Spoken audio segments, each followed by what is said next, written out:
History begins with the main character saying his name is Lu Changhe. In real life, he was a gamer who was very interested in one game. To be as strong as possible in that game, he spent a lot of money. But in real life, he was a simple orphan, and an accident happened to him. As a result, he was reborn in his favorite game, Heavenly Kingdom. But now he is not alone, because he has parents who love him very much. When he was born, they were very happy, and carefully thought about how to name him. In addition, he had a younger sister in the other world. He stood and looked at the holographic banner and thought, why did he start that game and not join some sect? He had the 10th level, and the most basic indicators were at the maximum level. He was also extremely handsome, so the attractiveness index was maximum.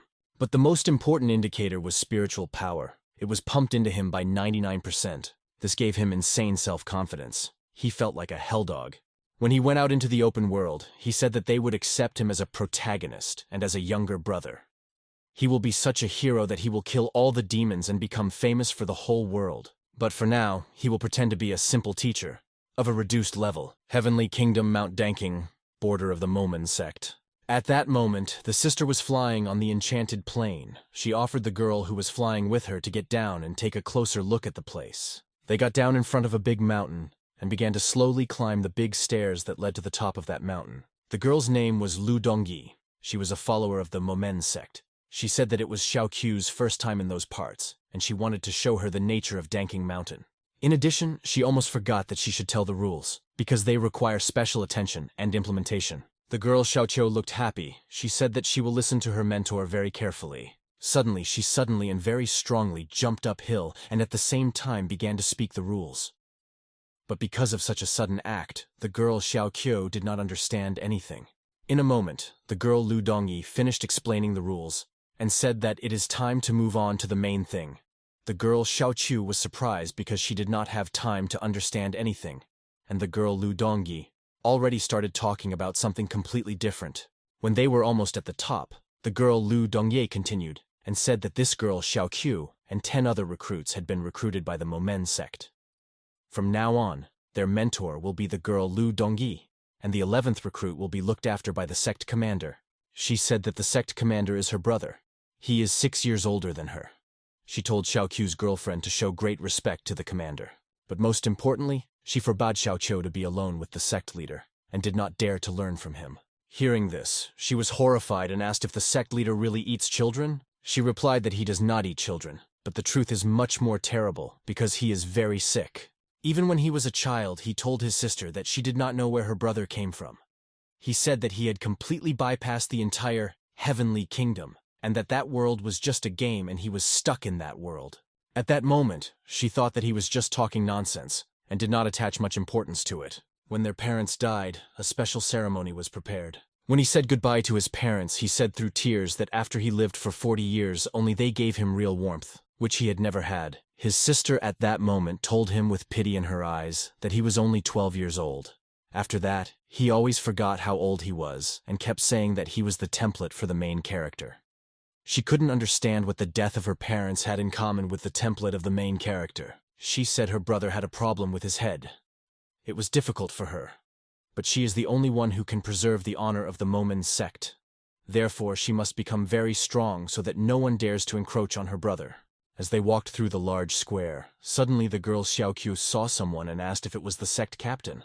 In the distance, on a high rock, a man was standing and looking at the sky. He said that the kingdom of heaven was constantly destroying the consciousness of that body, and that soon they would be darkened like a very dark night.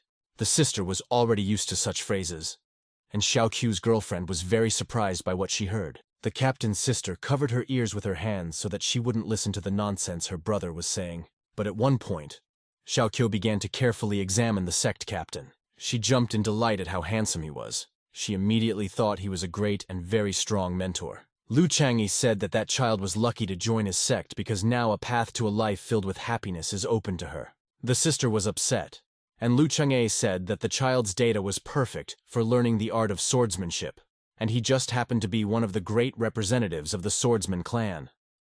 The sister made the mistake of taking her under her care. Lu Dongyi realized that Xiao Qiu was under the influence of her brother, and would soon become infected with him and then infect everyone else. And she sharply told her brother that the child was tired of the road, and she would take her to the rest area, When the sister started to leave that place, Xiao Qiu turned and looked at the mentor with a mesmerized look. The nurse walked with a quick step and did not look back, and also turned the child's head and told her not to look back. The brother smiled and followed them with his gaze.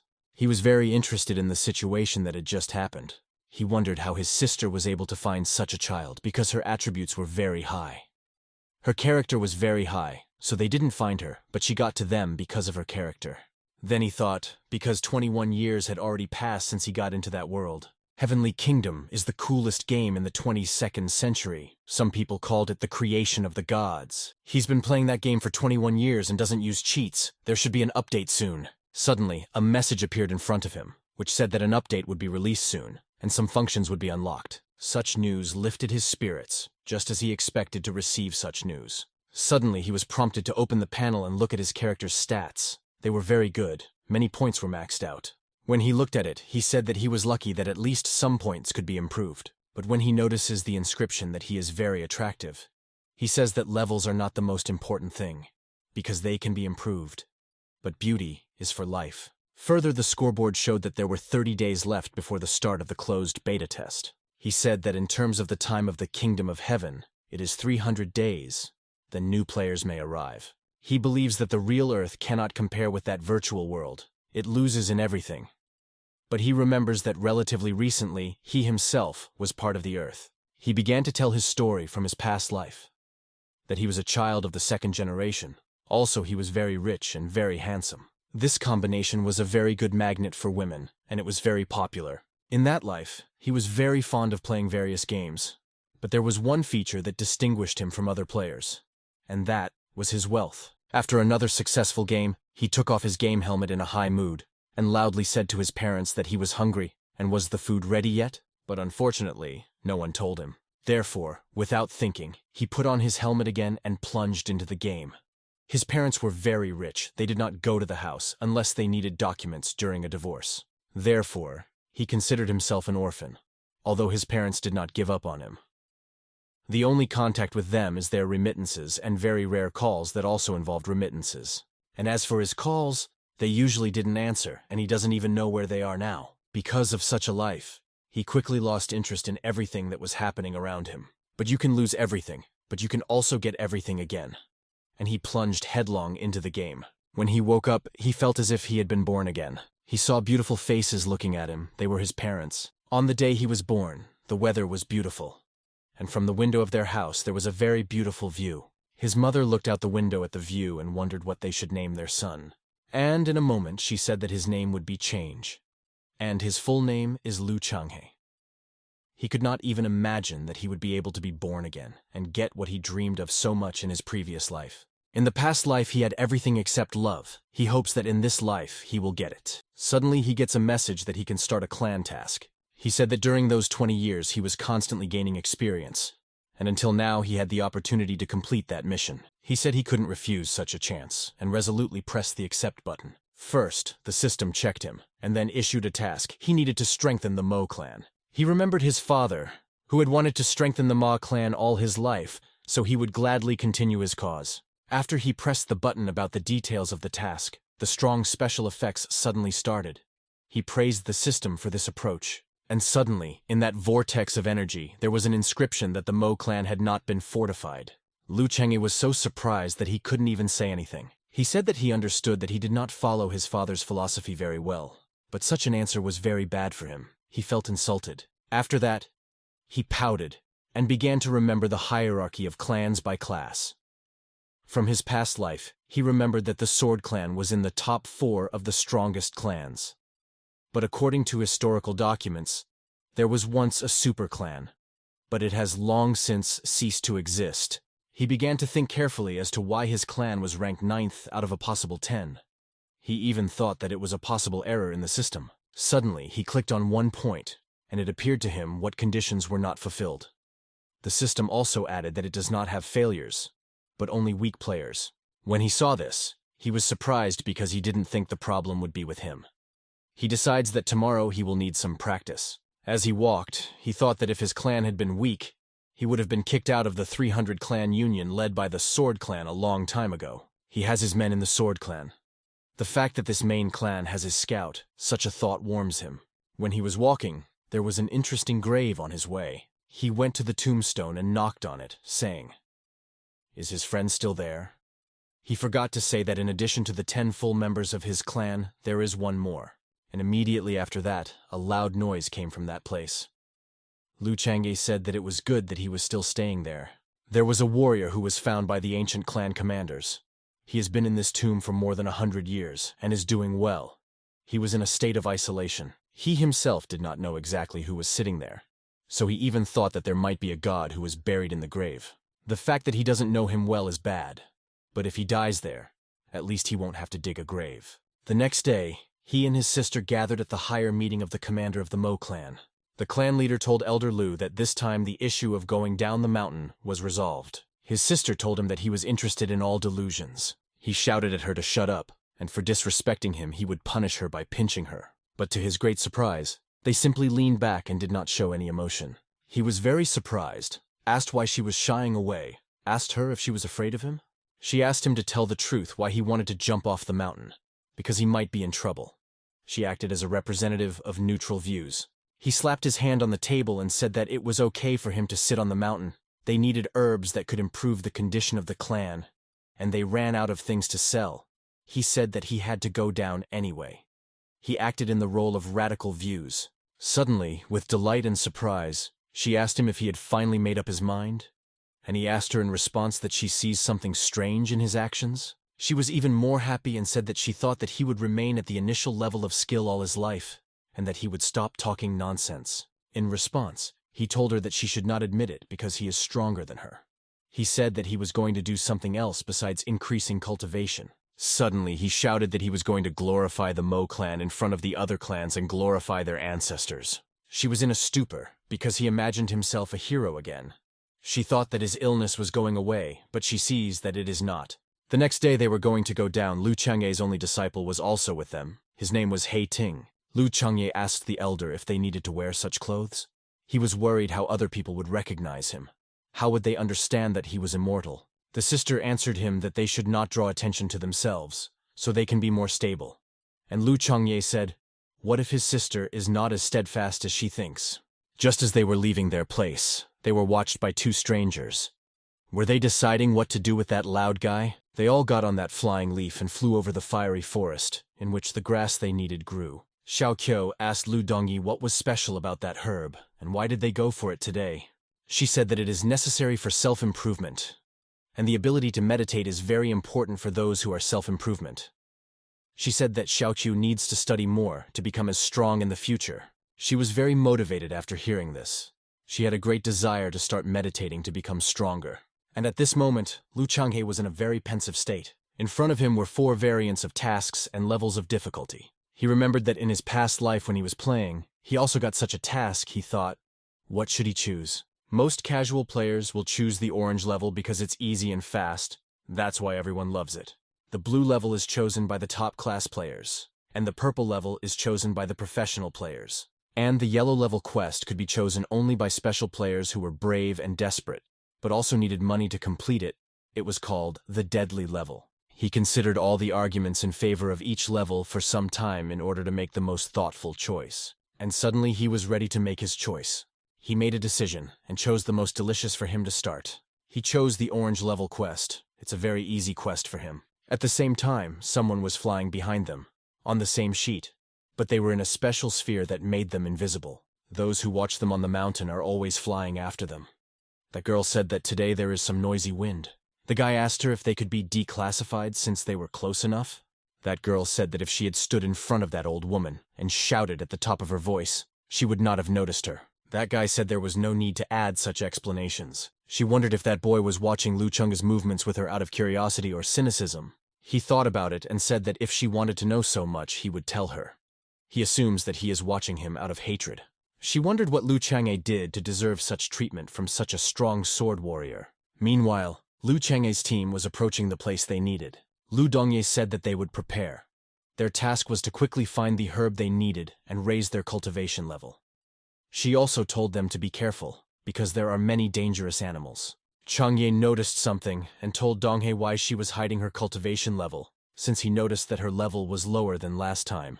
She laughed artificially and said that this cannot be. He thought to himself that everything was visible on her face, so he only had to rely on himself.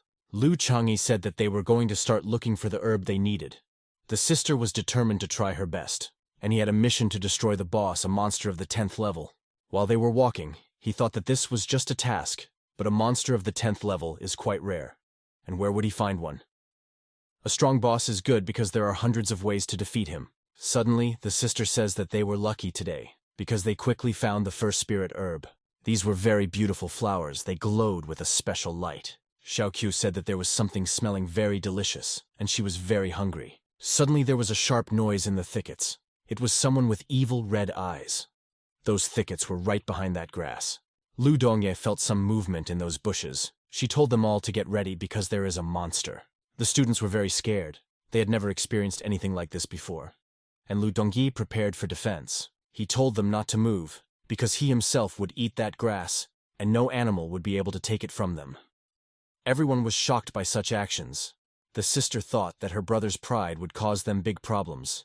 He happily headed towards that herb. He knew that he was extremely lucky. But so that both the spirit herb and the monster he needed for the task were in the same place. The sister did not cease to be surprised by her brother's actions. She thought that her brother did not know whose land he was on. Xiao Qiao was in awe of the brave actions of the clan commander. Lu Dongyi thought, if the monster is weak, then she will leave it to her brother. And if it is strong, then she will only have a few seconds to deal with it. She needs to be careful. As he approached, everyone froze in anticipation of something grandiose. Those watching them also saw it. That guy was saying that Lu Chang'e was stupid because there was a strong 9th level monster, and that woman was asking this guy what he thought Lu Chang'e would do next. He said that the power of that monster exceeded that of many martial masters, so the best solution would be to lure it out and destroy it with one blow. She agreed with him. He walked over to those spirit flowers and specifically bent down to tempt the monster to attack as much as possible. The two watching him said he had no tactics at all, and when he sat down to start picking those flowers, a sharp crunch of branches was heard from the mountain. And in a moment, a superboss of the 10th level began to attack him from above. It was a black-striped snake. It all happened very quickly, but he waited for the distance between him and the monster to be as small as possible. The students who looked at it from the side shouted to him to be careful. They were simply in a stupor, and with only a moment left before the collision. Lu Chang'e activated his ring, and the energy began to materialize in front of him. And in an instant he had a sword in his hand. And the snake monster was right in front of him, just within striking distance. Lu Chang'e turned around in a moment and said that the monster thought he was going to eat him, but he was going to take his head off. Those watching over him showed no reaction to what they saw. But that boy wondered in his mind how Lu Chang'e still had such an instinctive reaction after so many years. He remembered the moment from his childhood, when Lu Chang'e bullied him and the other children. He told them that he would become the strongest swordsman, but that boy replied that he was actually a true and flawless swordsman. But right after that, he slapped him in the face, and then told Lu Chang that the boy was younger than him, and that he would call him brother from that day forward. He remembered that that slap completely knocked him out of his youthful excitement, and completely knocked him out of his rut. That boy stood high on a branch and watched as that monster was killed. That boy thought about how he managed to do that. He guesses that it is due to his high speed of practice and a rather sharp mind. Immediately after that, Lu Chang'e applied one more practice, and the sword that appeared also disappeared. Lu Chang'e pointed his ringed hand at that monster and told it to become a worthy prize for their clan. And in an instant, near that big monster, a specific black matter began to appear, which began to dissolve it. Xiaoqiu could not fall in love with her clan captain. In her eyes, he was extremely strong. The sister wasn't happy because Chang'e used a special sword that slowly kills the monster, even though he could destroy it in one hit if he took a normal sword. Is she also confused if that monster is not alone? After a few minutes, he said that when that snake dies, it can spit out a very strong poison. So he did not go near it. And now it was time to finish with it. He received a message that he had successfully killed that snake and received 10,000 experience points. Also got a message that his quest was complete and does he want to collect the reward. He said that the experience points are very good, and he wants to receive his reward. Suddenly, an orange energy like fire erupted in the mountain in front of him. In a moment it began to manifest itself and he thought that it was really an orange class spirit practice scroll. This is a rather rare opportunity. It occurs at the moment when there is a rise from a lower level. He has a chance to get the blessing skill. The so-called blessing gives the opportunity to have an additional divine ability. Blessed with lightning, blessed with thunder. If you are chosen by the wind, then you have the blessing of the wind. Lu Dunyi has the blessing of the spirit of the wind. And Lu Ai has the blessing of the spirit of fire. He couldn't wait to find out which spirit would bless him. He took that scroll and looked at those spirit flowers. He thought, if he wants to create his spirit in that forest, he needs to hurry. The wisdom of spirit creation is to take a blade of grass and find a safe place to create your spirit. He said it was time to start, and one sprout would be enough for that, and leave the other two for another person who needed it. They quickly went in search of a safe place. Sister Lu Dongyi said that she would find the most safe place for her master.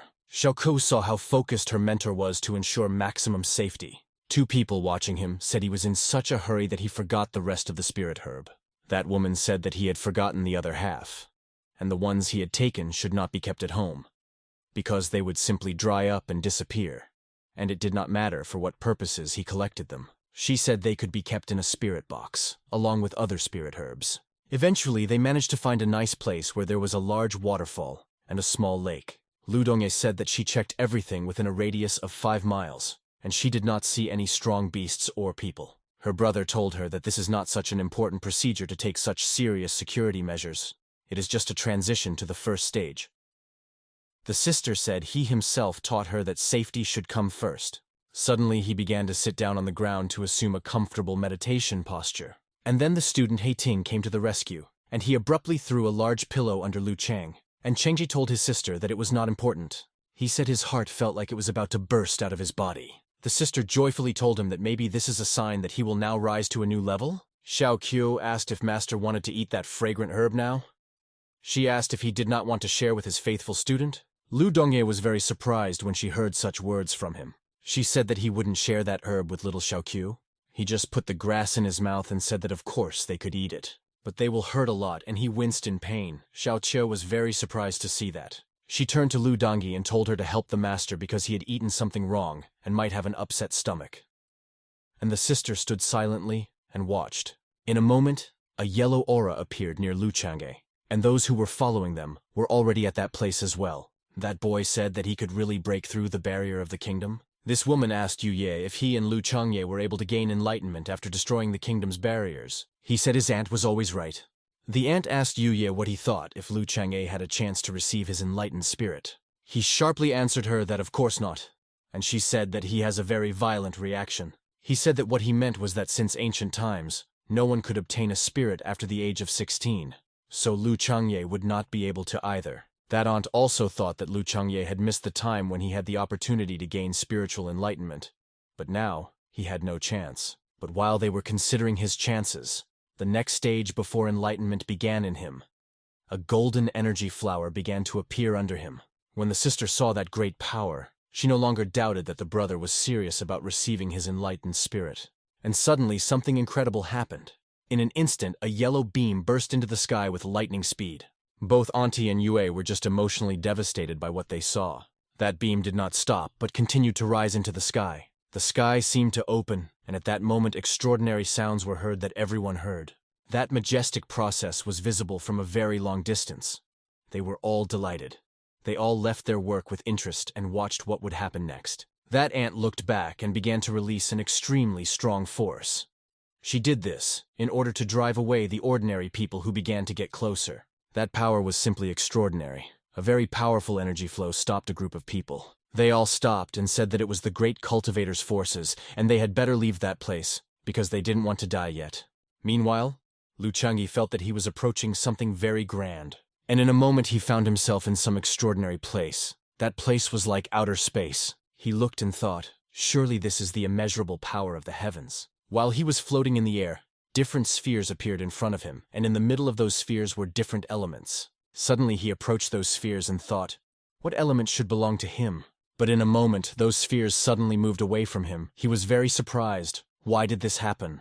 He was left there, completely alone, and in one moment he didn't even know what to do next. But suddenly he felt some kind of presence behind him, and abruptly started to turn around. Returning, he smiled, because he saw something that belongs only to him.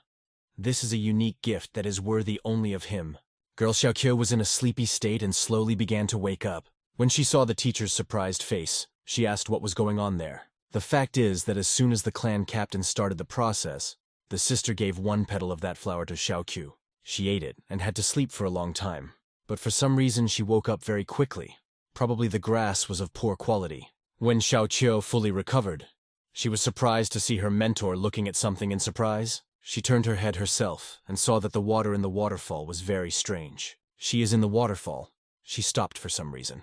Meanwhile, the power of the light that hit the sky increased every time. It became so bright that Xiaoqiu could no longer look away. And suddenly that bright light in the sky took the shape of a lotus flower. It was the spirit of enlightenment.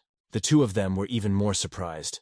The ant said that it was something incredible, because only the first beginner of the power of heaven and earth can receive the heavenly blessing. Yae thought that Lu Chang'e would not only gain enlightenment, but also become the first to fully master the power of heaven and earth. But he wondered how Lu Chang'e had managed to gain control over the forces of heaven and earth.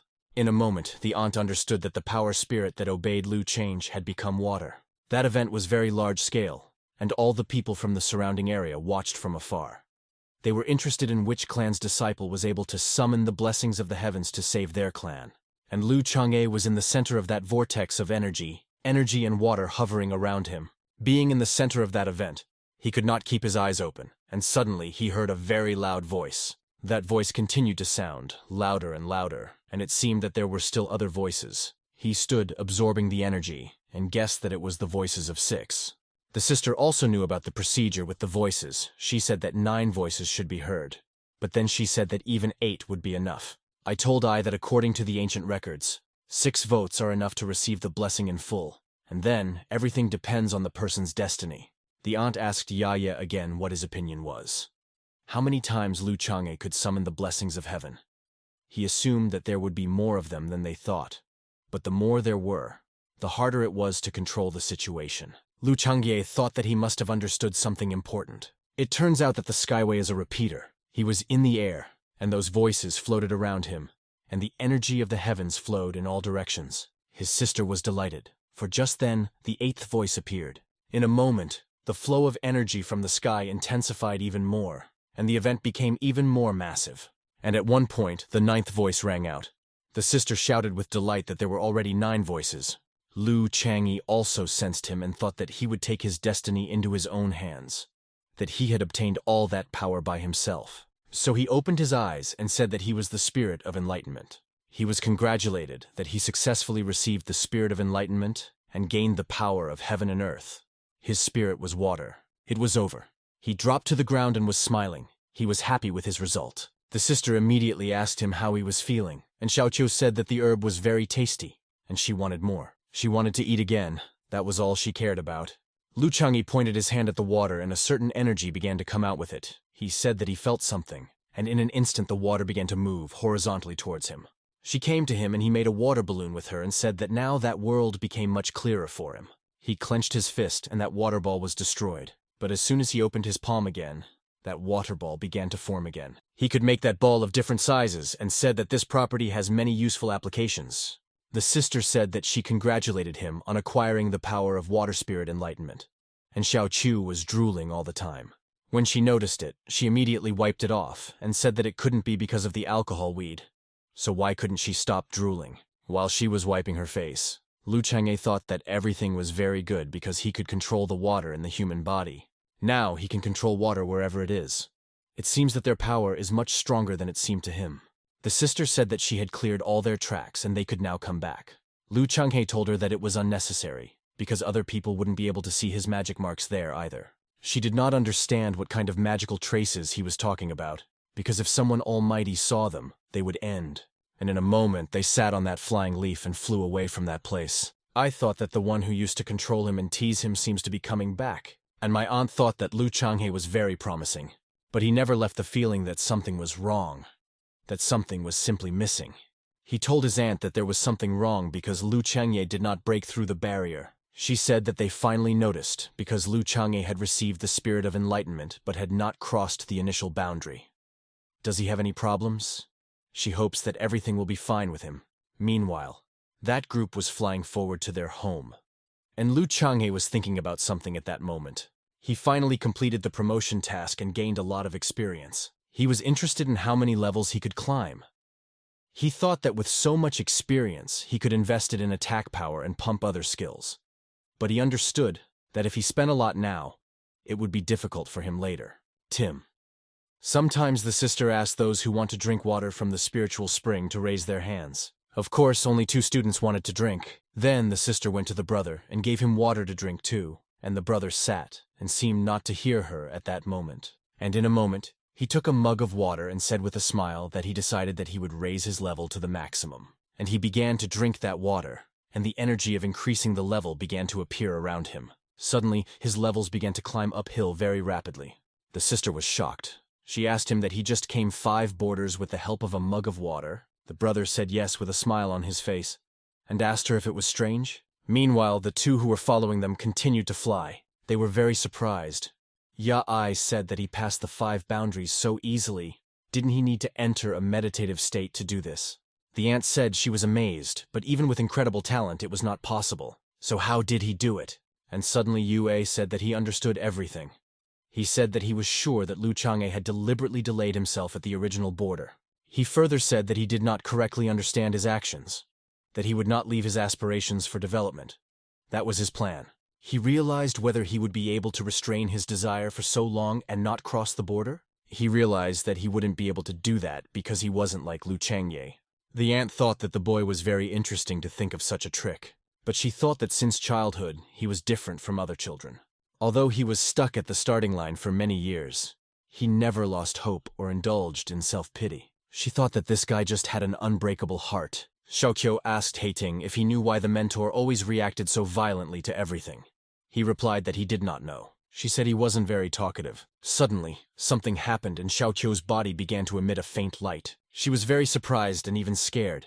And her mentor's sister Lu Dongyi was also very surprised when she saw this. She immediately began to ask what was happening to her. Sister Lu Dongyi quickly hugged her and began to rejoice. She said that from that day on, Xiaoqiu became a level 1 cultivator. Suddenly, a message appeared, saying that the Mammon sect was within the standards of the 9 ranks, and asked whether to raise the level of the sect.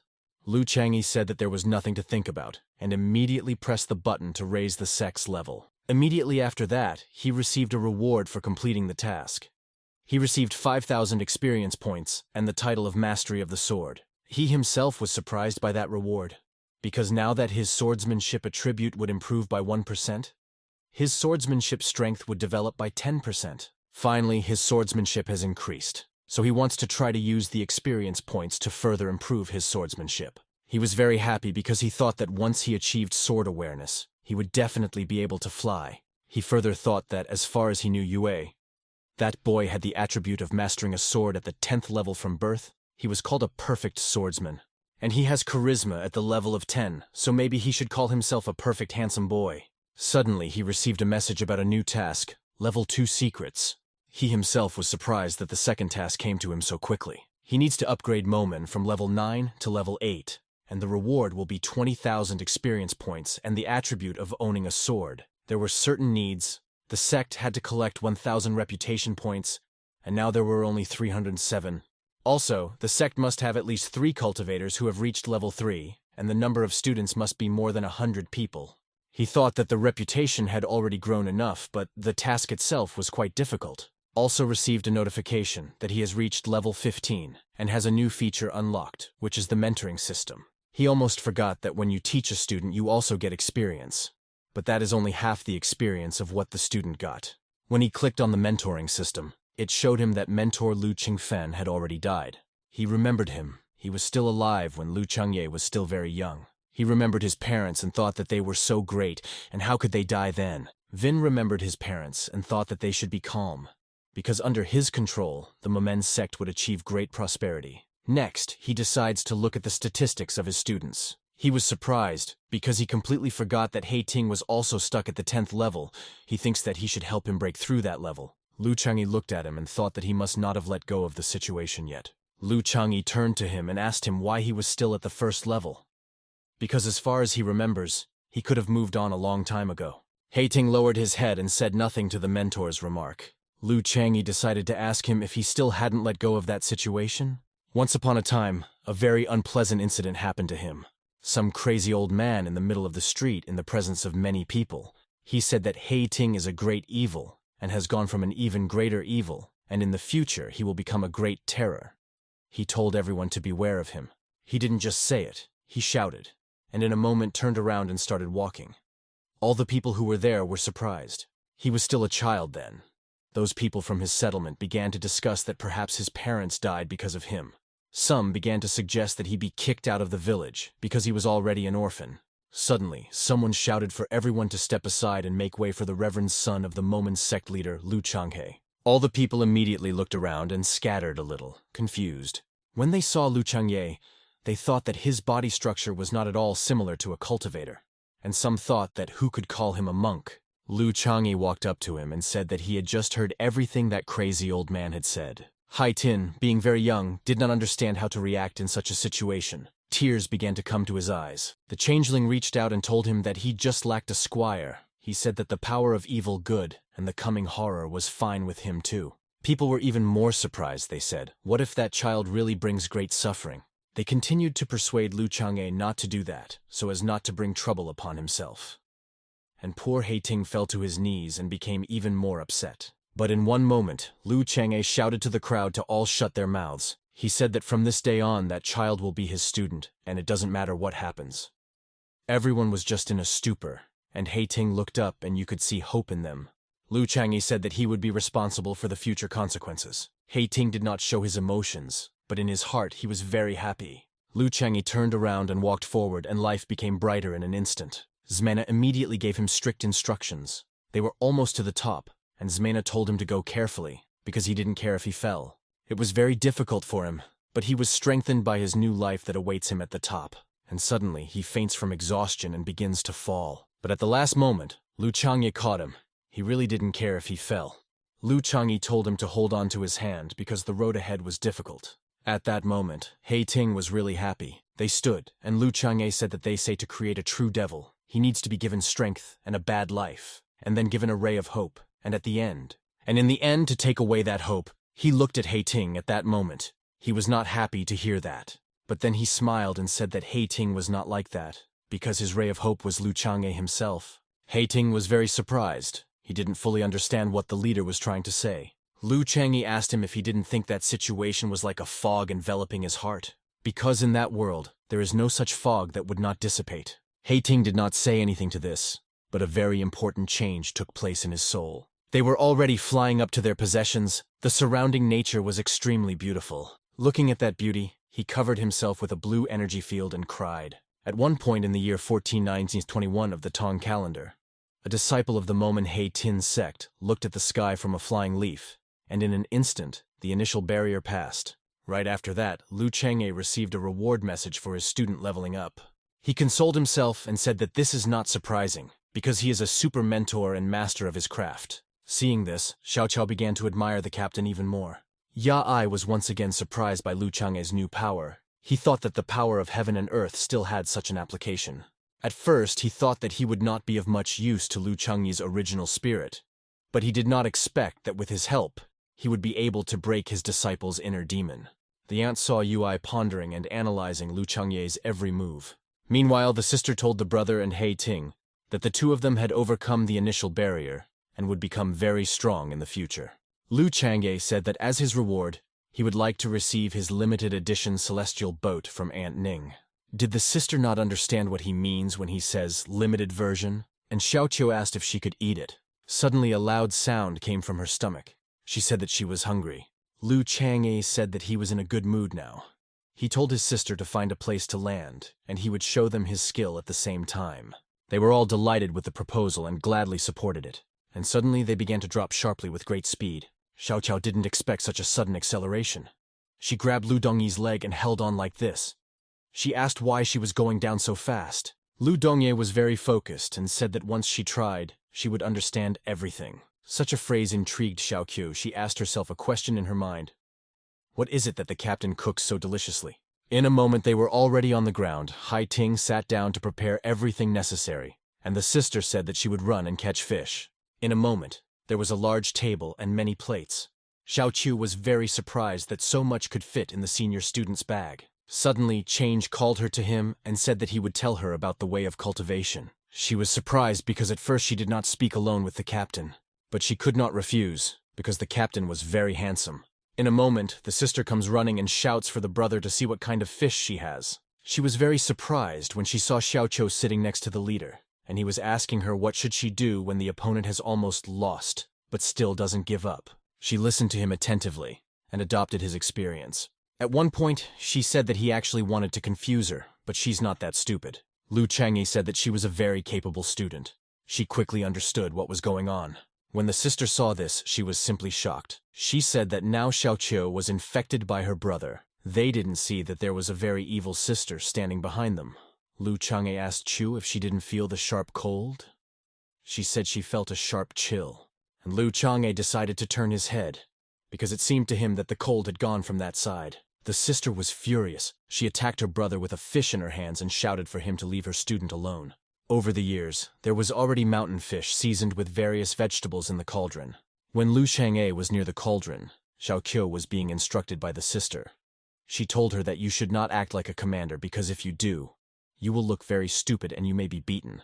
To this, Xiaoqiu replied that there is nothing wrong with that, because there is her in the Momen clan. Lu Chang'e suddenly turned and gestured to her that she said, well? The sister was in despair. She realized that it was too late to teach Xiaoqiu anything because she was finally infected. Later, they set out on the road again and soon flew to Dankin Mountain. They were all in a good mood because they recently had a very tasty meal. But Lu Dongye suddenly hiccuped. She became very uncomfortable and began to cover her mouth with her hand. Xiaohao noticed her mentor starting to hiccup. Lu Dongye heard and then told her not to talk much because she hiccuped herself, and Xiao Chao said that it was all because the fish cooked by the commander was very good. This year, Lu Chang'e learned to cook the best dishes of Chinese and European cuisine in order to surprise someone. They had already flown to the gate itself and someone was waiting for them there. That aunt said that Change and Dengji had already returned. She and Yui pretended that they were secretly following them, and now they have to pretend that their meeting was a coincidence. Lu Chang'e said to Aunt Ning that they were on a long journey and how long did they have to wait? She said that they also just arrived, and she noticed that Lu Chang'e had already crossed the barrier. She praised him. Yue thought that his mentor was a talented liar.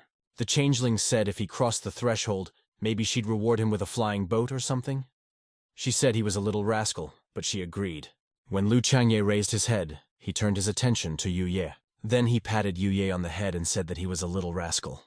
Suddenly, Yue smiled and began to move his neck. He tried not to look into Lu Chang'e's eyes. Lu Chang'e was surprised at the reaction, because when he touched him in the past, he would immediately start to get nervous and answer him back in kind.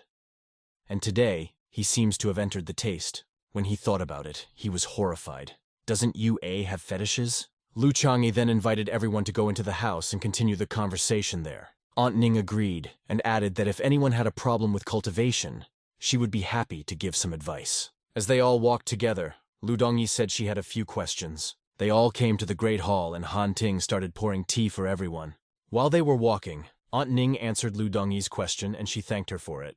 Auntie decided to ask Lu Chang'e if he really didn't have any questions. He said he only had one question.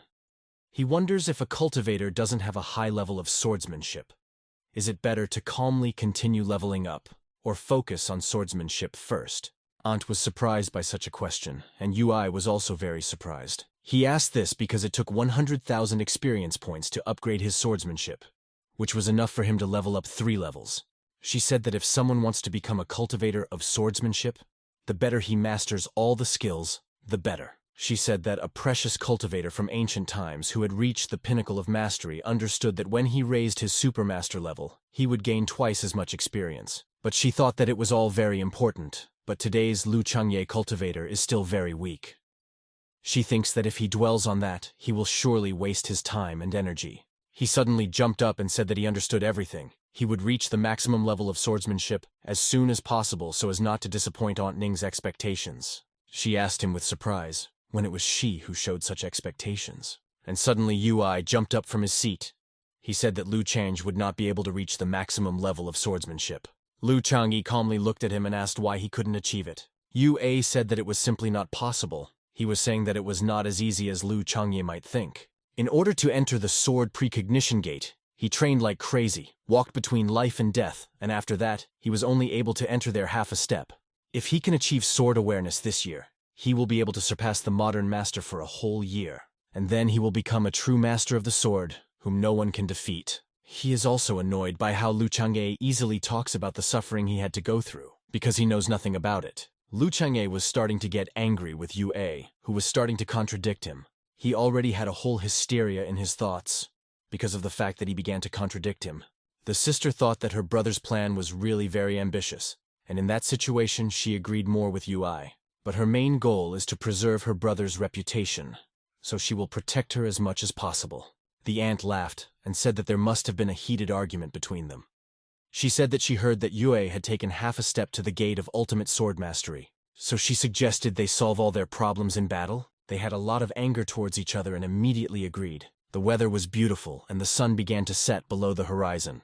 Aunt Ning said that since Yue had already achieved some improvement in swordsmanship, it was suggested for equality that he lower his skill so that the powers would be equal. He agreed and said it was time to start, and told Lu Chang'e to take out his sword. He himself began to draw his sword from the holster, and as soon as the blade appeared, it immediately shone with a blinding red light. When Sister Lu Dongyi saw his sword, she was amazed at how he developed it. And Aunt Ning said that when they started training, all three got the same swords. Sister Lu Dongye felt ashamed because she wanted to show that Yu Ye had a stronger sword, and that it was not fair. Xiaoqiu asked teacher Lu Dongye if that Uncle Yu is very strong. She said that he will be strong.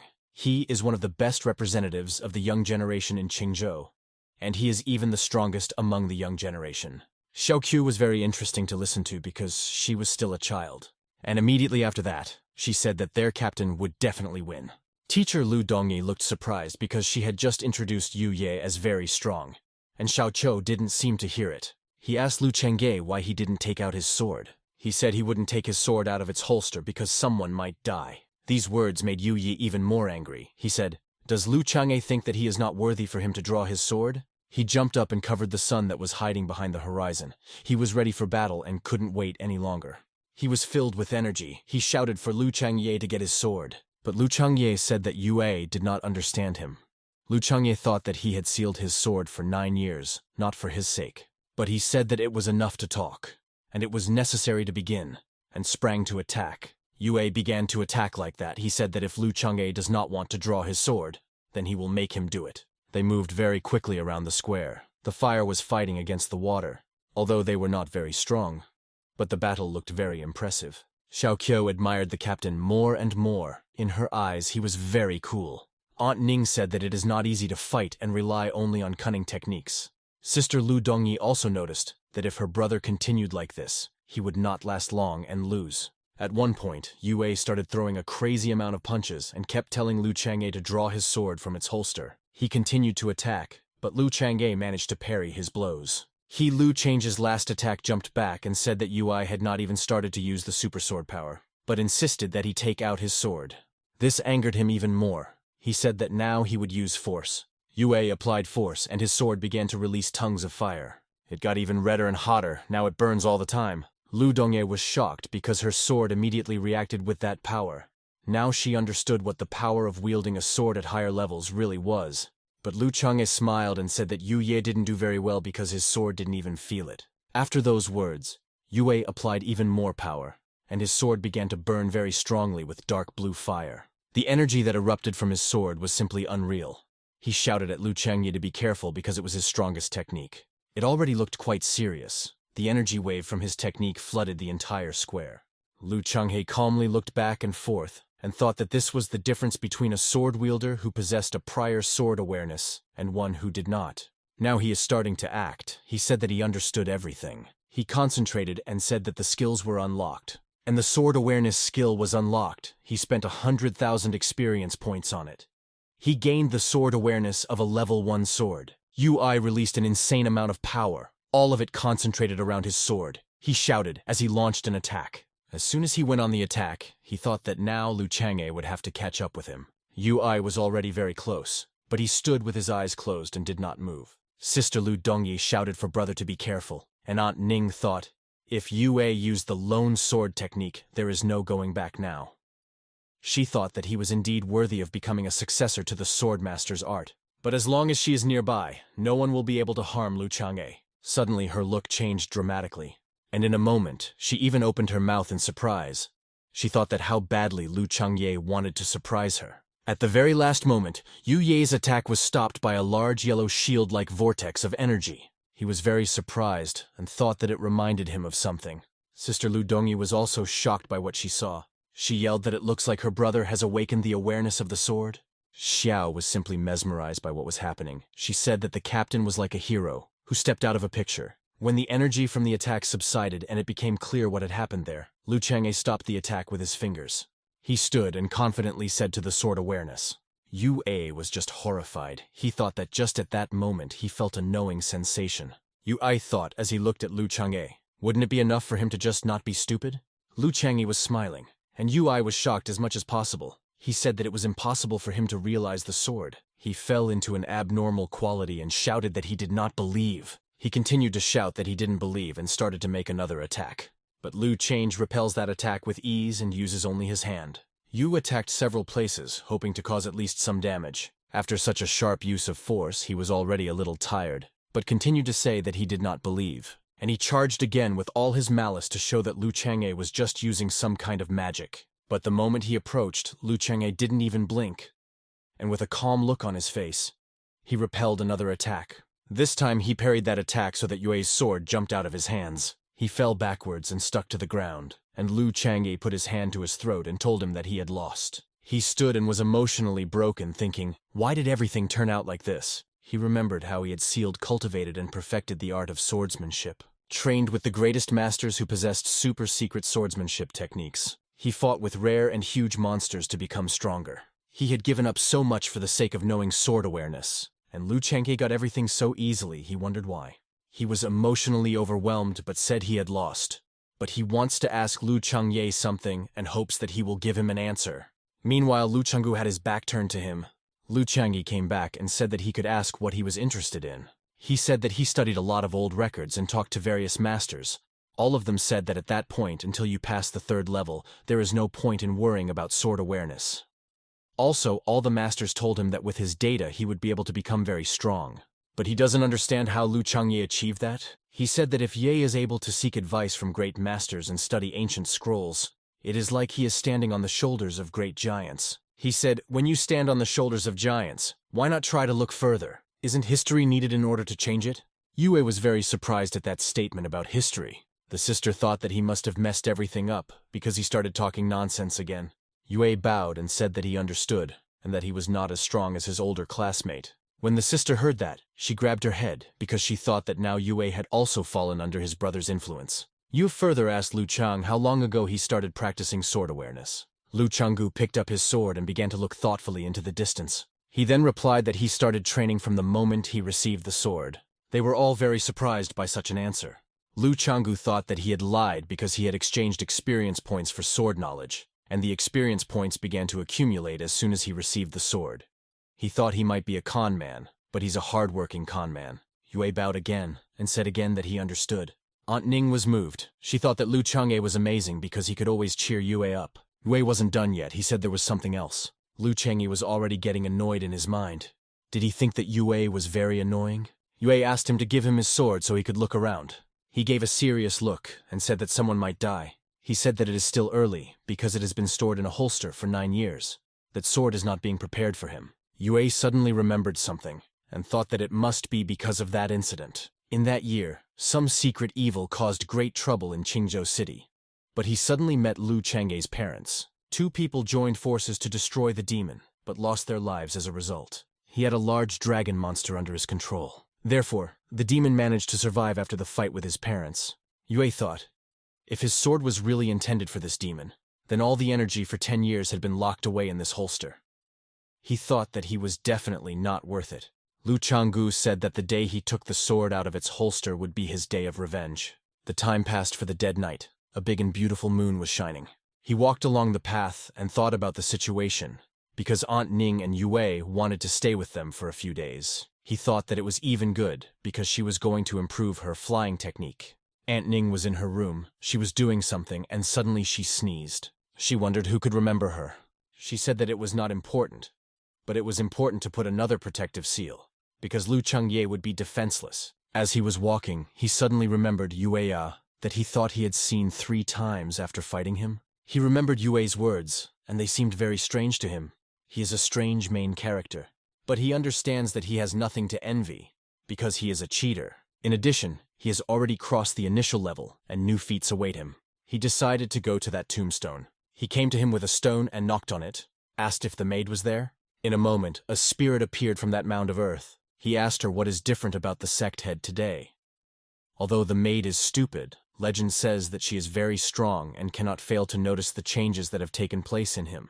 He waited a second, and the spirit approached him, but nothing happened. He said indignantly, "Why can't she see anything? Can't she see that he has made a breakthrough?" Once he said so, if she ignored him, he wouldn't give her a seed, only out of respect for her saving his clan a few years ago. He thought that even though that maid is a bot, she also has contact with their Momen sect. She protects them, and every head has to pay her. His father gave her one spirit gem every month. He doesn't know how it happened, but when it was his turn, he gave her the most valuable thing a man has: his seed.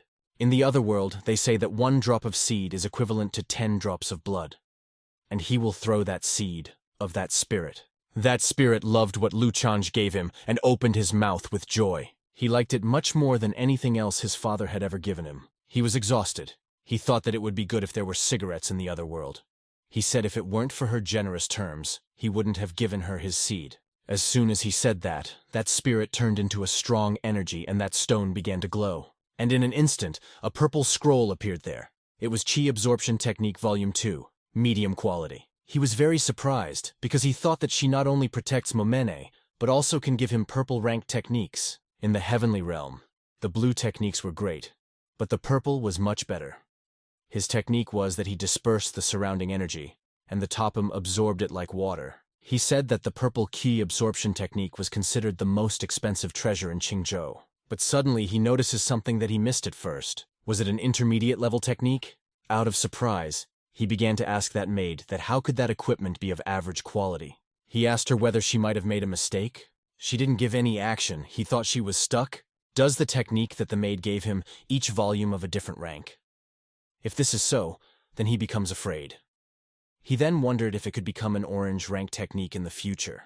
In this case, he does not mind giving a couple more drops of his seed. Did he offer the maid some more of his seed in exchange for the remaining ones? She made some unintelligible sound, but he understood that she would not give him anything more today. Then he decided not to disturb her anymore, and started to leave that place. But suddenly that spirit became active and started wagging its tail. Lu Chang'e said that she was now saying goodbye to him, and that she was only so satisfied after receiving his seed. Meanwhile, Lu Dongye was depressed. She asked how this could be. Zhao Qiu reassured her and told her master not to worry, because she is in the Momen sect. She said that this is exactly why she is disappointed. She thought that her brother was in their sect, but if the students were like him, as soon as they left the city, they would be beaten immediately. Xiao Qiu assumed it was because she was so unique. Lu Dongyi was in a daze. She thought that her disciple had already mastered 30% of her brother's essence. Now there was only one way to save her. She took her shoulders and said seriously that when she was scrambling down the mountain, she should not tell anyone that she was Lu Dunli's disciple. She should say that she is Lu Changye's disciple. Xiao Qiao did not understand why she was so focused on delivering that information. She kicked Xiao Qiao out of the house, regretting this in her mind, but she had no other choice. She remembered how her brother told her stories. There were always many geniuses in those stories. But they always wanted to brag. And such a character trait always leads to problems. Xiao Qiu ran away from her, and she thought that now she would hope that she would not be beaten because of Xiao Qiu. She was worried about whether she had done the right thing. She was worried about the thoughts of giving her to be raised by her brother. But she remembered her cute face and thought that would be a bad idea. She realized that she needed to train Xiao Qiu very well, so that if someone came to beat them, they would not succeed. Suddenly a light shone in her eyes. She had a wonderful idea. From that day on, Xiao Qiu would be her last student, and she would no longer recruit new students. Also, until Xiao Qiu's cultivation reaches a high level, she will not give her the opportunity to get off the mountain to avoid getting into trouble. She was very serious and said that she swears by herself, but she immediately stopped herself at the expense of swearing to herself. In her opinion, this is the very extreme to do so. Then she came up with and trusted her brother. She was done with that matter now. She wouldn't be teaching any more students, especially those like Luo Bing. That girl played a big role in their lives. Lu Dongyi mentioned that she was her student, but Luo Bing herself wanted to learn from her brother. She was special and very attractive. Meanwhile, Lu Changye was sitting on the rock. He sneezed and thought, who could be saying bad things about him? He said he needs to focus on improving because experience points are the most important thing right now. He closed his eyes and concentrated, and in a moment his super energy appeared. While accumulating energies, he looked like a god floating in the air. He accumulated heaven and earth chi energy very quickly, thus accumulating a lot of experience. It began to be reflected in his flesh. Suddenly, he began to cough up blood. The energy he drew in relaxed his flesh, and when you could think about it, it immediately became very painful. That's why the technique was called torture. He abruptly stopped the technique and said that it was enough for today, because in this way you can die. Because of thirst you will get experience. He was very exhausted. Streams of sweat ran down his face. In order to return to a normal state, he lay down and said, why can't the experience cultivation technique be more pleasant? He thought that if that maid gave him technique, cultivation, how much easier it would be for him. He imagined that if that were the case, something strange would surely happen. Surely he would be completely drained after that, he thought. When he was lying and looking at the sky, he noticed something. He saw that Aunt Ning flew to him. He asked her why she came. She said that the artifact was already ready for him. They were going to return to the sword sect, so they decided to bring the artifact to him specifically. And Yue was surprised that Lu Changye didn't pay attention to him. He leaned close to her and sadly asked her why she was in such a hurry. She said that she didn't really have much free time because there was a lot to do in the sword sect. She showed him that artifact and asked him if he liked it. It was a flying boat leaf, blue quality level. He picked it up and thought that it was originally yellow level, but Aunt Ning was able to add a hidden effect to it and upgrade it to a low quality blue level. He thought that Aunt Ning really loved him. She asked him if he liked it, and figured that with his power level, he shouldn't have seen the hidden effect she had added. Lu Changye said that he liked it very much, but he had a feeling that the artifact was not quite simple. She told him to work hard on his cultivation, and maybe he would be able to consider it. And she herself thought that with his level of strength, he was able to see something there. Maybe he has a talent for creating artifacts? He confidently said that, of course, for the sake of a long life, he would strive to cultivate. The words about a long life surprised her. She did not understand what he meant by that. He said that his goal to live to be 500 years old was his greatest goal in cultivation. After his words, Aunt Ning remembered the battle his parents had fought in. Lu Changye went on to say that his mother once said that she wanted to live to be 500 years old, but she passed away very quickly. They celebrate her birthday every year, so he must live to make his mother 500 years old if she lived. After such a story, she said that she understood him. She decided to give him a scroll. It contained 10 simple techniques for creating artifacts. She said if he was interested, he could study them. Because considering he can see secret improvements, maybe he has a talent. Lu Changye was shocked that he got a skill book so easily and for free. She turned around and said that it was time for her to go to the sword sect. He was pleased and waved her hand with a smile and said goodbye. Yue confusedly asked Lu Changye why he didn't say goodbye to him, and he replied that he knows, and let him go. And in a moment they suddenly moved away, and he told Aunt Ning to come at any time. But suddenly something flashed in the sky. Lu Changye was very surprised when he saw it. He couldn't understand what it was, and in a moment that sword stuck into the ground with great force. He looked at him with a harsh look and saw a letter attached there. He thought that Genjing, that they had become bolder. The Urine sect. It is one of the 4 strongest sects in Qingzhou.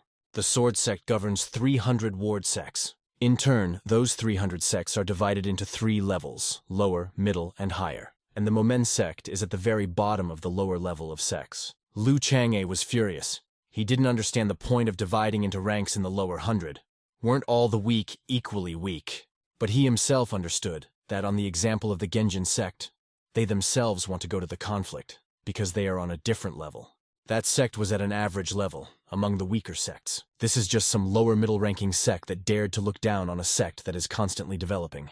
He said that the Momen and Genjin sects, as well as Sushuimen, were within a radius of 50 kilometers, and once upon a time the entire area was under the control of the Momen sect. Their sect helped them, and now they are challenging them. He threw away that sword and said that the Momen sect used to invite neighboring sects to various gatherings, and now that his father was gone, they decided to bend him. He activated his power and said that they are not worthy to brag in front of him. He applied that power to that sword, and in a moment he waved his hand and that sword flew. He told it to go back to where it came from. In a very short time that sword reached Gensen. That woman's name was Lin Long. She turned to the head of his sect named Hu Tu, that sooner or later his sect would become the first within a radius of 50 kilometers. He scoffed at Lu Chang'e and his sect, because he had only recently crossed the entry level. He said of Lu Chang'e that he was not worth fighting for the top spot. In one moment he suddenly felt the object approaching. He caught that sword with his hand and said that the answer came quite quickly and that boy must be very scared now. His wife told him to look at the answer because she thinks it's a pathetic answer and he's asking for forgiveness. Because now is such a time that the world is ruled by force. The chairman said he would see what the boy had to say. He was interested. In an instant, a strong energy began to be released from that sword. The answer was very sharp and simple. They were very surprised, because they expected something completely different. The head remained silent, and his assistant said that the boy behaved as if he was answering a letter from some assistant. In an instant, that leader slammed his hand on the chair, and it broke. He was furious. He called Lu Chang'e uncivilized and arrogant. And the woman also said that although he is ordinary, he is confident in himself, like a real man. She further suggested that if Lu Chang'e was so arrogant, then they should teach him a lesson at the meeting of the three sects. Hutu smiled and said that he thought so too, but they needed to plan everything carefully and show him what true power was. Meanwhile, in the sect of the Momen clan, Lu Dongye was telling her brother that after 3 days of the three sect heads meeting, she was asking if she should go with him. The brother sharply replied that it is not necessary, it is better to let her stay at home. Suddenly, a very pleasant breeze blew. It lifted the fallen sakura leaves uphill. He said that wind felt like a breath of pure passion. The sister also felt it. She immediately understood that the Luo Ben girl had broken through. She said, how did Luo Ben succeed so quickly? Couldn't she spend another couple of years in seclusion? She said she was very angry. Lu Chang'e was surprised to hear all this. He then asked Lu Dongyi why she disliked her first student so much. He told her to look at his student and then remember her student. What could she be unhappy about? And immediately his sister became even more angry. He was even frightened by such a sudden change. She stopped restraining herself and attacked her brother, began to stretch his face and said that that student had a crush on him, and she would not allow it. He shouted for her to take her hands off his face. While the sister was tormenting her brother, she could not believe what had happened. That her student wanted to become her brother's wife at her expense. When she was 6 years old, her parents sold her to a brothel. The owner of that house raised her for 5 years and taught her many things. How to read and write and how to serve men. It was an auction. She was the main exhibit that day. That day she turned 11 years old and became available until 1 in the morning. All the men who were there simply lost their heads from the thirst to buy that night. And the bidding was officially started. The starting price started with 10,000. Literally in a moment, the sums of 15 and 20,000 were announced, and immediately one of them interrupted the bet and said 21,000, and it did not last long because someone said 28,000. Other girls from that profession discussed that she was born with a face that seduces men. And another girl said that her bed was bought last night for only 8,000, and she will soon have 30,000. They said that those stupid men only look at appearance, and the other answered her that they have nothing to look at except appearance. The bidding continued, and in a very short time the price exceeded 30,000 and even reached 42,000. The louder their screams became, the worse it became for her. At that time, she fantasized that a young master would appear and take her away from that place. But she understood that these were all just fairy tales. But in one moment, everyone suddenly fell silent and turned their backs because someone shouted the price of 10,000. Everyone was shocked. He said that he needed that girl, and his sister was standing next to him, but she was disguised. All the men began to say that the boy was stupid to buy the first night for such money. They said that maybe his pockets were tight.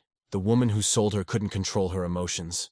She started telling Lu Chang'e that he bought her the first night with 10,000, and that he has a taste for beauty. Her face was covered with a veil. She thought that young master was handsome, but he was just like everyone else. And Lu Chang'e smiled and said that he does not buy her the first night, but he buys her completely and takes her from that place. Such a turn of events shocked everyone. No one could have predicted this. She herself was in a strong shock and did not even know how to react to such an event. Her former landlady said that if he buys her for that amount, she has nothing to lose. When she really realized how much money it was, she pushed her and told her to go to her master. As she fell into it, the veil flew off her head and her face was revealed. He looked at her with a pleasant look and smiled at her. He simply threw the money up the mountain and shouted to them to take it. She looked at him that night, and for her he was like a god who came down from heaven. That woman gave Lu Chang'e the documents for that girl and said that from today she is yours. And she saw that the girl must have been wishing for several lifetimes to be bought by such a handsome master. The other girls said that if he wanted to take them away, they would pay for themselves, because that document is the most important thing. Who is holding it? That woman tapped Luo Bing on the shoulder and told her why she hadn't named him her master yet. He stood and looked at that document, but there was a smile on his face, and now she realized that he is her master, because he has her bondage book in his hands. And in one moment, he began to tear that document into pieces. He said he didn't need her to call him her master because she was free from today. It seemed that nothing would surprise those people, but such an act surprised them even more. They simply regarded him as some kind of fool to do such a thing with a document that was bought for 10,000. Of course, she was also in a stupor and thought that the young master was not stupid at all. Now she will always follow him, and it doesn't matter if there are official documents. Lu Changyi extended his hand to her and told her to come with them. Suddenly, Lu Dongyi burst into the front and said that she would see her off. They left that place, and that girl was filled with emotions. It was night then, and everything around was beautifully lit up. She said the lanterns were very beautiful. It was her first time leaving that house. Lu Dongyi told her that she would see many beautiful things in the future. But she thought what she had already seen was the most beautiful thing in the world, and was looking at Lu Changyi. Even then, Lu Dongyi began to notice that she was always looking at her brother, but never looked at her. He suggested that they go for a walk, because it would be a pity if they did not enjoy such a beautiful evening. Lu Bo immediately agreed to that proposal, while Lu Dongyi was not happy about it. While they were walking, Lu Chang'e asked his sister if it was really convenient for her to walk the way she was walking now. She sharply answered him that what difference does it make? He thought that he had hit the jackpot, and he was satisfied with that purchase, because such characteristics are not bad, but there is still an opportunity to discover a secret plot. Such an opportunity is a great treasure, and in total it is only 10,000, although this money is taken from his sect. Meanwhile, the sister continued to torment her brother and told him to be more serious, because soon their disciples would come so that he would not sue them. Suddenly, she felt that the wind of pure passion became stronger. It was time for her to run away from that place. When she walked, everything around her blossomed, and the leaves turned into butterflies. She was finally able to reach the first level and return. She had not seen the young master for so many days. She began to use a summoning technique and sent impulses towards Lu Change. She told him to come to that bamboo house and repeated it many times. She said that he was waiting for her, that he was the only one waiting for her. She said it was the earliest home delivery ever. Meanwhile, brother and sister continued to discuss matters. He said that the sister should listen to his decision. She was outraged because he decided to take Luo Bing to the meeting of the three sects instead of her. In one moment he asked her if she was jealous of him. Was she confused and asked him the same question again? And immediately after there was no awkward silence. She took a gulp of the hot drink. The student standing next to him was a little wary. She drank everything and clearly asked her brother why he decided so. He didn't want to explain it to her, but he understood that there was no choice. He said that those meetings of the three sects only looked simple, but he asked her if she knew what they were really for. A paragraph, but she asked her brother in surprise. What did he mean by that? He began to explain that all three sects were showing their power. If he took Heiting, it would not be enough. And if he took his sister, she would definitely hide some of her power. He thought for a long time, and the only way to show Momon's power was for Luo Bing to go with him. She was surprised that the reason is only that. He said that the more beautiful the woman standing next to the head, the more the power of the clan is shown. He also reminded her that she should remember the other sect leaders, and that their secretaries were always with them, and that they were beautiful women. He named the two clans Taobao and Jingdong, and the sister was very surprised because she did not know what the clans were. Suddenly leaves started flying into the room. She said she was greeting the owner and his sister. She combines the technique of dark breathing that she learned in the brothel with the tiredness of a quick arrival. She is indeed a very skilled seductress. The sister paid no attention to her, while Lu Changye looked at her and smiled. In such a situation, the first disciple, Hai Ti, looked like an empty place. Luo Bing was saddened when she saw that Heiting was there. Lu Changhe thought that every time he looks at her, he remembers the photos he saw on the internet in his past life. Her temperament is exactly the same. She noticed that he didn't even flinch, and she used all her techniques she had learned in the brothel. She thought it would be wonderful if she could hide with the master's sister and spend some time with him. He told her that he had called her this time to go with him to the meeting of the three sects that would take place in 3 days. Her face showed joy. She thought that this was her chance. She humbly answered him that she understood and would do everything, At that moment, Lu Dongyi was very angry. She thought that for some reason that sinful student was smiling very much, and suddenly she crushed the mug she was holding in her hand. Lu Chang'e and He Ting were surprised and even scared. She stood up suddenly and was angry and sad at the same time. She thought that why in the world does such a creature as a daughter-in-law exist? After that she abruptly left them and went to her room. Lu Chang'e asked if he offended her, and He Ting said that the owner must have offended her very much. The owner immediately looked at him and asked him if he was the smartest. How dare he make remarks to his master? He Ting immediately began apologizing. He immediately began to say that he would pour fresh tea for the owner. But suddenly Luo Bing told He Ting not to worry. She would pour tea for the master herself. She slowly sat down and began pouring tea into a mug, and did it as seductively as possible. This is the art that she learned in the brothel, so that even if it is the owner, he still has to be seduced. But Lu Chang'e began to say that for some reason, it seems to him that his sister is not just angry, but also jealous. She was surprised that he completely ignored her. She was disappointed. She did not understand how it was possible that he was completely ignoring her. He thought that Luo Bing's tea art was very good, but he had told a lot in his past life, and now such tricks do not work for him at all. And at that moment she looked at him, and could not look away. She looked at that young master and admired his calm look, as if he was above all earthly concerns. She wondered if he would be tempted by her charms. Would he remain such a wonderful host after that? She burned even more with the desire to seduce him to find out what would happen. She had so much desire that it became very obvious. Lu Chang'e thought that she was determined to win him over. He didn't understand why things turned out like this. In his past life he conquered women, and now they want to conquer him. With 3 days left until the sect gathering, Luo Bing was doing her best to stay at home with Lu Chang'e, causing He Ting to lose his usual job. When He Ting was wiping the table after tea, she said she would. She used her technique again, took a special pose and slowly wiped that table. But Lu Chang'e sternly asked her if she had finished, because if she continued to do so, she would tear a hole in the table. Next, the older student carried water, and she again said that she would do the job better, and she accidentally spilled water on herself. She stood wet and said that all her clothes were wet. But Lu Chang'e said again that she is doing everything wrong. She can't even bring water. He told He Ting to get her out of that room. She was in despair and sat on the threshold of that building and waited for the next chance. When it was time to go to bed, the senior student was preparing bedclothes, and she again decided to take over that job from him. When she was approaching the bed, she accidentally hit the bed with her foot. Because of that, she demonstratively fell on the bed and raised her legs uphill. The master, with even more anger, told her why she was lying on his bed in her clothes. He told He Ting to change the bedclothes again. 3 days passed. Lu Chang'e was cultivating again, energy raging around him. She stood behind him and thought, as expected of a young master, even while cultivating he looks like a god. He had just finished, sweat running down his face. He said it was time for them to go to the meeting. She happily said that she was ready and would follow his orders. In an instant, he took out the artifact that Aunt Nin had given him, and it suddenly began to increase in size from one that fit in a pile. They stood facing him, and he said that they were now fully ready for assembly. And in an instant they rose to the height of the clouds and flew with great speed to meet the sun. While they were flying, he said that Lu Dongyi is still angry that she didn't even come to see them off. He plans to have a serious talk with her when he returns. Meanwhile, Lu Bing couldn't believe what was happening.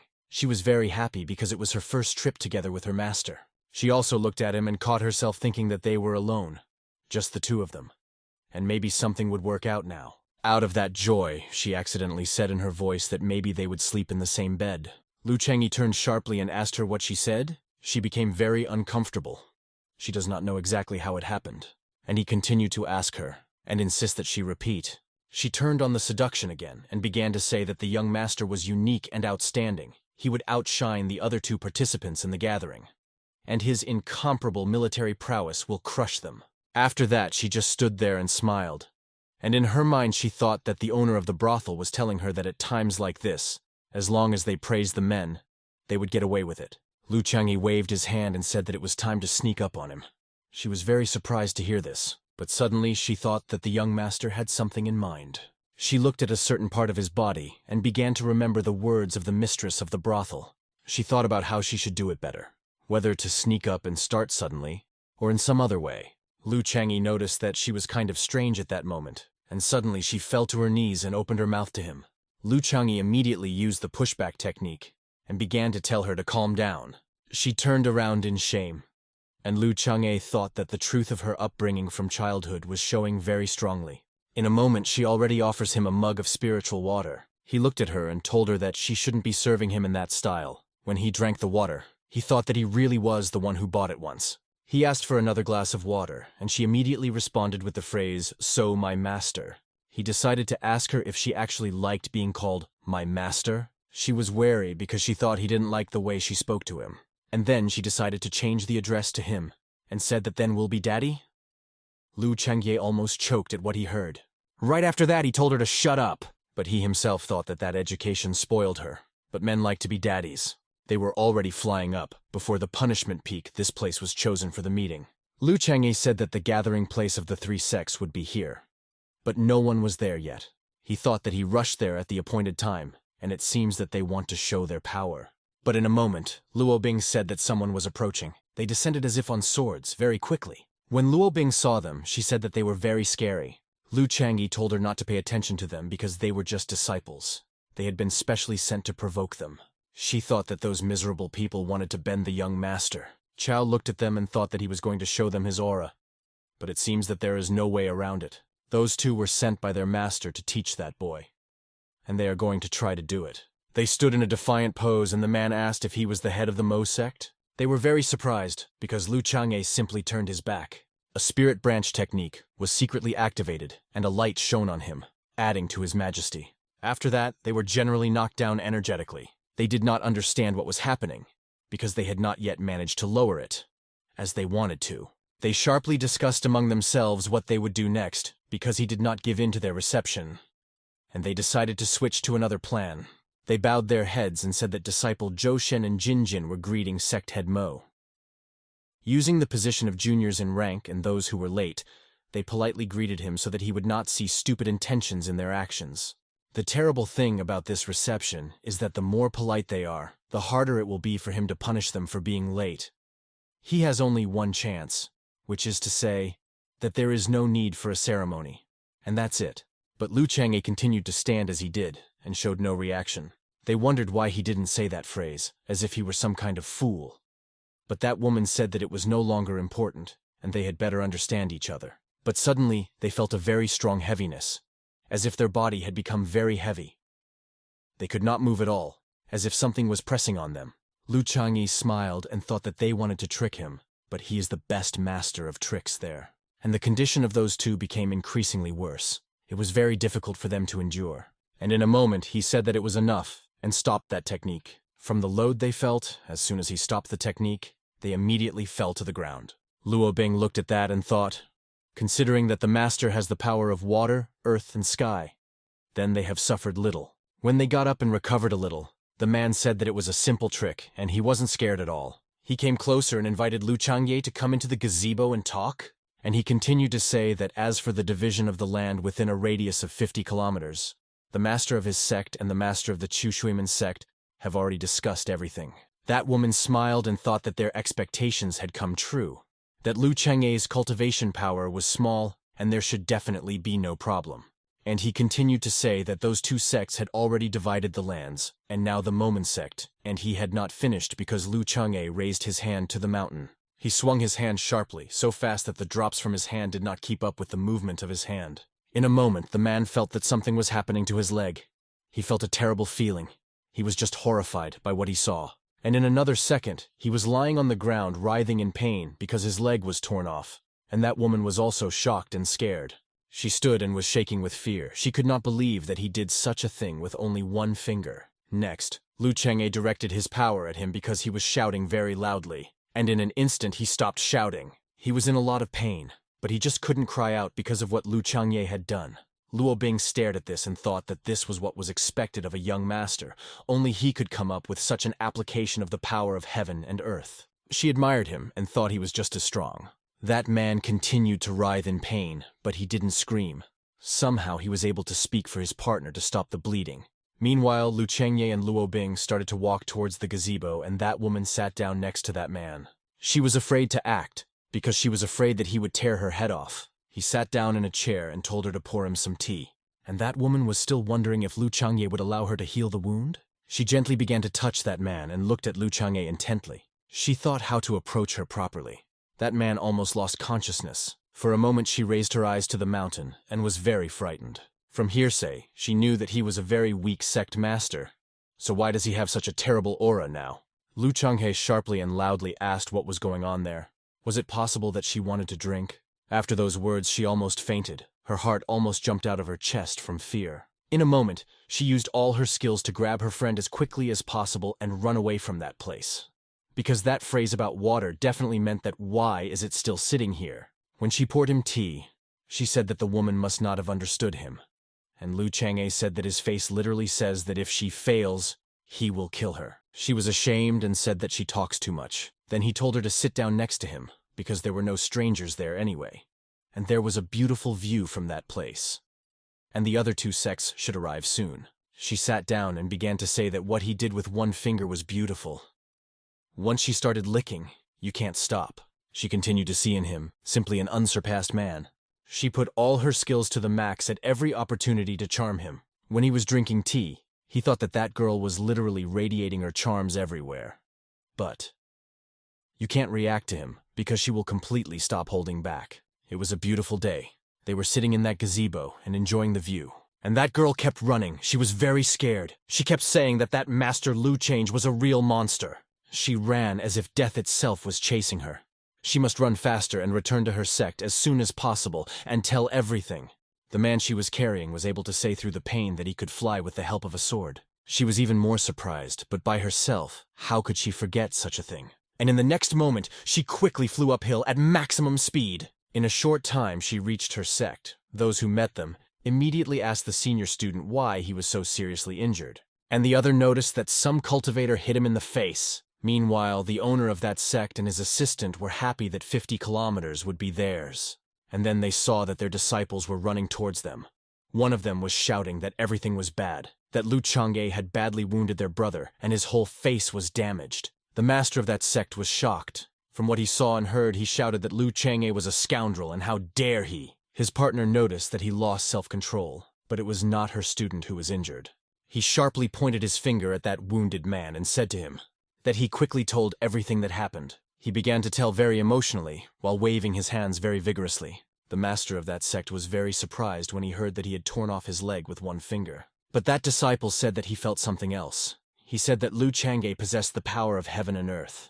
After those words, both masters were very much surprised because they knew that he was a scumbag who was stuck at the initial level. The student who saved that wounded man said that she has more information, but does not know whether to tell it.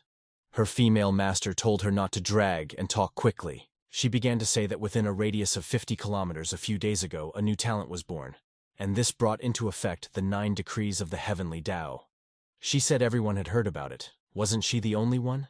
From such information, the owners were horrified. He remembered that he saw that divine sign in the sky, and he immediately wanted to go there to see who was able to summon the power of the gods. He flew there with maximum speed. He was very interested in who the person was who called the decrees of the heavenly Tao. He thought that if this person is from a small sect, then he must take her to his sect.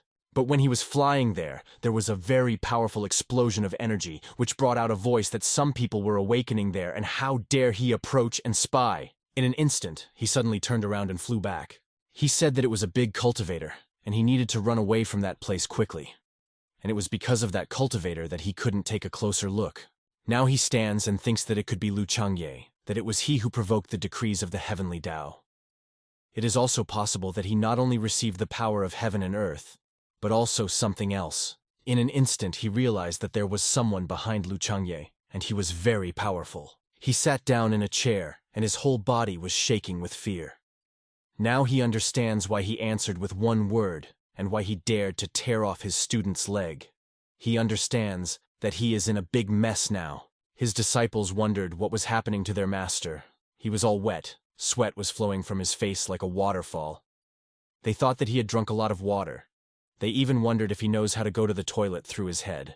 The woman master thought, if these are the truth of the 9 decrees of Tao, then she will need to take certain measures. Now she understands that the Gengsenmen sect is no match for Lu Chang'e.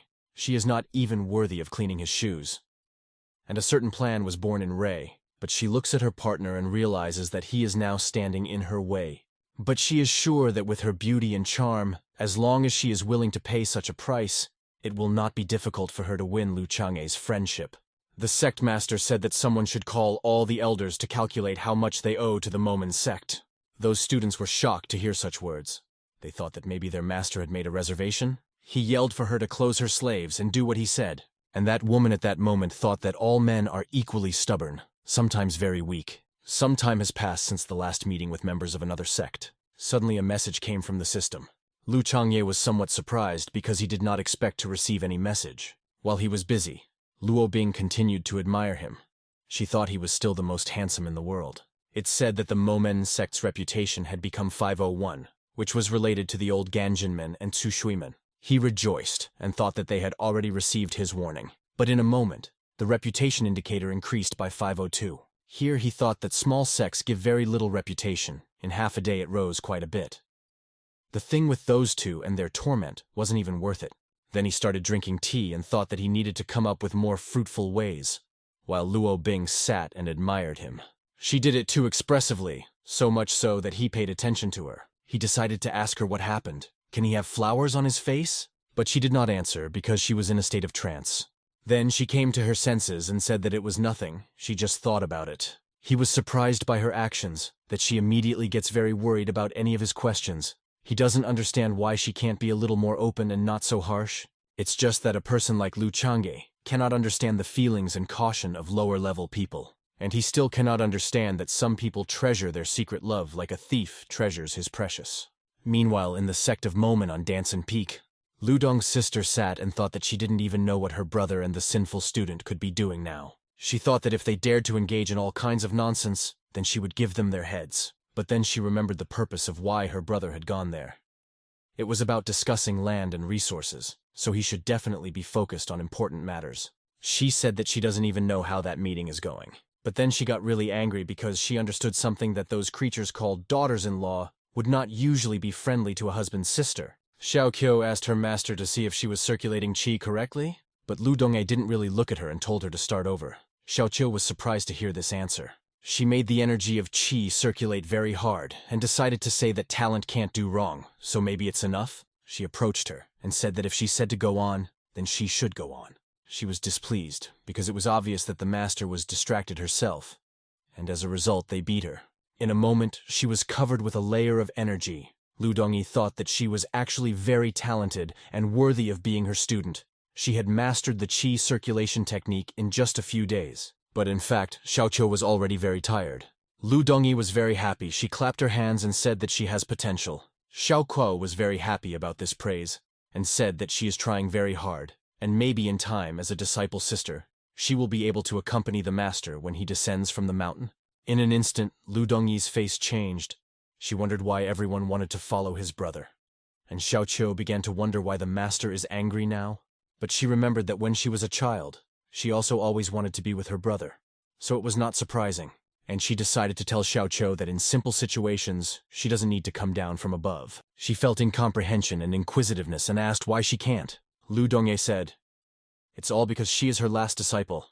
They are called closed-door disciples." Now she was even more confused. She asked why the last student can't go down the mountain. Lu Dongyi gave a very original answer to this question and said, "Because there is no door." She moved aside and was very depressed because she is in such a situation that there is no door for her. And Lu Dongyi thought that no one forced Xiao Qiu to follow a bad example. And now she would not come down from the mountain until she became a strong cultivator, so as not to cause trouble for her cider. But in a moment, she thought that Xiao Qiu was still very young, and she was very strict with her. Maybe she should feel sorry for her. At the moment when she approached her student, she suddenly stood up and surprised her. She turned and with a sly smile said that she understood everything. "Is this what the gentleman is talking about? About living alone?" At this moment, Lu Dongyi was shocked. She immediately asked what else her brother was telling her. Xiao Qiu continued that it is not important to live in solitude. But what is important is that people in the future understand one truth. Lu Dongyi was already feeling sick and asked what truth she was talking about. It was at this moment that she felt like a great master. She said that when a dragon emerges from its long slumber, one roar shakes 1,000 mountains. She stood and saw that the shadow of her master came sharply towards her. At some point, she even felt a little creepy and looked around warily. She was scared because Lu Dongyi suddenly rushed towards her to grab her. She took her in her arms and said that she would be with the master on the mountain until she was very old. Xiaoqiu was very surprised to hear this. Suddenly, she felt some movement in the sky and immediately thought, "Is it possible that her brother has returned?" But it was some other man. He stood steadfast and looked ahead. He was flying on a great sword. Judging from what Lu Dongyi saw, she understood that the man was from the sword sect. She was a majestic and powerful sword sect. The sword sect, as you can tell from the name, is a high-class sword-wielding sect. Since it is a high-class sect, the students there are divided into ranks. There are inner-rank students. There are also outer-rank students and immediate-rank students. These are students of bronze swords. These are already internal-rank students. They are silver swords. Direct disciples, this is a golden sword rank. The one who flew to Momen is a direct disciple. His sword is golden. In other words, he is a personal disciple of the great mentor. And because the master of the sect himself, his status is very high. She looked at him and guessed that the boy was level 2 or early level 3. She thought if he was mid-level 3 then she could beat him. She will first hide her power to see what he is capable of. Meanwhile, he flew over her and looked at her. She couldn't understand why he hadn't started coming down yet, but at one point he tapped his foot on his sword.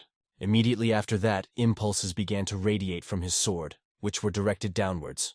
She understood that sword cry. It said, however, why hadn't they started to meet the great disciple of the sword sect properly yet? She thought he looked like her brother. But when her brother brags, she thinks he's really unusual. And when that guy brags, she wants to beat him up. Xiaoqiu also noticed it. She said, why is that guy copying their master? She wants to beat him because of that. These words made Lu Dongyi laugh. She said that she thought exactly the same. She decided to play along and said that they were not behaving well, and that the representative of the sword sect should be met properly. It was a direct disciple of Chen Xiao's sword sect, he thought. What was wrong with that Momen sect? He had already flown in a long time ago and even used the sword cry, but no one came out to meet him yet? He was furious, because he was the sect elder's personal disciple and Yue's best friend. How dare they treat him so disrespectfully? He turned sharply and thought that this time they would not receive resources for cultivation. He flew there because Momen was on his way, and if they were so rude, it was not his fault. But suddenly he notices that someone flies past him. The girl Lu Bing radiated her beauty incessantly. When he saw her, he was simply delighted. He immediately thought that that beautiful woman was like a snow lotus.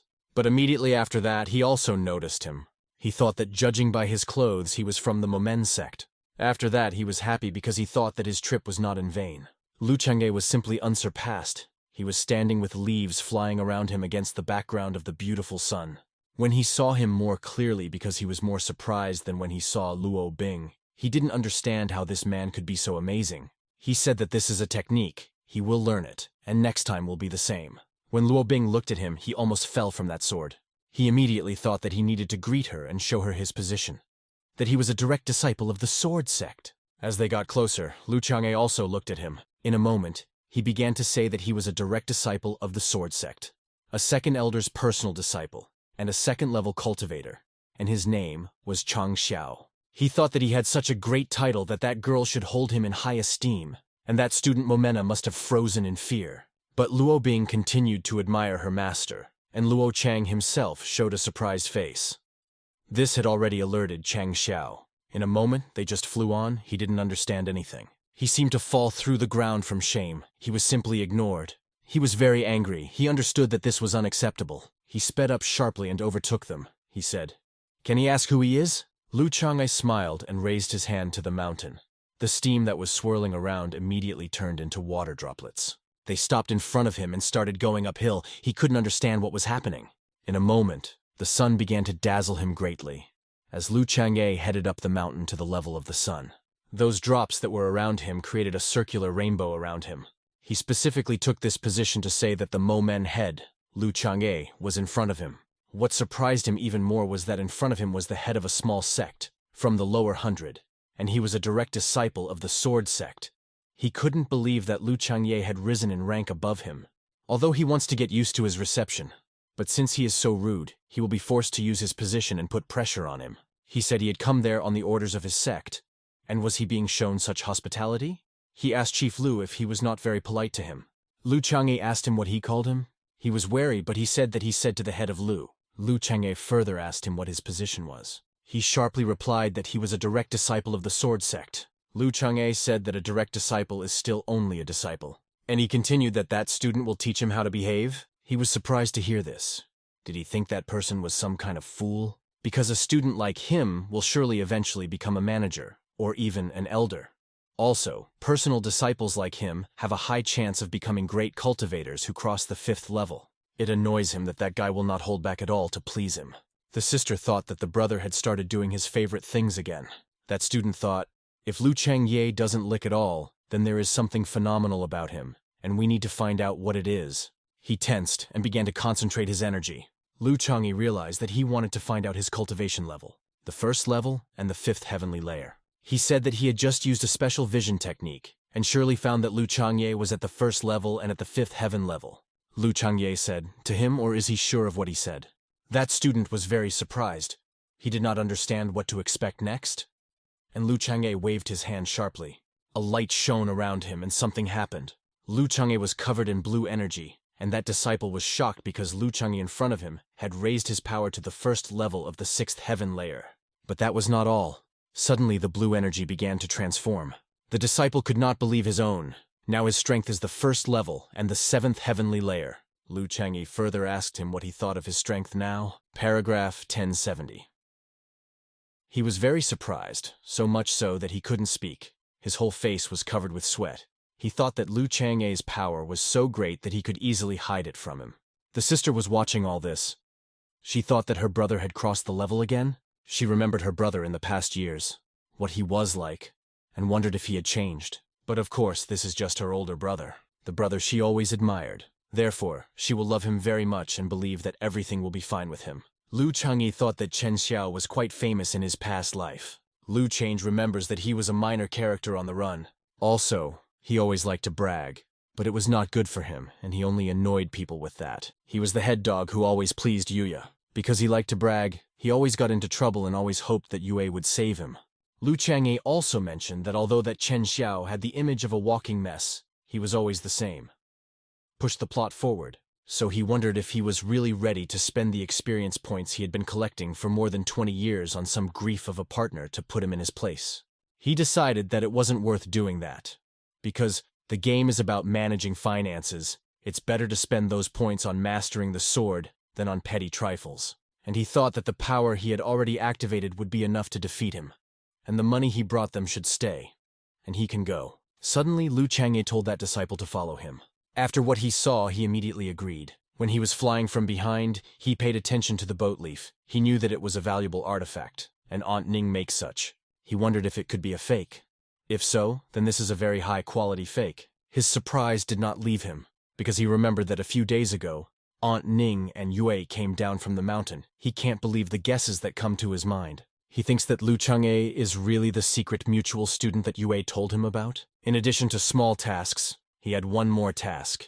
He had to find out who the secret fellow student his friend told him about was. Then, he told him that among the subordinate disciples of the sword set, there is a fierce enemy of Yue, and he considers him the main rival of his life. He also mentions that he had brought up the subject very few times in recent years, but something had changed since Yue and the elder returned. He remembered Yue's words to him that although his swordsmanship was formed, that secret mutual disciple also had it formed and was much stronger than him.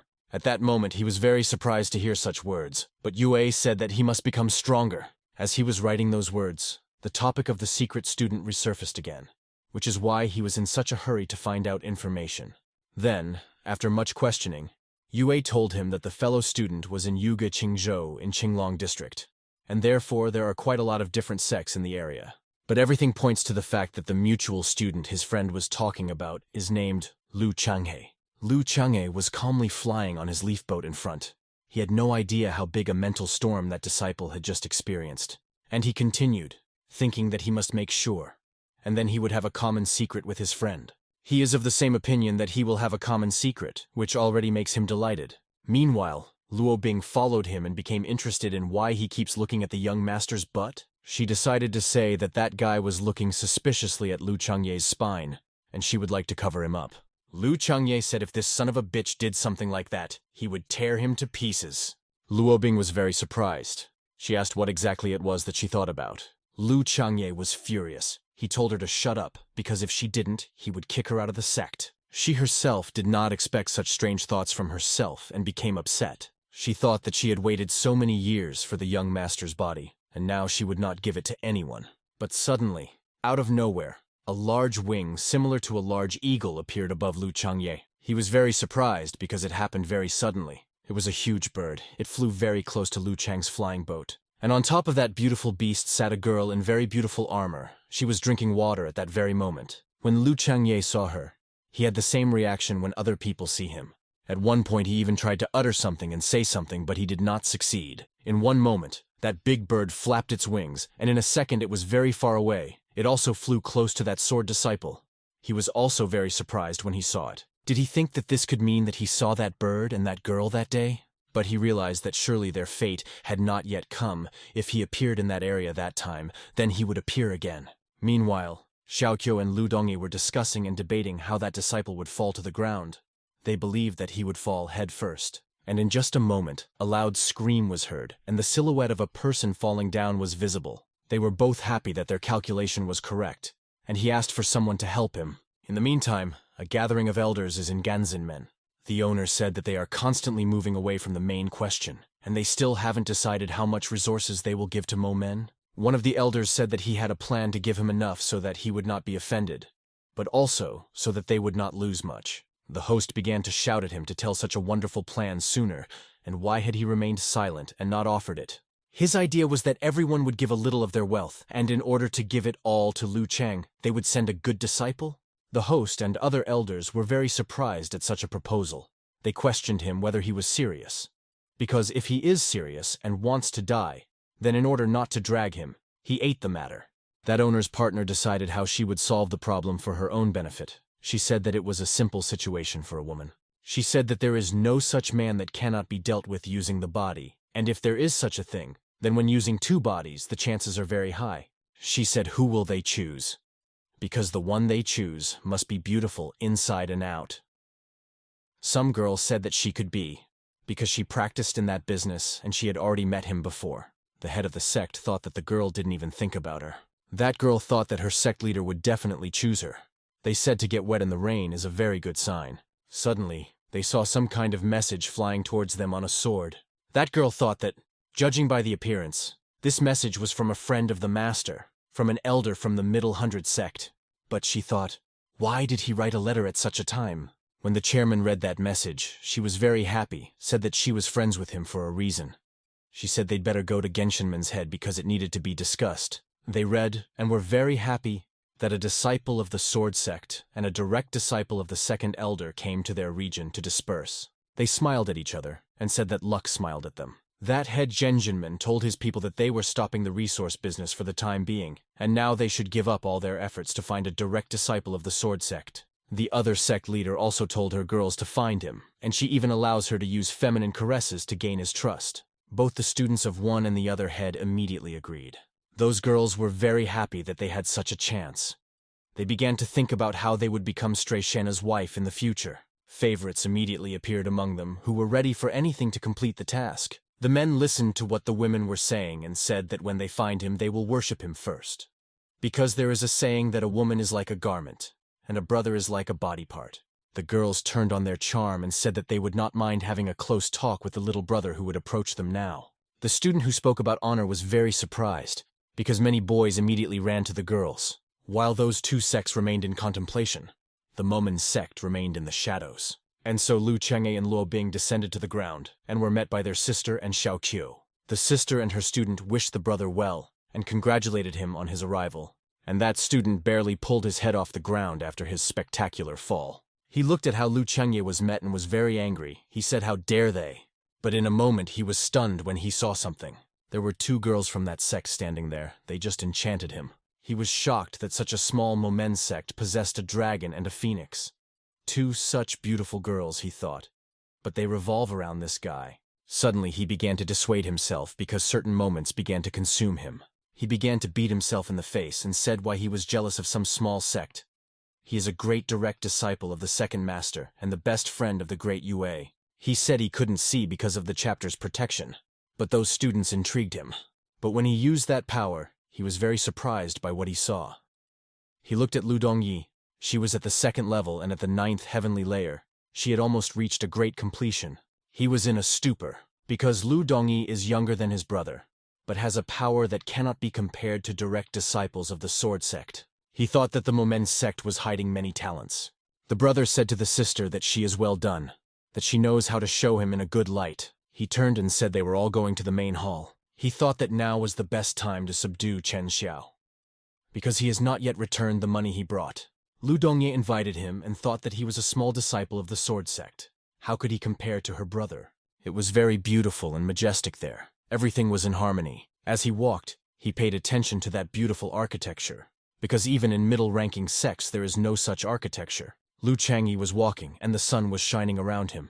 He seemed to attract the sun to himself, so that it would always illuminate him. He still couldn't believe that this Lu Chang'e was really the secret mutual disciple that Yue had talked about. They came to a large hall. He was invited to sit at the table. When he looked back, Luo Bing was standing behind him. She would be pouring tea. He thought that she would be so close, and he could even smell her scent. So it will definitely be so. He was very happy and was looking forward to that moment. He closed his eyes to enjoy himself as much as possible, because he heard that the tea was already being poured. But for some reason he did not hear that beautiful aroma. When he looked around, he was very surprised. He saw that she poured the tea so skillfully that she did not even approach him. Everyone was surprised by such an act. They thought that he would have a psychological injury. And he thought that that girl is very shy, sarcastic, and has great moral values, that she probably behaves like that with all men, so he won't take it to heart. But in a moment, he sees how she approaches Lu Change almost sheltering and offers him tea, which surprises him very much. He felt very sorry for him, because he is such a wonderful and noble student. And isn't he very attractive? Suddenly, Lu Chang'e began to cough characteristically, as if hinting at something. That disciple didn't understand anything and asked Lu Chang'e if everything was okay with him. He was calmly sipping tea, and Lu Chang'e didn't understand why he hadn't given the money yet. Does he still want to stay for lunch? And then Luo Bing decided to ask, did the senior mutual student come to them in Momen on some business? He replied that it was an important matter, and he himself thought that the fact that she called him so respectfully was his chance to impress her. He stood up and began to say that he had been ordered by the main sword sect to transfer the resources to the subordinate sects, and he had already prepared everything. He was holding an enchanted ring in his palm that contained a spirit stone, also sealed miraculous medicine and processing materials. This was all for the Momen sect. Lu Chang'e didn't show excitement, but he was actually very happy because he would be able to use those materials with the skill he learned from Aunt Ning. He smiled and said very well and began to use his water power. That disciple was very surprised when he saw that power of water covering that ring. He immediately thought that it was the power of heaven and earth. That ring flowed smoothly through that water to its new owner. In a moment, he was already at Lu Chang'e, and that disciple was standing there and was simply amazed. He thought that Lu Chang'e was enlightened. He was happy because now he was almost certain that the secret mutual disciple was Lu Chang'e. Lu thought that the sword sect had become very rich. He went on to say that he received what was given to him, but he said that the disciple still mentioned some important task from the sword sect. He further thought that the resources from the sword sect were a benefit from the fact that the Momen sect was subordinate, and helping the students of the sect is already mandatory. He said that this time he also went on a mission due to the appearance of demonic cultivators. All the members of the Momen sect present there were shocked by such news. Suddenly, Lu Chang'e abruptly placed his sword on the table, showing his readiness. He was also no less surprised by such news, and immediately asked where exactly they were spotted. Such a sudden action even scared that student a little. He thought that when others received such news, they were immediately frightened and tried to avoid such a task. He further thought that Lu Chang'e asked where it was. He was comforted by this, because sword cultivators like them, who are not afraid of battle, this is exactly the kind of attitude he needs. Demonic cultivators, this is not dishonor at all, but people who deliberately mix their blood with beasts. Because of this mixing, they became very strong, but at the same time they turned into very cruel cannibals. Among them were those who were unlucky and they became something very strange. The loud power of those demonic cultivators was that they could become the animals with which they were connected. Such monsters are different from celestial demons. They have almost no intelligence, but are very bloodthirsty and aggressive. They especially become aggressive when it comes to eating people. The more they eat, the stronger they become. For demonic cultivators to be considered invincible in the cultivation world, except for a few geniuses, all other people are afraid of them. Because they're not just strong, they can get stronger just by eating people and no one knows how strong they are. and a special race of demons. They are different from those who diligently cultivated and became a demon. That's why all sects always tell their students that when they meet such a demon or monster, they should just run away and not leave their head, so that they don't become stronger. Chen Xiao said that the sect had passed on the information that that demonic cultivator was at the 2nd level and was being followed by several monsters. Lu Chang'e was a little sad. He thought that he would be weak, that he was not the one he needed. Chen Xiao wondered why Lu Chang'e looked so disappointed. But he hopes that that demonic cultivator will be able to give him information about that demon that he needs. He went on to say that if Chen Xiao needed help, he would give it to him. He officially asked for help because a demonic cultivator was found. And he himself thought that on that trip he would be able to see how strong the sect leader is. And if he is very strong, then he is definitely the mysterious disciple. And then he thought, if Lu Chang'e is weak, then he himself will destroy that demonic cultivator and thereby restore his honor. In a moment, a task proposal appeared in front of him. He needed to destroy that demonic cultivator. A reward of 5,000 experience points and 1 ticket for an artifact, yellow rank. He accepted that task and said that tomorrow they would go down the mountain together to kill that demonic cultivator. Chen Xiao was a little uncomfortable hearing this in such a tone, but he agreed. Lu Chang'e thought that the mountains were for immortals, and this place was for the Momen sect. He thought that if someone wanted to cause trouble, they should first ask permission from his sword. When that disciple left, the sister remembered that she did not ask the brother how the meeting he came from was. She was tensed and thought that the hateful student saw her getting close to her brother. But she was in no hurry to leave them. He told Luo Bing to tell his master about it. The sister was not satisfied, but Luo Bing was immediately happy. She said that Lu Chang'e, as a true god, not only made Chushi men and Genxing men tremble in fear, but also strengthened Momen's strength in the future. He is truly an immortal who came down to earth. He was fascinated by such a beautiful story about him. She remembered that the prophecy of 1875 mentioned something about the Chishuimen and Genshinmen sects. Lu Chang'e asked his sister what she was muttering under her breath. She said that it was nothing important, but she thought to herself that in those prophecies, those 2 sects should not bring harm, and surely she did not need to worry. But she asked if she could join tomorrow's trip, because the demonic cultivator is strong, and she worries about her brother. Lu Chang'e looked at her and thought that that girl was worried about him, and the sister wondered why he didn't say anything, because if he said no, she would pinch his cheek. He decided to say that, as she wants, let her do so. She was immediately happy. He thought that considering Lu Dongyi's character, it would be foolish to take monsters from her. Also, he will keep it as a spare weapon when dealing with Chen Xiao. Luo Bing was wary because how can she sit when her master and young master are in danger? And when they were already leaving, she decided to turn to them. But in a moment, the sister turned around sharply and said with a clear head that it was impossible and that she should not even think. Luo Bing thought that she didn't even finish. Lu Dunyi's girlfriend began to say emotionally, if it's forbidden, then it's forbidden. She herself thought that that girl definitely wanted to put handcuffs on his brother. In a moment, Lu Chang'e turned around and calmly said that she would not go with them this time. He said that she had no idea how terrifying those demonic cultivators were. With her current level of cultivation, not only would she not help, but she would also be a hindrance. And her sister told her to train hard, and they turned and left, leaving her in that hall. She thought that the master had not made a breakthrough for a long time, and she had caught up with him in improvement. But recently, he made a breakthrough again. In addition, he made this breakthrough very, very quickly. If the difference between him and her in the level of perfection keeps getting bigger and bigger, then everything will be just like the master girl Lu Donyi said. Not only will she not help, but she will interfere. She must try to stand with the young master and be always needed by him. That's the end of that beautiful and very busy day. Momeni is located in such a beautiful place that it is always very beautiful there. A strange call was heard from one of the huts.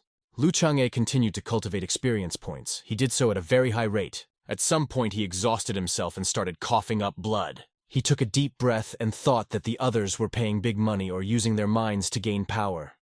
And he is forced to give his life. That technique of torture is very cruel. As soon as he got a little more experience, blood immediately flowed from all the cracks. Suddenly that maid from the cemetery entered his house. She seemed to be saying something. He asked her if she needed something. He went to the place where she lived. He came there and asked what happened, because if she wants his seed, it won't work out that time. She started to make some sounds. She tried to say something. She started to point towards Chao Xiaoyu's house. She pictured a knife. Lu Chang'e didn't understand what she meant. She waved that knife against the background of that house. She clearly had something in mind. Lu Chang'e asked her what she meant by killing him. If so, then definitely not. She began to explain something that I did not kill someone else. He understood. She meant a demonic cultivator. He asked her what she needed from a demonic cultivator, and she began to explain exactly what she wanted, and with every word, Lu Chang'e was more and more surprised. And suddenly he realized that she meant that she needed the corpse of that demonic monster. He questions that she needs a whole body? She demonstrated the silhouette when the head snapped off. Now he realized that she didn't need just the head. Lu Chang'e said that the demonic cultivator was very strong, and when he faced him, he had to use all his strength. In such a situation, it would be difficult not to damage other parts of his body. Then he said, if these are the criteria, then the fee should be increased. She seems to have hung up again. He said that she must pay extra. And in a moment, she stretched out her spiritual hand and held some object in it. Lu Chang'e was pleased. He immediately told her to give him that item, but she abruptly took the hand with the object back. He said she would only give him the scroll if he got the corpse. Maybe she is not very smart, but she is not stupid either. In a moment, he had a very surprised face. It was a scroll of the Fall School sword technique. Blue level is low quality. Only medium quality sects can obtain such a rare sword technique. He was delighted. He thought that having such a spirit in his sect was like owning a treasure. That liquid scroll was worth much more than the corpse of that monster. And given the reward from the system, he will be able to kill 2 birds with 1 stone. He can't wait to get that reward, because in his past life he spent a lot of money, but he was only able to get a blue-level shooting technique of medium quality. It was called Water Dragon Enters the Sea. He said that the essence of the technique was that it was like a dragon coming out of water. The technique she offered him was called Autumn Cicadas. He is interested in how exactly it manifests itself. He said that for the sake of their relationship, he would take on the task. She must have said, that he had a nice hunt. And in the next moment, she flew into the ground from which she flew. He became very interested in how much wealth that maid still has. He must do something to get more. He decided to start questioning her. Why did she need the body of a demonic cultivator? She made some unintelligible sound. He said that she got hers and now started pretending to be deaf. He decided to get away from her and said that he could never have thought that he would be used as a thing. The night ended and a new beautiful day came. Lu Dongye came to his house and said it was time for him to go. He said that she wanted him out so badly that she came to his door so early. She opened the door and said she just wanted to feel like a thief. He came out and said he was ready. She told him not to worry because she had prepared things for sleeping, brushing teeth, washing, secret weapons for battle, and everything else she had already prepared. He said what should he do with such a serious sister? And she told Lu Chang'e to call that sword sect disciple so they could go. He said fine and began to concentrate. He activated a special force that transmitted information with energy waves.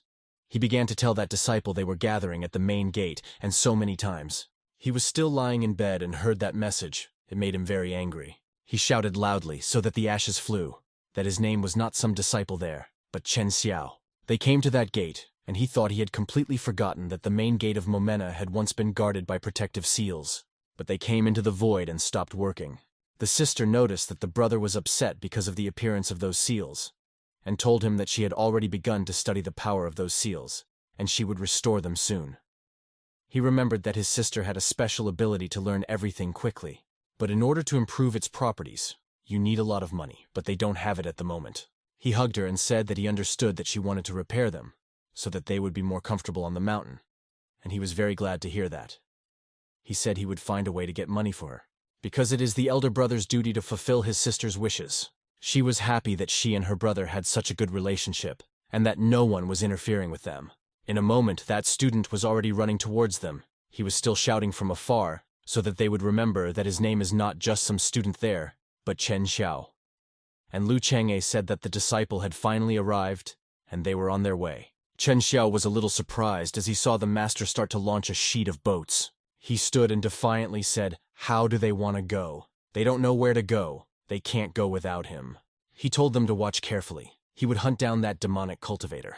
He raised his hand uphill and cast a displacement spell. And in a moment, a very unexpected object appeared there. Chen Xiao wanted to start explaining what this object was, but Lu Chang'e started to say that it was a blood vessel. It was used to study the owner of the blood. He told Chen Xiao to start this ritual already. He began to do that spell and thought that he was constantly humiliating him. He needed to figure out how to carry his reputation. The sister asked the brother how he knew about it. because they do not have such a thing in their sect. In fact, he sees it live, but the first time he saw it on the stream, he said that he saw that in a special place, at a special time, special people use such a thing. The sister was surprised. Somehow too many features? Suddenly Chen Xiao began to say that the thing was beginning to react. He suddenly started flying on his sword and said that thing starts to vibrate if he gets close to that monster. That object was already beginning to vibrate very strongly. His sister decided to ask him how else this item was used. He immediately regretted that he had said too much. He thought that he could not spoil the child. Then he decided to say that this thing is very convenient for hammering nails. Chen Xiao began to say that the object began to vibrate very strongly. He could barely hold it, so they were close. Lu Dongye said that they were approaching the fire forest. She remembered that they had already been in that forest where special grass grows. She said that there were a lot of monsters in that forest, and if that demonic cultivator was there, he might be very strong.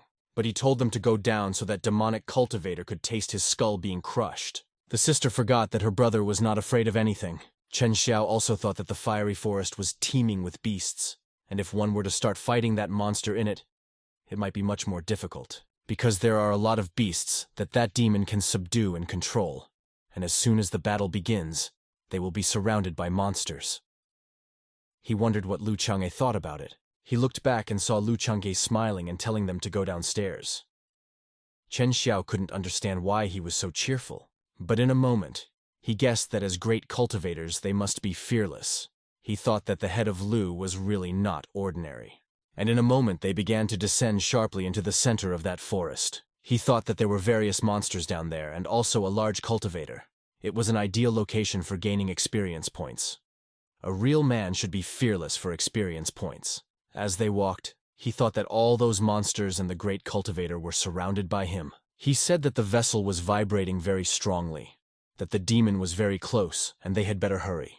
Lu Chang'e sharply and loudly told Chen Xiao to quickly show the way, and he was very unhappy with such bad treatment. But he is looking forward to being able to show his strength. Even the mid-level sect heads treat him with more respect.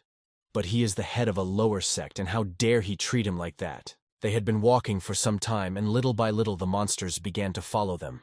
At one point, the object vibrated so strongly that it almost jumped out of my hands. They were walking, and Chen Xiao said that it was very close, so they should be careful. Lu Chang'e suddenly became curious. If he inserted that thing into a demonic cultivator's neck, would he fly away from the vibration? He is very sorry, because if Momena had a vessel of blood, he would be able to hunt down the demon that killed his parents. Beasts devour each other even if they are of the same species. He thought that it would be difficult for him to fulfill the task of a maid, because the only part of the body that beasts do not eat is the head. He began to activate his power, and thought that those beasts would gnaw the whole body and leave no part clean. Lu Dongye said to hide their qi energy first. Chen Xiao thought that he also knew such a technique, but he could not control it so skillfully. When he got closer, he already saw that monster. He said if their qi energy is hidden, then you can get closer and just kill it. Lu Chang'e came over sharply and told him not to move. He was furious. He didn't understand why Lu Chang'e wanted to stop him from just chopping off that monster's head, and that would be the end of it? Lu Chang'e came closer and quietly said that they had already been spotted. When he turned around, he noticed that big red eyes were actually glowing in the dark. It was a black flying dog. It was level 21. And it was a scorpion lion. It was level 25. Chen Xiao started shouting that these were monsters. And Lu Chang'e rushed to attack and said that no matter who it is, he will destroy them. At first, he managed to attack a flying dog. When he flew up, he began to warm up his power. He was very encouraged. He shouted, "Oh, oh, the dog's head will be cut off." He used a kick to knock that monster to the ground. He put so much energy into that blow that it was very important for the monster to fly uphill again. Chen Xiao looked at that and thought that this is what a sword cultivator should be like. And he was so scared. As soon as Lu Chang'e landed, another monster began to attack him from behind before he could see it. But suddenly that monster let out a loud roar of pain, because someone hit him hard on his big paw. Lu Chang'e turned around and saw that it was Chen Xiao. He moved to the front with a very fast speed. He told Chief Lu to back off and he would cover him. And he himself thought that the boy was quite a good fighter. In a moment, the flying but no longer flying dog began to attack Lu Chang'e again. He said that now he can kill him with peace of mind. Energy was just pouring out of him in all directions. He delivered a powerful blow to that monster at the moment he flipped. When he looked at Lu Chang'e, he thought that as a great disciple of the sword sect, he should not be inferior to him. and he jumped uphill above the other monster and began to deliver many very accurate blows. Lu Chang'e looked around and had a surprised expression on his face. He saw that the monster was afraid of the way he was swinging his sword. It looked very strange. The flying dog flew up again and began to attack with great speed. When that monster was close, Lu Chang'e thought that surely if he didn't use his previous sword awareness, he wouldn't be able to deal much damage to it. In addition, a large cultivator is nearby, waiting for the right opportunity to attack. After this realization, he decided not to hold back, and in an instant, a strong energy just exploded and began to spread around. The sister was happy that her brother had started to use his true power. It was long overdue, and the most powerful techniques must be used. That monster didn't look scared at all, but rather playful in the battle with Chen Xiao. And when he saw that power, he thought that it was a real sword-raising. Now he was absolutely sure that he was the secret fellow student, because even Yue had just begun to form such a technique. And in Lu Chang, it has already been completely completed. This is the only way he can be called an incomparable swordsman, and a worthy rival to Lu Yue. He thought that Lu Chang'e was definitely an incomparable swordmaster, if you think about it. There were already 2 incomparable swordmasters living in the same generation at that time. He rejoiced, because he thought that great power was waiting for him too soon. He simply turned his back on that monster. And that monster thought that that person stopped attacking and turned his back to him. This is a good chance for him to attack. And he decided to attack, because if he didn't bite him now, there might not be a chance. Chen Xiao turned around suddenly and was very frightened because that blow was right in front of him. From that blow, he received quite a lot of damage. He flew a very long distance from that blow. Lu Chang'e was surprised that a level 25 beat a level 30, and that Chen Xiao believed so much in the sword sect's defense power. Again, that flying dog flew to attack with great anger. Lu Chang'e activated an even stronger power and told Chen Xiao to watch carefully. What does a man who is hardened by blood mean? And in a moment, a blow of incredible force was inflicted. And that huge monster just flew away with great speed. And he told that sword sect disciple to never treat the enemy lightly. Chen Xiao defiantly bowed and thanked him for the important advice. He himself thought that that student had already almost completely obeyed him. And suddenly from the darkness of the forest came a very loud roar, much louder than those 2 monsters. Lu Chang'e suddenly turned around and said that the same master demon had come. A large monster paw appeared from the darkness. It was Luo Ling's level 27 demonic cultivator. He was standing on top of a large monster, and it was a large level 27 steel rhinoceros monster. That demon Luo Ling said that some level 1 cultivator there wanted to kill his dog. He definitely overestimated his strength and chose the wrong enemy. He began to order that flying dog to attack again and simply eat that warrior, and then he would be able to grow new wings. And that monster increased its own strength and became much stronger. Next, that demon turned his attention to the sword sect disciple. Suddenly, Chen Xiao delivered several more precise and powerful blows. That monster was seriously wounded, and Chen Xiao asked that demon if he underestimated Chief Lu that much. That demon began to laugh and said that he really had to fear some scumbag and consider him a rival. He said, even a demon like him couldn't even imagine who Lu Chang'e really was. The sister looked at how he was mocking that demon and thought that he had also finally been infected by his brother. That monster flying dog became very fast. He began to fly in a circle and wait for the moment to attack. Lu Chang'e thought that he needed to reduce the number of opponents to minimize accidental injuries. That's why he got ready, and that flying dog prepared his strongest attack and started it. He had seconds to act. He prepared his technique. For the counterattack, it is the soul spray technique. In an instant, there was a super strong blow, which immediately showed very big consequences. In a moment, there was another blow, and that monster could no longer stop its attack, but also could not launch it because of the injury. An energy blast began to form, and Lu Chang'e enveloped that blast with his power so that it wouldn't hurt his friends. That demonic cultivator was surprised and also took cover from that explosion. He couldn't believe that his level 2 flying dog had lost. Chen Xiao sat with that other monster and said that he had said before that Lu Chang'e would sooner or later become the second strongest warrior in the world, because the first would be his fellow student Lu Yue. Immediately a message came from the system that he completed the task. He killed the black flying dog and received 20,000 experience points. He was satisfied that he was given so many points for a certain dog. He needs 18,000 to level up. This is a good opportunity to level up. He wasted no time in raising his level from level 17 to level 18. And in a moment he began to glow with blue energy. He said that it would be nice to feel the restoration of health and full restoration of energy. The sister and that student were very surprised that he raised the level again. The sister thought that her brother had moved to a new level again. And in general, he had recently started to raise the level very often. If this continued, she would be left far behind. Chen Xiao wondered why Lu Chang'e had leveled up now. But then he realized that Lu Chang'e wanted to defeat a demonic cultivator at that very level. He thought that Head Lu would cultivate strength during battle in this way. That demon said that he didn't know why he named Lu Chang'e second in command, but it didn't matter because they would all become part of him now. He said that Lu Chang'e was killed first, and then Chen Xiao. Lu Chang'e shouted at him and said that he is a freak who hides behind a cloak and is afraid to show his face to people. That demonic cultivator shouted, "How dare he call him that?" Lu Chang'e said that even if he didn't go into details, he would attack because he was just a big ant who overestimated his sweet powers. He ordered his steel rhinoceros to kill him. And in a moment, that big rhinoceros started to accelerate and attack. Suddenly, Chen Xiao decided to use a new technique and began to activate it. That technique was very powerful. The light from its use flooded the entire space. From that technique, a very large hole appeared in the armor of that monster. That demonic cultivator was very surprised. He didn't expect this at all. He didn't understand what happened. When that bright light began to fade, Chen Xiao was already holstering his sword. That monster was captured by his technique and was dying, and he said that his monsters were not allowed to approach Lu's head. He stood and thought that all his energy had gone into that reception. He thought that it was very good that he managed to redirect all the sweat to his back. He was standing and showing off, and Lu Dongyi thought that he used spiritual energy to redirect the sweat to his back so that her brother wouldn't see. She thinks he is just as sick in the head as her brother. She thought he had definitely gotten the point. That demonic cultivator started shouting. How could the steel rhinoceros lose because he promised to go all the way to the top of demonic cultivation with him? He was just crazy. He stuck his hand in that rhino and told that rhino to rest in peace, and he will take revenge for him. Lu Dunyi and Chen Xiao were shocked when they saw this. Lu Dunyi's girlfriend said that it will be bad because that guy wants to get the demonic crystal. And in general, demonic cultivators eat each other. That demon began to activate the power of this crystal, and ordered his rhino to wait until he dealt with them, and then they would use the blood of the entire village to restore his memory.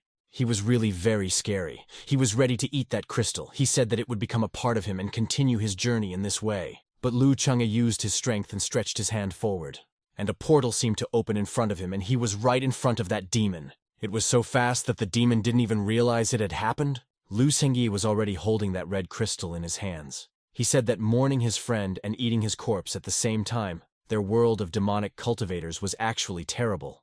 Lu Dongyi's girlfriend said that her brother's water-wielding power was getting stronger and stronger.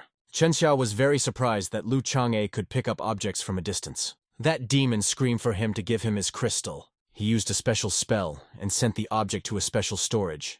He also said that he didn't understand what that demon was talking about, because in a moment his body would be owned by Lu Chang'e, because the maid wanted it. The sister and the student were very intrigued when they heard that phrase. And Lu Chang'e told them to stop their perverted fantasies. That demon was very angry. He started shouting that now he will use another power. He released a very large amount of dark energy and told all the monsters of the Red Forest to wake up. In an instant, that layer of dark energy began to split into different particles and began to fly to different corners of the forest. There were more and more of them, and they were very angry. Chen Xiao was very alarmed. He said that all the monsters of the fire forest had awakened, and if they didn't stop them, they would have to fight all of them at once. The girl Lu Dongyi also panicked a little. She counted those monsters, and there were more and more of them, she thought. If such a special situation arises, then she can't hide her power, because her brother's life is much more important. He shouted that everyone should be afraid of him, and after he kills them, he will go to all the villages within a radius of 50 kilometers and destroy them. As soon as he said that, a water ball appeared in front of him. He immediately became very wary, and in a moment, a water hand appeared from that ball, as if from a portal, which flew at him. He was surrounded by dark energy, but that hand still grabbed his throat. He could not do anything, because with his own hands he controlled the monsters he had awakened. Lu Chang'e held his throat and said that he had forgotten a very important detail. Now there is no monster that can protect him. He realized that he was in a very bad situation, and began to tremble with fear.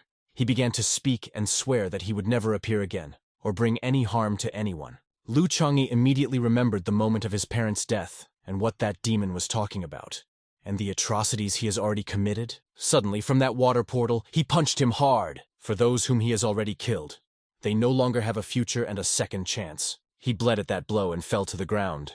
Those energy threads with which he controlled the monsters gradually began to dissolve. Lu Dongyi's girl breathed a sigh of relief. She thought she had almost drawn her sword.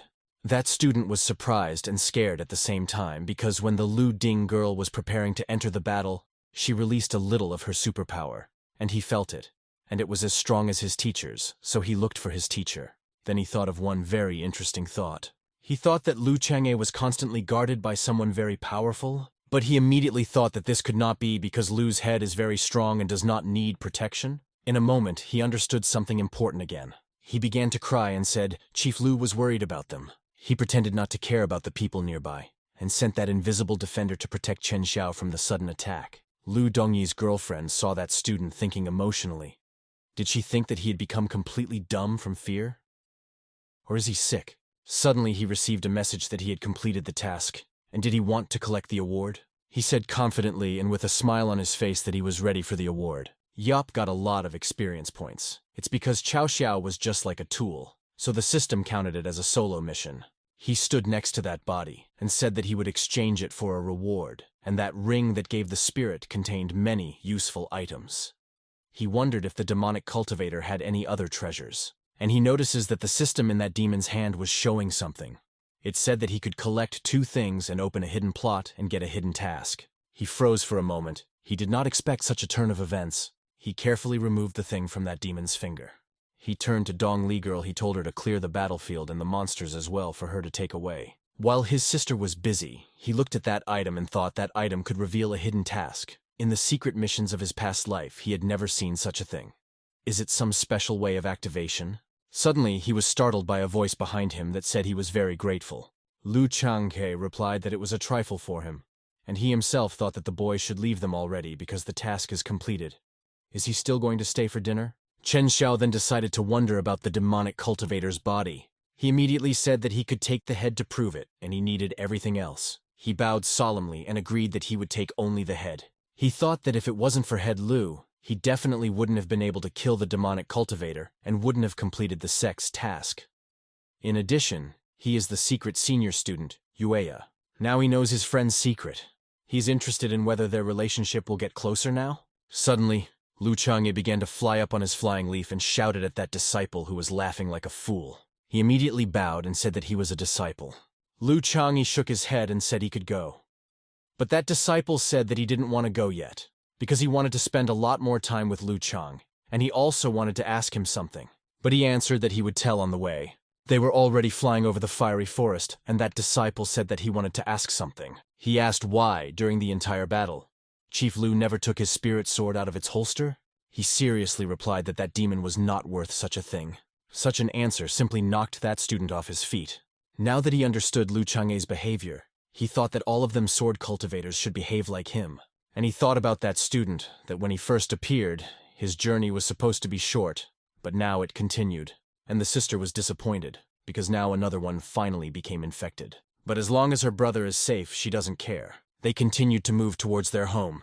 They still had a little more to go. When they got closer, they saw that there were many people standing in that square. The sister said that they were those people, and he said that they were from the Genjimen and Sushimen sects.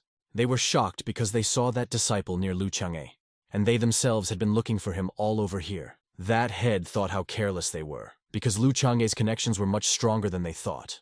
They all froze as Lu Chang'e and the others descended to the ground. He turned to them and asked what was the matter. That clan head began to say that every 10 years they shared resources for cultivation. And right now, they are all sharing resources and doing their own business. And he stood and listened to what he was told. The head of another clan was very interested in why Lu Chang'e was so handsome. Now she is not surprised that that girl volunteered to capture him, because she wanted to get him for herself. She thought that the student girl was her favorite, but she was still too young for that, so she better do it herself. And she began to say that due to the distribution of resources, at that time they are ready to give in. Chen Shou said that he had handled such a matter many times in the sword sect, and he asked Lu Chang'e if it was okay for him to lead the matter. He began to smile and happily agreed. And he thought that that person was becoming more and more useful to him. And he thought that Chief Lu patted him on the shoulder, which meant that he accepted him. Now, Lu Chang'e was thinking of how else to use that boy. As a result, he said that Elder Lu Dongyi's girlfriend would follow him. And Chen Xiao caught the female head of Lin by the hand and told her to follow him. She tried not to show her disappointment. And she herself thought that this was the end, that she would not be able to touch Lu Changye. Chen Xiao thought that if he did well in the task this time, would he have a better relationship with the head? He also wondered if in that case he would have more topics to discuss with his mutual friend Yue. That Chen Xiao lived up to expectations and did everything well, and Lu Changye thought it was time to take his second prize. He came to that monument and knocked on it, and said that he had come. He also said that the body is also there. In an instant, laughter rang out from behind the monument, and that spirit began to appear. She immediately took out the scroll that she had promised to hand over if he completed the task. He grabbed it sharply and was very pleased. While this spirit was flying to the body, Lu Changye thought that he would give the technique in the scroll to his sister because he would just lose it, and she would pass it on to the disciples and teach him as well. She is just a copier. Besides, it is the property of their entire sect. But he thought that the property of the sect should not be managed by a woman head. He thought that it would surely be difficult to convince his sister to hand over those powers. But the maid began to examine that body, and Lu Changye asked her why she thought of that body in the first place. But the maid raised that demon's hand and was looking for something. Then she raised her other hand and continued to search. He already guessed what she was looking for. He said that since she was a member of their sect, he would let her see what she was looking for. She immediately flew up and looked carefully at that object, and Lu Changye asked her if she knew what it was. He was surprised when she started to touch that object, and suddenly that object broke. Inside it was something more important. It was some very rare object. It was in the form of a moon. Suddenly he realized that it was the sign of the purple moon. At that moment, he immediately remembered that he had seen such a symbol before. He realized that the Purple Moon Society was connected to the demonic cultivator who killed his parents. He decided to ask the maid what she would say if the sign meant what he thought it meant. The maid immediately let him know that he was right. Then he decided to ask her again, that the demonic cultivator who killed his parents was a member of the purple community. He couldn't properly understand what she was trying to tell him. He had to guess what she meant. He asked her again, "Do you need two such things to become a full-fledged member of that community?" She said something, and he understood that if there is one sign, then someone is just a reserve member of the community, and the more signs, the greater the status and power. He asked her if she was well acquainted with that community. She nodded that she was familiar, and he thought that then he had a chance to learn something about that demonic cultivator. But suddenly she hung up, and he hoped to find the killer with her help. He thought that in his past life, he knew a little about the community of the Purple Place. He remembered that there was one guild that was very diligent in boasting to him, and that guild was diligently persecuting the Purple Moon community. That warrior guild is known for its donations. They were very proud of them and despised those who had a zero balance of donations, and if they did donate, they were accordingly very strong. But at that time, he himself fought with their entire guild and was able to defeat them. He remembers how he told them not to try to catch up with him in terms of donations, because they don't have enough money for real life, and for him, it's just small expenses.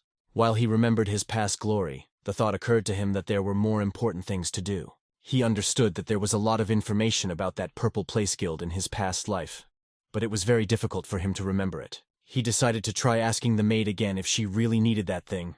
At that moment, he remembered his parents again as he held the thing in his hand.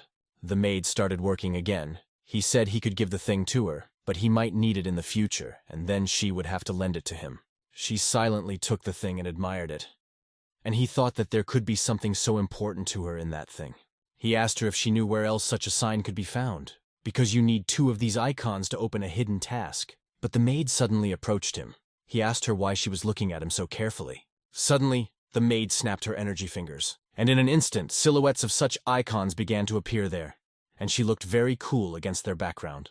Lu Changye was just amazed and very surprised at the same time. With a look of shock on his face, he asked her why she really hated the Purple Moon Guild so much, and just at that moment she lost her memory again and froze. Suddenly he realized that she had many signs, and she wanted him to help her establish her lost memory. She came to her senses and began to show with gestures that he understood everything correctly. He said it was a good thing he understood her because he would have thought she was the secret head of the Purple Place Guild and wholesaled signs. He thought that if the system marked her name in red, then he would definitely think that the theory about wholesale trade was true. Suddenly she flew to him and hugged his hand. He said that he would help her with the information about the Purple Moon Guild because he needed that too. But he said he would help, but she had to lend him some signs. She was very surprised because not only did she not get as many tokens as she wanted, but she also has to give him some? He said that he was not deceiving her. If she would give him some of those signs, then he knew a way to get the information, and then he would tell that information to the maid. She gestured for him to take as much as he needed. He said that 2 would be enough for him. He fulfilled the conditions in order to open the secret plot. The system prompts him to take a closer look. In a moment, a great holographic epic unfolded in front of him. He said that it was very impressive. He thought that surely the information given this time would be very impressive. But it was drastically reduced to a simple information plate. He expected more. It was said that that organization is very strong, it has many members, and if they began to actively act in this direction, then they were planning something. These members of this community worship the purple place. They believe that if they can absorb the purple moon, they can gain superpower. He was disappointed. He thought there would be much more information. He has to rely on his own thinking. Surely that purple moon is some object they want to absorb. Now he is familiar with their peculiarity when they worship something, and at the same time want to absorb it. A sudden message said if he wanted more information, he needed 10 purple moon signs. He was surprised and thought that those 2 signs were the initial price. And then, like in a bar, if you want a drink, you have to pay more and more. With a strange expression on his face, he reached out to take more badges.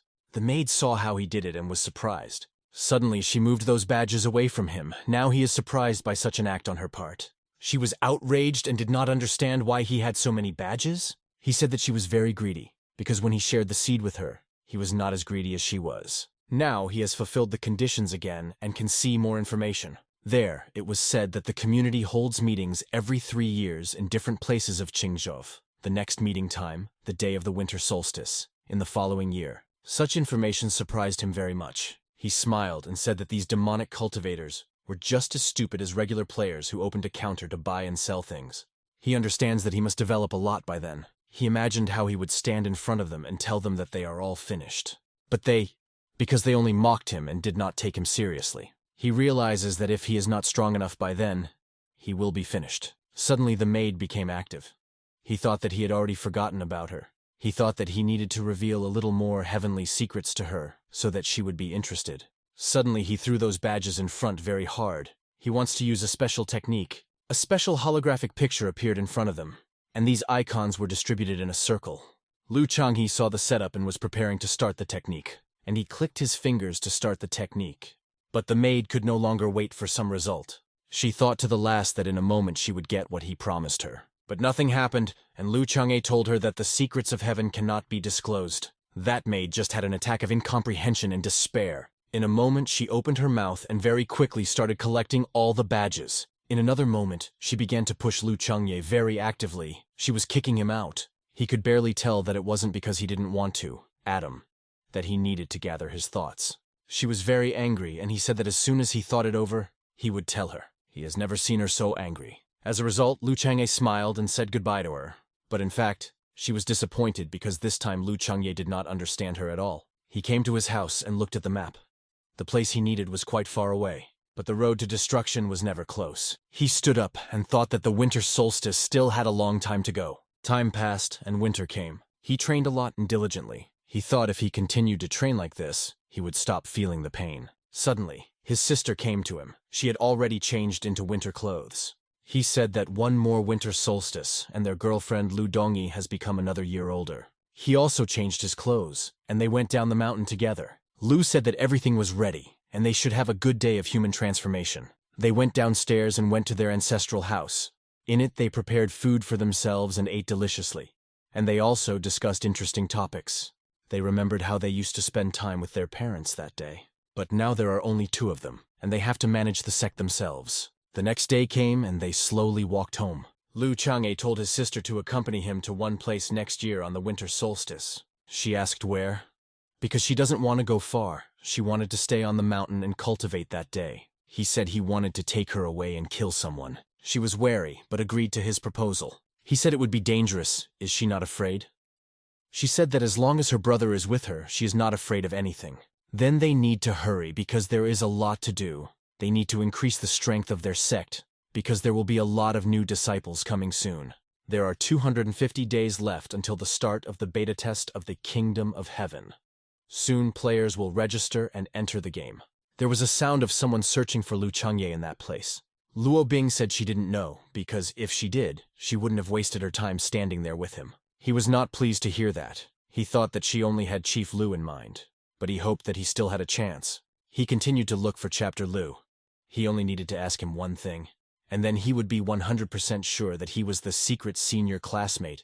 He was very happy when he noticed that the head had entered the main gate. He quickly ran up to them and said that he had come to say goodbye. Lu Chang'e said that everything is fine, he can go. And Chen Xiao expected a completely different reaction. He faintly asked if he should give Lu Chang'e's greetings to Aunt Ning and Lu Ayu. Chen Xiao thought that if he said yes, then he knew both of them, and then it would be 100% confirmation that he was one and the same. Lu Chang'e understood that he was testing him, but he thought that Momena's reputation was stuck, and there was probably nothing wrong with him opening up to him a little, and maybe getting some bonuses from the sword sect. It would be super to improve the reputation in the main Zhenjiao sect. He told Chen Xiao to say hello to Aunt Ning, and for Yue he thought that he was younger, and he couldn't say hello to him. He was very surprised, because now he has no doubt that it is he, that secret joint worship. He was satisfied, and he said that he will do everything right. In an instant, he happily flew to the sword sect, and Lu Chang'e thought that he would not disappoint him. His sister asked him what he was looking at for so long. He answered that on a flying advertising leaflet. As he was flying, he thought that Chief Lu didn't mention Yue's name, and Yue didn't mention Lu Chang'e's name. Judging from this, they think the same. He understood why they both wanted to hide their friendship and rivalry, so that one day it would come out and shake the world. He swore that he would never reveal their secret. 7 days have passed. Lu Chang'e thinks that he probably hasn't arrived in the sword sect yet, but he must have flown off somewhere again to brag. Half a month had already passed and Chen Xiao still hadn't returned. The sword sect needed to work on disciplining the disciples. A month had passed since then, and Lu Chang'e was already very angry. He said that the next time he saw him, he would squeeze his head to the bone. It's been a while, great sword sect. Chen Xiao met Lu Ye and began to tell him something very emotional. Yue was very surprised. He couldn't believe that Lu Chang'e had leveled up so quickly. He thought that at this rate he would quickly become a level higher than him. Chen Xiao continued to tell everything, and Yue thought that he was in danger of becoming like when he was a child, when he couldn't catch up with his shadow. Yue could hardly believe it. He began to shout that this is not possible and that I cannot be like this. Chen Xiao finally turned his attention to him and asked what happened to him. Suddenly Yue said that he had to leave Chen Xiao because he had important things to do. He had to cultivate, and the moment he flew, Chen Xiao thought that Yue was a brilliant swordsman who could be exalted at any moment. He also flew and thought that he also has an important mission. He must spread the theory about the dangerous secret senior student. But at the same time, no one should know who he is. The secret is the main point of his mission. He will not reveal that secret until he dies. Time flew by, spring came, and Chen Xiao finally died in Lu Chang'e's heart. He was lying on a chair and thinking that he needs to come up with a new plan because there are 212 days left before the beta test starts. Because how else can a small sect call noobs? Because for noobs, it is strength that is most important. He himself probably did not pay attention to such a sect as theirs in his past life. Luo Bing coughed and thought that the head was secretly looking at her. He was really looking and well understood that she saw what he was looking at. He thought that only old perverts would join their sect. But he wants to develop his clan, and what's the point of a bunch of perverts? He needs only skillful and brave players. That's the only way their sect will have a future. When he thought about the past, he remembered his past master, wondering if he would meet him in this life. He was very close to his master and loved her. He thought that there was no need to think about her, because in a little while he would not be able to restrain himself from starting to search for her. He first decided to see the condition of his students who came down from the mountain. Why haven't any of them come back yet? It's so empty without them. Suddenly he heard a sharp sound and was very surprised, and his heart sank. The girls were also surprised. It was a national call. He asked, "What happened?" When he came to himself, he was happy because it was a chance for him to brag. The main bell was installed opposite the main gate at the time of the founding of Momen. There were 301 such bells in that area. That bell is very expensive and was made by the 9th Lord of the Sword Sect. For thousands of years, that bell could ring by itself without the use of spiritual energy. People thought that there was something inside. And in fact, its essence is very simple. If something happened in the perishable world, then all you need to do is light the incense and ring the bell. Lu Chang'e walked over to that bell and began to read the energy from it. Luo Bing immediately started suggesting that she come down the mountain with the head. He said he didn't need to, and thought to himself that he couldn't give her that opportunity. But she began to insist that she really wanted to go down the mountain with him. He said that he could not delay any longer because he was afraid that misfortune had happened. He said she could go with him. Luo Dongyi's girlfriend thought that Luo Bing was a mean student. Lu Chang'e began to use the technique to see more and learn information about where to fly. He saw a foggy river there. Lu Dongye was surprised. She couldn't understand what could happen there. He said that there was also a foggy river last time when the incense was burned, and he also wondered what happened there now. They had already approached the misty river. The people saw that the cultivator was approaching them, and they rejoiced. When they landed, all the inhabitants began to bow to them and greet them. Those ordinary people admired Lu's head. He activated the force and asked what happened there. The same old man said that the merman appeared there again. He wondered what that could mean. Luo Bing thought that Lu Chang'e would definitely be angry because those people had not done anything since last time. He approached the water and began to concentrate. He received a notification that he had accepted the task. He was focused and could not believe until the end that it was the merman. The task was to destroy the water yak at the bottom of the river. The reward for such a task will be 10,000 experience points. Luo Bing thought that he was so angry because they had already destroyed such a merman half a year ago. Half a year ago, Lu Chang'e was busy training, and Lu Dongyi's girlfriend came down from the mountain, leaving only her and He Ting. At that time, they were very weak, and if they had gone there, they would probably have stayed there. And then they took their sect's spirit stones and went to ask another sect in the Middle Hundred to help them. That sect took those precious things and said that they would deal with the watermen.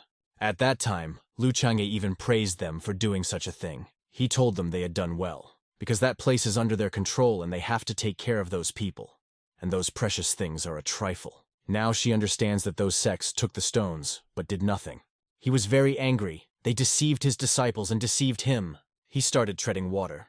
Evil in the other world is not born from one dinner, but from too many dinners. To create a water one, it is necessary that the dinners of those who drowned gathered into a single hole over many years. Those people confirmed the guesses that Lu Chang'e could walk on water. And the person who helped them last year was very arrogant and worthless. There cannot be two watermen in the same area. There is the one that was, and those bastards just came and went back and they did it for appearances. He asked the elder of that village if anyone was hurt. He said that one man who went fishing died. When they found him, he was already dead. They are very sorry for his family. He told Luo Bing to stay with them and guard them, and he would be back soon. In an instant, the strong water energy was activated by him. He was preparing for that matter. Suddenly, he sank under the water in a layer of air. He decided to engage the system. He said it would capture the target. He was level 20, born half a year ago. Very strong. The system highlighted him well. He was disappointed because it is exactly the same as it was. In an instant, that water monster had already sped up and was flying at Lu Chang'e at a very high speed. Those people on the surface pondered how the head was feeling, while others said that he could easily handle that merman. Suddenly there was a huge explosion that raised the water to a very high height. People began to shout that it was that waterman, and from that explosion he flew up the mountain. People said that he killed that man.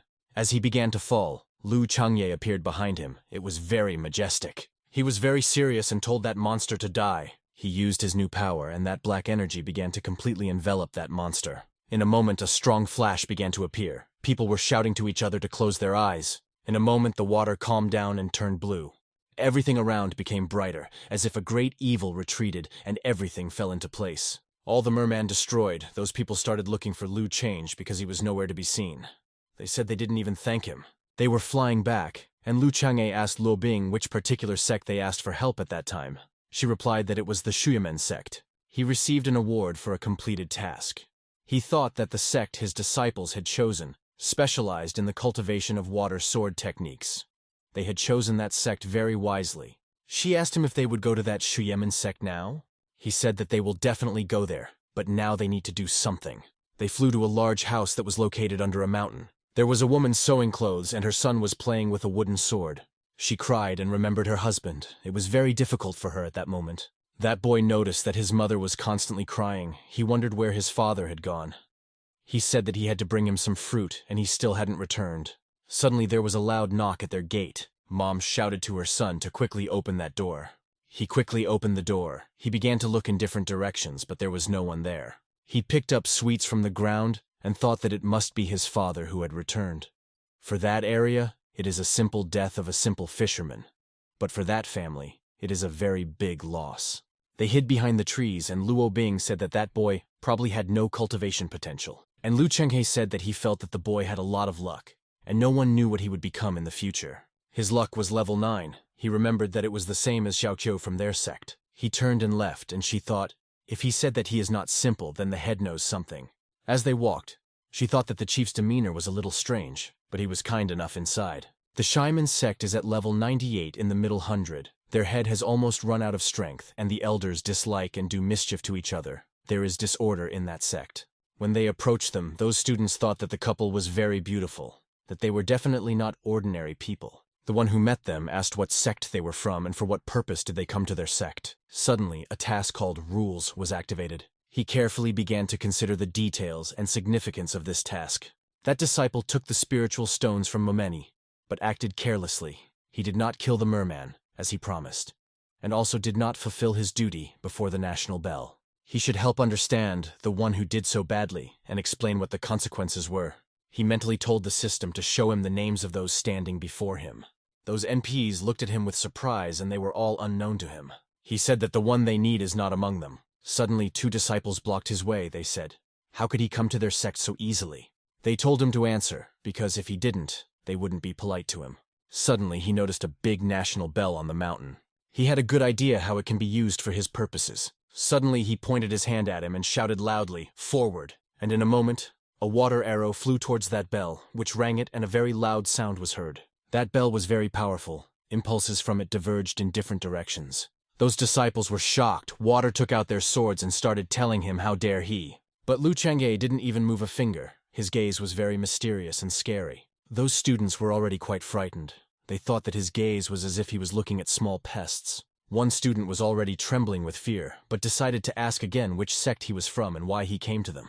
And he said that the national bell is ringing, and why no one answers his call. When they heard such a phrase from him, they were very surprised and even more frightened. They started to discuss and appreciate Lu Chang'e's clothes and that he was very beautiful.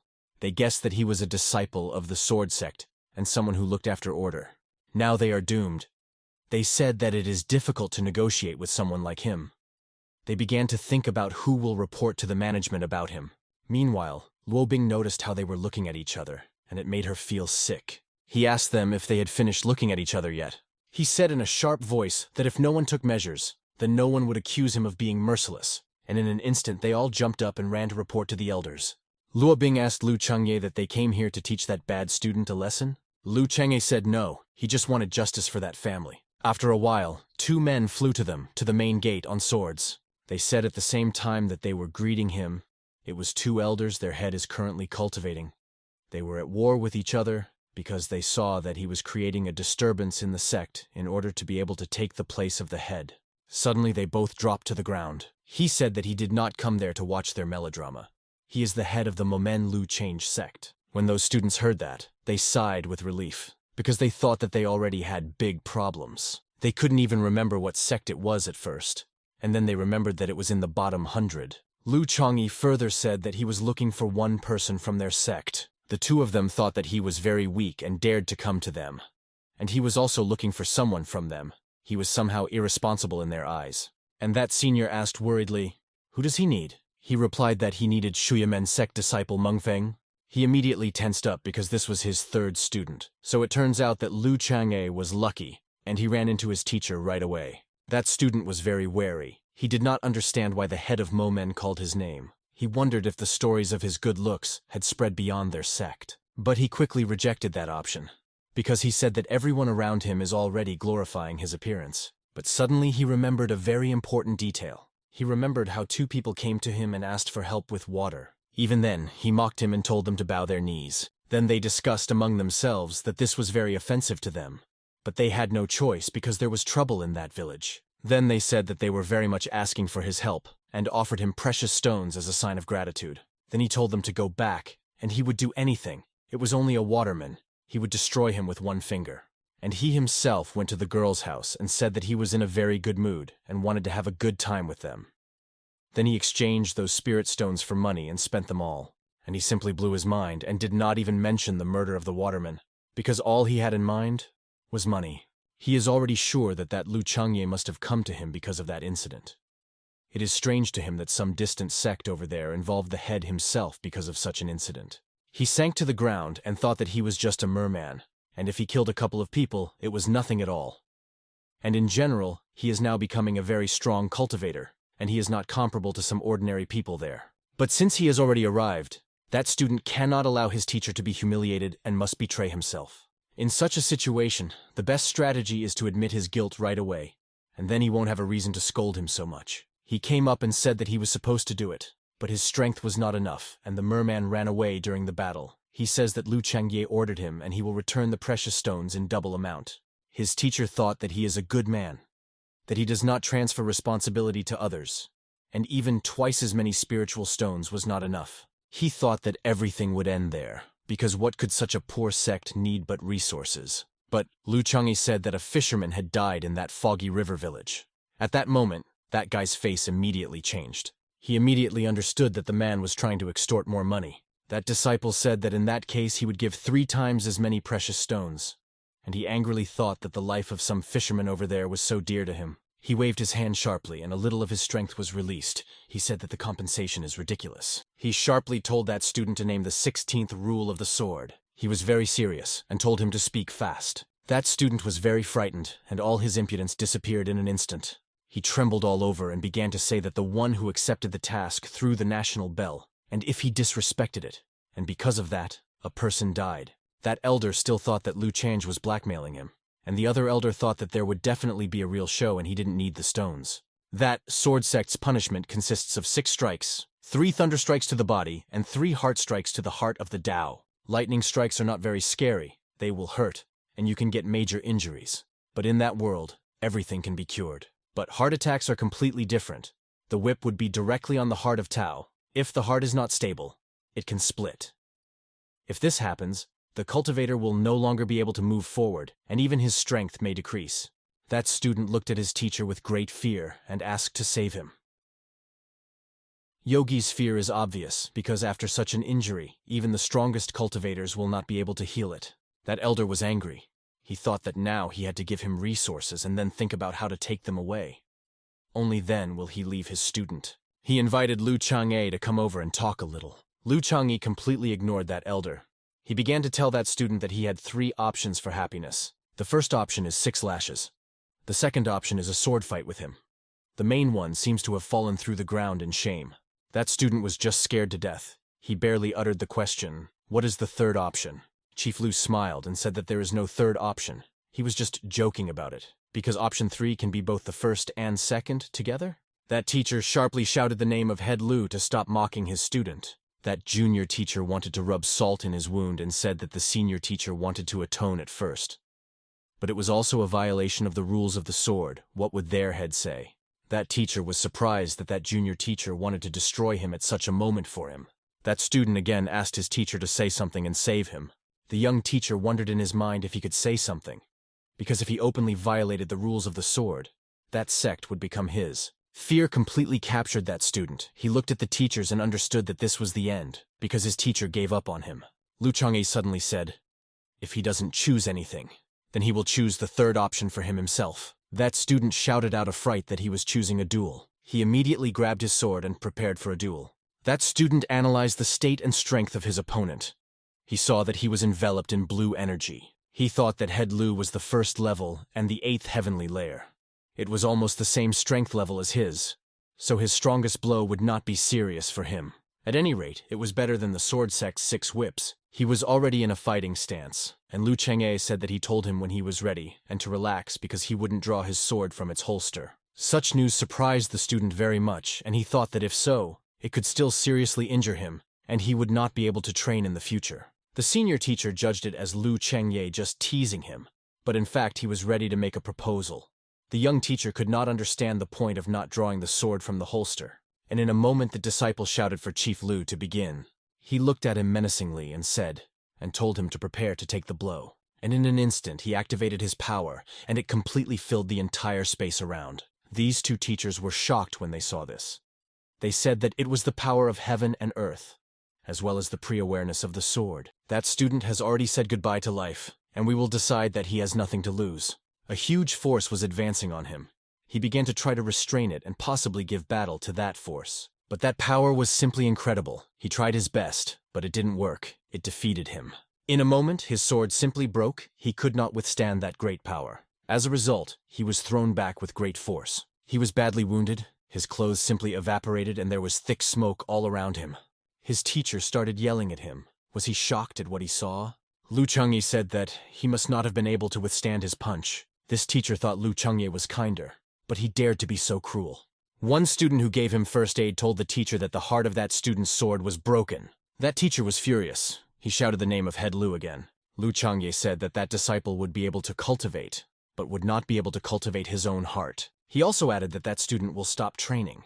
After that, that teacher couldn't stand it anymore, and his anger just exploded in him. He did his own strength. Another teacher said that it could not be that someone would break the rules of the sword for the sake of his own student, and in his mind, he thought that that senior teacher would go and start fighting with Lu Changye, and then he would break the rules. And then that sect would definitely become his. That teacher turned his anger on his partner and weakened the sweet power. He said to Lu Changye that he was so young but already possessed such a strong technique. And that younger teacher could not believe that his partner had endured such a thing. He left and said that the senior teacher was flattering him, and Luo Bing looked at it and thought that it was true sword cultivation. She said that he was the understanding, handsome, intellectual cultivator. This is the young owner whom she loves with all her soul. But she looked at that wounded disciple Meng Feng and thought, that they asked him for help? Does that mean that Chief Lu took his anger out on him instead of them? That junior teacher thought that he was disrespecting the senior teacher, and mentally called him an old rag. He cannot lose such an opportunity. He looked back at that student and thought that he must add fuel to the fire. He abruptly approached him and began to say that he had very serious injuries, and that he might remain disabled. More than 10 years of efforts of the first teacher were destroyed in an instant. When he looked around, he saw that the first teacher was once again overcome with anger. He was happy because his plan had worked. Then he took him by the face and said that there was a lot of blood in his mouth and many broken teeth. He was afraid that now he would only be able to eat liquid food. He said that this poor child did this to him and no one even stood up for him. The peak of the senior teacher's anger increased even more.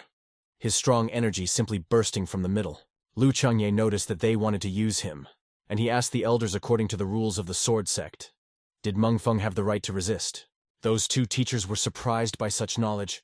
They thought that if he resisted, then Lu Changye would have the right to kill him. He asked the next question. If Meng Feng could withstand his blow, would everything be uneventful and peaceful? That mean teacher wondered what that boy wants to do. The senior teacher believed that compared to whipping, a duel was indeed a better way out. And he added that it was not his punishment that was strong, but that their sect was very weak. He added that they are simply worthless, and that is their biggest problem. It was simply an incredible blow to the honor and self-esteem of those two teachers. The two of them were already angry and thought that the boy had insulted their entire sect. And that senior teacher said that as a head, attacking a simple student with all his might is not a dignified act. Lu Changye said that since they knew he was the head, according to the rules, he was half a rank higher than them. And he continued to ask them why they did not bow down when he came to them. The two of them simply lost the gift of things because of such a turn of events.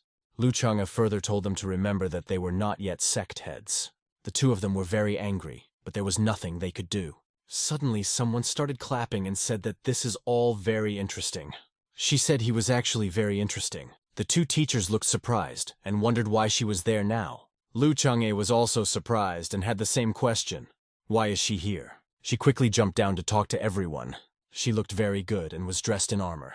It was Li Nanwei. She was from the sword sect and the daughter of a swordmaster. Lu Changye thought that her status was much higher than Yue's because he was only serving under the swordmaster and she was his daughter. Her rank is not even lower than the daughter of the head of the sword sect. In addition to her high rank, she has another peculiarity. She is the swordmaster's daughter and Yue's servant is a couple. The saga is game canon. He thought that Yue was still in the hidden love stage? Lu Changye was looking at that girl's eyes, and Lu Bing saw from her side that he was looking elsewhere. She thought that these are the kind of girls that Chief Lu likes. She remembered that in her childhood, there were 2 women in the brothel, and they were not very beautiful. But they possessed something else, and they always had visitors. She was disappointed, because in this case they need to be massaged, but someone else should do it, to increase the effect. Chief Lu used the system to see how high that girl's level was, if she was the swordmaster's daughter. The check took much longer than usual, and as a result, the system didn't just tell him that it was a powerful creature, so he should be careful. He thought, if the system can't check, then it is at least 20 levels stronger than him. Then it turns out that it is at least level 40. She walked up to him and introduced herself, and greeted Chief Lu. He smiled at her, and said that he was about her from Yue, and he himself thought that Yue should not say that Lu Chang'e did not help him. Those two teachers couldn't believe that he was the head of some distant sect after receiving an honorable welcome from a swordmaster's daughter. She thought he was very interesting because the others, meeting her, show their help and show her greatness, and he accepts respect from her. She smiled and thought that Yue had talked about a secret senior student somehow. She thinks it might be him and wants to check him out. Did she say that Chief Lu also knew Yue? And if so, what did he say about her? He replied that only good things, and he thought to himself that everything he could do for Yue, he had already done. While the two of them were actively discussing something there, the two teachers thought that they had offended both of them as a result. He said that he still had business in his sect, and he had to go. She did not object to him in any way. Lu Chang'e and Luo Bing turned around and slowly started walking away from that place. But suddenly he turned around and surprised everyone. They could not imagine what he would say now. He reminded about the triple compensation and that the teacher should be responsible for the students' debts. The senior teacher did not want to start sorting things out in the presence of that girl, and immediately threw the bag at him and said that there was even more. Vig caught it sharply and handed it to Lu Bing. He told her to carry it carefully. When they flew away, that girl thought that he was just an amazing person, and she had to find out if he was really the secret student. Those teachers approached her, and the senior teacher began to say that their sect had raised a sinful disciple and had performed badly. She looked back and understood what that senior teacher was talking about. She came back and said that he had better practice more with his sword. The teachers were very surprised at such an answer. Did they think that it expressed the opinion of the sword sect? They stood behind her, and did not understand what to expect from someone like her. Suddenly she jumped up on her sword and said that she had a lot to do, so she was leaving. As soon as she flew away, the younger teacher began to tell the older one that it was he who raised such a student. Luo Bing looked around and saw that sword sect girl flying behind them, she told the teacher. Luo Bing remembered that girl's special body part. She was outraged and wondered if this was legal. Is it possible that she injected air there? Lu Chang'e didn't show any worry, but he wondered why she was following them. She quickly caught up with them and asked if she could ask Chief Lu something. He activated the spiritual wind technique to add more charm to himself, and asked her what she wanted to ask him. She asked if he and Yue had known each other since childhood. Lu Chang'e recalled various moments from his childhood, mostly where he was beating up Yue and he had a smile on his face. He told her that she was mostly right, and he knew him since he was a kid. She excitedly said, "What does the secret mutual disciple that Yue talked about mean? Is this Lu Chang'e?" He turned with a surprised face and said that he did not understand her. And he himself thought, "What is that Yue doing there?" She began to say that Yue often talked about the sword sect's head Lu, but never mentioned the name. Even when her father asked him, he still didn't say. He immediately became very angry, and thought that now he understood why his reputation was not growing. He wants to exercise his brain.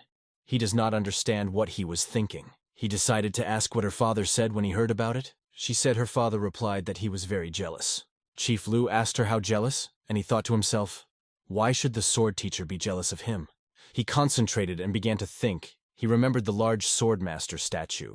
In a moment he said he understood, and she asked him if he understood why her father said that. He asked that girl Naniwei, does she know what it is that is lonely in the world? Luo Bing also became curious, and that girl asked what it was. He said that being invincible is the only thing in the world and looking for someone who could defeat him all his life. She did not expect such an answer, and was very surprised to hear exactly that. Luo Bing was also delighted by the simplicity and logic of that thought. He further said that Yue is a great talent that is born once in 1,000 years, and that he has such a beautiful rival as a young master, which is the envy of the sword teacher. Luo Bing began to congratulate him and said that he had an enemy of his life. That girl thought that Luo Bing was also very smart. She understood everything so quickly. Ningwei thought that Momin's sect was very talented. And he was angry, and especially angry at Yue because he could get a lot of reputation points if the sword teacher found out about him. He asked the Nanwei girl if she wanted to ask anything else, because if not, they would fly on.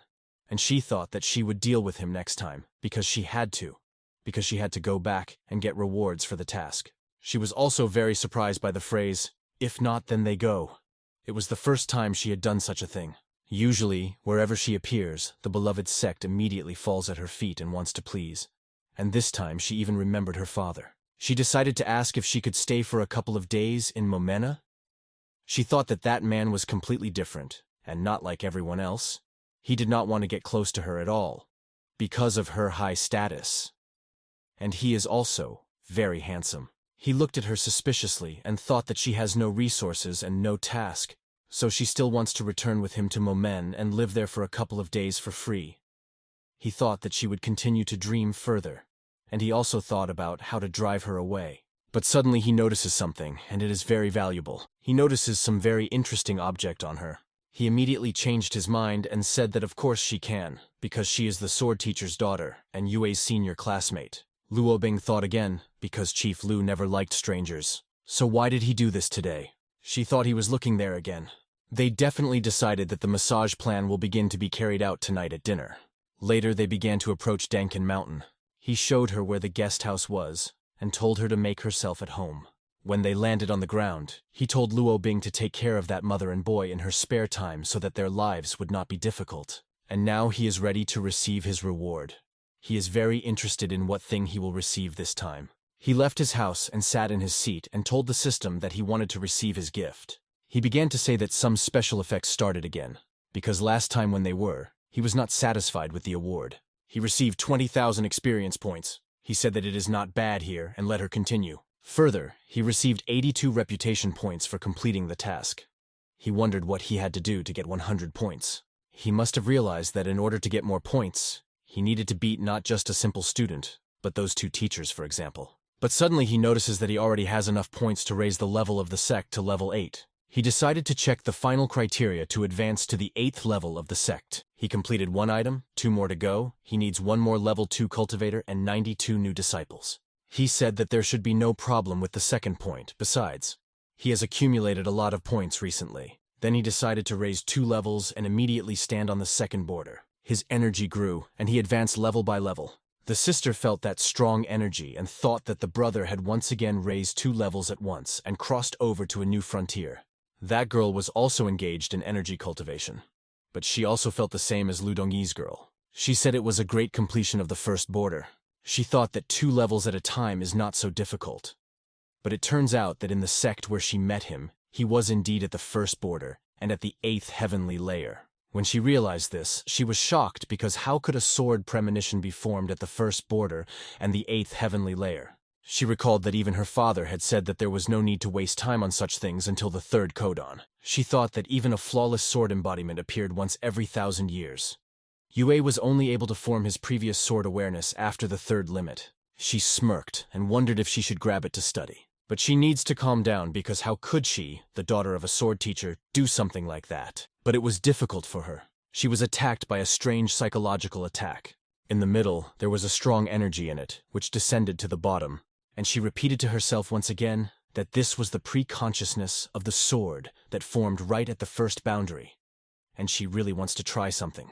She is simply obsessed with swords. She was tormented all night. She thought that he was still breathing, and she just had to wait for the morning to grab him. Oh, she was wrong to ask him.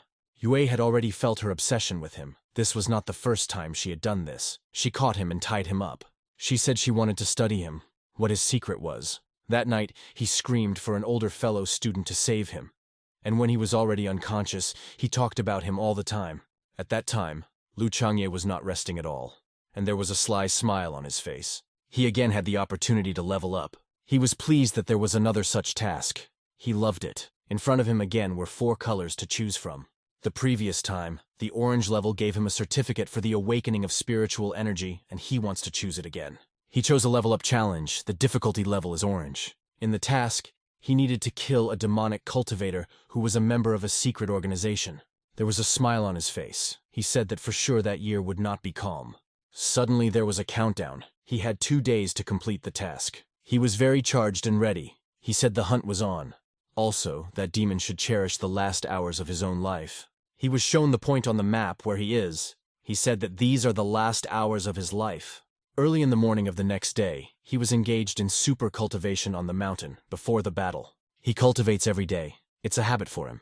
He believes that chasing a demon will not interfere with the work he does every day. He opened his eyes and said that it was already light. Suddenly there was that girl in front of him. She stood very strangely and said that he had very interesting equipment. He raised his head and she started to smile at him. He clearly said that doesn't Ms. Nianwei know that it is not cultural to disturb a person during cultivation? He turned his head sharply to the side and thought that he couldn't be too kind to her, because she might start overdoing it. She immediately bowed and said that she realized the mistake she had made. Although she is obsessed with swords, but he has charisma at level 10, he needs to be careful and careful. He said he had business outside the mountain, and she could move all over Mamen unhindered. She told him to wait because she wanted to talk about something. He began to fly and told her to speak, and she flew after him.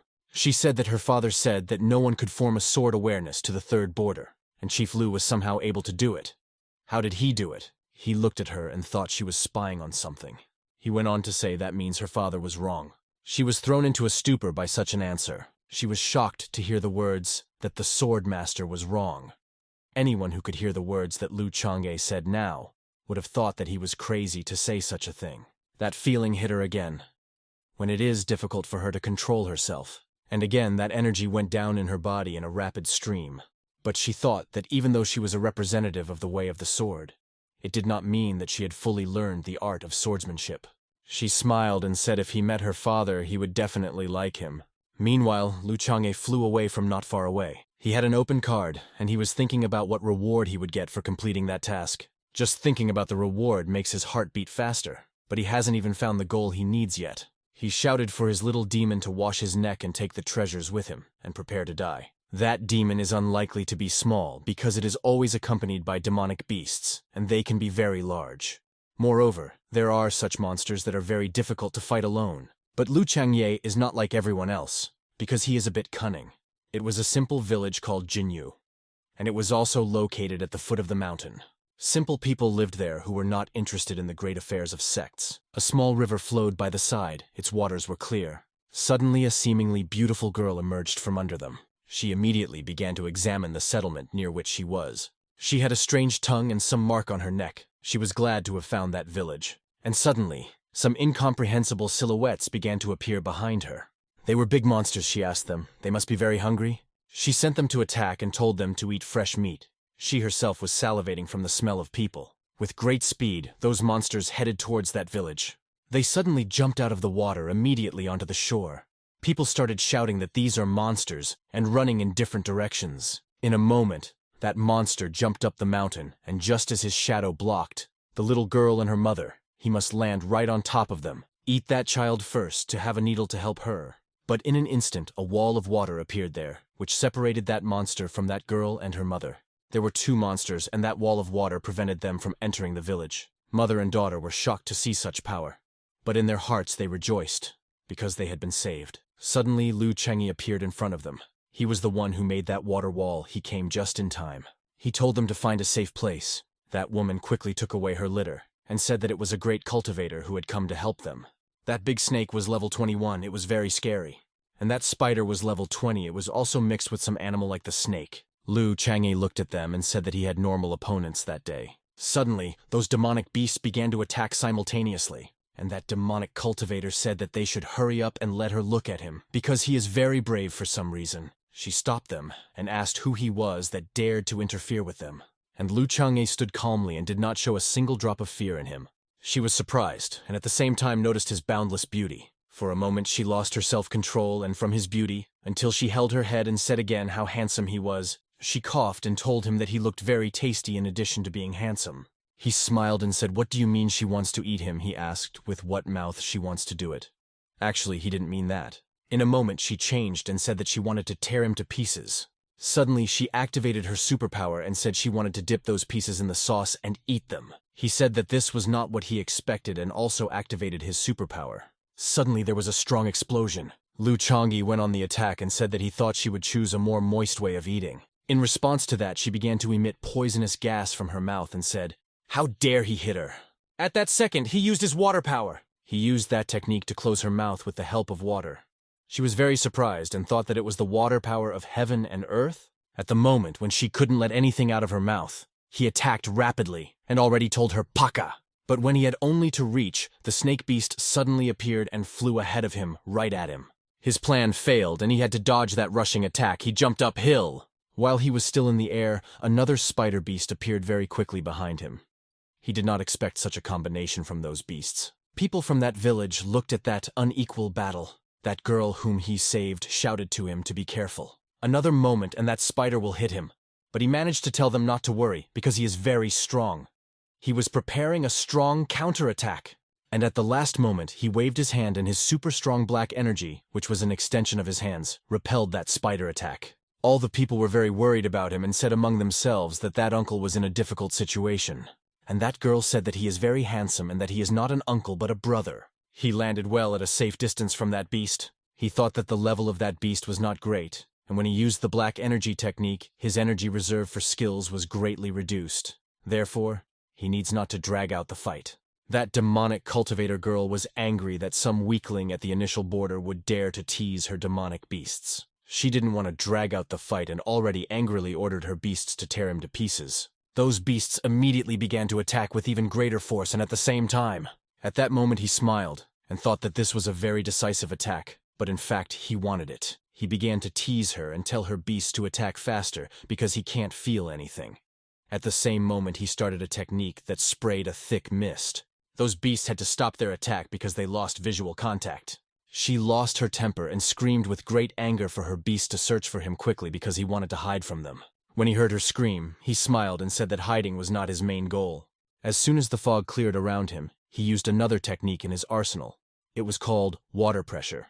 And at the same moment, those beasts simply fell to the ground with great force and were as if glued to it, because the fog was pressing on them with great force. Great, he immobilized them and now uses a different technique. Already a shock technique. And in an instant from above, like lightning, an invisible needle pierced the snake beast. She did not stop there, but went further to the spider beast and pierced it too. They went in different directions and Lu Chang'e was walking towards the demonic girl. He said that she was finally left alone. He defiantly asked her that maybe she already wanted to eat him. She turned into a beast herself from that anger and said that she would tear him to pieces and keep him awake so that he could see how she would eat him. He said without an iota of fear that it was very cruel and reminded him of his foreign friends who eat frogs. Suddenly, she began to emit poisonous gas from her mouth and at the same time screamed for him to die. With a very high speed, that gas flew at him, but he did nothing. He moved very sharply to the side and was simply shocked that she knows that his power is hers, and she is again using that poisonous gas that is based on water. He asked her if her brain was not working at all. She realized in horror that she had made a mistake. When that poisonous mist almost reached him, he put his hand forward and forcefully commanded it to go back. And in a moment, that fog flew straight at her with even greater speed. She was scared. She failed to dodge and he went right through her. He inflicted great damage on her. She fell to her knees and began to cough. Her whole body began to shake from the effect of that poison. With the last strength, she started some technique. This technique created a green barrier that prevented this mist from spreading around her. But she was injured and coughing a lot. He asked her if she was not dead yet. In fear, she began to ask him to take pity on her. She offered him her own body, said that it was very good and he could do whatever he wanted with it. He said that once he was fixated on this kind of short-term pleasure and her body is really very good. But now, women are only affected by the speed with which he draws his sword. And he swung his hand sharply and that black energy, like his energy sword, hit that barrier hard. He said that besides, the souls she ate wanted her dead. That spider and she were still barely breathing. Suddenly that spider came to his senses. That girl was happy. She ran to him and said that the brother is well done. He won, and he is very cool. That spider saw that girl approaching and prepared to make the last attack. That spider released a special stinger that flew at a very high speed. That girl was scared. She had only a few seconds left to die. And at the last moment, Lu Chang'e appeared in front of her. He stood in for that girl to save her. That spider continued its attack to finish off Lu Chang'e, but just a second after that, he waved his hand and black energy flew right at him with tremendous force. But the counterattack was very strong. It just cut that spider in two. He said that he had injured himself, and because of the pain, he suddenly pulled out that particular stinger. That girl immediately started crying. She said that her brother was injured because of her. He suddenly sat down next to her and made a drop of them that was in the air. He told her to look. In a moment, he made a lot of such drops, and she was simply fascinated when she looked at it, and forgot about that unpleasant incident.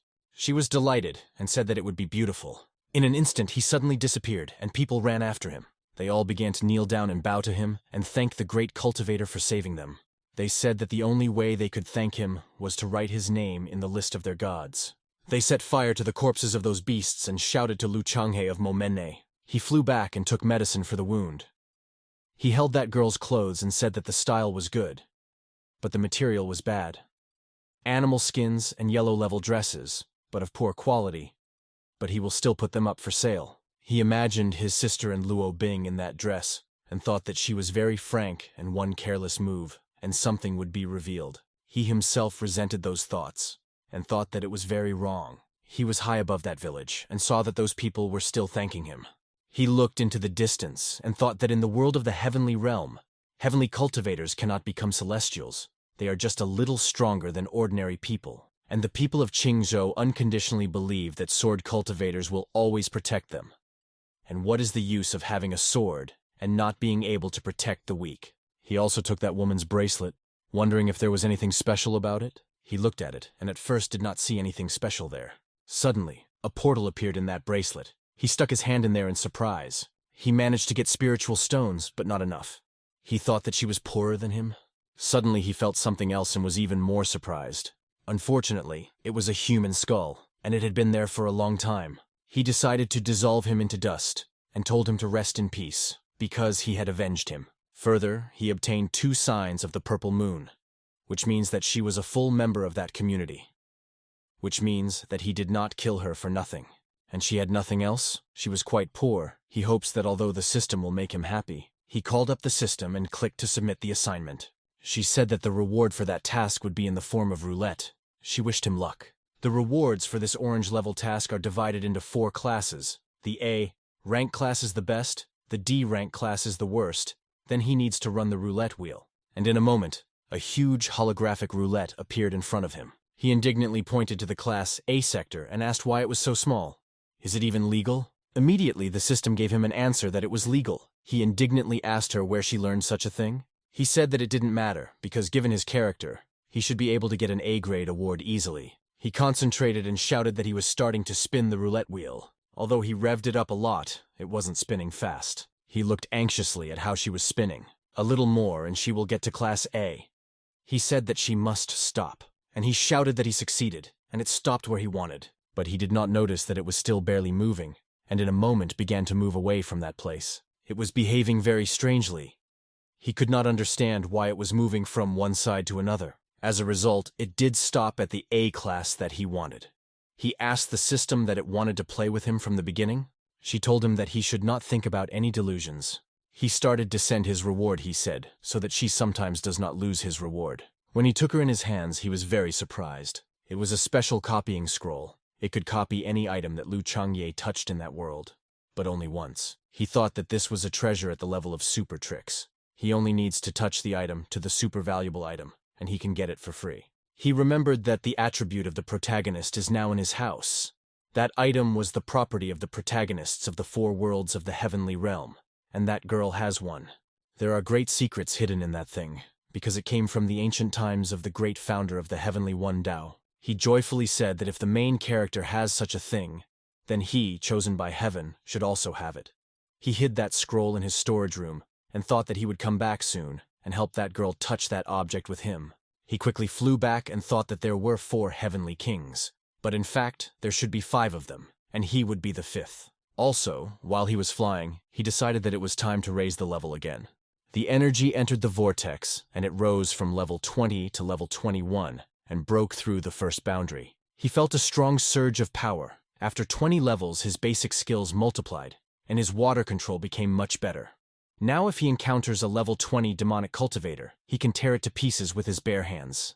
Because he is practicing the purple level technique, he is interested in whether he will be able to get a higher quality purple volume in the future. He said that now in the other world, purple level techniques are the pinnacle, because orange level techniques were created a long time ago, at the beginning of time, and they are not available now. Since ancient times, there will be many different talents living in the heavenly kingdom. They shine brightly like stars. But if you ask anyone which of them shines the best, then without a doubt everyone will say that it is the founder of the Heavenly One Tao. According to legend, the parents of that founder were a man and a demon woman. The combination of this is quite difficult, and the child will be either a human or a demon.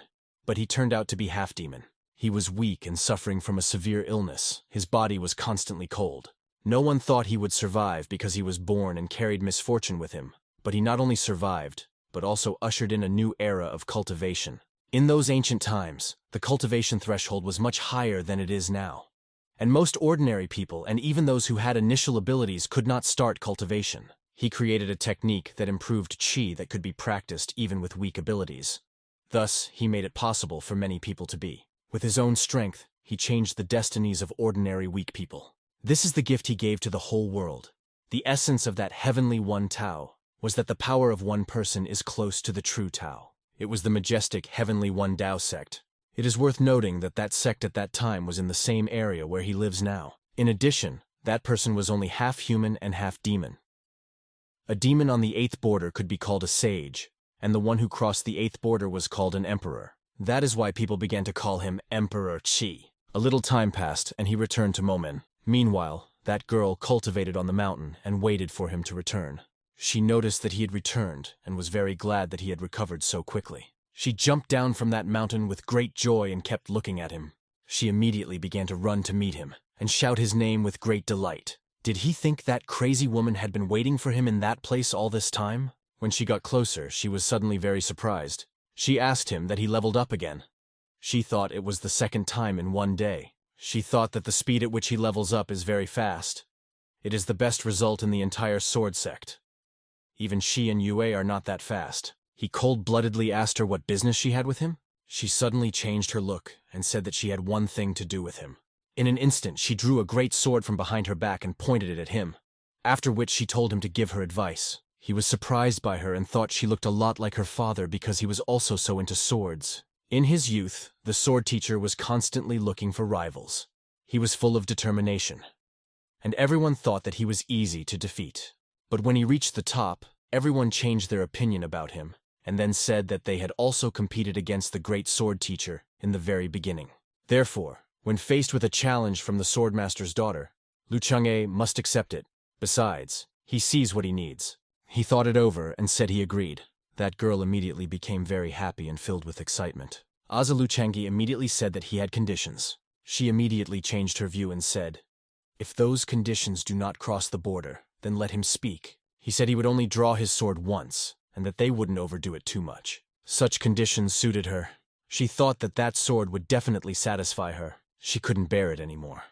Her desire was overflowing. A man who knows how to lift a sword at the first border. It's beautiful. She thought how badly she wanted to cut him open. He told her to follow him because they have a training arena somewhere else. Meanwhile, Xiao Qiu was training with her sword and was approached by He Ting, girl Lu Dongyi, and Luo Bing. Luo Bing told her what she was doing was wrong and said she would show her how to do it right. She prepared herself and said that the kick should be performed like this. She jumped uphill and executed that shot with unsurpassed beauty and clarity. Xiao Qiu was amazed, and Lu Dongyi's girlfriend said that it was a very good shot. They approached everyone, and that girl told Lu Chang'e that the atmosphere in Momen was simply enviable. He motioned for her to go forward and take a position. As soon as they approached, everyone immediately began to greet Chief Lu. Luo Bing continued her work. She thought that she had a feeling that they had become even bigger. She continued to think, why is the massage not helping? Does it really need to be massaged by someone else? That girl paid attention to He Tin's student. She noticed something in him. She told Chief Lu that she was a bit good at reading auras, and she noticed a clump of dark aura in that disciple.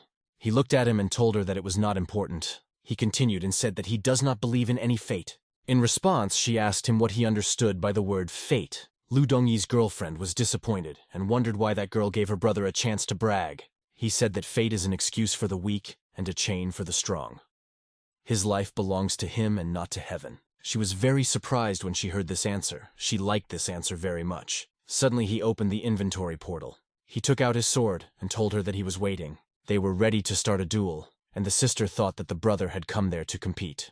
Luo Bing was as surprised as Xiao Qiu that Chief Lu had come to compete with that interesting girl. She said that she would also lower her own power to the same level as Chief Lu. Girl Luo Bing was surprised when she heard that her brother already had a second border. She thought that he was developing so quickly. Lu Chang'e noticed how his sister looked, and couldn't understand why she wasn't happy like she always did. That girl began to draw her own great sword, and said that he would draw the sweet sword only once. She braced herself and said that then she would also put all her strength into that single blow. When she was preparing, her sword was covered with a thin layer of ice. Lu Chang'e was surprised at first when he saw the snow. Xiao Qiu said it was very beautiful, and Luo Bing asked if it was really snow. The girl Lu Dunyi said that the snow that covered the sky was a technique related to the previous knowledge of the sword of this girl, the daughter of a swordmaster. He said that is expected from her, and he, in turn, will also start preparing for the strike. He suddenly took a step forward. He felt that he had entered a special invisible zone. He thought that this is the sign Gen is the 7th sign of the 10-year cycle. It corresponds to the element metal.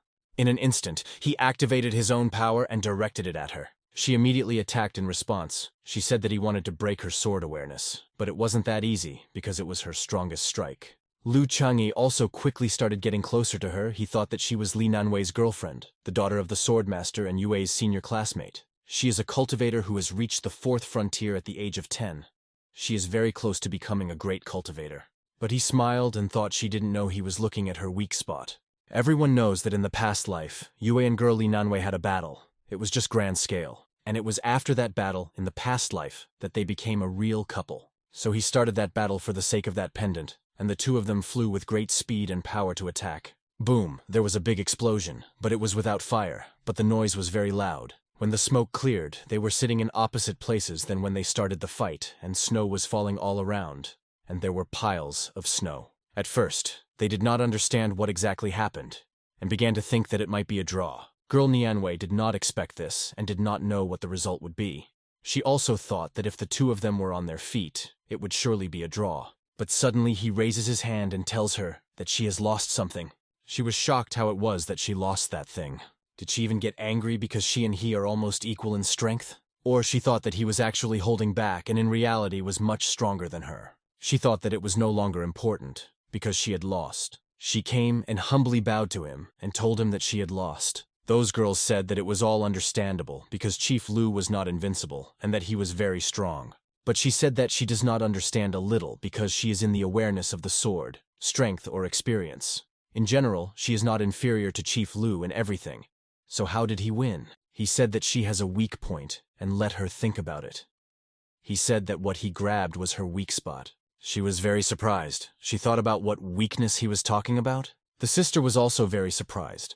She did not understand what kind of weak point it could be. Xiao Tzu also wondered what a weak spot was, and Luo Bing was just broken emotionally. She thought that, how can you say such a thing in public? She remembered the words of that woman from the brothel that a girl should manage her wealth properly. She cried because of the thoughts that were in her head, and others did not understand why she was crying and what happened. She shouted that it was nothing and immediately realized that she had humiliated herself. Girl Nianwei suddenly realized for sure that he meant that Gen sign. She wondered how he had managed to recognize her weak spot so quickly. But in a moment, she was happy, and thought that Chief Lu's knowledge of sword art was much greater than she thought. She bowed again and said she understood the lesson. Xiaoqiu thought that Chief Lu was teaching her sword arts, but Luo Bing told her that he cannot teach her because she is the daughter of a sword master. Lu Dongye's girlfriend said that he did teach her a lesson. Luo Bing misunderstood their conversation. Xiaoqiu quickly shouted that their chief is the strongest in the whole world. She looked at him and said that she would be second in power to him. He gave the item a good pat down and told her that no procedures were needed, as it was a friendly match, and held out his hand with the item to her. And he started the copying process. He thought that it takes more time for that copying process. He was surprised that it took so long to copy that item. Did that tablet really have great secrets? He gave her that tablet and thought to himself that maybe there was a mechanism for determining the role hidden there. She took that tablet and started looking at it. She breathed a sigh of relief when she saw that the tablet was fine. He thought that Nianwei girl cherished that plaque very much. She said that I will not hide from Chief Lu that the tablet is really not ordinary, but it does not have storage magic. She said that she received the tablet from the relic which is related to the Heavenly One Dao, and that this thing was left by him for posterity. It does not have the property of storing something, but it has the property of acceleration. Lu Changyi said that it was quite interesting. She smiled and said that the thing was not very expensive. But Yue was very interested in the Heavenly One Dao, and she wanted to give it to him. He thought that it was no wonder that the thing would end up in Yue's possession later. He thought why she was smiling so strangely at him. He further thought that now she treats Yue like a child. He wondered what would make her fall in love with him. His face changed, and he thought that Yue was loving his little sister. She said that when her wish is fulfilled, she will return to her own affairs. She said that their meeting was very informative for her. He also bid her farewell and told her to go and give her regards to the great swordsman. She told everyone that she was saying goodbye to everyone.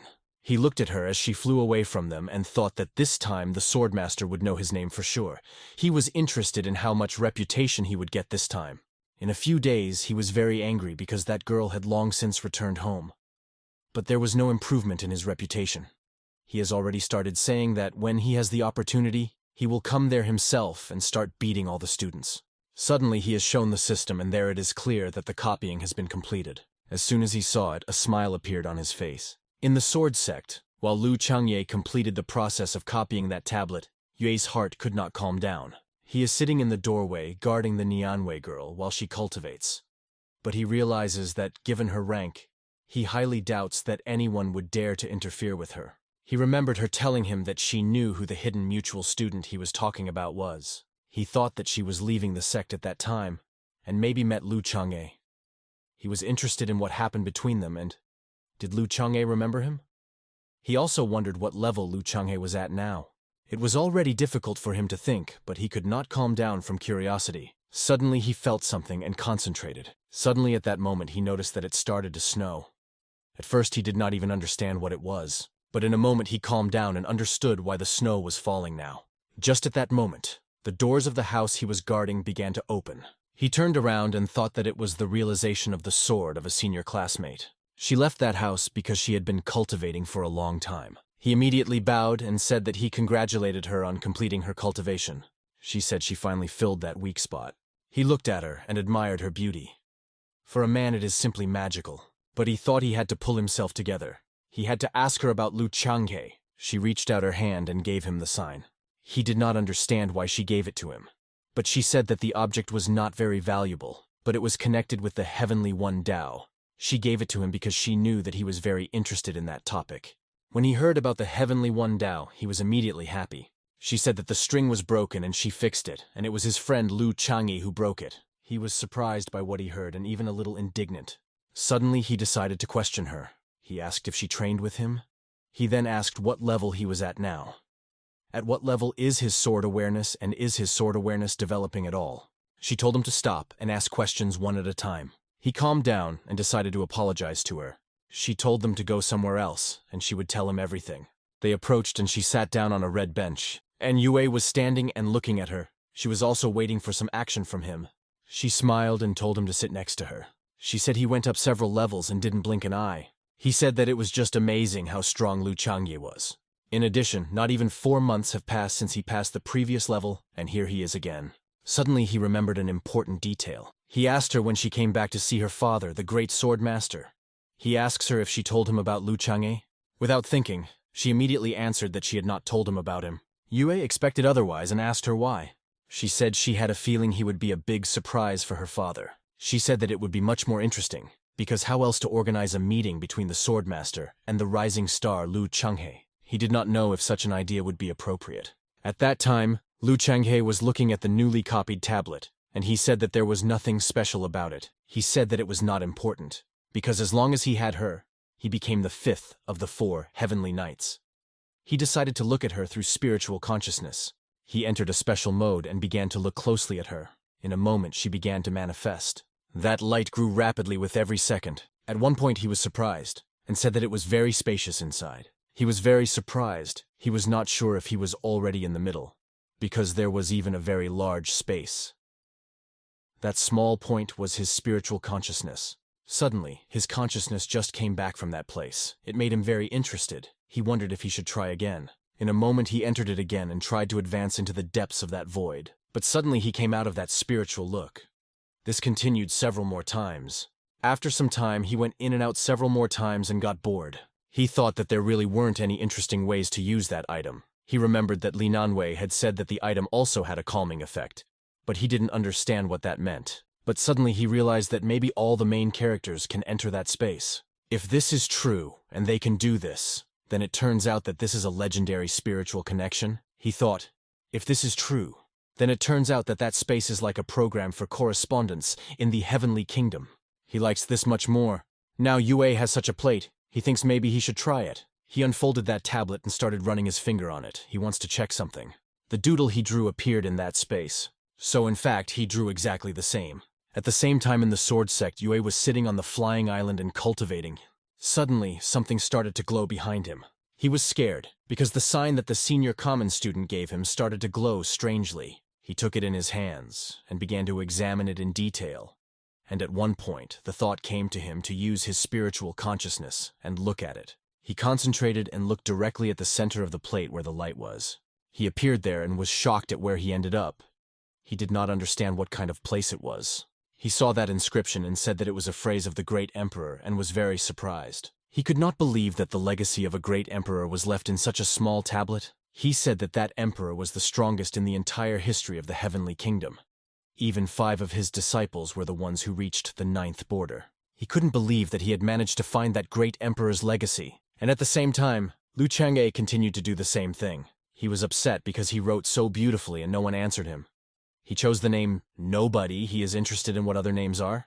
He decided to write to him again, because he did not believe that he had not seen the message. Did he write, or have they come to their senses yet? Yue still didn't fully understand what was going on there. He didn't understand if there was anyone else who was chosen. Suddenly, some yellow person wrote some symbol. He noticed that, and was already sure that he was not alone there.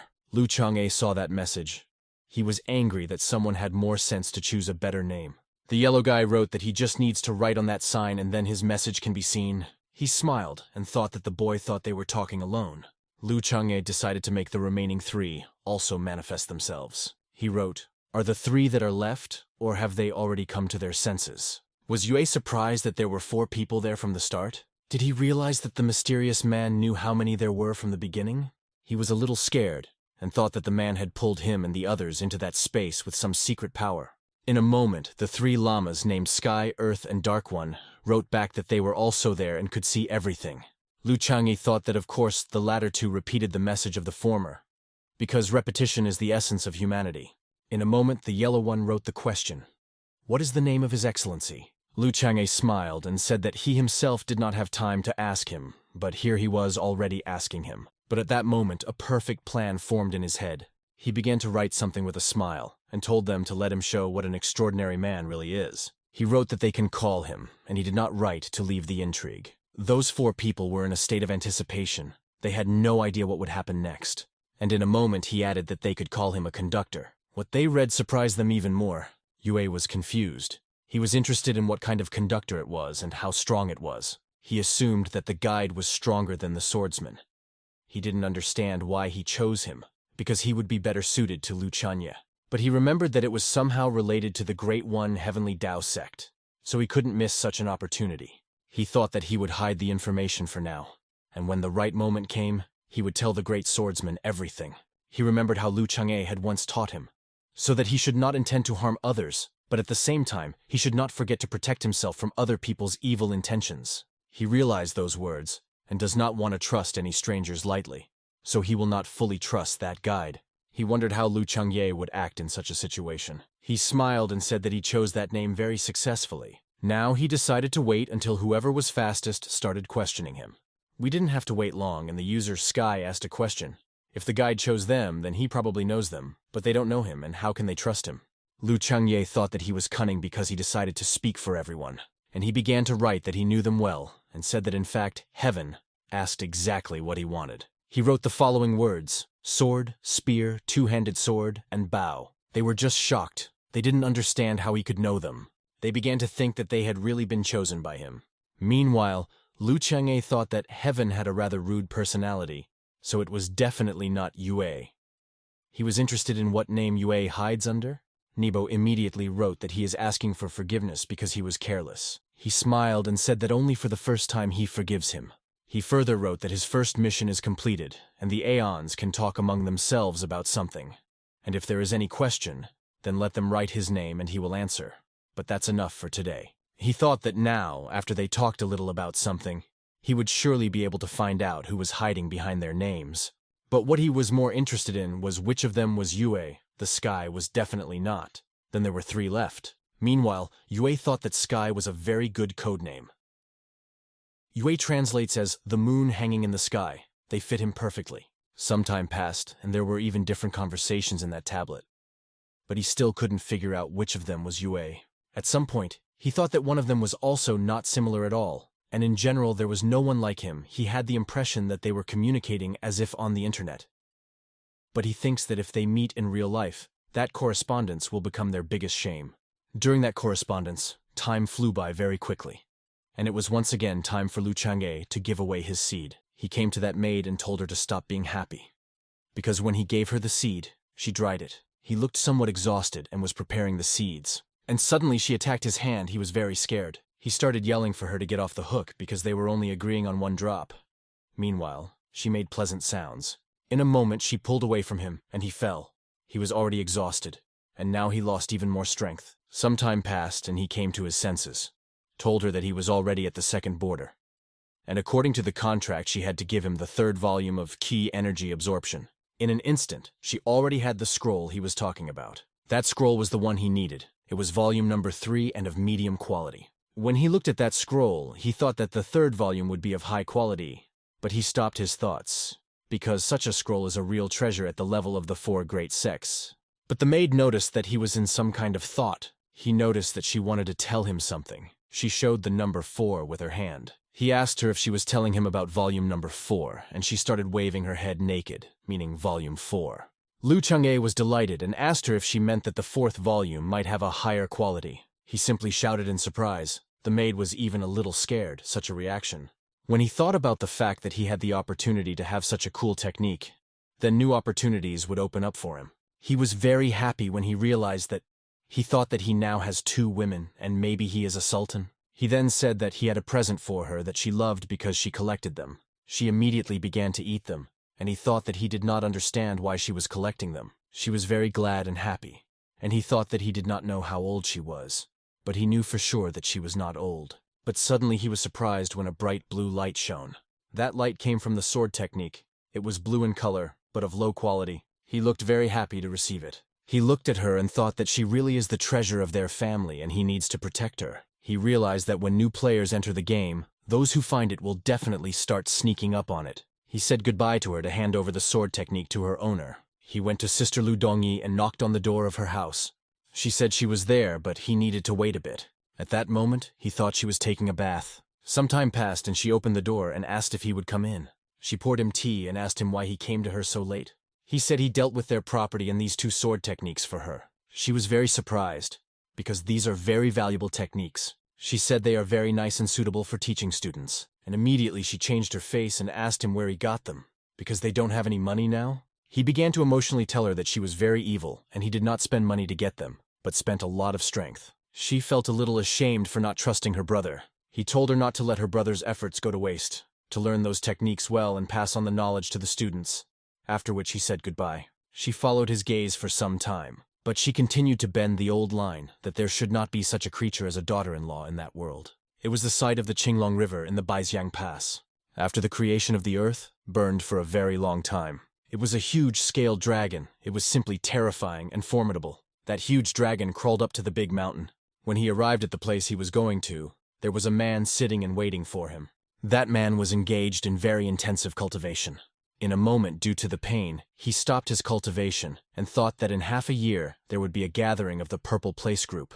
If he can obtain the dragon's tongue jade at that gathering, then his wound will be completely healed. He said that the 2 bastards had injured him a long time ago, and that their sword pre-awareness power was still left on him as an imprint, and he was constantly suffering because of it. He mentioned Momen and said that when he was cured, he would destroy their entire race. He gave the dragon a command and it moved as close as possible to him. He opened his mouth and held a small child in his tongue, which screamed all the time, but could not be heard through the rough mouth. He took that child in his arms, and it seemed that he was a normal person, regardless of the fact that the child on his command was in the dragon's mouth. That child continued to cry, as if she was well aware of where she was. He kept comforting her, telling her not to cry, but she wouldn't stop. And he bared his sharp teeth and said that now he will help her calm down. And in a moment he began to eat her like a beast, with great malice and like a real monster. Less than a minute passed and he simply threw the blanket aside, and the child was gone. It was a real monster. He said that such small ones are the most delicious, and after 10 years the taste changes. He was very angry, and his beast also at that moment let out a loud roar. Then he said that he remembered that those people from Momene had a son. He stood up and there were a lot of skulls in that cave. Then he said that that son must be over 10 years old for sure, but he could make an exception for him. He mentioned that the couple from Momen would desperately fight and injure him, and after that he lost his reputation in his organization. The resources that were his were lost, and he was reduced to the third border. He told Momen to get ready because when the organization meeting was over, he was going to show them the real horror. At that moment, the mother of that child was in despair. She followed that dragon and screamed for them to give her child back. Suddenly, at the moment when she was suffering a lot, someone approached her. It was some boy. He thought she was out of her mind. His name was Mo Dongfang. He abruptly stood in front of her and cast a mind-clearing spell. He said that she was probably from a village nearby and he would take her there. Later, she began to panic again. She said that a snake had stolen her baby. She said and cried that this was her only daughter. She said that she cannot lose her, and she cannot become the one who does not have children. In a panic, she told him that everyone judged her and did not believe that she wanted a child. They thought that she was a frivolous woman. That boy, Mo Dongfang, told her to stop. He told her to calm down. He thought that she was very sad. He understood how difficult it was for her. When they entered the village, he immediately heard people saying that it was a cultivator who had come. People said, "Is it someone from their village on his back?" And the cultivator himself was said to be very small, because they once saw cultivators and they were different. He thought that cultivators were different. There are cultivators as good as Chief Momen. But there are also people like Hei Tin, modest and simple. They do not stand out. But to be honest, he would like to be handsome. Suddenly, a man broke through the crowd and ran to that guy and shouted that it was his wife. He said that he met her on the road. He thinks that she was attacked by a monster. At one point, that Mo Dongfang blew in shock when he heard the words from the man that that loss was not important. He took his wife and said that she was just a daughter and what a big deal she was. He thought that it was terrible, and that the head would never do such a thing. He remembered the moment when he was sitting at the table with Chief Lu, and he said that if he had more than one wife, he would want a daughter. Lu Dongyi's girlfriend immediately tensed up and asked him, "How many are they?" She began to harass him and say, how could one wife not be enough for him? And Mo Dongfang thought that one day he would have a little sister. He moved away from that village and looked at those mountains. He thought that that snake is hiding there, and if it is not eliminated, then in a year it will again make a disaster in this village. He was holding some object in his hand and was wondering if he should go and find out information. Suddenly there was a loud explosion. People started shouting that it must be a monster. It was a big red snake. People were screaming to run because it was going to destroy everyone. Mo Dongfang was shocked. He stood, and while looking at that monster, he thought about the feeling he felt at that moment. It was a feeling of great pressure, because he had not even crossed the initial border. He was not sure if he could defeat that snake. Suddenly he turned back, because that woman started shouting again that it was that snake who stole her daughter.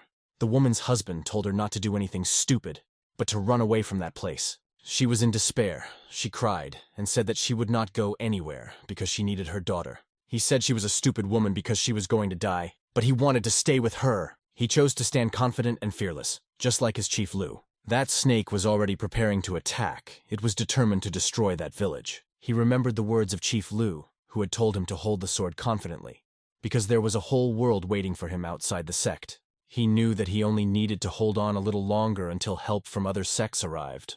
And in an instant, that huge red scaly snake sprang from its place and rushed to attack with a very loud roar. He also began to shout and prepared to go to the barn. But he thought that he did not know how impressive he looked at such an important moment. Meanwhile, in Chinzov in the Momen sect, Lu Changhe performed the procedure with the book. He wanted to increase his strength with the help of a special ritual.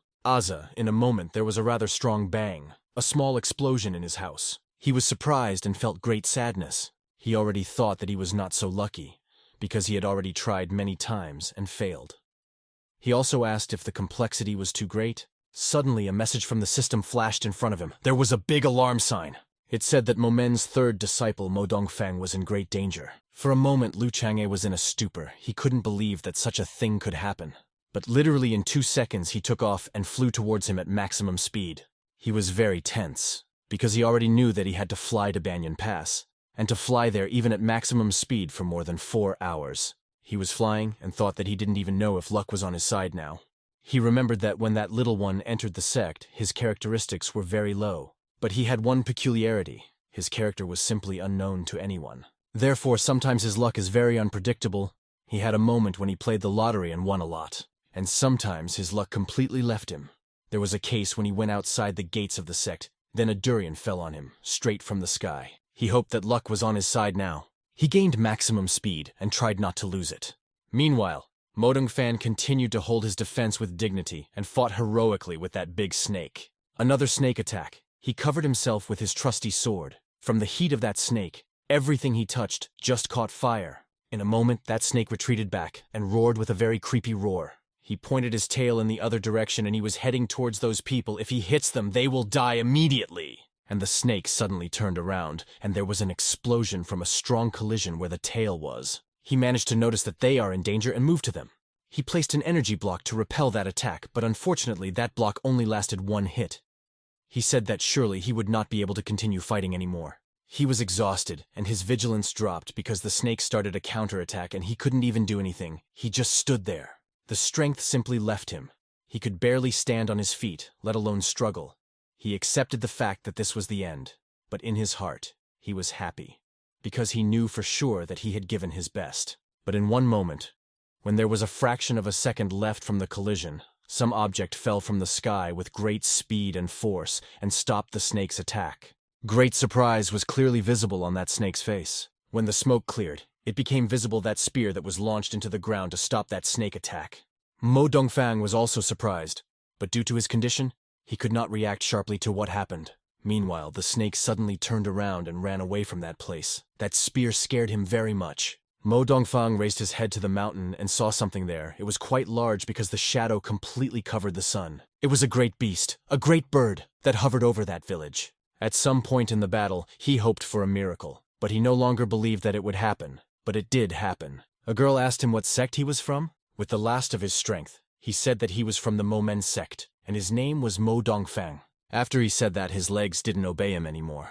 That girl was standing next to him, and he simply fell to the ground from exhaustion. She was wearing beautiful armor, and said that she had never heard of such a sect, but she said that he was not a bad cultivator. He lay on the ground and said he knew he was a good warrior because his head had told him he was like a great sage. His eyes began to close by themselves, and that girl asked him what a great sage he was. Had she not heard of such a thing? Memories. A long time ago in this same village, Mo Dongfang was spying on Lu Changye's story. The children listened to him with pleasure. He told about a master swordsman who had a long sword, Jui, and had no equal in heaven or on earth. His relatives called him a great sage. He hid behind the gate and listened to the story with delight. The children were fascinated by this story, and began to name themselves after that great sage. Suddenly he came out to them and said that he also wanted to become a great sage, but one boy immediately approached him and called him very scary. Other children immediately supported that boy and said that they would beat him. He fell to his knees and they gathered around him and beat him, and he said that he was not afraid. He started crying and said he didn't want to play that game with them. After those words, they left him and went to play in another place. When they left, he took that stick and said that he could definitely become a great sage. Suddenly someone appeared behind him and said that who called him? It was Lu Changye. He was 14 years old, and he said that a small spirit accepts a great sage. He laughed and said that he was not a great sage, but those children called him a freak. Lu Changye said that he is the one who knows that story, and he sees that Mo Dongfang is more like that sage. Lu Changye said that a great sage bows down to no one and is always very strong. He approached and said that he wanted to reveal one important secret to him. He said that he was a cultivator and threw that stick up the mountain, and in an instant it turned into a beautiful wooden sword. He was delighted and said that it was the sword of Julie. Lu Changye said that he would give that sword to him and that he would keep it a secret. He instilled hope in that boy, and he really believed that he was the great sage, that he should go forward with his head held high. Lu Dongyi's sister asked her brother if that boy really looked like a great sage. Lu Changye was pouring himself some tea and said that he was nothing like him. He was just teasing him. The sister immediately began to get angry with him and told him that he was very disgusting, but he told the sister to accept him as a third disciple. At first she said he didn't have very good numbers, but in a moment she understood everything. That big bird cut the sky and flew so high that there were no more clouds. A little time passed. He gradually began to come to his senses. He thought that the big bird was a black crow. Suddenly, she asked him from behind if he had fully regained consciousness. He suddenly turned around and got down on one knee and began to thank the lady for his miraculous salvation. Suddenly he noticed that his wounds had healed, so she had given him some medicine. She said that it was, and she gave him medicine. He asked if he could tell them if I was that lady. She said her name was Jin Xian of Chunsu Mountain. He immediately thought how cold it was. He surely thought that this was the mountain that the head told him about. Chunzu Mountain is one of the 4 main sects in the world. It is on the same level as the Chinjo sword sect, and that Chunzu sect is a higher-ranking sect. Chief Lu told him that there was one peculiarity in that sect, and that peculiarity dulled some of the cultivators' abilities. but greatly strengthened the remaining one.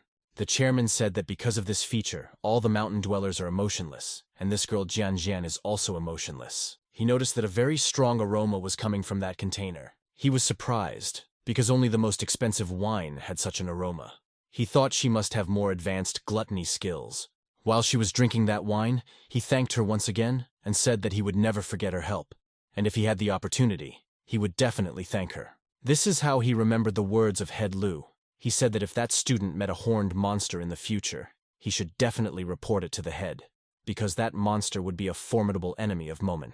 He decided to say that that snake might be related to his sect. It might also be related to the demonic cultivator. He needed to return to his sect as soon as possible and tell everything. She emotionally asked him what place he needed. He blew surprised. She then said that he still couldn't get home in time. He thanked her for her kindness.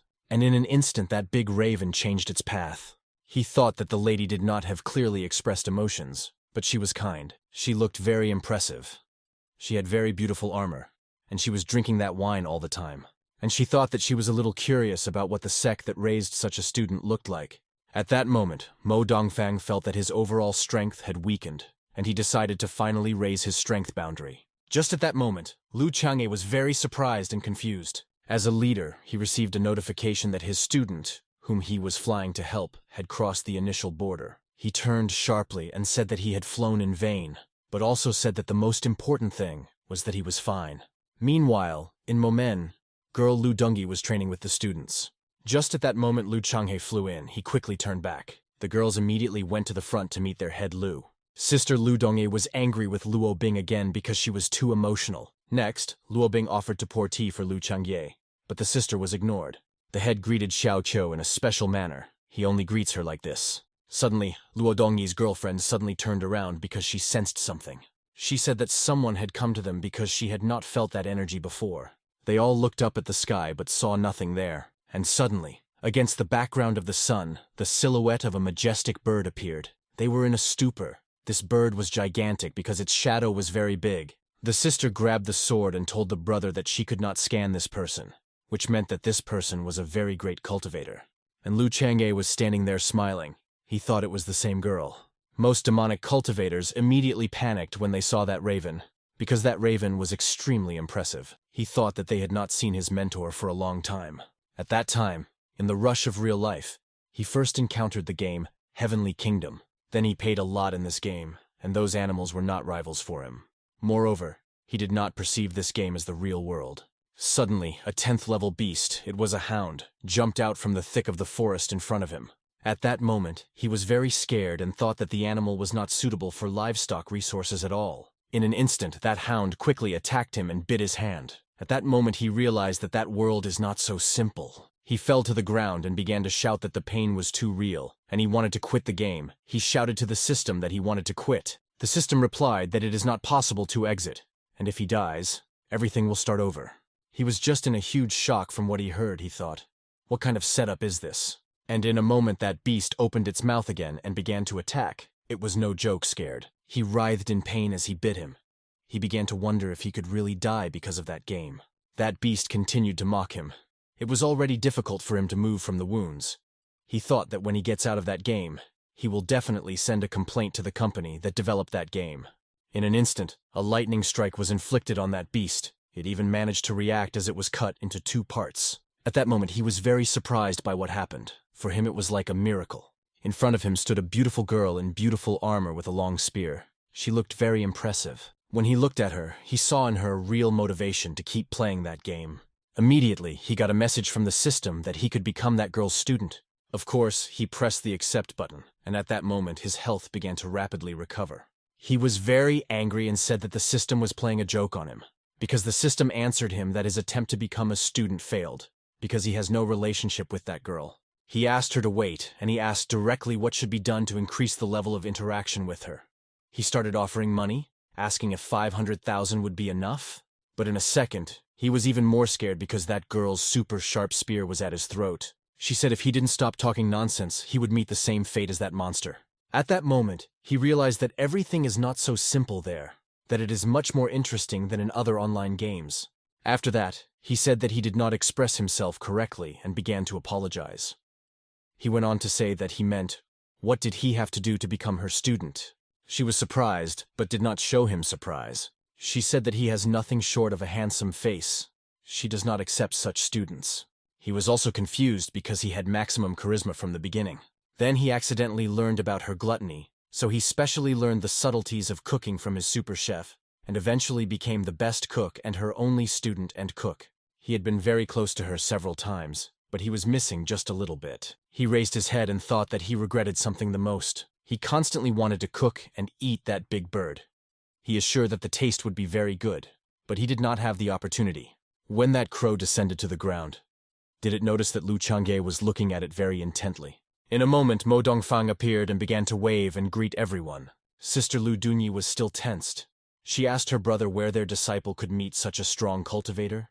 She said that not only could she not see her aura, but she could see that Dongfang's aura was weakened. Lu Changyi said that the sister thinks that if that girl was not a great cultivator, she could see her aura. The sister felt that her brother suspected something about her. He thought that his sister with the amulet of invisibility had a power unknown to him.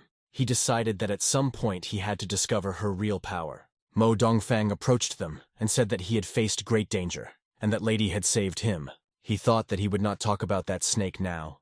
He would wait until the evening and tell Lu Chang when he was alone with him. They turned around and started looking at that girl. He said that he was the head of Momen Lu Change. At that moment he activated the spiritual wind technique. He asked, what was her name? She said she was from Chunsu Mountain, and her name was Jiang Xinyang. Her gaze was fixed on one spot, and she couldn't take it away. She was staring at Lu Chang'e and appraising his appearance. But at one point her gaze suddenly changed. She looked at her sister, and at the girl disciples of that sect. But in an instant her gaze suddenly changed its target again. She was already looking at his face and thinking, why is he so handsome? Lu Chang'e thought that it was at that moment that his charisma appeared in action. And Sister Lu Dongyi wondered why that girl's face turned red. Lu Chang'e said that since she had saved his sect's disciple, it was fate. Did he invite her to stay in their sect for a couple of days so he could give her a proper welcome? Almost without thinking, she agreed and accepted his proposal. She thought that it was such a small sect, but it had such a steadfast disciple. And she also noticed that there was a girl there who was very young but very close to the status of a great cultivator. And that Chief Lu Change, how can that man be so handsome? That little Momen is very interesting. Suddenly, a message came to Lu Chang'e that at that moment his reputation had grown rapidly. He thought that of course she could appreciate his sect highly. He knew all her wishes, and she would have a very good time in the Momen sect. They headed deep into the palace. They sat down in a special place for guests to talk while Heiting served them. He was just about to pour tea for that girl. But Lu Chang'e told him not to pour tea for her because she likes wine more than tea. She did not expect this, and was a little embarrassed, but in a moment she said that it was. He told her not to be ashamed and do what she wants. She can just drink wine now. After those words she felt better.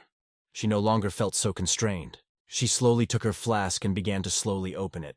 The performance of the artist Lu Chang'e begins. He closed his eyes and said that this is a divine smell, because it is the spiritual wine, Spring Dream. She showed no emotion at his initial knowledge, but simply said that he was right. He continued to talk about that wine and said that that wine is made from 14 kinds of spiritual herbs. It has a specific taste and a high price. Many people know it, but few people like it. Has she already noticed him being so good at this wine? The girls from his sect were also a little surprised, because they did not know that he was so good at wine. She did not think that she and Chief Lu had common interests. She offered him another carafe of wine, and he said he would be glad. All the members of his sect were very surprised that he not only knows about wine, but also likes to drink it. He was no longer pleased that they were looking at him like that, and he asked them why they were staring at him. The one and only Xiao Chu was delighted, and said that the wine smelled very good. He told them, if they do not drink, then let them leave that room. In an instant they all turned and started to leave, while Xiao Chu did not want to go and shouted that she would try a little. He looked at her and smiled. He said that it turned out a little ugly. When he was getting ready to drink, he remembered that in his past life he didn't like him very much. He prepared himself mentally because he knew that if he didn't like it and she saw it, it would be very bad for him. And she was looking at him with great interest at that moment. And he smiled and said he was ready to drink. He thought he should drink it even if he didn't like it. He closed his eyes and began to drink and hoped that he would be able not to cough. And in an instant I felt a very sharp and unusual feeling. He immediately remembered the moment when he was sitting with her, and she was in a very relaxed state and told him that being a mentor was not cool at all. He thought that the taste of it is not so bad. On the contrary, it even has an interesting taste. He had already drunk portions of it and watched her finish. He remembered one moment when they won the battle, and the people they helped thanked them. Many people from Mount Chunsu have a strong sense of love. They then flew out of that place, and Lu Changye told her that she is very cool. But people like Jian Xinan have their love suppressed, and they cannot understand what love is. Therefore, she answered the phrase that she is very cool by asking what does the word cool mean. He struggled a bit because he didn't know how to explain it to her, but he decided to say that it's cool when she's very strong, beautiful, and radiates light. Then she told that she has a student, and she told her that she has a boyfriend whom she likes, and in her eyes, he always radiates light. He was surprised, and thought that his cool master really needed to love someone. He thought that he would not allow his guide to be only for him. She said that it turns out that her student likes a guy who is cool. She troubled him with such a question. He did not know how to explain to her. He said that such a situation is not cool at all. Then she asked him if he knows how that feeling manifests itself in a person. He thought that he was expecting exactly such a question from her. He continued to tell her that the time when no one likes a person is the most beautiful time. She expected something different, but she didn't know the truth and believed him. Chintu Mountain. He thought that his plan to make his master fall in love had succeeded. But he only thought that way until that night. That night his master had a drunken conversation with him. But with her level of cultivation it is impossible to get drunk. She looked at him and said that being a mentor is hard enough. She decided to ask him if he liked the taste of the spring day wine, because she said that most of the people she offered it to didn't like it. But he said that he really liked it. He even remembered a long-forgotten taste. Suddenly, she caught herself thinking that he was looking at her as if they had known each other for a long time. But she definitely saw him first. So why was he looking at her like that? He smiled and told them to drink to the bottom. Lu Chang'e began to drink, and she thought that she had put several vats of wine into that container with the help of magic. If he continued to drink so eagerly, he would definitely become drunk. He continued to drink and continued to remember what happened in that situation further.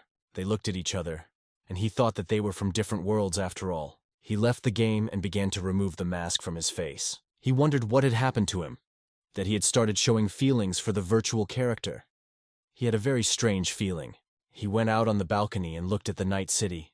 He thought that maybe he was crazy, or maybe that world is too believable and he stopped feeling the difference. At that time it was very difficult for him to realize his feelings. But that was until one special day. A large army of demonic beasts under the purple moon, the entire land was burning, and there were numerous explosions. Zhang Xinyang stood and was very angry. She said that they had planned everything from the beginning. That demonic cultivator said that destroying villages was a very simple job, and even a low-level demonic cultivator could handle it. But for her sake, in order to kill the great cultivator Zan from Chunkyu Mountain, they sent 10 majestic demonic cultivators. She said that it did not matter. For her, the most important thing was that the villagers managed to escape. She made a strong gesture with the spears directly at that demon and said that even if she died, they would go to the grave with her. That demon said that that cultivator girl is on the verge of death, but I will continue to resist anyway. She said that girl is a famous and cold beauty in the cultivator world. The demon ordered to capture her, and then they can have fun with her as they please. Those cursed demonic cultivators were very tempted to grab that beauty. Meanwhile, the guy who played as Lu Change in real life calmly drank the drink. There was a girl with him. She asked him if he liked the massage she gave him. He was also smoking a cigarette and noticed something strange. He thought that at first, at such a moment, looking at such a body, he could not control himself. He himself does not know why, but there was some disorder in his heart that day. Suddenly a notification came on his phone, and he paid attention to it. When he picked up the phone, his calm face suddenly changed to a worried one. It said that there were 10 demonic cultivators near Chunkyu Mountain and that a great drama would take place. He thought that his master was also from that mountain, and it could not be a coincidence. He decided to click on that message to get more information, and what he saw threw him into a slight shock. And that girl thought that she only needed to have a good time with him once, and she would have enough money for the rest of her life. She began to move towards him and thought that she should show the first initiative. But suddenly, he stood up and pushed her away. He told her to go because he was not in the mood. That girl was surprised by this. She did not understand why. Because she thought that she was very beautiful. He walked and thought, how could they dare to touch his mentor? He told the system to boot up, but he wondered if he charged into the 10 demonic cultivators so rapidly, he definitely wouldn't be able to defeat them. He said he was done. Now let these demonic cultivators get ready to experience the superpower of the one who paid a lot of money. In the meantime, she was wounded. Her mouth was bleeding. All around her was just horror. Dead demonic cultivators were lying on all sides, and fire was burning everywhere. The commander of the demonic cultivators said that the girl was very strong because 5 of her comrades had already died, and they only managed to seriously injure her. But now she is doomed and will not be able to escape. She told the 2 demons to go over to that girl and taunt her a bit while the others stood in line. They went to her with joy and said that they would have such a meeting for the first time, and the other was interested in what feature in that girl is in the first place. She said that after she gave up the meridian technique, she thought she would never use it again. She didn't expect that day to come so soon. She looked up at the sky and presented her student there. She told Lu Chang that she could no longer protect him. She began to activate the technique and said that in the next life, if possible, she did not want to be his mentor, and wants to become his. Those evil demons were already approaching her. They began to lick themselves with animal desire. But in the distance, something suddenly shone in the sky, and suddenly someone came down from the sky with crazy lightning and shouted not to touch his master. Jian Xinyang herself was surprised and did not understand what had happened, and that demonic cultivator thought that someone wanted to interfere with their plan. When the smoke cleared, a golden wing became visible. It just shone. Also, there was a super spear. Also golden. It was all glowing.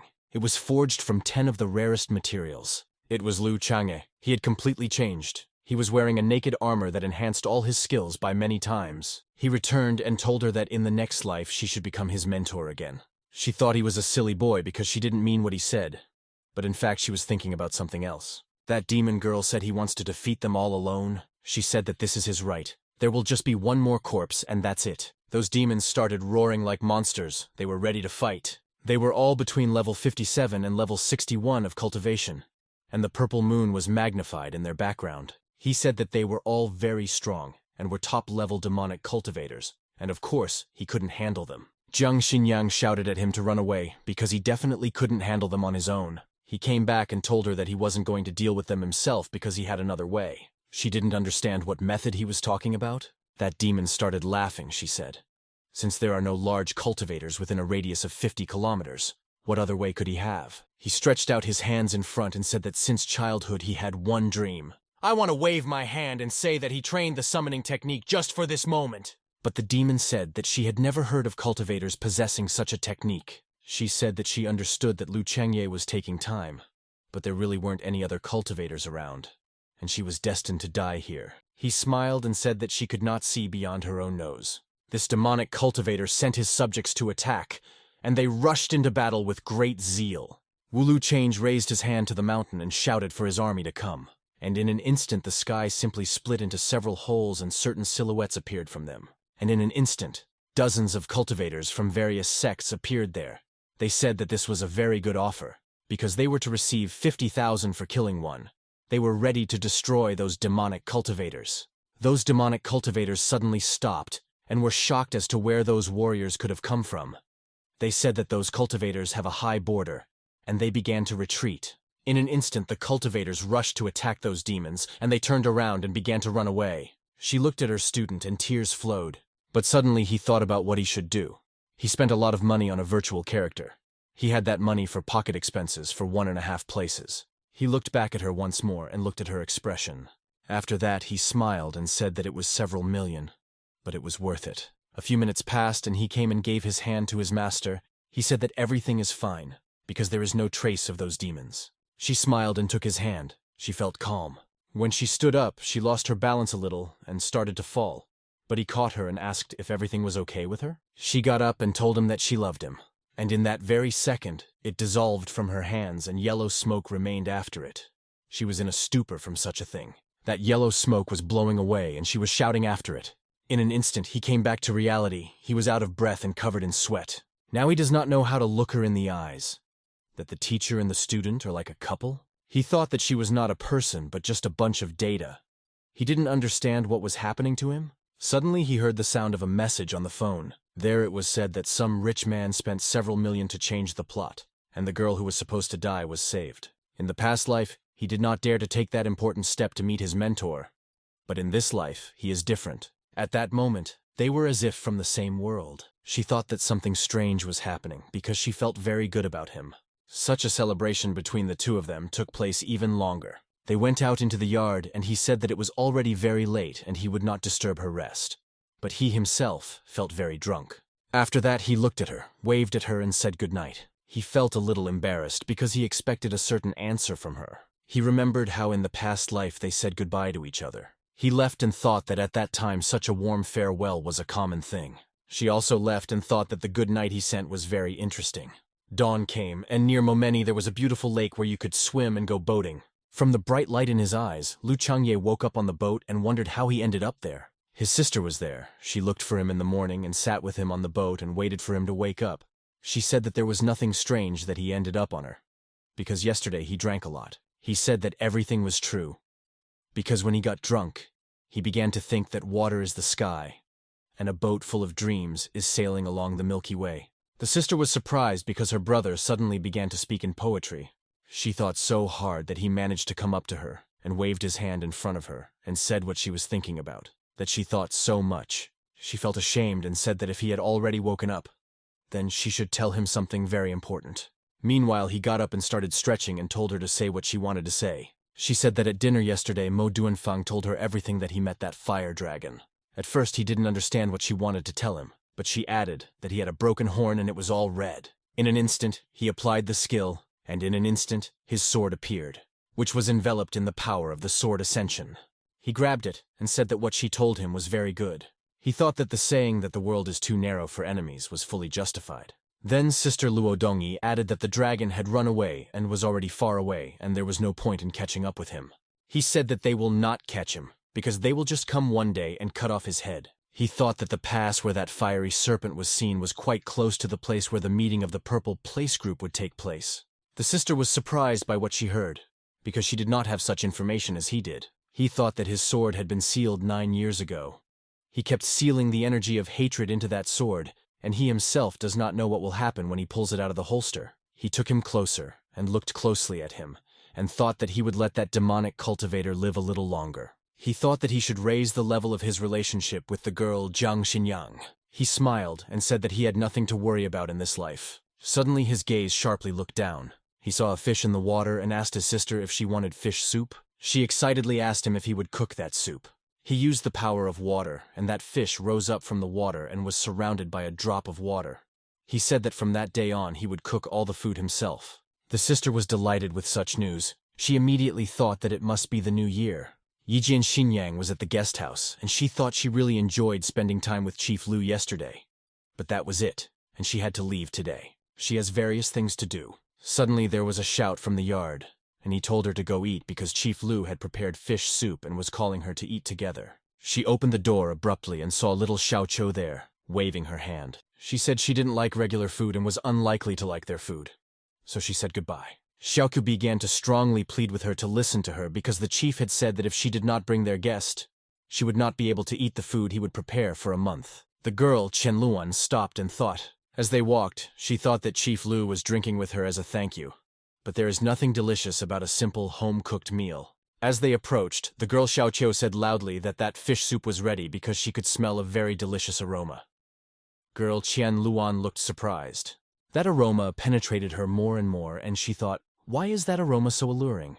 When she approached, she noticed that all the sect members were crowded around the table, and each of them was eager to get their fill of the beautiful soup. She thought they were very happy, and more like a family than a sect. Although the aroma is very tasty, it is not a fact whether the taste will be as good as the aroma. So she decided to try it. Chief Lu greeted her and said he was glad she had come. He told her to sit at the table. Girl Xiaoqiu shouted that she wanted too, but Chief Lu said that their guest, Lady Qian Luan, should be treated first. He quickly put the soup on her plate and selected the best ingredients. She took that plate in her hands to take a closer look at that soup. She thought that it looked like a simple soup, and there was nothing special about it. Chief Lu told her to try it, because he himself was interested in whether she would realize Chief Lu's cooking skills. While the girl examined that soup, the girl Xiaoqiu ate her own portion and stared intently at the guest. She finally dared to try. She thought that nothing would happen if he poked her a little, and in an instant her face changed dramatically. Immediately after that, she put down the spoon and began to gulp down that soup. Lu Chang looked at that and thought that in his past life he had specially studied cooking for her, so he knows all her tastes. As soon as she finished, he asked her if she liked it and if the soup was up to her high standards. She immediately changed and her mood rose. She said she wanted another portion. Chief Lu specially made more of this soup, hoping they would want more. So Jian Xinyan has been living in Momen for several days. At first, she was still waiting to be called for lunch. But that day she came by herself and did it as early as possible. She was sitting and the little girl Xiao Chu was eagerly waiting for the food prepared by the chief. Sister Lu Dongye was beginning to suspect something. She didn't understand why her brother decided to cook so diligently. She thought there was some secret reason. She compared them. That her brother is a smiling talker and she is very cold. They have absolutely nothing in common. And suddenly she understood everything.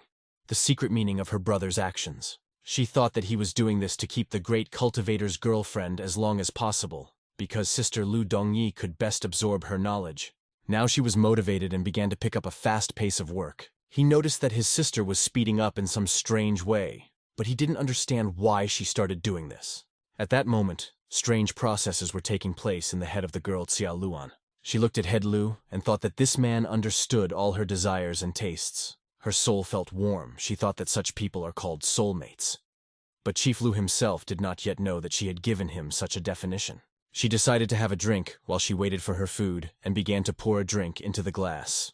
As soon as she wanted to drink, Chief Lu abruptly stopped her. He said that that fruit is called jutie.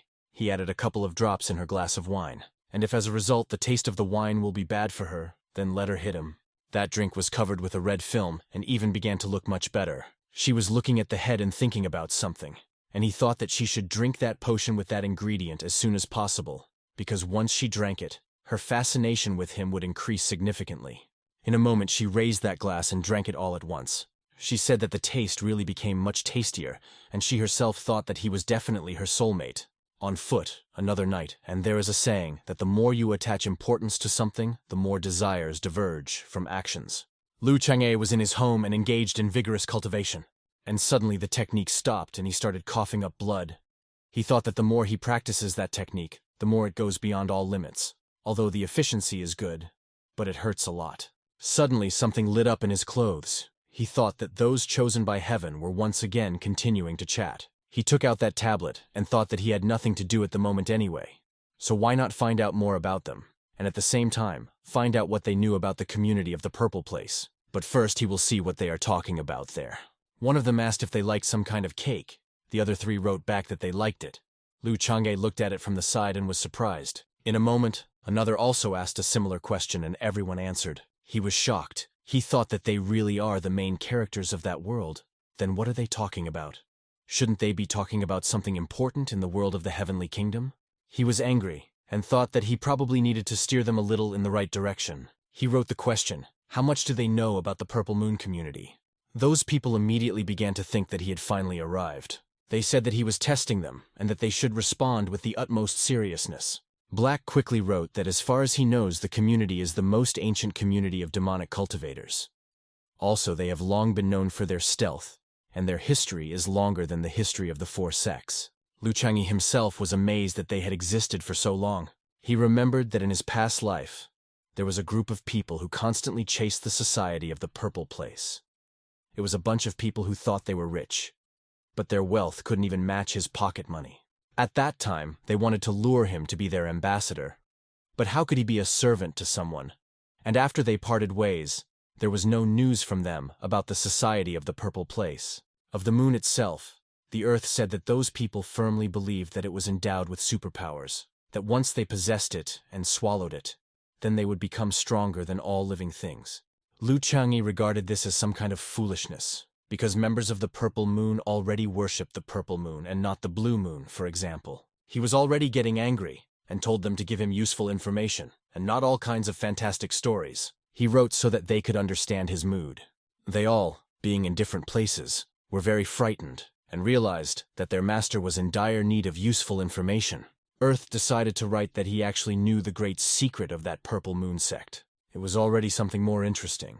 He was interested, but it depended on how big that secret was. Then he began to write that this was not entirely accurate information, but he said that they all knew that the Emperor was half demon and half human. Lu got even angrier because everyone already knew that. He went on to write that he wasn't sure if his words would offend the guide, so he wasn't sure if he should say them. Lu Chang'e noticed that the boy was worried. He must have realized that Lu Chang'e was a descendant of the great emperor, because those tablets left him. Therefore, he decided to take advantage of the situation and direct them to the right path. He wrote that with all due respect to the emperor, he knows that he doesn't care what people think of him. And he quoted Confucius, "If you understand me, it's good. If not, it doesn't matter."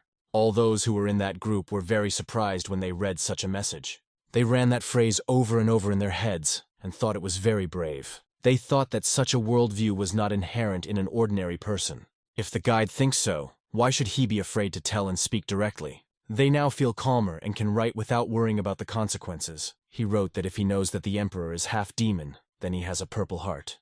Lu Chang'e guessed that in other words, that purple moon they so desire is the emperor's heart. Then it turns out that those demons want to take some of the Qing emperor's power, with which he saved the heavenly realm. If they succeed, there will be problems. The power that saved the nation can destroy it. He thought, if the plans of that community are so serious, then he must interfere with them, and began to write something on the board. He wrote that the community meets every 3 years in a certain place. The next meeting is on the day of the winter solstice.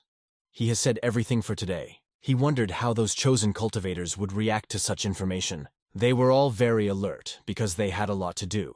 They had to prepare for the winter solstice, and for killing the demonic cultivator, they had the chance to get a reward.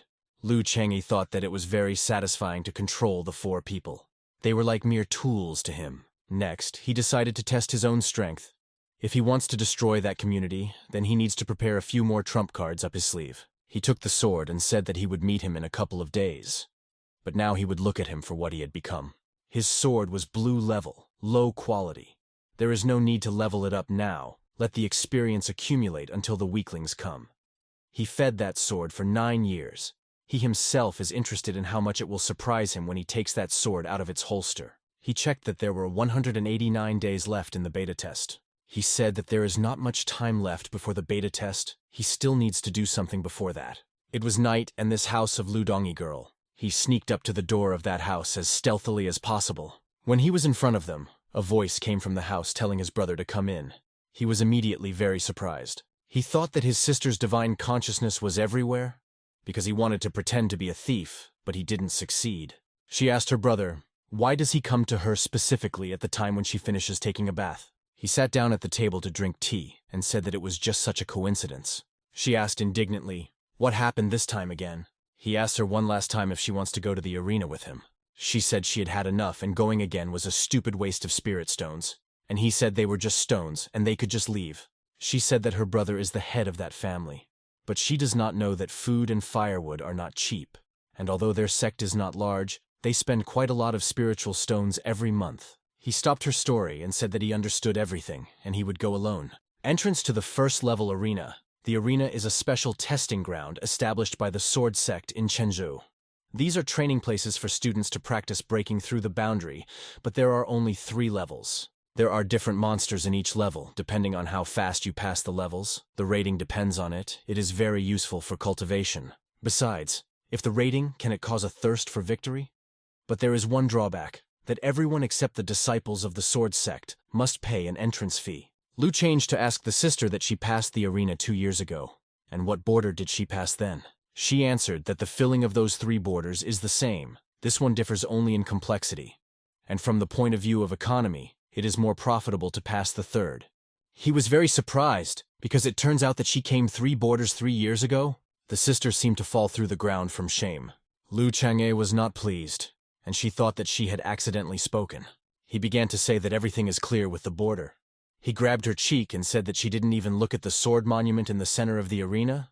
She said that she was looking at that sword mark, because many people who participated in that competition did so only because of that monument. She said that the trail of the sword has helped many to realize everything and break through the border. In her opinion, the Sword Sect did not need to put such a treasure on display, and she would have hidden that treasure in the wrong place. To this he said, that is why the Sword Sect is so strong, and it will be left alone with its hypocrisy. He said that the Sword Sect is not looking for profit or eternal existence, but for the longevity of the way of the sword, and he respects this way of advancing the ideology. He thought that he should also look at that sword. In addition, his name should be in the rating, because when the weaklings come, they will know about Momen this way. so they will not matter what level they are in their sect. And suddenly he had a brilliant idea. He looked at his sister and said that she became very embarrassed. She asked him what happened. He approached her and cornered her against the wall. He looked at her with disdain and said that she didn't pass the 4th level, did she? She was very uncomfortable. She said that just 2 years ago she was at the 3rd border. He did not believe her and asked if it was true. She was sweating and repeated that what she was saying was true. He said it was all clear and she sighed in relief. She immediately remembered the moment that had just happened and thought that she had been too rude to her brother. The next day was beautiful weather and big plans for the day. He flew to the sword sect. He thought that what he said should be done, so he decided to earn a little rating. But in one moment he was almost blown off his flying boat. When the wind died down, he looked up at the mountain and saw Qian Luan there. She asked him in a calm voice where he was going. He replied that he was heading to the sword set competition arena. He thought that such a place was definitely not of interest to her, so he did not tell her. But she immediately suggested that they go together and began to pull his hand. At that moment he was very surprised because he did not expect this, and he moved to her on the back of her crow and they flew there together. While they were flying, he thought that she had a cold temperament. She was not the inquisitive type. He also immediately understood that she was not interested in the arena, but in him. She looked at him through his sweet hair and thought how handsome he was. In her eyes, he just shone like the most beautiful star in the sky. At one point he opened his eyes to catch her red-handed, and he succeeded. He asked her what happened. Maybe he has something on his face. She blushed a little and said that nothing happened. He himself was delighted and thought that it is not surprising. Because he has super charisma, he thinks whether it is necessary to talk to her a little more. He was asking her opinion if he would be able to pass the competition tomorrow. Without further ado, she said that he could easily. He asked her what level she thought he would take. She began to wonder why he was asking her that. She replied that the taller you are, the better. He smiled and said that it is very good that she believes in him. Over the years, they flew to the sword sex competition arena and to the Emperor's cave. Lu Changhe looked at that cave and said that he liked it. He used the power of water and made a layer of water and told the girl Xuanlian to go there together. And in a moment that great raven began to fly into the middle of that cave. And she paid attention to the power that Lu Changye possessed. In front of them was a huge tree that bloomed very beautifully. And at the foot of that tree were golden dragons, and in the center was a portal. Afterwards, the students of the sword approached them and asked them if they had come to take the exam. Lu Changye said he was ready, and the girl said, "Stop." In the heart of that tree, there was a living entity. It addressed itself with the phrase, "Great Cultivator." She introduced herself as a Zan Xian girl from Chunsu Mountain, and she was worshipping the master. It was a very ancient tree in which the guardians of the sword sect lived. He thought that he did not even notice the force guarding the gate. He thought that the force of that guard was at least 5 borders. The girl said that, if those who want to go to the arena are under the control of the sword sect, then you can make a discount of 50%. Her partner was surprised and asked who allowed the discount. And she thought that Lu Changye was very handsome. He showed them a special sign and said that he was the head of Momen. The boy thought that he was only at the 2nd level. But is he the head of a sect? And the girl was dazzled by his beauty. He approached her and asked about the discount she was talking about. She immediately said that everything counts. Her partner was surprised by such ill-considered actions, and the only thing in her head was that he smiled at her. She immediately began to show him where he needed to go. He turned to her and told her to wait for him a bit. She said, "Okay." That boy thought that the saying that he will soon return here is inappropriate, because with his strength he will not even pass the 1st border. But the fact that he is handsome is a fact. She led him closer to the portal and told him he could call her Minju. He headed there, and she wished him luck. He thought that there were no people in that world who did not attach great importance to beauty. And if there were, they had not met Lu Changye. And he slowly began to enter that portal. In a moment, he appeared in another place, which was somewhat like a desert. There was a mannequin standing there, and the first exam is a test of the strength of Qi sword. The more amplitude the mannequin will shake, the better. If the amplitude is more than 30 degrees, then the exam is passed. He began to take out the sword from the hiding place. He remembered how Yue passed such an exam. After his blow, that mannequin was pressed to the ground for a few more seconds. After that exam, Yue became famous among the young students. Meanwhile, outside the arena, a holographic screen was opened and they watched the actions of Chief Lu. The girl Xianlian thought to what level he would really reach. She was interested? The boy who met him smiled and thought that he would not even pass the first exam. And Lu Chang'e swung his sword and a wave of energy flew out. He said that he would not waste time on such exams. That boy said that he was stupid because he didn't take his sword out of its holster, and the girl kept saying how handsome he was. And suddenly that energy shock crashed against that mannequin and it moved a little. That girl blew that it shouldn't be like that. And even the boy started laughing. He couldn't even imagine that the strength of Chi's sword could be so weak. The girl Xian Lian, for a moment, did not understand what had happened, but she did not draw any conclusions yet. Suddenly there was a strong and unusual sound of a tree cracking. As a result, that mannequin simply broke into two parts. Those two disciples from the sword sect were shocked to the point of fainting. They shouted how could it be that he had broken the spiritually stunning tree. Girl Qianlian immediately smiled and thought that it was all very interesting. He went further and said that now is the next stage. More and more students gathered near that screen. They said that he had set a record for the entire history with one blow. They asked each other who he was. And the most important thing is that such a force can be lower than the third boundary. Lu Change himself noticed that the mannequin was not easy to cut down, due to the fact that it was made of a special tree. The system congratulated him in honor of passing the first stage, giving him a gift of 10,000 experience points. He remembered that his strike contained such powers, the strongest chi of the sword, the power of water, and the awareness of the sword. He thought that they probably thought he was lucky. But in reality, he was trying his best. Suddenly, the girl Xuanlian realized that he had a formed sword awareness, and it was always at level 3 or 4. She was a little shocked, because he was only on the second border. Suddenly, that ancient tree groaned as if under the influence of a strong wind. It continued to make noises that she paid attention to. She thought that even that ancient tree was surprised because she had definitely seen what Lu Chang'e had done. He thought that the girl Zanxian was right. This tree was very powerful. It was planted by the emperor. It looked after him. And then that spirit moved to the arena and looked carefully at Lu Chang'e's sword, which was called Don't Be Late. He continued moving and passed through yet another portal. He came out as if in a simple natural place. He thought that this is such a second level. Did he say the second exam room is in the picture? And when he approached, that landscape dissolved, and a portal turned out of it. Those who watched him. They said that the second exam is not at all like the first, and he will definitely leave it in tears. He passed through that portal, and some round platforms appeared in front of him. They looked very strange and led as if into a wall. He realized that surely he must pass through the stone path and the exam will be completed. He slowly stood with one foot on the first stone, and as soon as he put the other foot, something incredible happened. He immediately understood that the essence of it lies in the force of gravity. This exam tests the spirit power. If the spirit power is weak, the gravity of those stones will swallow it. Many level 3 cultivators could not pass that exam. He thought that it would be more difficult, and this is only 4 times stronger atmosphere than usual. That exam takes quite a bit of mental strength from him. He can generally run if he wants to. He just started calmly walking on those stones, and a shout was heard outside the arena. The girls were even more delighted, and the boy wondered why he was just walking like that. He thought that he must be a trickster. He passed with ease and said that it was fast, that he didn't even feel anything. He was interested in whether there would be something more difficult. He stood and spoke. That the forest and the mountain wind is a great pleasure for him. But suddenly those leaves began to move very strangely, and in another moment, they seemed to shoot from something, flew in the direction of Lu Change. Those leaves seemed strange to him, even from the beginning. That boy puts all his hopes on those razor-sharp leaves and attacks with great density. No one from that level can come out unscathed. Even Yue was wounded. She was glad that such an attack was flying at him, because she had not yet seen him wield a sword. And here it was a frontal attack, and he was forced to use the sword. He was completely calm and activated his own power. He started swinging his sword, and said that this exam was for sword techniques.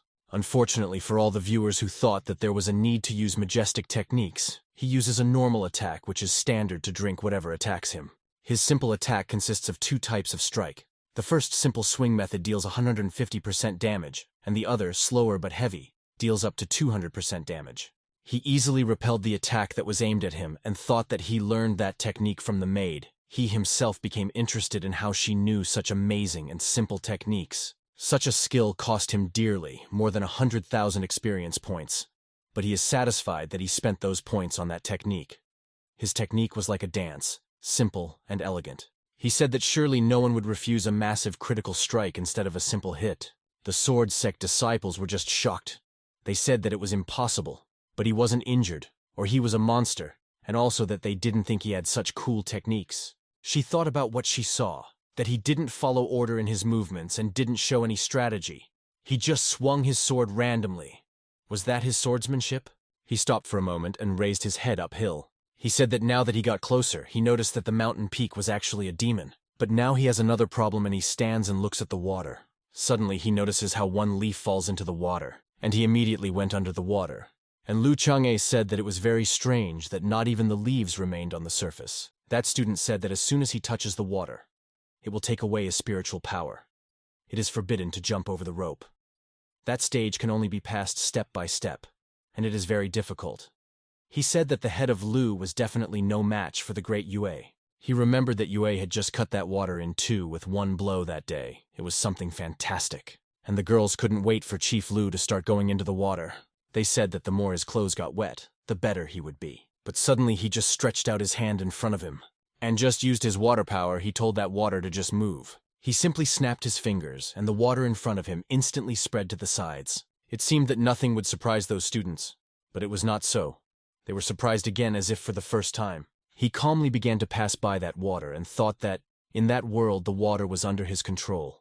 Wherever he wanted it would flow. Suddenly, she turned her attention to a noise from a tree. She noticed a pattern, that tree came to life only when the head of Lu took out his sword.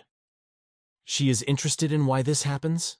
She looked at his image and thought, what secret could he have? A little time passed, and he came to the rock that was a monster. The chief asked what exams such a demon would have. That student said that the exam is focused on the heart of the sword. It is impossible to pass if you just rely on brute force. That mountain is called horror. It does not attack people, but intensifies fear in their hearts. Once upon a time, even Yue was affected by that monster's action. She thought that people are not afraid of the size of that demon, but what it will show in their head. Demons of people have different fears. She thought that everyone has their own fears, and what is it that scares head Lu? He slowly entered the slit that was in that demon. In front of him was a blinding white light, and at the edges were tongues of energy that fluttered chaotically, as if the wind was blowing on them. As he came closer, his gaze caught something on one side, and in a moment he came out of that light with a pleasant sound. Again the students were disappointed, because he was out as soon as he had come in. They said it was impossible because everyone has fears. They thought he had started tricking again. She also did not understand anything. What happened there and what he could see there. And suddenly the divine tree said that the ether was past. The student said that he really has such a strong heart that he will not start to worry when a mountain falls. He approached the next portal. He thought that there was nothing strange in the fact that he did not see anything, because there is nothing in that world that could frighten him. Before the very portal, he stopped and wondered what his sister saw when she passed that stage. He tried, but he couldn't even imagine. An award for the completed stage was highlighted to him. He was given 30,000 experience points. He thought that he must not have paid enough attention to his sister. Next time he would definitely pay more attention to her. He began to enter that portal. That portal led to a platform that seemed to be in space, and around it were 2 stone statues of dragons. There was like a mirror surface and there was someone in it. He heard that Lu Chang'e would come soon. He was standing in front of that sign and thought he was in a secret room again. What other exams can there be? He said that it was very strange, because it was just a mirror, and did he need to admire its face? He looked at his reflection and for some reason it was very dim. Suddenly his reflection appeared in full growth and became quite dark. He still did not understand what he should do. He was already getting nervous. And tell me, does that guy insult his face? Suddenly, a flashing dot appeared in that reflection, which was approaching rather quickly. In a moment, the mirror-like sign was broken and a black portal appeared instead. And suddenly, someone flew out of that portal at a very high speed. Chief Lu had time to start dodging. He moved to a safe distance and was very surprised. He thought he would have to beat himself at that stage. He thought it would be easy enough. In a moment, and he had already repelled the first attack. He thought that he could level up to defeat him, but he thinks that would be too low for him. Head Lu rushed towards his copy, and the copy even started preparing to strike at that moment. And in one moment there was a blow that was just lightning. At that moment nothing was clear. As a result, they stood with their backs to each other, and Head Lu said, "What is the difference between them? That when the forces are the same, the factor that decides who wins is who uses a certain skill at what moment." He told that shadow to forgive him because she just looks like him, but she is not him. A voice rang out that Lu Chang'e of Momen had passed the stage. Everyone was just delighted. How easily he did it. The disciple who wanted Chief Lu to lose turned to the ancient tree. That tree said that Momen's Lu Chang'e ranked first in the second-tier new talent list. In the first and third levels, Yui was the first, but in the second he did not participate, and Lu Chang'e took the first place there in just half an hour. Everyone was shocked. Where did some forgotten Momeni sect come from such a hidden talent? And the boys and girls from that sect were delighted with head Lu. She was also pleasantly surprised, just like everyone else. She noticed behind her that she had a strange feeling, like joy. It became strange to her that she felt joy for another person. Maybe it's because she already considers him a close person. He received a message congratulating him on successfully completing the arena.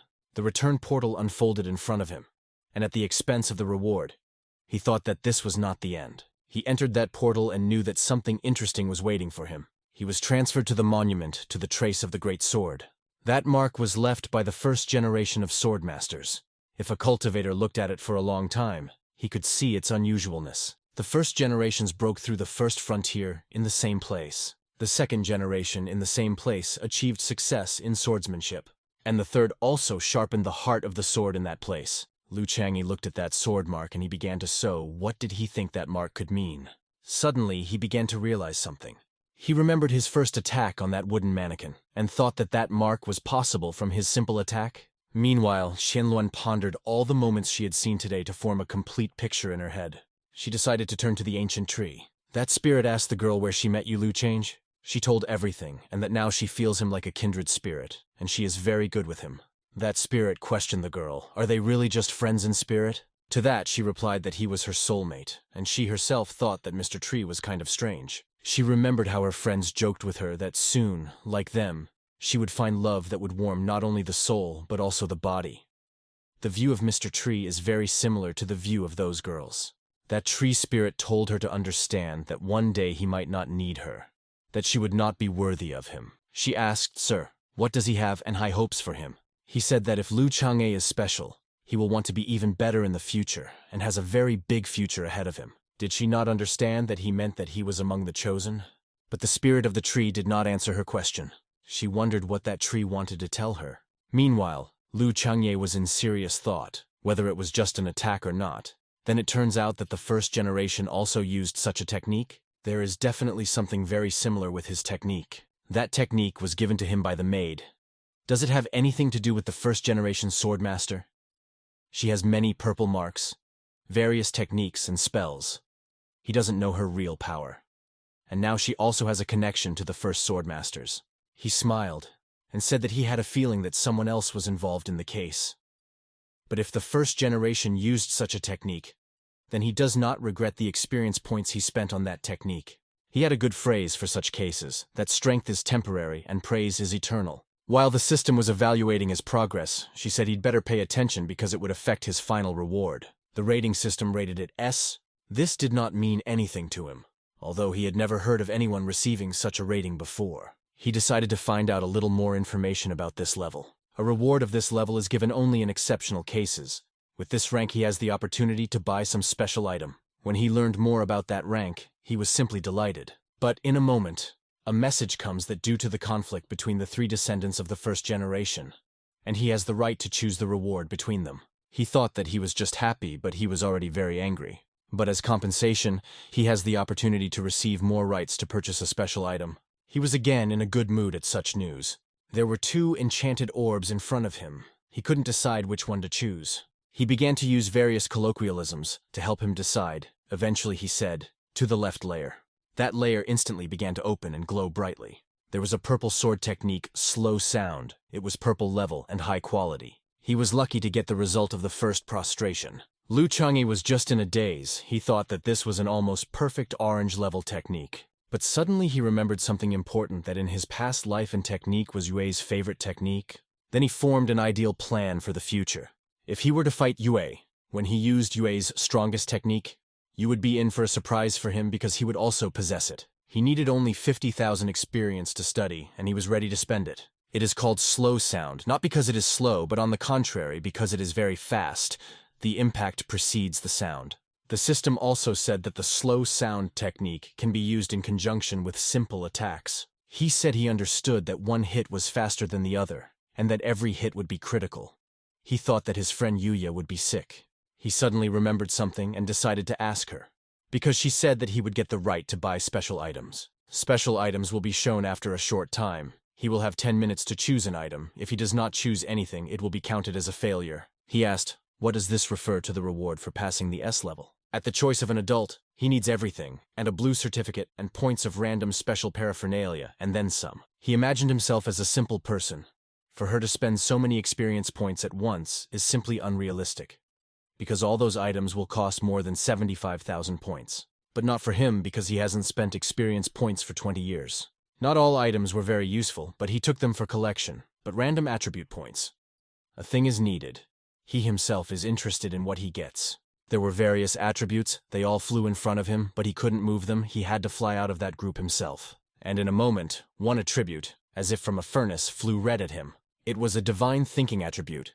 The scope and sensitivity of that attribute will be increased. He accepted that attribute without hesitation, and it entered his body. Suddenly, Qianlian turned her attention to the spiritual tree, because it reacted to something. She started drinking wine and said that her friend Lu must have made the breakthrough because he always surprises everyone. And suddenly she felt bitter in her soul, because she remembered the words of the tree about the fact that she might become unnecessary for him.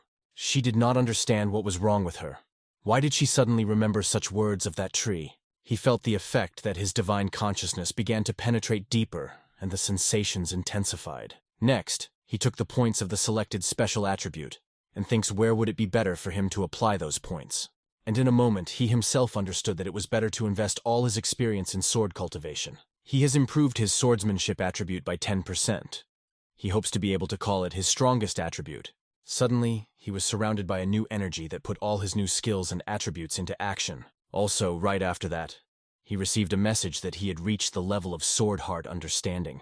Suddenly, everyone paid attention to the condition of Mr. Tree. They asked if it was possible for him to drive, or was it that Lu Change, that tree spirit, said that understanding of the heart of the sword had been achieved. Everyone had not yet moved away from their previous astonishment when they were shocked again, because even a great sword master had achieved the understanding of the heart of the sword after the fourth border. The girls from that sect said that there was nothing unusual there, because Head Lu was not an ordinary person, because he was so handsome that he was definitely chosen by heaven.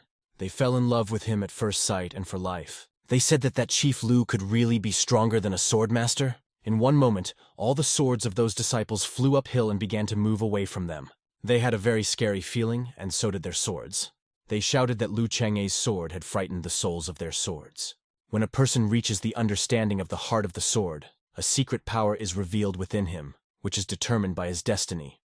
Lu Chang has the power to cause change. He himself would be surprised that he has such a superpower chosen by fate. The fate of that sword was majestic. The sword cuts flesh, and the heart cuts souls. A special power can be added to the blade of the sword to deal damage to a divine creature, a soul, or other incorporeal entities. Once such incorporeal creatures are cut, it is very difficult to restore them. Now his simple attack can not only deal a critical hit, but also cut the soul of the sword. He smiled and thought, if there is an opportunity, it is necessary to develop that attribute. He further began to think about that sword monument, a simple attack on it, and a simple attack was given to him by a maid. Now who is this maid? He thought even harder, because she couldn't be from the first generation, could she? He thought that something was wrong there, because everyone from the first generation was definitely human. Then was she somehow connected with them? He became interested in whether the maid and the ancient tree could be familiar, and in general, what kind of entity was the maid? Meanwhile, that tombstone shone with a light. In the middle underground, a wooden box moved from side to side. But the maid was fussing, she thought. When will that boy come to her again? And in the sword sect, Lu Change finally exited the portal and returned to the reality of the heavenly realm. He exited the arena. When he walked into the arena, there were several disciples by his side.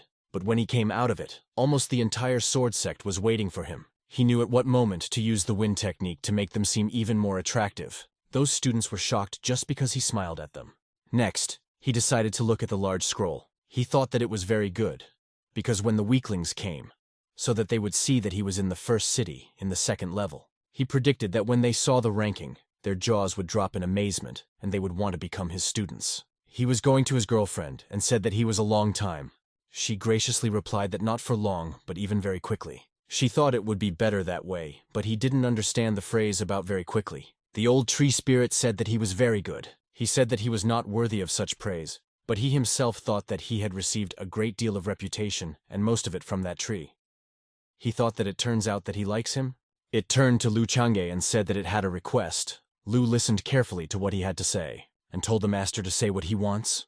He asked if the person who taught him the art of the sword was still in the other world. He replied that she is in this world, but he himself thought that she lives in the grave. That tree asked if Lu Chang'e could ask for a meeting between his teacher and the ancient tree. He replied that, unfortunately, it will not work, because she is now in a special situation, and he's afraid that she will not be able to come there. And he thought again that she was lying in the grave, and he did not see her true image. That tree replied that he should not get in trouble, and the fact that Master Lu Chang'e is alive is good, and that's enough. He wondered that, judging by the words of that tree, he thought that the one who taught him was very ancient, but he thought that they could be talking about different people. He said he wanted to make sure that the one the ancient tree was talking about and the one Lu Chang'e was talking about were the same person, so he asked the tree master to call them I. Suddenly, the fallen leaves of that ancient tree began to envelop him. It replied that his name was the strange Li Li. He thought that he did not remember anyone from his past life whose name was Li Li. The spirit of that tree calmly watched and waited. And Lu Chang'e thought that Mr. Tree is very serious, and it is definitely a serious name. He began to think, could that maid have a name like that? But it doesn't look like a woman's name at all? And suddenly Mr. Tree said, if they are not talking about the same person, then he should not worry. Suddenly, that Mr. Ancient Tree said that he blesses that marriage. Both Lu Chang'e and Qian Lian did not understand him at that moment.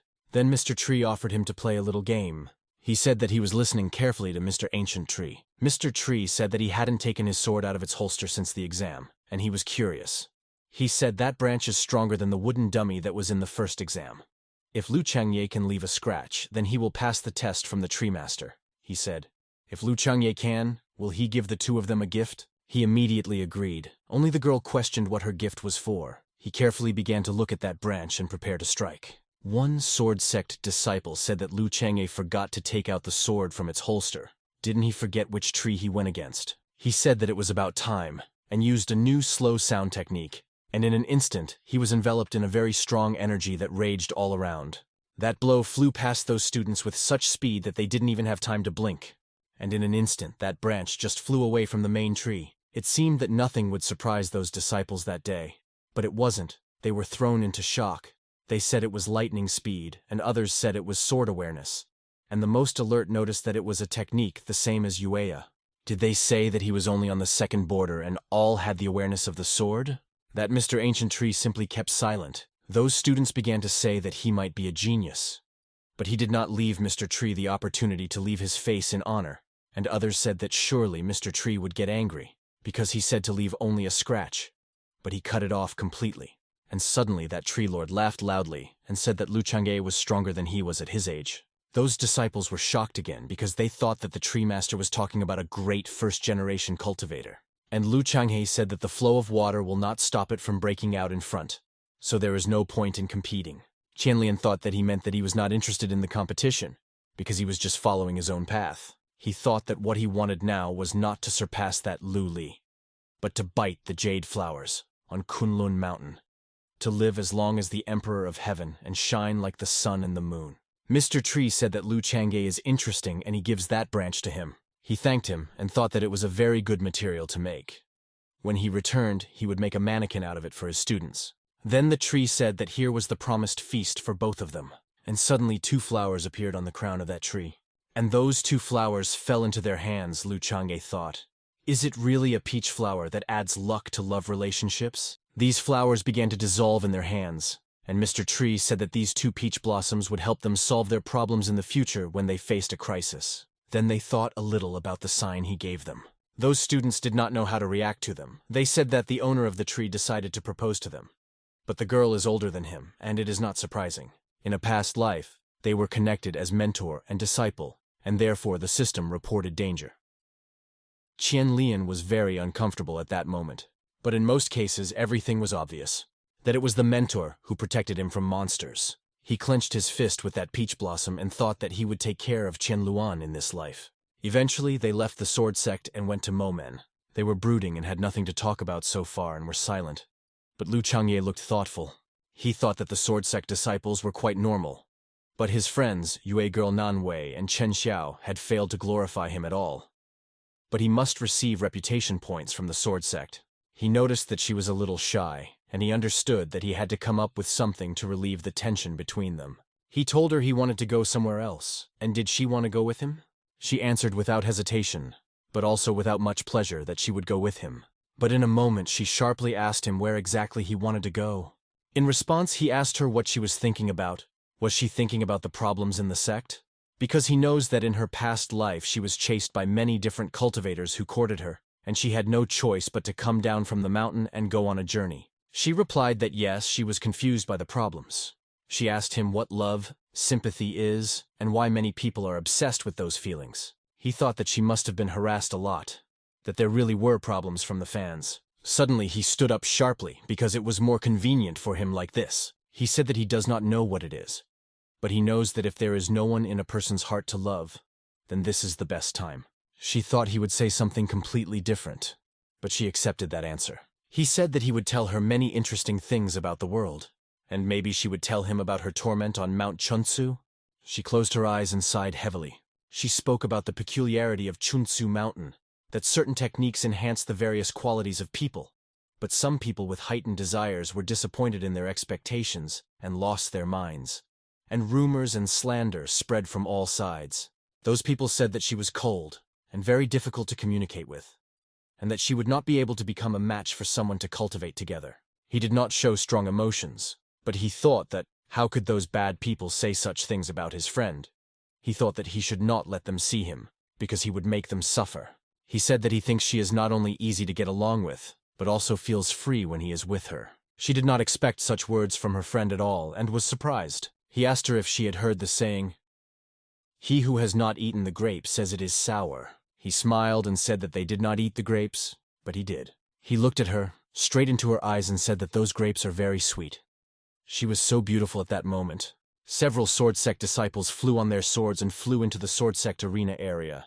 One student said that they would escort the other students into the arena to change the guards, and then they could leave. They had already arrived, and Yue told them to go and say hello to Mr. Ancient Tree. They all headed towards him to greet him, and the other students continued to discuss Chapter Lu and how beautiful he was. The conversations continued. They said who would have thought that he was so amazing, and at that moment, Yue's companions noticed something extraordinary, and Yue also looked in that direction. When he realized where they were looking, he was thrown into a very strong shock. They all stopped and could not believe their eyes. They looked at the rating in the arena. Yue approached those students who were there and asked them to tell him in detail about that person. The girl who met him at the entrance to the arena was the first to tell him everything. She told everything very emotionally, and Yue tried to understand everything that happened as much as possible. At some point in the story, he was in trouble. He thought that this was not possible. He could not believe what had happened. He was heartbroken. He wondered how his fellow senior disciple Lu Chengye could deceive him. Those ordinary disciples were surprised when they saw Yue's expression. They asked him what was such a strong blow for him, and others said it was because he was also special. Those simple disciples could not understand Yue's feelings, because Yue had received guidance from Lu Chang'e as a child. Then Yue was on the ground, and Lu Chang'e told him, did he know why he was no match for him? He very emotionally asked why he cannot be a rival. He said that he will tell him that only once and let him remember it.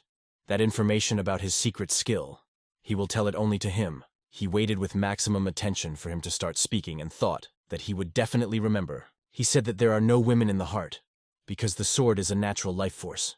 He immediately began to repeat that phrase to remember it. He just started shaking with anger. He imagined Lu Chang'e and Jian Lian standing and hugging. He remembers how Lu Chang'e clearly spoke about it, and now he has a partner to cultivate together. He thought the straight fraternity had scattered. While he was angry, the girl said that she remembered how Yue talked about a secret mutual disciple from a sect controlled by the sword sect. She asked if it was Lu Chang'e at times. As soon as he and his friend heard it, they suddenly turned around. Chen Xiao began to shout that it was not him and that it was not possible. He was telling that girl not to talk delusionally and to stop thinking about it at all. Those disciples believed him and began to wonder who else could be so strong as to fit that description. And so Momin's reputation points were destroyed by someone surnamed Chan. While they were flying, Lu Chang'e was scratching his lips.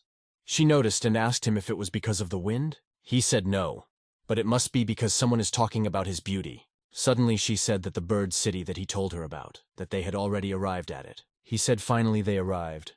There were a lot of such birds, similar to a black crow. She asked him why they came to that city, and he answered her that she would find out everything later. He thought that if he even wanted to explain it to her, she wouldn't understand. He himself thought that who would believe that he had come there to take assignments for the students. That city is one of 10, where there are a lot of newcomers. He spent a lot of time there in his past life. That town is very familiar to him. Besides, that task for beginners can kill a lot of people. Suddenly someone was on one knee on the ground and blood was written all around. He looked very hurt. He said one more stroke and the seal would be finished. After a while he left and a great seal appeared. Therefore, it was very difficult for the man. He was all sweaty and breathing very hard. And suddenly that seal activated and began to emit a strong red light. He said he felt sorry for the birds, but those birds' lives would live forever in his body. And in an instant, hundreds of birds seemed to tear out their hearts and fly into that seal. Suddenly, completely different wings began to appear in some birds that did not die. Their teeth began to appear and they increased in size. Fewer birds died and those that remained became very angry.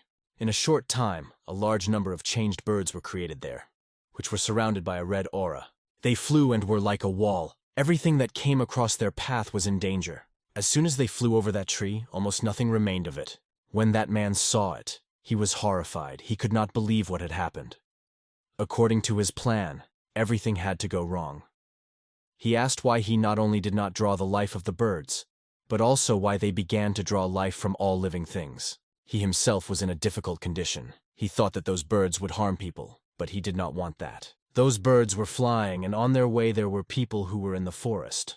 They immediately noticed those people, and had already selected them as a target for attack. Those people calmly collected apples, but one of them noticed and said that those birds were not like the others. He said that what is happening there, because the places where they fly, the trees fall after them. And suddenly, those demonic birds suddenly turned around and headed towards those people. They were very scared and started to panic. Those birds continued to destroy everything, and that man trembled with fear and said that he did not want to harm people. Those people ran away in a panic. They shouted that they would hide in the city, and the others shouted that they were starting to bite him, which means they were eating people. That man lost his mind. He said that it was not his fault and it had nothing to do with him. He was just a dying man. He said that he would die and everyone would die. But there was a silhouette behind him. It was Lu Changye. He kicked him and told him to disappear. He raised his head and began to examine Lu Changye. In his eyes, he was all glowing and very beautiful. He said that it was definitely heavenly. Lu Changye thought that it was he who caused the raid of those birds. He wanted to live on and drew the seal, but it changed and caused the birds to riot. He thought that the man would surely die, but other people should not suffer because of such a fool. He looked at them and thought that this is not fun at all, because they are partially dead. And what about him with a person who cannot die?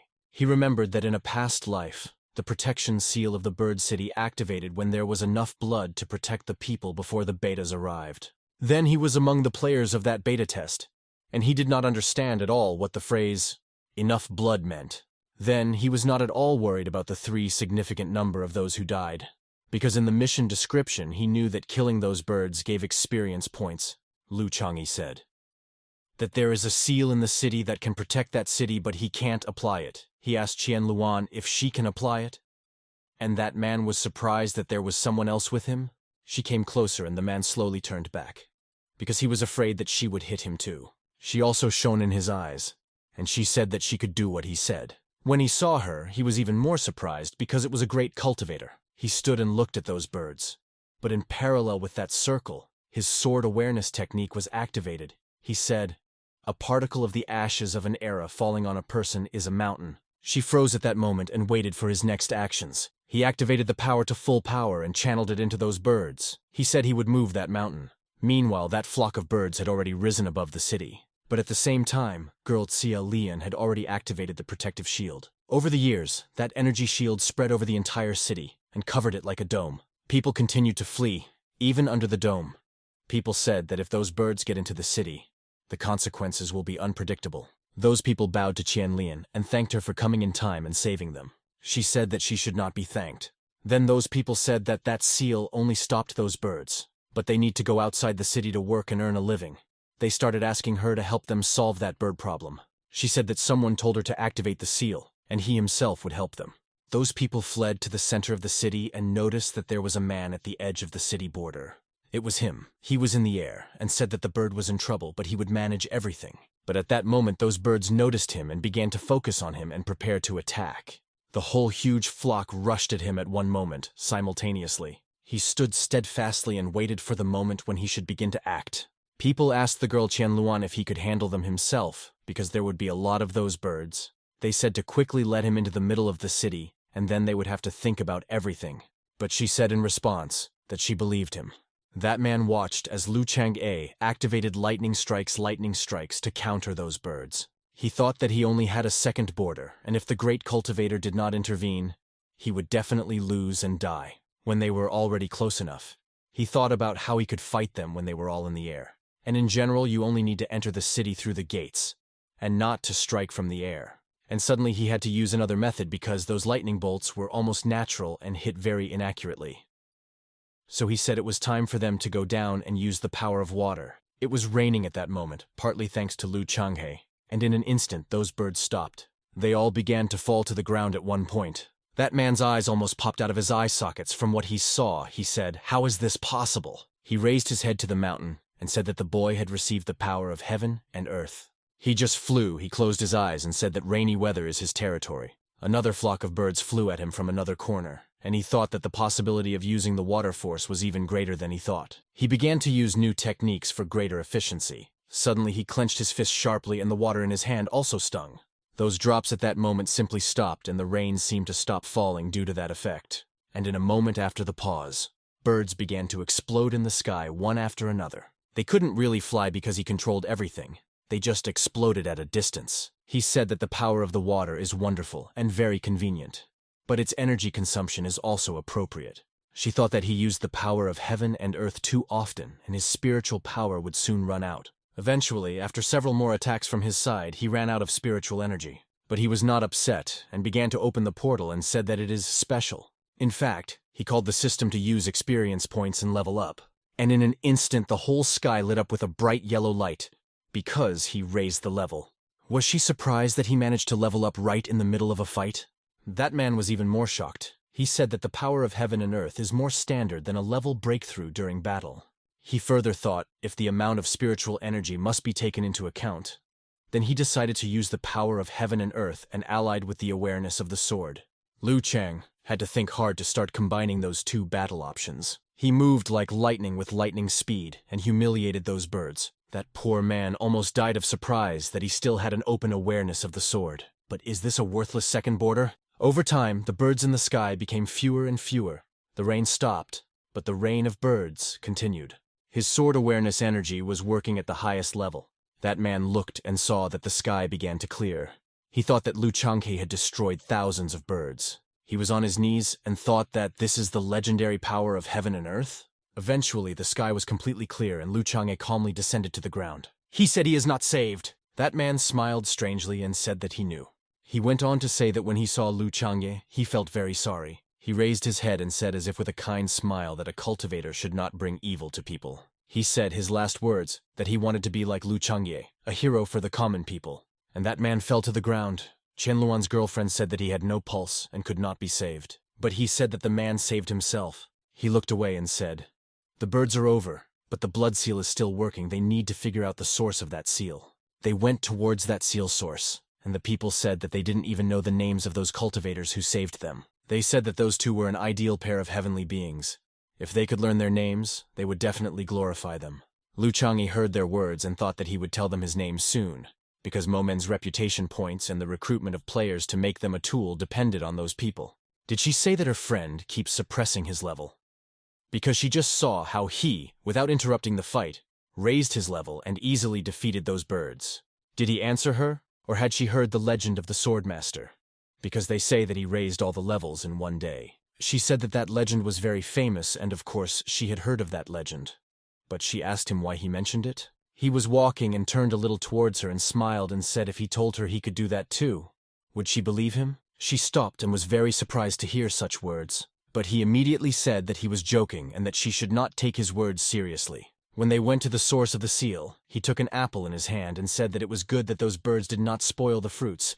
They are a little sour, but edible. She was silent because she was deep in thought at that moment. She remembered the words of the Lord of the Ancient Tree. She could not understand what he saw in him. What was his secret? She developed an interest in Lu Change, and an indicator of a woman's feelings is an interest in a man. In a short time they found that bloody seal. He set to work at once, and directed his own hand upon her to destroy her. And just a second later that bloody seal broke in red. There was one bird lying in that place. He thought that this bird was definitely not edible, but there was still blood poison in it. And suddenly he used a technique that allowed him to speak on special frequencies, so that everyone at a very long distance could hear his words. He said that the tragedy with the birds has been completely resolved, but you can't eat them, so that everyone remembers. Those words of his reached that city of birds in a moment, and were repeated several more times. Those people had not yet left the city. They were on their knees thanking Secmo Men and Lu Chang'e for extending a helping hand to them. He looked at those birds and thought, if it weren't for that poison, he would really like to cook them, with his special recipe, and he would happily treat his girlfriend to such a dish. And she thought that he was so attentive, because if he had not warned those people about the danger in the middle of those birds, then a great disaster could have happened. And he thought that unfortunately it was not possible to treat her to a big bird, but the inhabitants of that city definitely remembered his name. But Lu Chang'e didn't know that out of the 10 beta test rookie cities, there wasn't a single monster in the bird suit alone. Thousands of players for several tens of kilometers could not find a single monster to pump. Thousands of beta test players had to complete boring tasks every day to level up. Some players said that instead of fighting monsters, they harvested crops every day and became farmers. As a result, they were in despair, because they did not expect this. And he just mentioned that the newcomers from that location will have absolutely no opportunity to level up at the expense of monsters, due to the fact that he destroyed them all. He thought that it was okay, because they would be able to meet him, because he is special, and he thinks he is better than those demonic birds. She watched him and thought that his facial expression was constantly changing. Maybe he was thinking about something important. Suddenly he noticed a light from under his clothes. He took that tablet and thought, why does she react so violently? It reacts much stronger than when there were many messages. He smiled and thought, did he have a new skill unlocked? He was looking carefully at that sign to understand the reason why it was glowing so. But suddenly it stopped glowing. He was indignant because he doesn't feel anything now. He thought that the sign was teasing him? That sign can't be kidding. At that moment, Lu Chang'e didn't know what had happened. Something very important. Going back half an hour, something else happened. It turns out that there was another man there. He also said that this is the future in his eyes. This man was a heavenly mechanism to save people. He had the most powerful consciousness in the world. In fact, he controlled the person who activated the blood seal. Because he is the one who plays the heavenly chess of the heavenly Tao. Even a long time ago, he followed a dying person. And that person found a blood seal in a secret place. That seal could prolong his life, and he could not resist such a temptation. And in fact, it was that man who planned everything that way. That man shouted that he was saved, but it was only necessary to activate the blood seal. He thought that he was so lucky, but in fact it was that chess player who planned it all that way. That chess magician looked into the future, and in that man's future he saw that he would die and be only a tool to activate the bird's attack. He remembered his first move in chess, that he told a boy, and that he told everyone about him, that the boy was from a terrible demon. 10 years had already passed since then. He thought that maybe that demonic seed had already taken root, and soon there would be the first result. That chess player was like the one who lays down various misfortunes all over the world. But then with those demonic birds, everything happened differently. He did not have time to rejoice normally, when he felt that someone was destroying those birds and his plans were ruined. He cast his penetrating gaze on the square and saw there 2 people and the man who had to do everything, and that man was dead. He was shocked because they broke his grand plan. There was a 5-border cultivator and a 2nd border cultivator. He thought for a moment, if they destroyed the bird attack plan, then they destroyed the chessboard of the Heavenly Dao. He thought that one of them was not a direct participant in the game. Like himself, he bit his own fingers so that blood came out and prepared for a special technique, because he did not believe that any of them were not a direct participant in the game. He sharply put those fingers to his eye and it instantly lit up in a bright green color. It was a special technique. He said if it wasn't in the game then he couldn't see its future. And he focused the gaze of that green eye on Qiao Lian because she was stronger, and he assumed that she had a better chance of being the one out of the game. In a moment he fell into a trance and his eye flew through the worlds and sought the future of that girl. The first thing he saw was her weapon and a lot of blood near her. In another moment he saw her dead. She was lying on the snow. Everything became clear to him with her. She has a difficult fate. That's how he saw her future, so she is not a person who is out of the game. He thought, is this really the drawing on the second border? And he sharply directed his super gaze at Lu Chang'e. He thought that he would not guess, but would look and find out everything.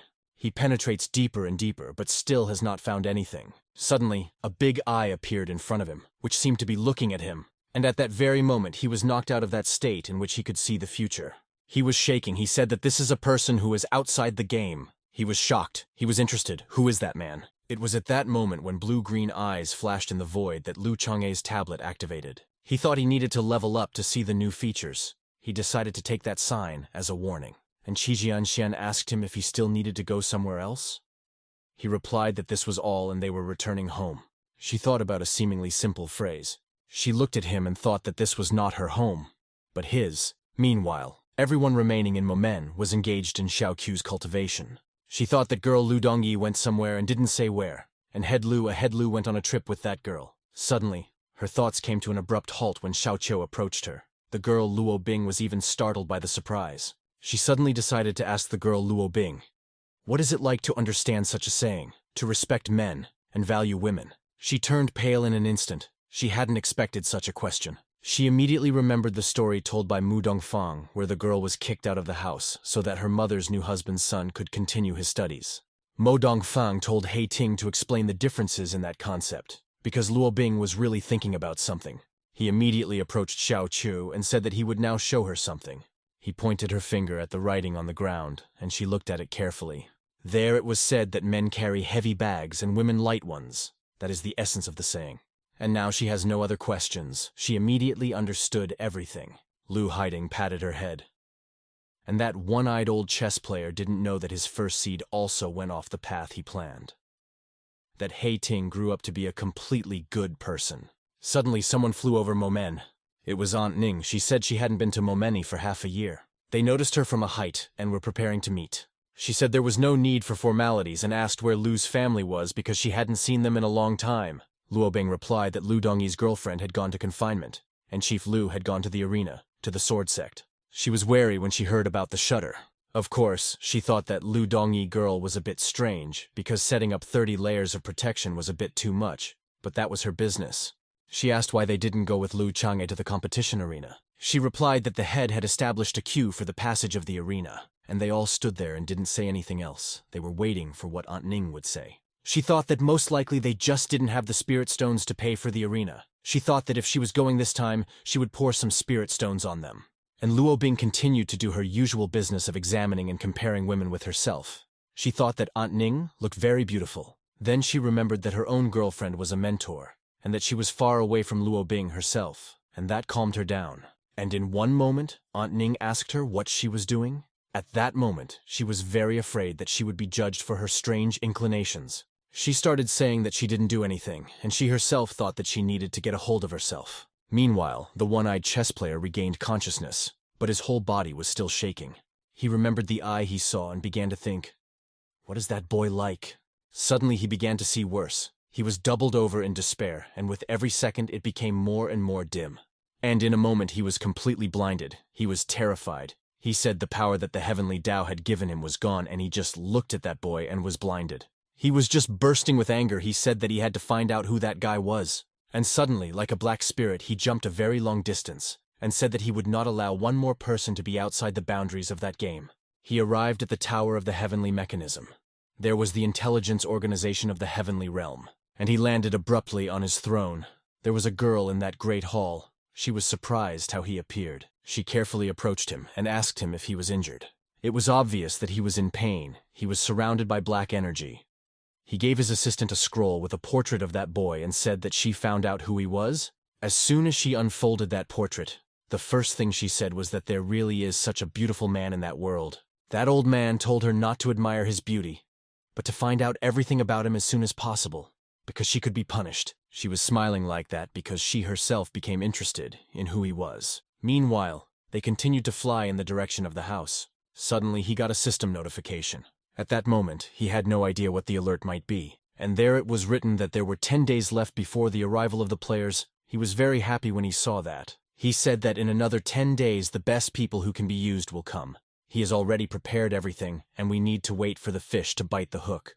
Afterward, Qizhanlian said that they were already approaching Momen. Thanks to that crow, they went that way pretty quickly. When they arrived, Lu Chang'e asked why no one met them, and she said that they must all be cultivating now, but it's strange that there isn't even a trace. At that moment, she wondered why she had the feeling that she was directly involved in Momen's affairs. He suddenly used the power of divine consciousness. He, like an invisible spirit, flew over all of Manhua and felt a certain presence in the Great Hall. He said that it turns out that Aunt Ning has come, and she thought, what kind of aunt is this?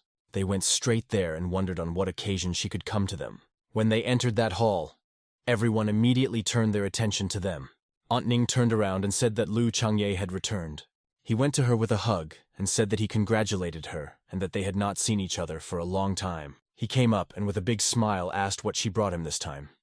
She looked somewhere to the side and said that he did not miss her at all, and he only had material things in his throat.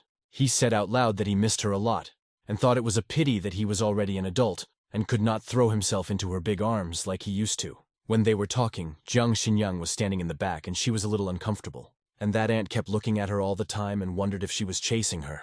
And right after that, Lu Chang'e said that he forgot to introduce his friend Jian Xinyang from Chunsu Mountain to Aunt Ning. She greeted Aunt Nin and wondered what was happening to her because she and Aunt are on the same level, so why is she so worried? And Aunt Ning thought it was the elder from Chunsu Mountain herself and she didn't know her yet. She thought she was on the same level as her, but she wasn't comfortable because she felt like a welcoming mother. And Lu Chang'e thought that there would really be such an interesting atmosphere between the two of them. And in an instant, Aunt Nin realized that the two of them were together. She already imagined how she would give a blessing and tell the girl that she could call her Aunt Nin. She liked such thoughts very much. Lu Chang'e asked her what was the matter she was looking for. And at that very second, he thought that she looked strange and surely guessed that Aunt Ning was already at such an age that she should really enjoy wooing people. She said that there is one thing. She said that she received one thing in the sect, but she does not need it, and she brought it to Momeni, and she will give it to them. And she took out a beautiful bag from which a very bright light emanated. It was a first-class spirit tree seed. She knew the Momen sect had a shortage of them, so she brought a whole bag. Momen students were very surprised. They say that such resources are very rare and expensive. Aunt Ning thought that the girl should not think that Lu Chang'e only had her in such a high position because she herself enjoyed great authority with him. And suddenly, at that second, those peach blossoms that merged with their hands began to glow. The two of them raised their hands uphill and couldn't understand what was going on there. Jin Xinyang said that these were the seeds given to them by the spirit of the ancient tree. A couple of hours before that, in the secret room of the Momen sect, some girl who was trying to suppress her own power border. But that girl was not there at all. It was just a phantom that she installed there. But in fact, she was in a completely different place. She was very exhausted. She had very little chance not to break through the level, and she did not succeed. After so many years of holding back, she still couldn't hold back that boundary. She needs to be more careful in the past. Suddenly, she felt the energy, brother and sister Jiang, that they had returned.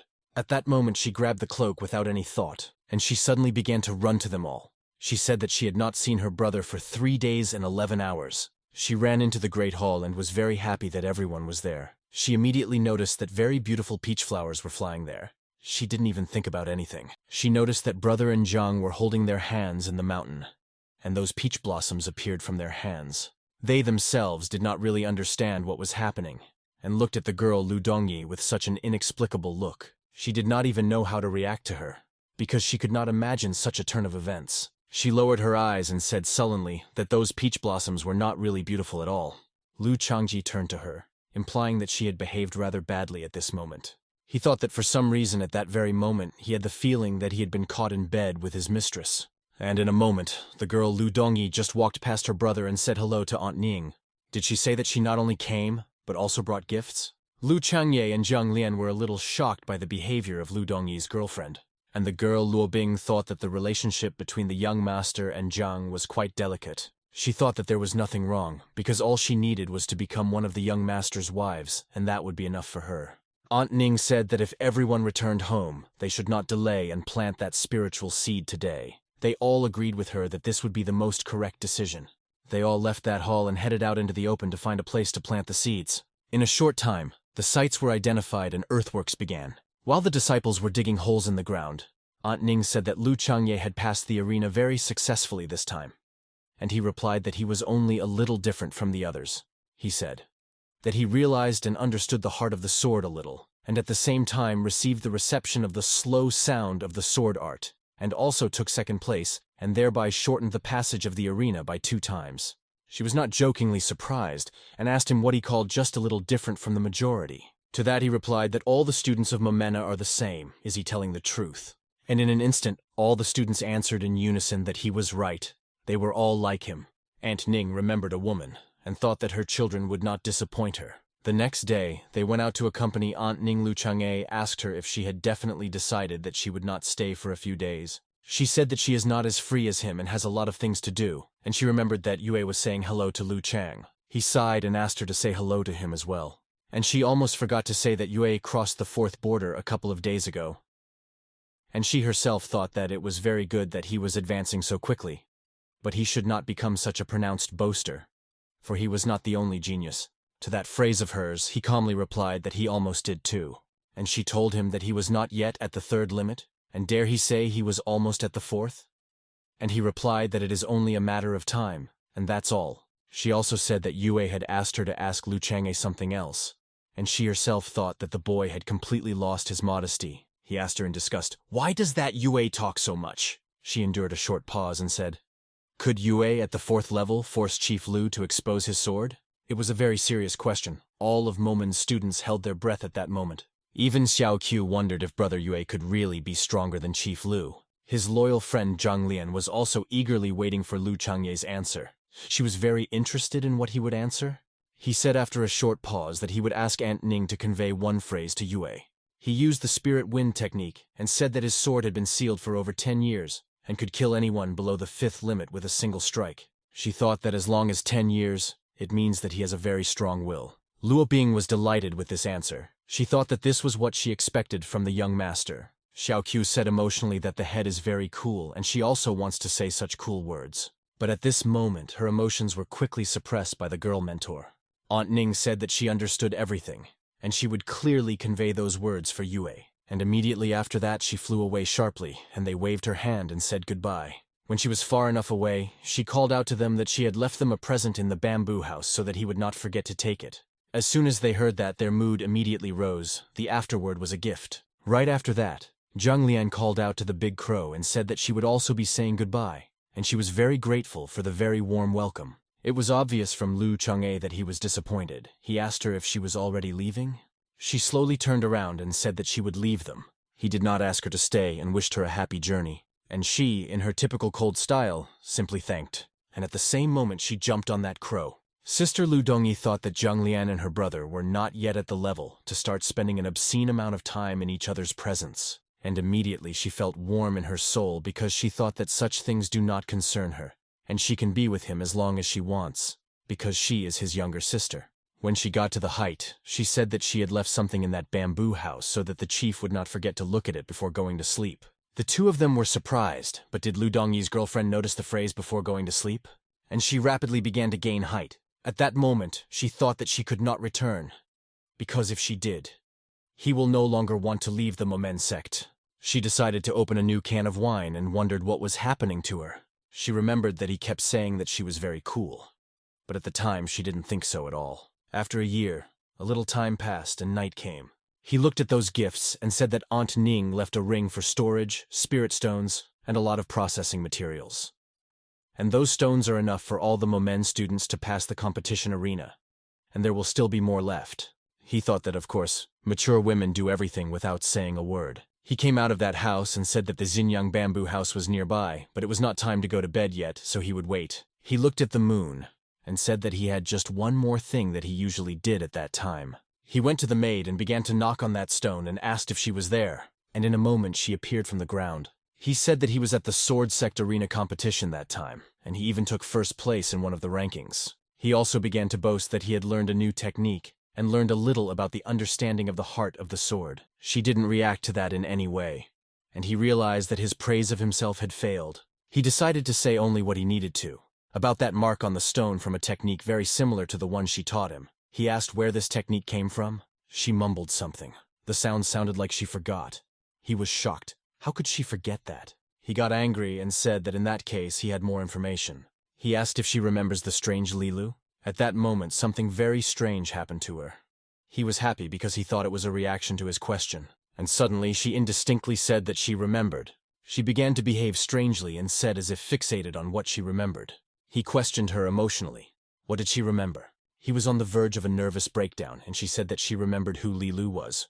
Lu Chang'e asked her again to be sure if she understood him correctly, and she began to question him again about which Lilu he is talking about. He already broke down and shouted, "What the hell is he saying? Who is Lilu?"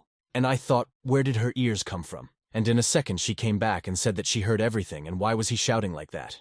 Did he even think she was mocking him? He was already about to take some forceful measures against her, and suddenly she said that Lilu was a disciple of Emperor Qi.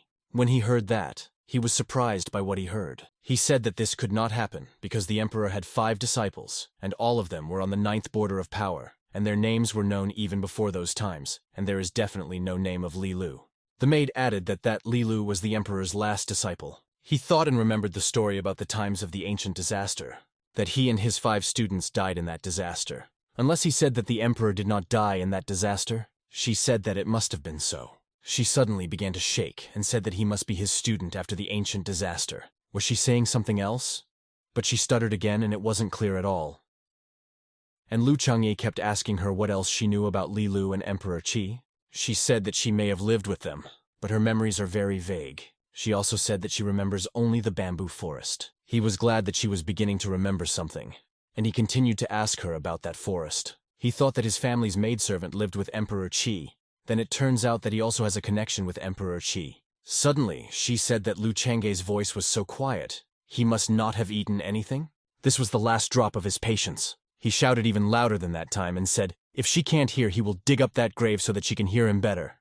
And suddenly, when he wanted to start digging, she said that she remembered that the bamboo was black and there was not a big river nearby. He pondered her words and said that it couldn't be such a coincidence. The only forest where there was black bamboo that he knows is the place where the first generation of swordmasters were enlightened. He thought that there could not be such a coincidence, because there are many such bamboo forests in the other world, and he was also very interested. Who is that maid? He then asked her, which he was very interested in.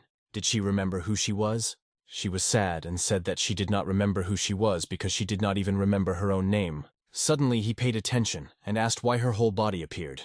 Because at first she only had a head? She replied that it was because the ban had weakened.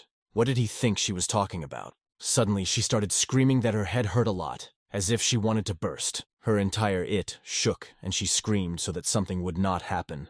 In an instant, she increased in size tenfold and screamed for him to quickly take his seed from her. He said that he would give her the seed without any problems, but she would have to wait a little. Literally in a moment she latched onto his finger and began to pull out the seed. She got excited again. He was already starting to feel a little sick. He lost his strength. He almost told her to stop, but she didn't. And in a moment she was full and happy. She regained her own strength, at the expense of Lu Chang'e's strength. He was simply devastated. After a while he came to his senses and she thanked him. Then Lu Chang'e said, if she doesn't know her own name, can he give her a name? She said in frustration that she had a name, but she just couldn't remember it. He immediately corrected himself and said that he would not give a name, but just a nickname. She agreed with this option and asked what he wanted to call her. He said that she always says Agu. That's why he will call her the Maid of Agu. She was very surprised that she would have such a nickname. As a result, she began to rejoice and said that she really liked what she would be called. She said that she was very happy and therefore she would let him see her treasures. He did not understand a little what she meant by riches, because in her understanding of riches can be completely different things. And she, in such a state of joy, simply threw all her riches into the air. And these were all kinds of scrolls. And not only that, he was simply amazed to the core by what he saw. Among those scrolls, he noticed a purple-level but high-quality slow sound technique. He immediately shouted indignantly that she had that equipment, and he had to pass the exam through it. But for a moment, he thought that maybe there was a complete set of Swordmaster heritage in there. But as soon as he began to look more closely, all those scrolls of different levels with different techniques simply disappeared. She approached him and asked, what did he want to do with her wealth? And he was a little uncomfortable at that moment. He thought that first it was necessary to talk to her, and he asked her where she got all those riches. She replied that it was others who put it all to her. He asked who those others were, and could she let him see it again. And her excitement and joy had already stabilized, and she told him not to worry about that. She immediately seriously asked Lu Chang'e what he just asked of her. that she would give him all the riches, and he took advantage of the fact that she was deaf, and shouted to her that he said that he would give her all his seed to the last drop, and she should give him the scrolls. She was happy and said that the seeds are very good. He realized that she did not understand anything and asked her about the scrolls, and she began to tell him that he spoke very quietly, and she could not hear. He looked at her carefully and thought that she must be deaf only at certain moments when she needed it. As a result, he didn't get the scrolls and thought that she definitely has a full set of those scrolls. The legacy of the first generation of swordsmanship. There are only 3 techniques. Now he already has 2. 1 more left. In addition, Maid Ah Wu met the emperor alive and his last disciple Lu Li. Pereire understood her conflict with the Purple Place group because they were after the emperor's heart and she was his friend. But he was very interested in why he hadn't heard the name Lu Li in his past life. When he played and went through the story tasks, he never came across such a name. In a moment, he remembered that Xinyan had left him a present that he was supposed to collect before going to sleep. He quickly ran and decided not to think about that disciple of the emperor for now. He arrived at Jian Xinyan's bamboo house very quickly, but when he came, he was surprised to find Sister Lu Dongyi sitting there. He slowly approached her and asked her why she was sitting there. She said that she was sitting there because she was waiting for him all the time. She stood up and said once again that she had been waiting for him for a very long time. He asked her why she was waiting for him, and if she was, why didn't she wait for him at his house? She didn't want to, but she confessed to him that she actually wanted to see what Sister Jian had left for him. He looked at her and thought that she doesn't like everything all the time and is looking for some hidden meaning in everything. She was a little embarrassed because she understood that her brother understood her strange intentions well. But he stroked her head and said, and in a moment he pushed her away and said that the affairs of adult children do not concern. He calmly said that he could look, but he would decide whether to show it to her or not. And she was very angry from behind and said that she had grown up a long time ago. And he said that it doesn't matter if she's an adult or not, that she herself can't guess. But when he said that, she noticed something strange. She thought that something was wrong with her brother, because his aura felt weak, not at all like it always was. She was worried and asked him if he was okay. He replied that it was all right to exchange with the maid of their family, and he opened the door and began to enter that house.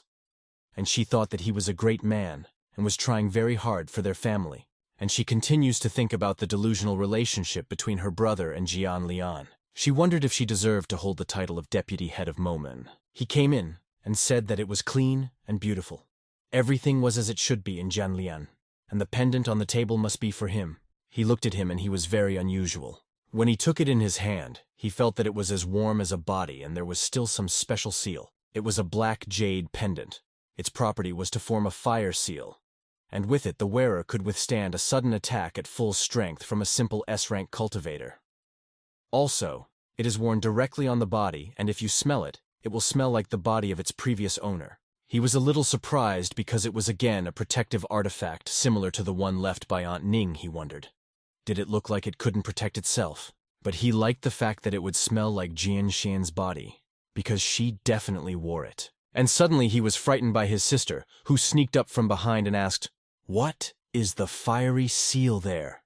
Then she realized that she had left Jian Xinyang for her brother. It was just a black jade. But then why did she say to take it before going to sleep? Was she looking very strangely at her brother, and waiting for an explanation from him? He quickly thought of what to say to her and told her that she didn't understand anything. Jian Lian said to take the item before going to sleep because it was a special ceremony. He told her that when she wanted to give him something, she should also not forget the ceremony, because it added a sense of excitement and joy. He remembered their relationship and how they said goodbye before going to bed, and how she said goodnight to him. It was also a ceremony. Then he thought that the next day he would go down the mountain again, because there were 5 days left before the arrival of the new players, and he still needed to prepare something. And he simply left that place, and the sister remained and was in a state of confusion. She felt that something was wrong there. The sister did not stay there for a long time, and went to her house. She sat down in a comfortable position at the treatment table. She picked up a brush and started to paint something. She drew the sign that she saw on the hands of the brother and that girl. She said that in the light of the candles, that sign was even a little similar to the one they had. But in a moment, she took a closer look and said that he really did not look like him at all, and she was disappointed. The next day, Lu Changye cultivated very hard. The qi absorption technique is developing, and now he can bleed from all the cracks. He soon finished, and said that it was time for him to leave, but for Sister Lu Dongyi to go with him, because she needed to adapt. While he was walking, He thought that the girl, Jian Lian, had wished him a good night, and a girl like her had never done such a thing, so their relationship had progressed very far. He happily put on her gift and wore it with pride. He wondered if she had said goodnight this time, what would be the next step. He thought that her next words would be about him, that he was very cool. Afterwards, he came to his sister and asked her to go with him, but she refused. She said she didn't want to go down the mountain because it would be dangerous, but she really thought she just didn't want to be alone with her brother because it was too hard for her. He said they would be careful, and what was the danger in just going down the mountain anyway? She just started hysterical and shouted that she definitely won't go. He said that so be it, and he would go alone. And from somewhere around the corner came the voice of Xiao Qiu. She was saying that she wanted to go. At that moment, he immediately said that it was very good and Xiao Qiu would go with him, but the sister shouted that Xiao Qiu could not go with him either. He was a little nervous because he didn't understand what was so scary about just going down the mountain. The sister started yelling at the brother that she would not let him spoil Xiao Qiu. He immediately snuggled up to her and asked her if he messed her up. And she, smiling as well, answered that no. The sister continued to shout. She said that what he calls not spoiled, when she already behaves like him. She told Xiao Qiu that she had promised that she would not go down the mountain. She said that she remembers that she is the last disciple of the girl Lu Dongyi, and that if she wants to come down from the mountain, the gate will be closed for her. But suddenly, Lu Changhe took her on his shoulders and said that he could take her, and he decided that she would go with him and he would take her. And there was delight in her eyes. The sister relented and told them to leave the mountain as soon as possible in that case, and she reminded Xiao Qiu that she would forget that she was a disciple of head Lu. After those words, both Lu Chang'e and Xiao Qiu were surprised, and she abruptly put them outside the door and told them to get out. He wondered what had happened to his sister because she was not like this before. He thought that love had passed. And later they went, and he also took with him, in addition to Xiao Qiu, also Luo Bing, so that he would have someone to command. He said to Xiao Qiu that he allowed her to come down, but there are some nuances that he will tell her now. She said she was listening to the master.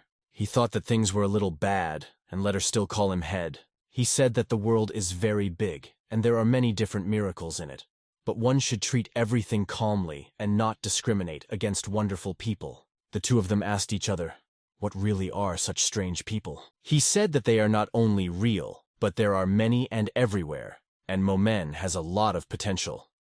And when one of them comes down from the mountain, it immediately attracts attention. He himself thought that stupid newbies are such that the more you ignore them, the more they want to lick. Xiao Qiu immediately asked Lu Charge what is sneaky. He said that this is the kind of person who constantly listens and does everything they say. In other words, he said that when their feelings are ignored, they will come again tomorrow. Both of them became very interested, and Luo Bing thought that it turns out that she is sneaky in relation to the head of LU. Meanwhile, in the tower of the celestial mechanism, the assistant came to that old man and said that she found all the information about that Lu Changhe. She looked at his image and thought that he was like a celestial who descended from the heavens. A young genius who was stuck at the entry level, without any progress for many years, and his parents died because of a demonic cultivator. She felt sorry for him that he became the head of the sect so young. She was very sorry for him in that period of his life. She thought that he had been trapped for many years. But now he has become very strong. He has many powerful techniques and may possess the strength of a swordsman. That old man told her why she stopped, and she just thought about Lu Chang'e. They quickly came closer and said that she was listening carefully, and she herself thought that she would like to know something more about him. She said that the information about him is in that scroll, and he can look at it. That old man told her to do something for him. He told her to go and try to get as close to him as possible because he needed more information about him. She could not believe that she was given such a wonderful task. And that old man sharply asked her if she was happy to receive such a task. He unrolled that scroll and said that he knew she liked handsome men. So if she got it, he'd be happy too. But there is one very important detail. He seriously said if she didn't complete his task, she would know the consequences. She felt a little creepy, but she said she understood. After that, he told her to go and get down to the task as quickly as possible. She slowly turned around and went to get ready. And he will think that a girl like Xuanzi is restrained from the top, but promiscuous in the middle. Such women are very interesting to men. But if she goes too far and allows that man to learn about the Tower of the Heavenly Mechanism, he fears that disaster awaits him. He went out on the balcony and looked at the city. How beautiful it was at that moment. He said that even a dam thousands of kilometers away could be destroyed by a Marahui, and he would definitely not allow the great chess game played by the Heavenly Tao to be destroyed. but by his hands. But that old man didn't know that Lu Chang'e had already removed 2 pieces from his game, which were the Seed of Evil and the Bird City. They stopped for a rest, not far from the Bird City. Lu Chang'e said that you don't always need super cool ingredients for a delicious strama. It looked very appetizing, and Luo Bing said she felt like they were a traveling family of 3. He said that Xiao Qiu must have a daughter in such a family. But then who is Luo Bing? She said that she was at his service, and thereby made him clearly understand the essence of the matter. He did not respond to such a phrase, and she became a little uncomfortable. She said if the young man likes it, she can call him daddy. He said that a little more, and he would need a ruler for punishment. Then she said that she was asking the young master to order her well. He stood up abruptly, while Xiao Qiu looked into that cauldron and said how good it smelled. She knew instantly that this was a bad idea, and while he approached her, she began to behave as if she had not said anything, but began to throw wood so that the fire would not go out. Later, that dish was prepared and they poured it on plates. He handed Luo Bing a plate and said that to him, "Everyone under the age of 18 is a child." She did not say anything in rebuke, and immediately said that she understood everything. Suddenly a message came from the system. He thought it was the same message that the time had come. There is 1 minute left before the arrival of the first 1,000 players, and immediately after that, the countdown began. He was satisfied. He could not wait for those weak newcomers to come. Exactly a minute passed and the download was completed. A special screensaver appeared that welcomed everyone to the Heavenly Kingdom. And those people were just at the stage where they needed to enter a login and password. The girls asked Lu Chang'e who he was talking about, and he said with a smile that tens of thousands of new people will come who will be eager to improve. The 2 of them did not understand him at all. What kind of fools was Lu Chang'e talking about? Did they not understand? Meanwhile, some processes were taking place in that big tower. The world's holographic settings began to be tested. All details were disassembled into a coding state, and in a moment, they were checked and adapted to the updates that the game received. In one moment, the sky seemed to be torn apart, and hundreds of luminous objects began to fall from it, and all the cards on which they fell passed the last checks. Various locations have also been improved, for better gameplay and an atmosphere of realism. And now the download was finally finished. And in a moment, new players appeared in that world. They were of the first level, and had different names that they gave themselves. Some names were very strange. They were delighted because it was that grand universe, and they had finally entered it. Lin Huaqiang was there. He couldn't fully comprehend that what he had been waiting for so long had finally come true. He looked at the moon and saw new players still appearing in the distance. He was in awe. He said that the control of the super and his body were as if they were real. You couldn't tell them apart at all. He turned abruptly and asked if the other guilds had arrived yet. But when he turned around, he saw that some players just started hugging trees. He thought they were complete tree-hugging fools. And another player said, if that world is real, then can he take off his pants? That Huaqiang had a very surprised face. Others also did just stupid things because they were interested. That guy moved away from them so as not to be ashamed and thought, what kind of people are they? That they can't behave normally. He thought they were a bunch of idiots, and the first step in the game is to find the monsters because it's an online game. When he picked up that stick, he got a message saying he got the first weapon. He smiled and thought that pumping was the first priority. In real life, he was sitting at a bar, and his manager said that although he was a bad employee, he promoted him. Thanks to that conversation, he got into that game, and he has to live up to all expectations. He was determined to be first in that game. And suddenly he shouted at the top of his lungs that he wanted to be the first. He ran through the forest and scared the birds. He shouted that the monsters were there and he was waiting for them. But no matter how hard he searched, he still couldn't find a single monster. He hasn't fought anyone yet, but he's already quite tired. He shouted in panic, where are all those monsters? He expected such an adventure, but now he is disappointed. Other players were also disappointed. They said, why does the game start so calmly, and where are all the monsters? He stopped and decided to write in the global chat to see what other players were doing. He was surprised that there was not a single message, so he decided to write for everyone. Why are they not communicating? Are they bored? Half an hour passed and no one answered anything. He was already alert. Then he decided to pay money to lure the players. Thanks to the fact that he paid the money, his message became very bright. He wrote that he wished everyone great wealth, happiness, and success. He was shocked because half an hour had already passed and no one answered anything. He was surprised why there was no activity. But suddenly, some people opened his envelope. There was a pumped-up bishop. He was surprised because the pumped-up bishop left him a voice message. When he listened to him, he was shocked. The pumped-up bishop said that he had many monsters. He said that he had some kind of smooth shovel. In a moment, there were 2 more messages. He was already afraid to listen to him. He already guessed about something but did not want to believe it yet. A man named Big Bolt thanked him for the red envelope and said he had a fierce battle with porcupines. Something happened that no one could have expected. He was standing in front of that holographic chat, and he just wanted to scream. Which he did. He shouted that there were no beasts in their location.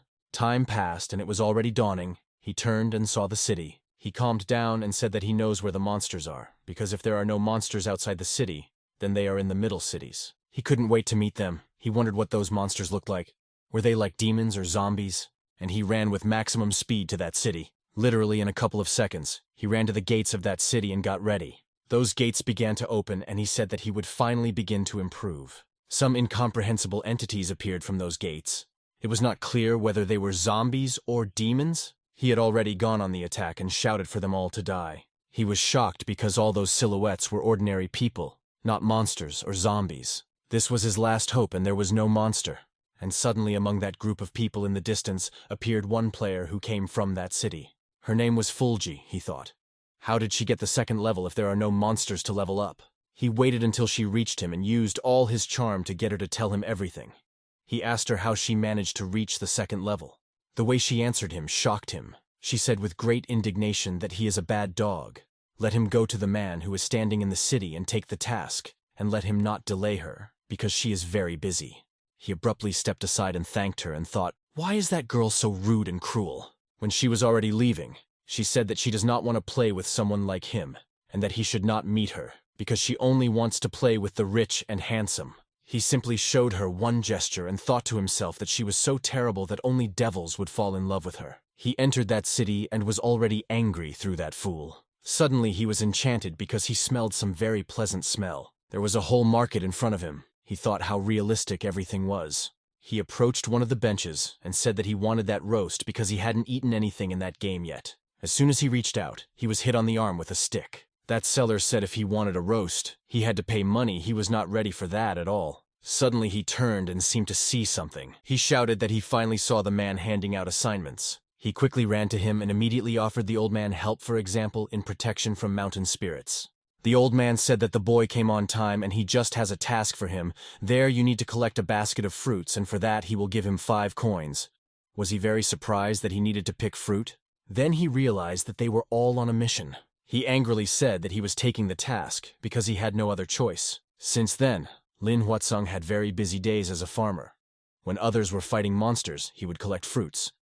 And when others died from monsters, he would still collect fruits. But that there were never really monsters in that bird city? 3 days passed and he earned money and went to the canteen to eat. While he was eating, a man told a story that the birds near the bird city suddenly became angry and attacked all the people.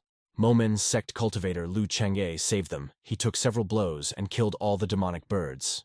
He stopped eating in order to hear everything well. He thought that surely that Momin's sect head is very strong. Suddenly, a man said that in reality, there were 3 blows, and he killed 10,000 birds with one. The poor boy almost suffocated when he heard about those blows. Suddenly, another man said that he heard that there was only 1 shot. It was already something beyond the border of culture, and even for a game it already sounds too much. He was very much surprised to hear the Tear stories. That girl said that it was 1 super blow that cleared all the lands around. And after that blow, that savior remained in the hearts of many girls. He couldn't stand it anymore and shouted loudly, "Is it all true?" They all answered that it was all absolutely true. Only at that moment, the one-shot version won. He imagined that majestic moment. Surely it was like an explosion of the sun. That NPC was so cool to have that kind of power, he thought. He decided to politely ask them how to find that head of Momen. And at that moment, the one who wins the hearts and respect of the noobs watched to see if he was bitten by the fisherman. Xiaoqiu asked him if the fish had bitten yet. Luo Bing thought that surely the young master was not focused on the fish, but on the scenery. And Luo Bing then wondered if he had noticed changes in her, because she was doing procedures at night, and her mountains had grown a little. Suddenly he was very surprised, because he, as an NPC, can enter the forum to the players. He was wondering if he could post like an NPC, but immediately a message appeared that he was not allowed to speak. He was surprised, because he is blocked in the chat, and judging by that message, he is blocked forever. He came to terms with that, and thought that for that, he would be able to see if someone had said something bad about him, and he would be able to track him down and kill him, and he began to look for a forum for such a thing. Suddenly, he said, for more than 20 years, he had not seen girls' legs in silk stockings and uniforms. Through that system, he had access to the internet. He looked and said that those legs did not fit at all, and that they were not at all comparable to the legs of his sister Lu Dongyi.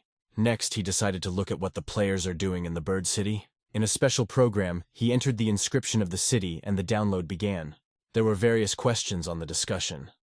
There were questions about the fact that the game turned out to be a game about farming, and also someone drew a picture of the savior of that city. He became interested in looking at that picture. How much does he look like himself? When he opened that drawing, he was a little surprised. He said that of course that picture is beautiful, but it is completely different and does not look like him at all. In the comments under that picture, they wrote and glorified Lu Change. He smiled and said that the girls always appreciated him. He paid attention to that artist and remembered that in his past life he was also an artist. He thought that maybe in the future he would make him a personal artist. He got up and the rope signaled that the fish was biting. He thought he needed to start building his own reputation. While he stood there thinking, Xiaoqiu told him to pay attention because there was a fish. He replied that the fish had already been caught. Xiaoqiu was a bit confused as to what he meant. Meanwhile, in the vicinity of the bird city, he collected fruit and constantly spoke the word art. He noticed that while collecting those fruits, he began to work faster each time and minimized unnecessary movements. He said that actually picking fruit like this in peace and quiet is not so bad, and getting modest experience points and money for it. And the girl added that she would eat hot pies and roasts afterwards. They had fun, they understood each other. She asked if they had a chance to meet that legendary NPC Lu Changhe, and she added that there are many legends about him in the bird city.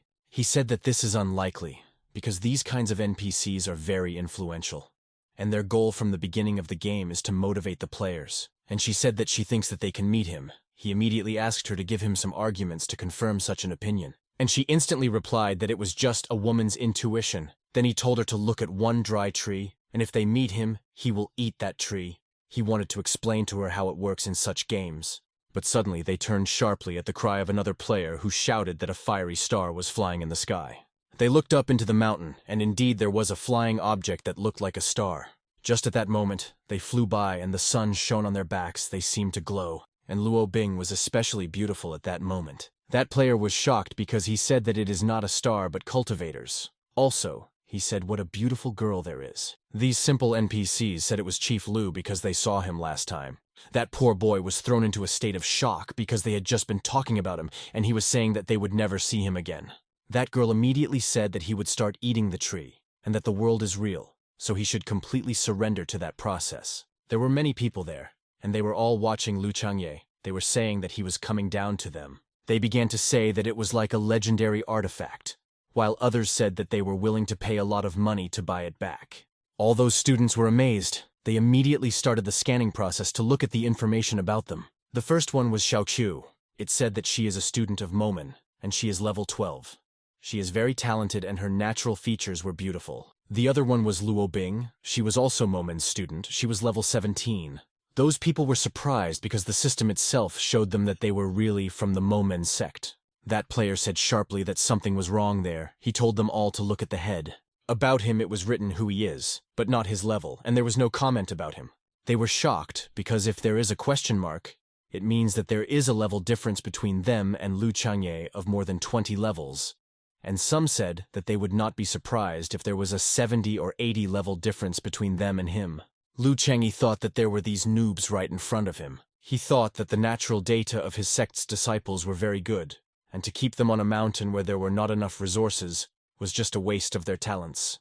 He started to get off that flying boat, but they hadn't landed on the ground yet, and he thought that for their future, he had to become an idol. Those people were shocked. They told everyone to look, because that man just walks on air. They asked each other, is he really a celestial? And he calmly went down, and small platforms appeared under his feet, on which he rested. He kept going down, and they said they wanted to be like them too. He smiled and thought that with the help of the power of heaven and earth, he creates very thin water discs and steps on them, but those players cannot see them. This is a higher level of showing off. A large number of players had gathered there, and he thought that it was time for the Celestial to take the stage. At the very moment when he came a little closer, he activated the Spirit Wind technique to become even more attractive. He went down to the tree that was destroyed. Then he raised his hand up, and that peach blossom appeared on it. And in an instant, those trees that were destroyed came to life and blossomed very magnificently. Everyone was simply fascinated by his actions. They said that the picture they saw, completely, did not convey his real image and strength. That player was surprised again, because it was very strange to him that such a heavenly person came to some place where novices had climbed. But suddenly, he was happy because he thought that someone like Lu Changye could only be there because there were no monsters in that place at all, and he was there instead of monsters. Others also thought that it was a secret, and they should reconcile with him. It was better than fighting hard with monsters. And Lu Chang'e thought that the tree was asking him for help and that flower on his hand responded to his call. He thought that maybe that tree had a chance to become a spiritual tree. He thought that that tree, through that flower, wanted to tell him something. And he replied that he would lend him a helping hand. And in an instant, something else beautiful happened. That tree came to life even more and was filled with colors. And suddenly a fruit appeared in one of the flowers on that tree. All this was accompanied by a beautiful sound and the fresh smell of a peach tree. There was no end to the surprise of those people. They said that that fruit was something very unusual, but that these were spiritual fruits. It was a special fruit, and of very high quality. That fruit fell on his hand, and he said that the tree thanked him so much for salvation. In that moment he took it to the place where he keeps everything. He thought of that girl, and thought that he would leave that fruit for her, because she must like it very much. He then asked all the players if they had met anyone in recent days. Were they surprised and did not understand who he was talking to? The townspeople said that they were fine, and that there were no monsters nearby. And it was all thanks to Chief Lu. And he returned and noticed that among those residents of the city, there were players who began to sneak up. He made a water sphere, and said that no ceremonies should be held. And in a moment the hands of those men opened. It was a sign that they would stop bowing to him. And the girls did not expect this, and began to cry and say why they did not also start bowing. They said that if Chief Lu were to say something else, they should also bow down to him so that he would touch them as well. He didn't say anything further, but just started to climb the mountain. In an instant he was almost on that flying boat. People and players continued to exalt him. When they started to fly away, those girls ran after him and asked him not to go. And that player called them a bunch of fools running after a flying artifact. And he himself decided to make a publication in the community to brag a little that he met such a great NPS. And in an instant, hundreds of messages appeared there, among thousands of general messages. Immediately after Lu Changhe got on the internet, one girl became very interested in him. She began to search for information about him and find out where his sect is and how to find him. Players started asking that artist to redraw Lu Changhe from scratch. He instantly created a new discussion window and named it so that he apologizes to the head of Momen. When people entered that conversation, they were very surprised by what was written there. There it was said that the artist had already tried several times to repaint the image of Head Lu, but he begs for forgiveness because he cannot paint such beauty. Meanwhile, Xiaoqiu was very interested in fishing. Lu Chang'e was pleased, saying that his plan had worked. He said that now, officially, his first goal has been accomplished. The players in that game are very careless, and if he didn't prepare, they would eventually reach the Sword Sect, or Chunsu Mountain, and his Momen sect wouldn't stand a chance.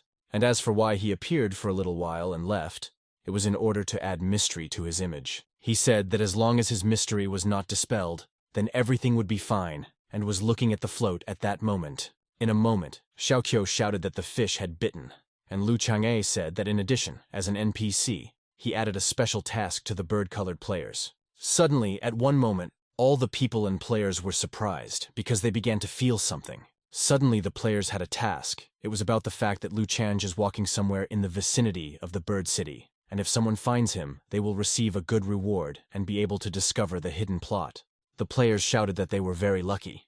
They said that no one would refuse such a task. And at that very moment, they received a message that there were 10 minutes left before the end of the task of helping the villagers to collect fruit. One player looked at those fruits and thought, what is the use of what he is doing? And he got angry. He said, why did he like those fruits and threw them on the ground? And at that moment, all the players who were there rushed to look for Lu Chang'e. They said that they could not miss such luck. Lu Chang'e heard that they were approaching, but he said that it would not be so easy to find him.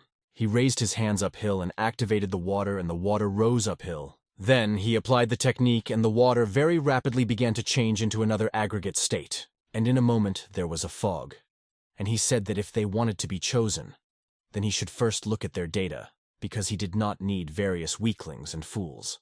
That fog spread very quickly throughout the forest, and suddenly those players slowed down a lot, and thought that this was such a test. But one girl did not lose heart, and said that she would definitely find Lu's head. She thought, where could that handsome boy be? Suddenly, Lu Chang'e turned sharply to someone approaching him very quickly. He squinted and realized it was his acquaintance from a past life.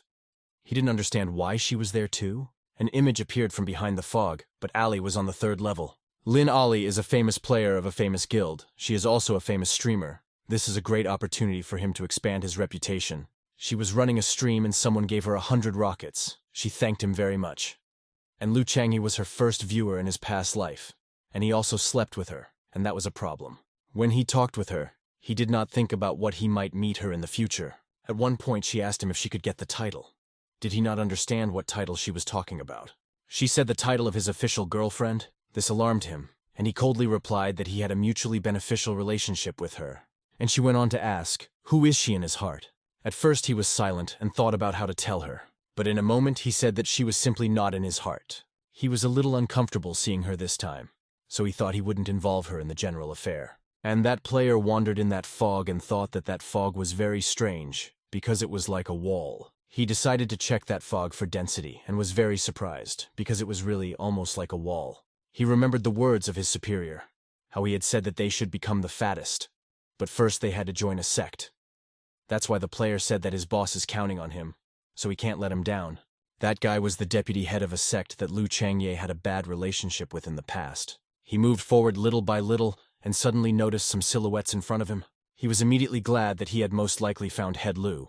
Lu Chang'e noticed him that in his past life, he was the deputy of the warrior guild and he was his opponent in his past life. Although he thought there was nothing wrong with making an old enemy his worshipper and servant. He stood and fished. He used the spiritual wind technique to look even more mysterious and waited for him to come to him. As soon as he got closer and saw that it was a lone fisherman, and this is what a heavenly person looks like? And just at that moment, Lu Chang'e caught a fish, and Xiao Chu shouted that they would have food. With his strength, he sent that fish straight into the basket. It looked very skillful. That player stood behind Lu Chang'e and admired him. And Glav Lu said that that player went through the fog barrier he created. He was glad to hear such words from Glava, and thought that he would be the strongest player in the closed test. But Chief Lu told him to wait aside. He happily stepped aside and stood and thought that perhaps Chief Lu wanted to gather some people. This did not upset him because he was the first. Suddenly his gaze focused on one place. He looked at Xiao Qiu and thought, is that little girl really a student at Momen? So it turns out that he will have to call her an older classmate? And when he looked at the girl, he thought that he would be happy to call her an older co-student. He was delighted with her and thought that she was not at all like the girls from reality. Although Lu Chang'e didn't directly look at him, but he saw him and saw his admiration for Luo Bing's appearance, he thought that the player definitely wanted to pump up the relationship with Luo Bing. Suddenly, an editor for the relationship with the player Lin Huat-san appeared. There you could adjust the indicators yourself. Lu Chang'e was surprised that he himself could adjust the level of relationship with you, Lin Huatsang. Then he thought that he has no reaction to the girl who suited him in the past life, because now the level of relations with her is at 0. That boy was still fascinated by Luo Bing's beauty, and Lu Chang'e thought that in this case, he would use him as a test subject. Further, Lu Chang'e shifted the relationship indicator to -5, and immediately at the same second, Huachan received a message that his relationship with the head of Lu had deteriorated by -5 points. He did not understand what was happening. A huge panic started in him, he thought. How could this be because he was the first? Then he found the celestial. Lu Chang'e noticed that Huachat had started to react somehow, but he didn't think it was enough. He thought that he needed to lower the level even more. He decided to reduce the level of relations a little more. Huachan received a message that relations had further deteriorated by -5%. He was simply horrified, because now his relationship with Chief Lu was -10 points. He was already beginning to shake all over, and thought that if the level of the relationship would decrease further, wouldn't Chief Lu start beating him? And he looked at that player and understood how exactly that level of relationship affects him. And now, he understood how that level of relationship affects him. Now just the appearance of that game became even worse in his eyes. He immediately thought that his relationship must have deteriorated because he did not stand properly and needed to stand quietly. Chief Lu saw his strange behavior and understood exactly that this relationship setting gives him special opportunities. Now he decided to change the level of that indicator in the other direction. In a moment, Huacheng saw another message that now 5% had been added to his relationship with Head Lu. He was happy and thought that it must have been because his behavior was not disciplined enough. Now he wanted to try even harder. After some time, another player appeared there. He suddenly stopped, and just like Huacheng, was surprised by the appearance of the head of Lu. Huacheng told him to quickly stand by him and stand still. That second player looked at Head Lu and thought he was looking for more than one player. His name was Mo Boxu. He asked Hua Chun if he had wheels instead of legs.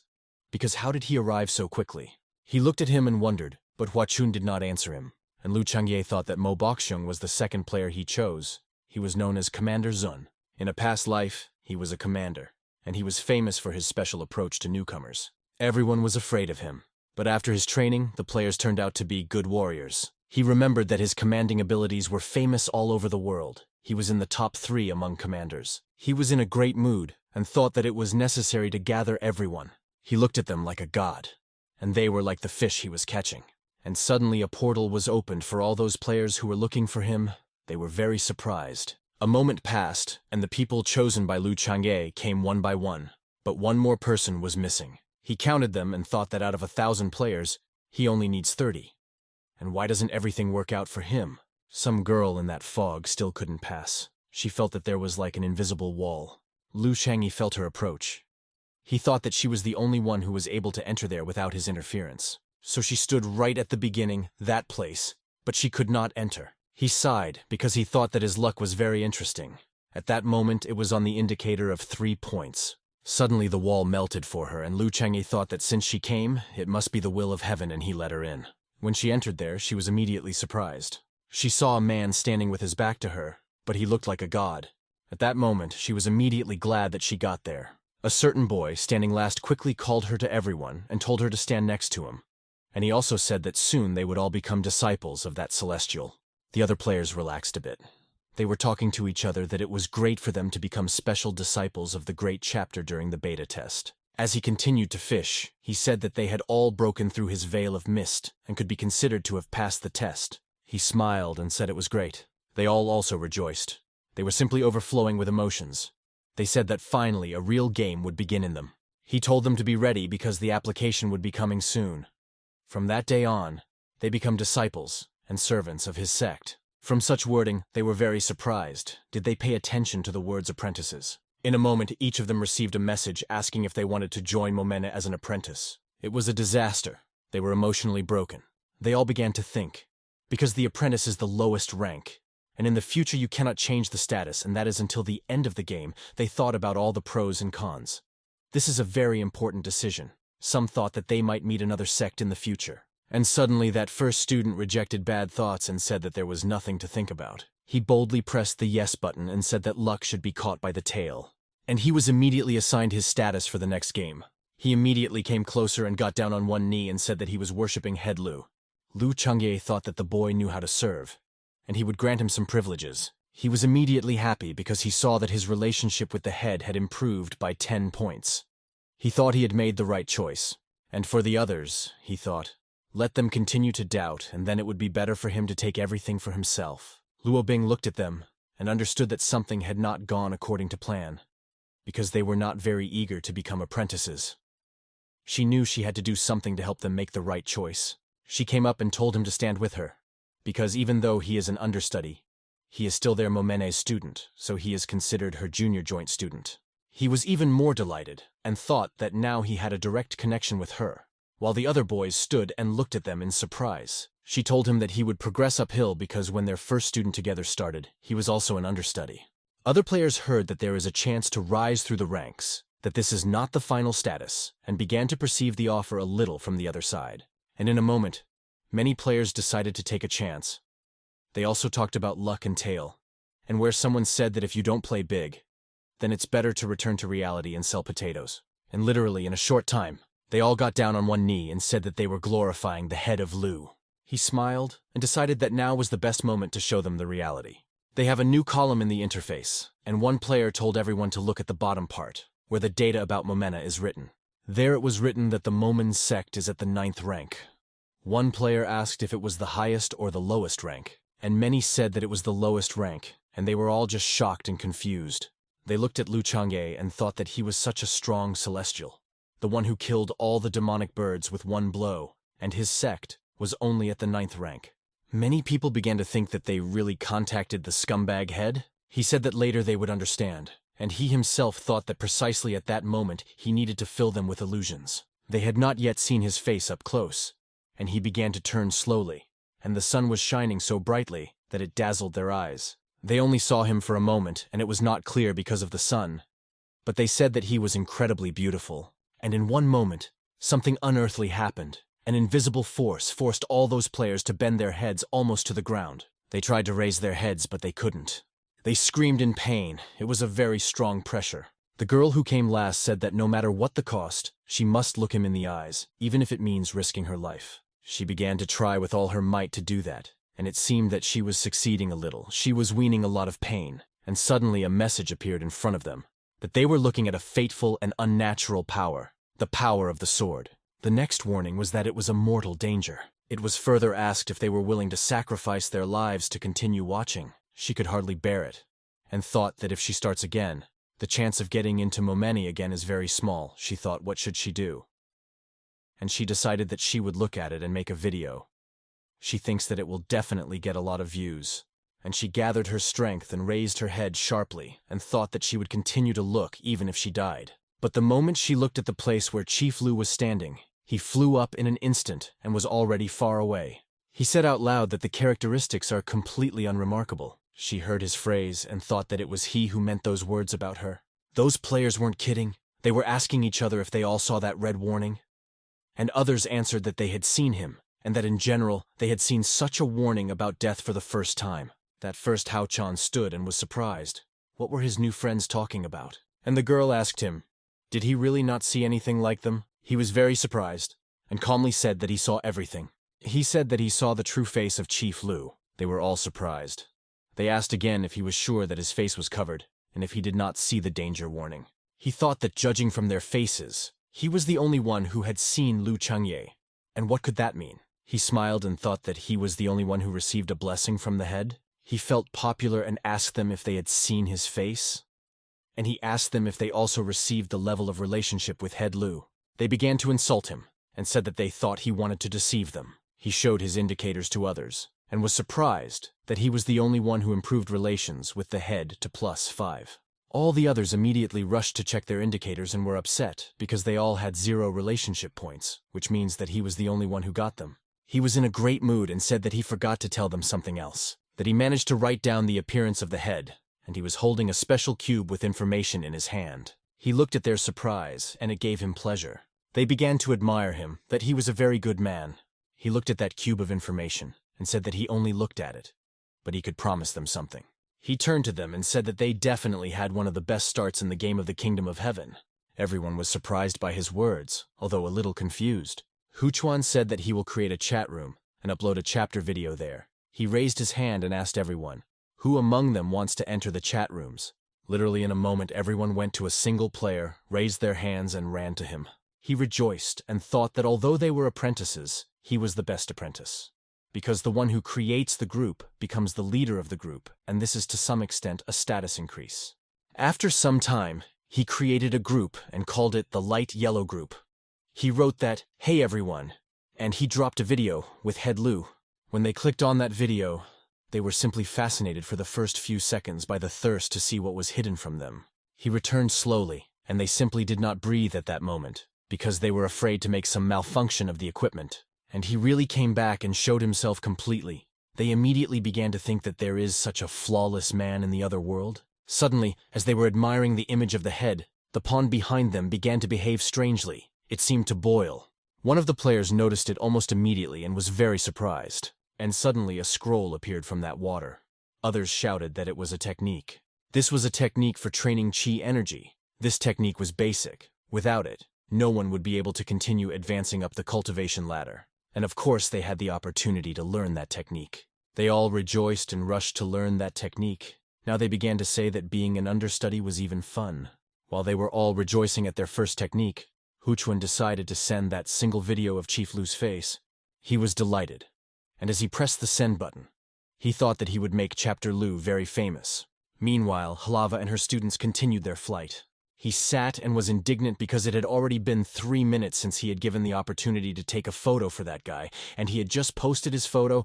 He thought he was very slow. And the head of Lu was outraged by the headline, he thought that the little one was rushing to him? He called the topic that, this is what the head of Momen Lu change looks like. Girls should watch with their parents. The comments on that video were really good, Everyone wanted to see it live, and all the girls wanted to get it. He himself was surprised that a 2-second video could create such a stir. Further, he was interested in what else would happen there. His students started sharing that video on their own pages. The comments said that people wondered if Lin Huajian was part of Momen. Did that mean the warrior guild was also part of Momen? He thought that his plan had completely worked for all the fans as well. They liked it, and started discussing it even more. But he also just realized one very flawed thing, that he can treat players as enemies and the system won't give them any hints. In other words, he can kill the player. He smiled, because it completely changed everything. He could not even count on such a thing. They continued to fly, and he wondered what their world would be like now with the new players. Meanwhile, the girl who was sent by the old chess player came to the bird city and was very surprised. She thought, why there are so many strange people in that city? She thought that those people were crazy, because they kept saying that they wanted children from each other, and that they loved each other. She decided to ask one old man what happened to those people. He kindly answered her that it was because of Mr. Liu Changhe. Those people admired him. He also said that he was chosen by heaven. She thought about that phrase and realized that that is why he is so beautiful, because he was chosen by heaven. She almost forgot that she had an important task. She pondered that her master always said that he was playing chess on behalf of the heavens. So how could someone chosen by the heavens appear? She made something like a bird out of paper, and she sent her on her way to inform the master of the tower as soon as possible. Later, that paper bird flew to the tower of the heavenly mechanism. The old chess player immediately accepted that message and began to study it. He screamed, and in an instant a very powerful energy was released. He was angry. He was saying that that kid was really annoying him, because how can some scumbag be chosen by heaven? He continued to get angry and said that if there is someone chosen by heaven in that world, then it is him. But suddenly, he stopped his own anger and said that something was wrong, because he remembered the eye he had seen from the beginning. He completely stopped being angry and began to think about all the information he had at that time. And he realized that he is the hand of the heavenly Tao, who is playing heavenly chess, and that boy seems to be able to spoil him with pawns. But there can only be one man who can do such a thing. And he became a little uncomfortable. He thought that he had also gone beyond the borders of the chessboard, and that he was another hand of the heavenly Tao. But he still didn't understand, because who is worthy to play a game with the heavenly Tao? He quickly started texting back. He was writing for Zhuangzi's girlfriend to get close to him. She should understand him no matter what the cost. He must find out who he is. They continued to fly, and Luo Bing massaged head Lu while Xiaoqiu ate dinner. She said that she was very glad that he liked it, and she herself thought that she was ready to give him such a massage for the rest of her life. But she looked at the lower part of the body. She thought that massaging the shoulders is just the beginning. And then you need to go down with your hands. She learned that in childhood. But Chief Lu didn't answer anything. At her words, she decided that it would be better to remain silent. And he thought that there were 4 great regions in the world, and each region had one great sect. And in each region, there were suitable cities with novices. In Qinzhou, among others, there is a bird city for beginners. He understands that he has little time left to visit 2 more settlements with newcomers. In the best case, he can arrive to 1 more city. It was a cat city. This is another newbie city in Qinzhou area. There used to be a big cat demon that guarded that city, and now people and cats live in harmony there. One novice could not resist and decided to move the cat's tail. But under no circumstances should you move the cat's tails, because they will be very angry, and the face of the person who did it will come into close contact with the cat's claws. But he chose that city not because of the cats, but because there is one boss there through whom the main plot in Qinzhou begins. Xiaoko ate that fish to the bone, and Chief Lu asked her if she wanted to take part in a real fight. She was very surprised and asked if it would be a fight against the head. 4. When he answered that this fight was with a beast, she was very happy. She asked if she could kill the beast. It was the outskirts of the cat city. A girl sat down by a tree and was looking at something in the system. She said that it would be very good if she could smell it. But suddenly there was a message for her to quickly finish the task and destroy those skeletons, because time is running out. It wasn't good news, she sighed. She abruptly stood up and said that she had completed such a task in one breath, and as a result had forgotten that she had taken the task. It was Sun Tutu's bald girl. She told the cat city skeletons to hide because she was coming after them. In the wild surroundings of the cat city, the oak monsters are not cats, but skeletons.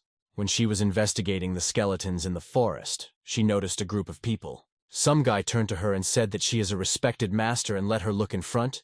She angrily told him that she is not a master but a bald girl. In a moment, she was already among people, and that guy already had visible physical interventions from the blows of that girl. When she came to the front, she noticed that the skeletons were jumping and dancing instead of attacking.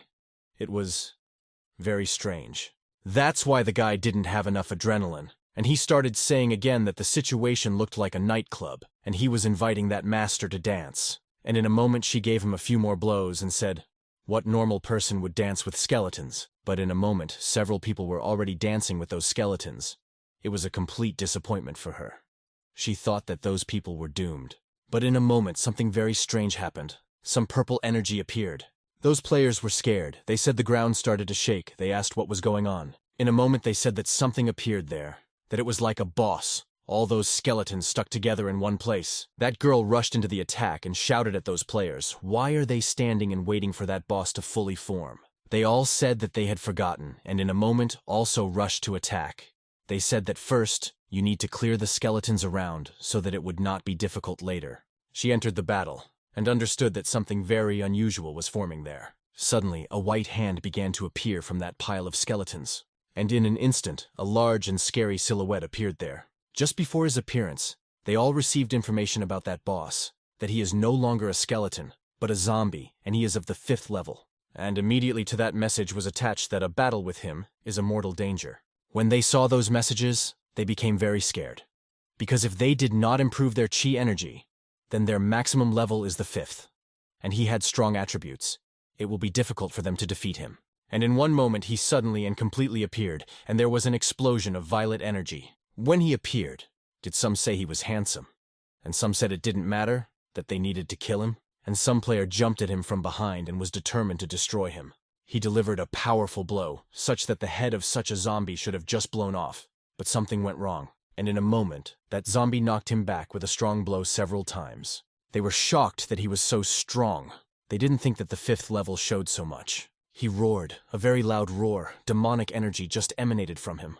And when he went on the attack, his appearance was very completely different. He even became very scary. Suddenly, in one moment, an object suddenly fell from the sky, and there was an explosion. They asked, "What did it fall from the sky?" They said that it was something not clear, but it was quite small. Others said that there could not be 2 bosses. When the smoke cleared, a small hand could be seen there, making a fairly large hole in the ground. It was Xiaoqiu. She was pleased that she had such a chance. They were delighted. They said that if they had such a daughter, not even their own, they would raise her. That bald girl said that she had read about her on the forum, that her name was Xiaoqiu and that she was Momin's disciple. They were in the air and watched what was happening there.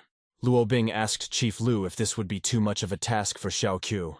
He smiled and told her not to worry because Xiaoqiu was stronger than she thought. He thought that she was very talented but that she needed practice. He figured her luck was a 9 and she could deal with that little monster and surprise him. And they got into a fight. That zombie hit her and she flew into the air to a great height. And he flew after her, but she was not injured, but easily landed on the ground and got into a fighting stance. She decided to get a wooden sword from the safe because she had a smart plan in her head. She would get a lot of pleasure from that process. In a moment, that zombie jumped in her direction like a frog. She intercepted him in the air and began to inflict numerous blows, and the life indicator of that zombie was falling rapidly. At one point, she stopped hitting him and jumped to the side. That zombie, although he can't think of anything, he certainly didn't expect this. As a result, he growled with even greater force. The malice and thirst to kill simply tore him apart. Those players were shocked because the characteristics of that zombie were still growing. They were worried about the girl. But Xiaoqiu stood there smiling. She began to release golden energy. She was just enjoying the process. They were shocked because they saw that she had withdrawn her own level just at that moment. They began to say that they wanted to join their Momin sect. And suddenly, out of the smoke, he was no longer a zombie, but a full-fledged demon. He was even stronger, because he had also improved. She just stood calmly and held the sword. At that moment, she remembered being told by her mentor. She said that she should learn the technique that Lu Changhe had taught her very well. She focused, and in an instant, her energy aura changed color and butterflies started flying around her. Those players were delighted. They said it was very nice. And in an instant she made a sharp swing, and blue petals flew out from her. They were like shells. And she shouted that it was not cicadas, but the power of chi sword energy. That monster saw those energy projectiles flying at him. And that monster thought that he would turn around and repulse that attack. But it didn't work out that way, because he didn't take into account the power of those projectiles. They hurt him very badly. Xiaoqiu chid the sword in the storage, and said with a smile that it was very easy. Those lovers were delighted. They said that she must have taken courses on how to be cool. Because she is very cool. She didn't even strain, but when she came to find some strange object, he looked at her from the mountain and thought that of course, with her luck, such an object fell to her. Because in the past life, when someone killed such a monster, such an item did not drop. And that subject is the basis of the storyline of the game Kingdom of Heaven. They flew a little lower, and he asked her if she had played enough. Those people recognized that it was Lu Changye. Did they say that killing the boss was just a game for him? She said with a smile that she had already warmed up and raised her hands uphill.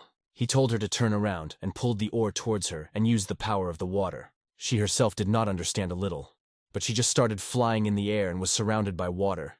And people from below said that it was very beautiful. They were very surprised and said that this is such a technique of a heavenly person. Well, of course they paid attention to his beauty. When Xiaoqiu was on the flying leaf, they suddenly turned around and flew away. And those people stood for a long time and thought about everything that they had just seen. Xiaoqiu excitedly approached Chief Lu and said that that thing appeared from the body of that zombie. It was a special item, a jade shard of the soul. You need to collect 3 of these to get secret information. Chief Lu said that it was a jade soul shard, but it was useless until the 3 pieces were collected. Suddenly, a message appeared in front of him that he had found the main storyline. The system was asking him if he wanted to open the main storyline in Qingzhou. He was very surprised, he thought. Is it possible to start the plot? Of course he was surprised, but the choice was obvious. A new message appeared. It said that the main plotline had started. There was also a local task about the sword of the Lord of the Afterlife. The next scale showed that progress was currently 6.7%. He wondered why there was already a beginning if he hadn't done anything yet. He thought about it, and thought that something was wrong. Because although all the plots of the 4 regions are different, they all develop in the same way. He mentioned that before, the storyline of Qingzhou was less completed. Does he think that this is some kind of nonsense? Because the most unpopular storyline has already been partially completed, although the game has not yet fully started? But he remembered something, that there was only one difference between the Qingzhou of the past and the one now. He smiled and realized that it was because of him. The players in Qingzhou were under the blessing. Although he was a disciple of Beizhou Chunzu Mountain in his past life, it couldn't be said that he didn't know the storyline at all. The majestic and terrible sword of the Lord of the Underworld. But in reality, the sword of the Lord of the Underworld is not a sword, but a person, or more precisely, a group of people. Those people were supposed to die, but they rose from the dead. They were like a weapon, like a sword, for the ruler of the underworld with which he dealt with mortals. He thought, could it be that the seed of evil that Heiting has, and because of this, he could be connected to the Lord of the Afterlife? He continued to think, because the ruler of the afterlife, it is understood that this is a person who died and came back to life, and Heiting is alive and does not have a single drop of death energy or negative energy in him. And who knows who that guy is? What told him that? Maybe he's just crazy. But still, if it turns out that Heiting has something to do with that organization, what will he do? He realized that in order to continue the transformation, Heiting would have to die first. He thought that he was his student and he definitely had to protect him. They sped up a bit and he thought he should find out who would want to kill him. It was the last day of the closed test.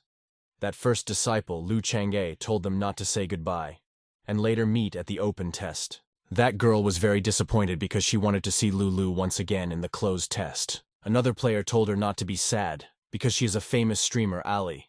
He told her not to worry too much, because her audience is almost all men. She thought they didn't understand, and she understood he wasn't real, but she just wanted to see him. And in a moment, a message appeared that the beta test was ending and all players were leaving. In the meantime, night came, and they were already close to Momen. Lu Chang'e said that all the players are now discussing Xiaoqiu on the forums, because they even made a set of stackers with her. Xiaoqiu heard those words, and asked Chief Lu what are stickers. He told her that this is a thing that everyone wants to use. She immediately guessed that it was something similar to her wooden sword. And suddenly, Lu Chang'e gave a loud cry because someone dared to do a very bad deed. Someone on the forum wrote that Lu Chang'e loves someone and that the nights with him are beautiful. He was very angry. He said that if the person who wrote it fell upon him, he would destroy it. While he was busy, Luo Bing told him to take a look because there was someone unfamiliar in their sect. He jerked his head uphill to look. Indeed, someone was standing in the center of a large circle. She was the girl sent by the old chess player. She watched as they approached slowly and solemnly. Lu Chang'e adopted his standard posture and expression when he encountered strangers.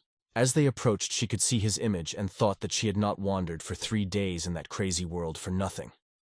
She was delighted with his beauty, and he also recognized her. It was Zhuan Ziki from the Heavenly Mechanism Tower. She was the 103rd most popular NPS woman. But her manners are at a very low level. Because of her actions, the players gave her a specific nickname, and in the NPS rating, which was the most accessible, she was the first. And suddenly she flew to meet them. She said that she had been waiting for him for a long time. He thought that that girl is not very strong, but also that Tower of the Heavenly Mechanism is not a sect, but an intelligence organization. He said to her that one of the 12 masters of the Heavenly Mechanism Tower had personally come and was waiting for him.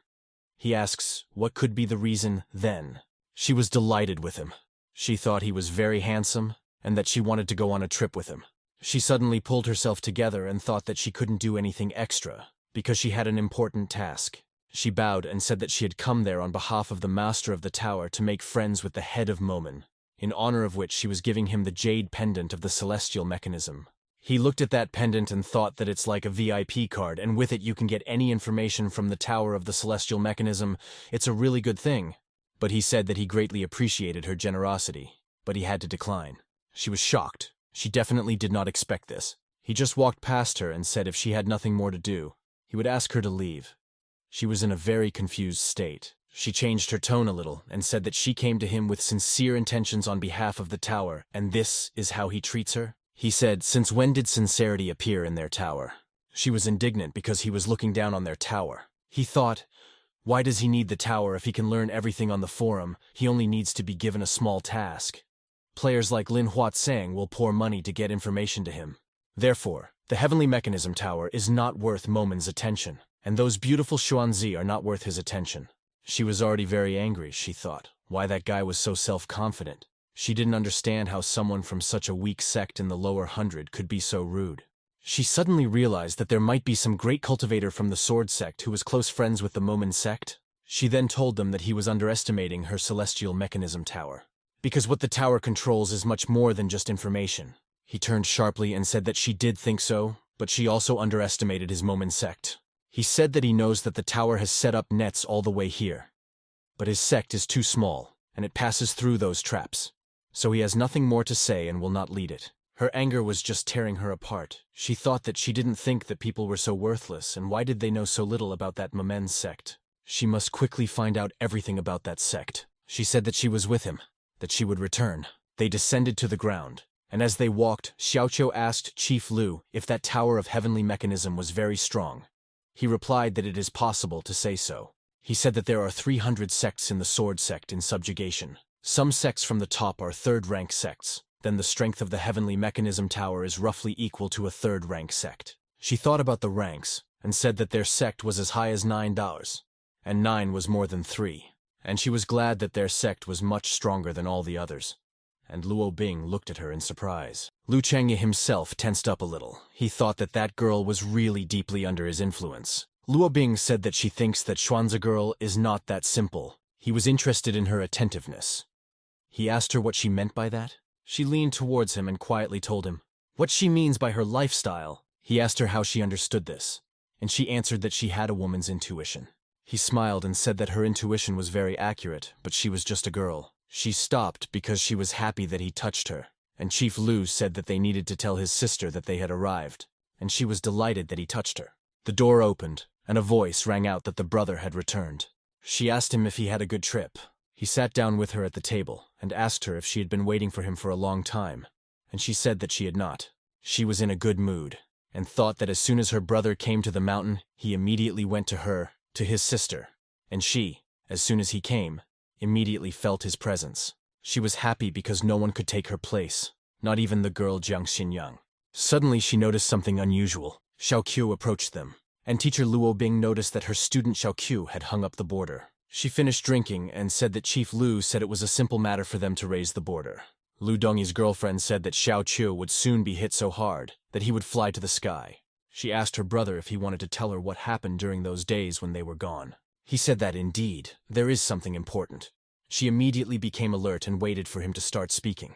He said that this time he accepted 30 new disciples into the sect. She suddenly jumped up from her seat. She was shocked. She said that where will they get the resources for those underprivileged students? He calmly answered her that those apprentices did not need resources for cultivation, and they did not need to be fed, that they were just human tools. She was surprised because she did not know that there are such apprentices who do not need resources or food, and he said that they not only exist, but in the future there will be more and more of them. He thought that stupid players don't care if they have resources or not.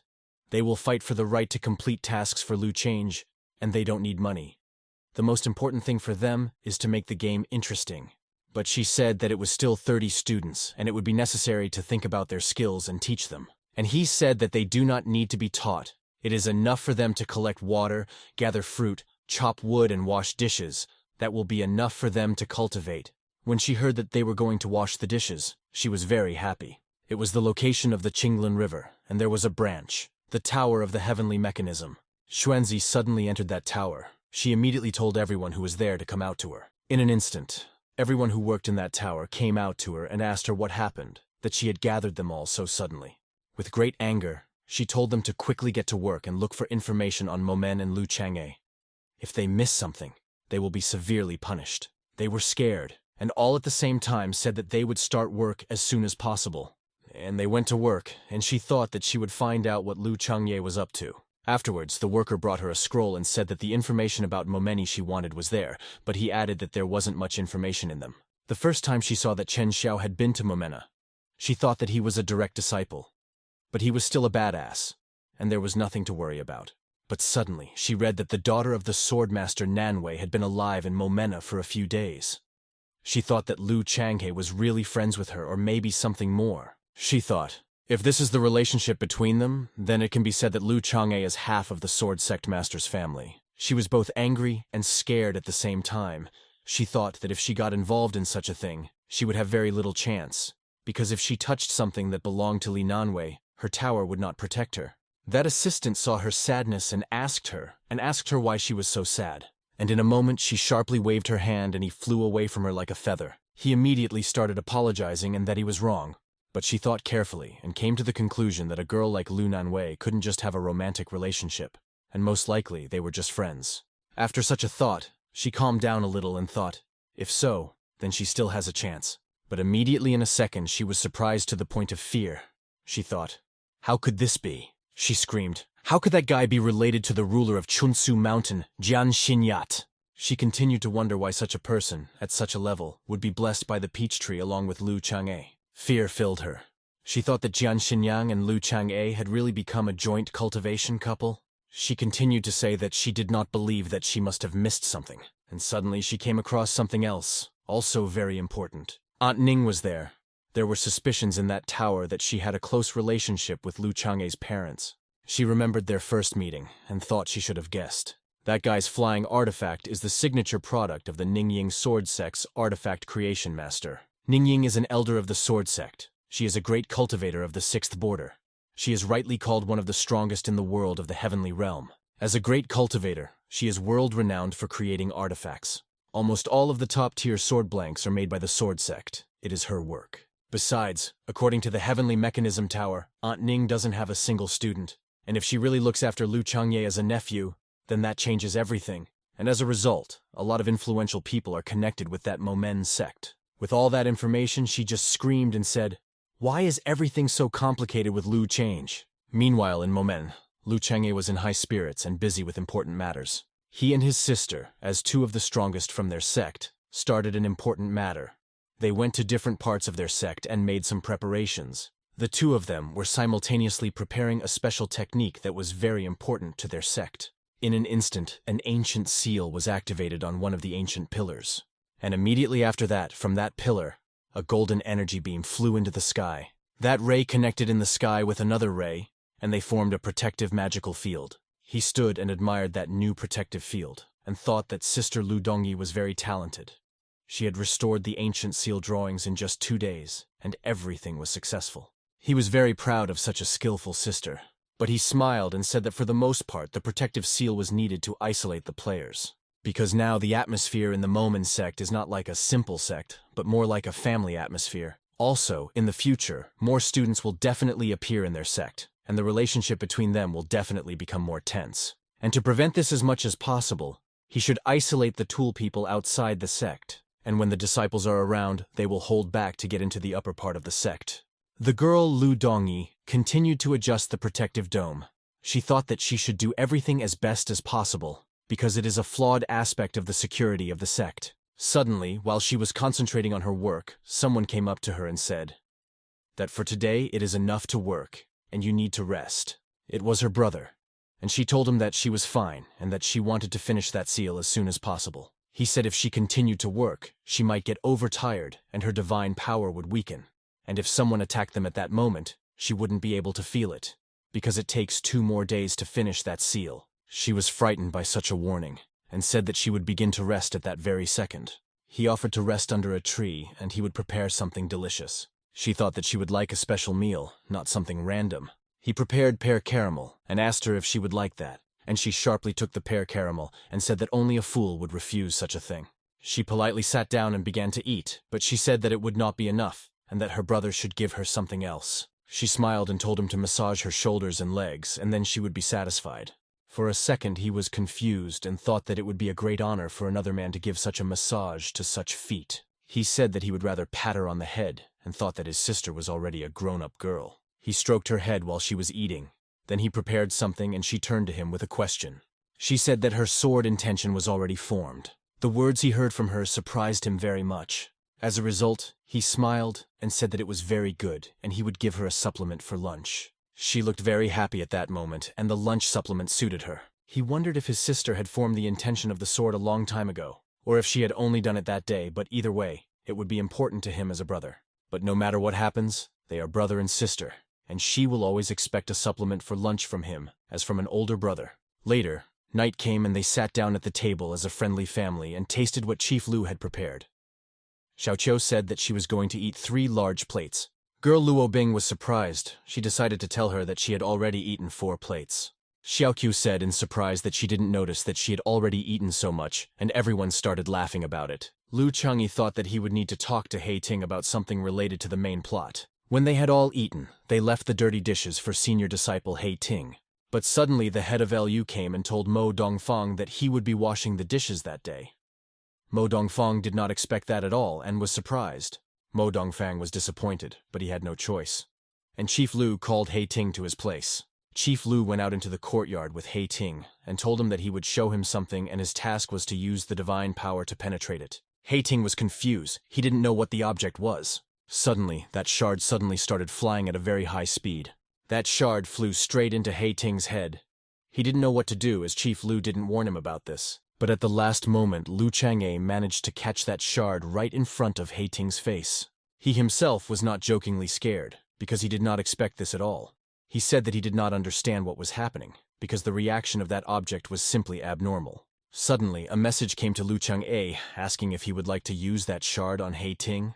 Additional information stated that it could be used as a receptacle for a jade soul and that it had cleansing potential. He was very surprised. At first, he couldn't even understand what it all meant. He looked at the frightened He Ting and thought that the jade soul shard was the key to the underworld lord's sword, and without it, there would be no Qingzhou main storyline. He wondered if He Ting had a cleansing property. He thought that he did have luck, because the boy whom he picked up when he was still small is connected with the main plot. He told He Ting to calm down and close his eyes, thinking to himself that the shard shouldn't hurt him, judging by the system's message. He politely closed his eyes, and that fragment began to glow green and began to slowly fly towards his head.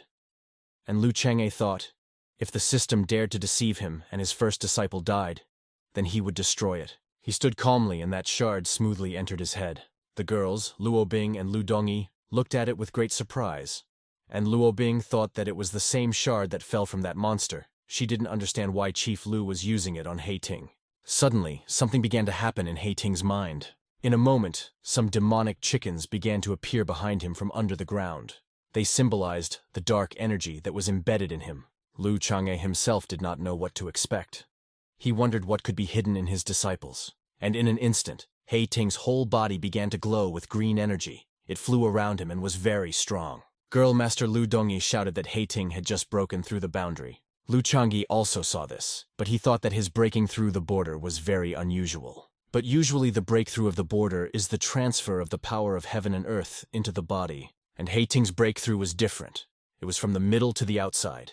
The energy originated in his body in the middle, and in a moment those black chickens that surrounded him simply began to dissolve. And he broke through 3 levels in a row at once, and now he is at the first border and at the 7th level. Lu Chang'e was surprised that such a cool effect, just from such a small shard. He thought if he gave him an entire sphere of Jade Soul, what would happen then?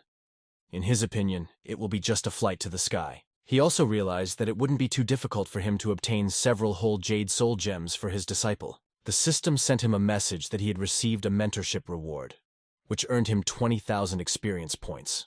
He will like it because thanks to one bite, He Tin became stronger, and he received bonuses. But Lu Chang'e looked at him and thought that he would not jump to conclusions because he did not have all the information, and he was worried that the shard might hurt him sometimes. Therefore he thinks that everything will not be so easy with that shard. The other Momen sect disciples were very surprised that He Ting suddenly made such a breakthrough.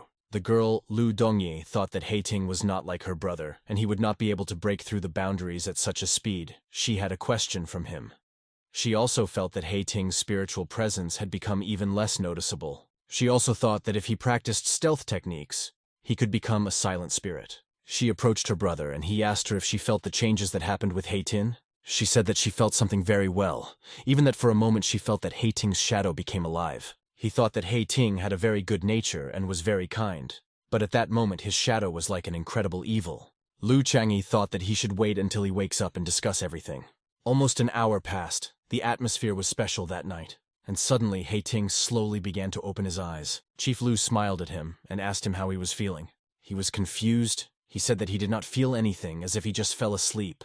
He said that he had a very strange and rather scary dream. He may have seen the sea in his dream, as it was among the ice, and he was lying on that ice. And under the ice on which he lay, black water flowed, which was terrifying. He said that it seemed to him that there was something at the bottom of the sea, and it spoke to him and repeated all one word. The head of Lu immediately asked him what exactly those voices were saying to him, when he remembered that his face suddenly changed expression. Something like an explosion was happening there, and that voice said the word, "Wake up." And that word, "wake up," gained more and more sound and rhythm every time and terrified him. Chief Lu asked him if he felt something strange in his body at that moment, but he thought about it and decided better to analyze his feelings at that moment. It seems to him that those black things under the water were actually not scary, but on the contrary, he felt calm and protected. Chief Lu told him that it was good that everything ended well, and he thought to himself that He Ting's secrets could only be revealed in the future. He thought that Xiao Chou with a character score of 9 showed a lot of hope, and the girl Luo Bing was very talented and had the ability to discover the hidden plot. And even Mo Dongfang with his nature is a great fellow.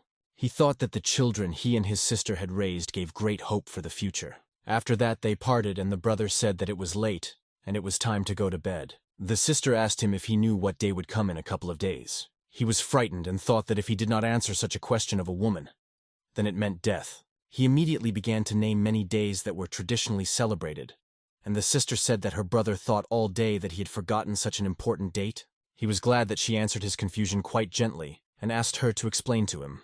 She, as the official elder of the Momen sect, reports to Chief Lu that in a few days the ranking day, which is held every 3 years between all the sects subordinate to the sword sect, will begin. For a moment he wondered if it was really quite important and how could he forget it. But he told her that she meant that day and showed no emotion, that he was surprised. She told him that his face was like he wasn't worried at all, and like he was full of confidence about the rating this time. And he said that she's not sure? She faked a laugh to show him that she really wasn't worried either. And her brother said that this time they would be famous and definitely be in that ranking. He said that Momen used to be always on top and everyone feared her. He asked her if they can get Momen's respect back. Will she show him her real power? She wanted to believe it, but doubted it, and said to his question that she would show him everything. He praised her with a smile, and said that their mission was to restore the honor of Momene. Momen was once ranked 45th in the middle 100, but by that day she had slipped to the very bottom of the 3rd 100. The sister asked the brother how much he thinks Momene's rating was raised. She also recalled that when representatives of 2 sects from a radius of 50 kilometers passed by, something happened. She said that the essence of their words was that Momen would be able to get into the top 50 of the lower 100 at that time. He smiled and said that those 2 sects could be understood. He looked at the sky and said that it was very low within a radius of 50 kilometers. It was a beautiful new day and everyone from the Momen sect had a lot to do. Mo Dongfang ran at top speed down the mountain. He must have time to complete the task of the head. In a moment he arrived and was very out of breath and tired. There were many people in front of him. This place was a playhouse. He said that he did not violate the commandments at all, but came there only because of the order of the head. The bettor said that if Chief Lu wins, his winnings will be quite large, and if his opponent wins, his winnings will be 3 times smaller. He asked why it was that if he won the chapter of Lu, he would get the conditional 10 points, and if the opponent won, the opponent would get 3 points. Some man said that this is a battle of endurance, and if one opponent defeats the head of Lu, then they will win completely. That's why he bets on the opponent, because head Lu will be able to defeat several opponents. But he is also human, and over time he will lose strength and lose. Everyone who was there understood that the chief is strong, but he is not a god to defeat all opponents, and they made bets in favor of other opponents. Now he understood everything. Why such a ratio? And immediately in a moment he takes out a big bag of riches and says that he puts it all on the head of Momen. The sword sect conducts a sect review every 3 years to make them match their own rank. There are several criteria: the reputation of the sect, the strength of the chapter, the number of people in the sect. Sometimes they use information from the sky mechanism tower. Therefore, every time the rating day comes, problems begin in all sects. All sects try their best to attract more attention and show how cool they are. 3 days before the main day, everyone throws challenges to each other. Those days are called the Day of the Decision of the Sword. But as a rule, on those days, the most busy are the higher sects from the lower 100. At first glance, it is not entirely clear. Why exactly are they most active? Such sects have a great motivation, because it is not fashionable for them to lose, because there is a threat of sliding to the very bottom, and in turn, everyone from the bottom tries to climb to the top. But in the lower 100, only the first 10 have a really significant rating, and the difference between those who have it and those who do not have it is very big. Because the rivalry of the strong is like blooming flowers, and the rivalry of the weak is a funny sight. On Momen's account, for a long time they were at the very bottom, where the rating does not matter, and in theory, the day of the decision of the sword should not have worried them in any way. But this time, everything has changed very much. Lu Changyi ranked first in the sword sect competition arena. His heaven and earth power, sword awakening and awareness, and understanding of the sword heart, the dearest of those points could be a turning point. Therefore, the Momen sect at that time was in the center of attention of all large sects. Because everyone wanted to defeat Chief Lu, who rose very quickly, thereby they would get a big bonus to reputation. All those people came to challenge him. They said that he is very strong, but still he is on the second border, and in that case he must definitely have limitations. And if he wins, he will earn a lot of money. Meanwhile, Mo Dongfang sat on a tree and said that quite a lot of people had come. He understood that this was the perfect opportunity for them to gain fame at the expense of his sect head. He remembered Chief Lu's expression that the sky within a radius of 50 kilometers was very low, and he wanted to raise it. At that moment, Mo Dongfang truly relaxed and thought that expression was very beautiful. He wondered when he would become as handsome as the head, and he was sure that they would make a lot of money then. But suddenly he jumped up because he heard someone talking about Mojang Mountain and Luo Tong's fellow disciple.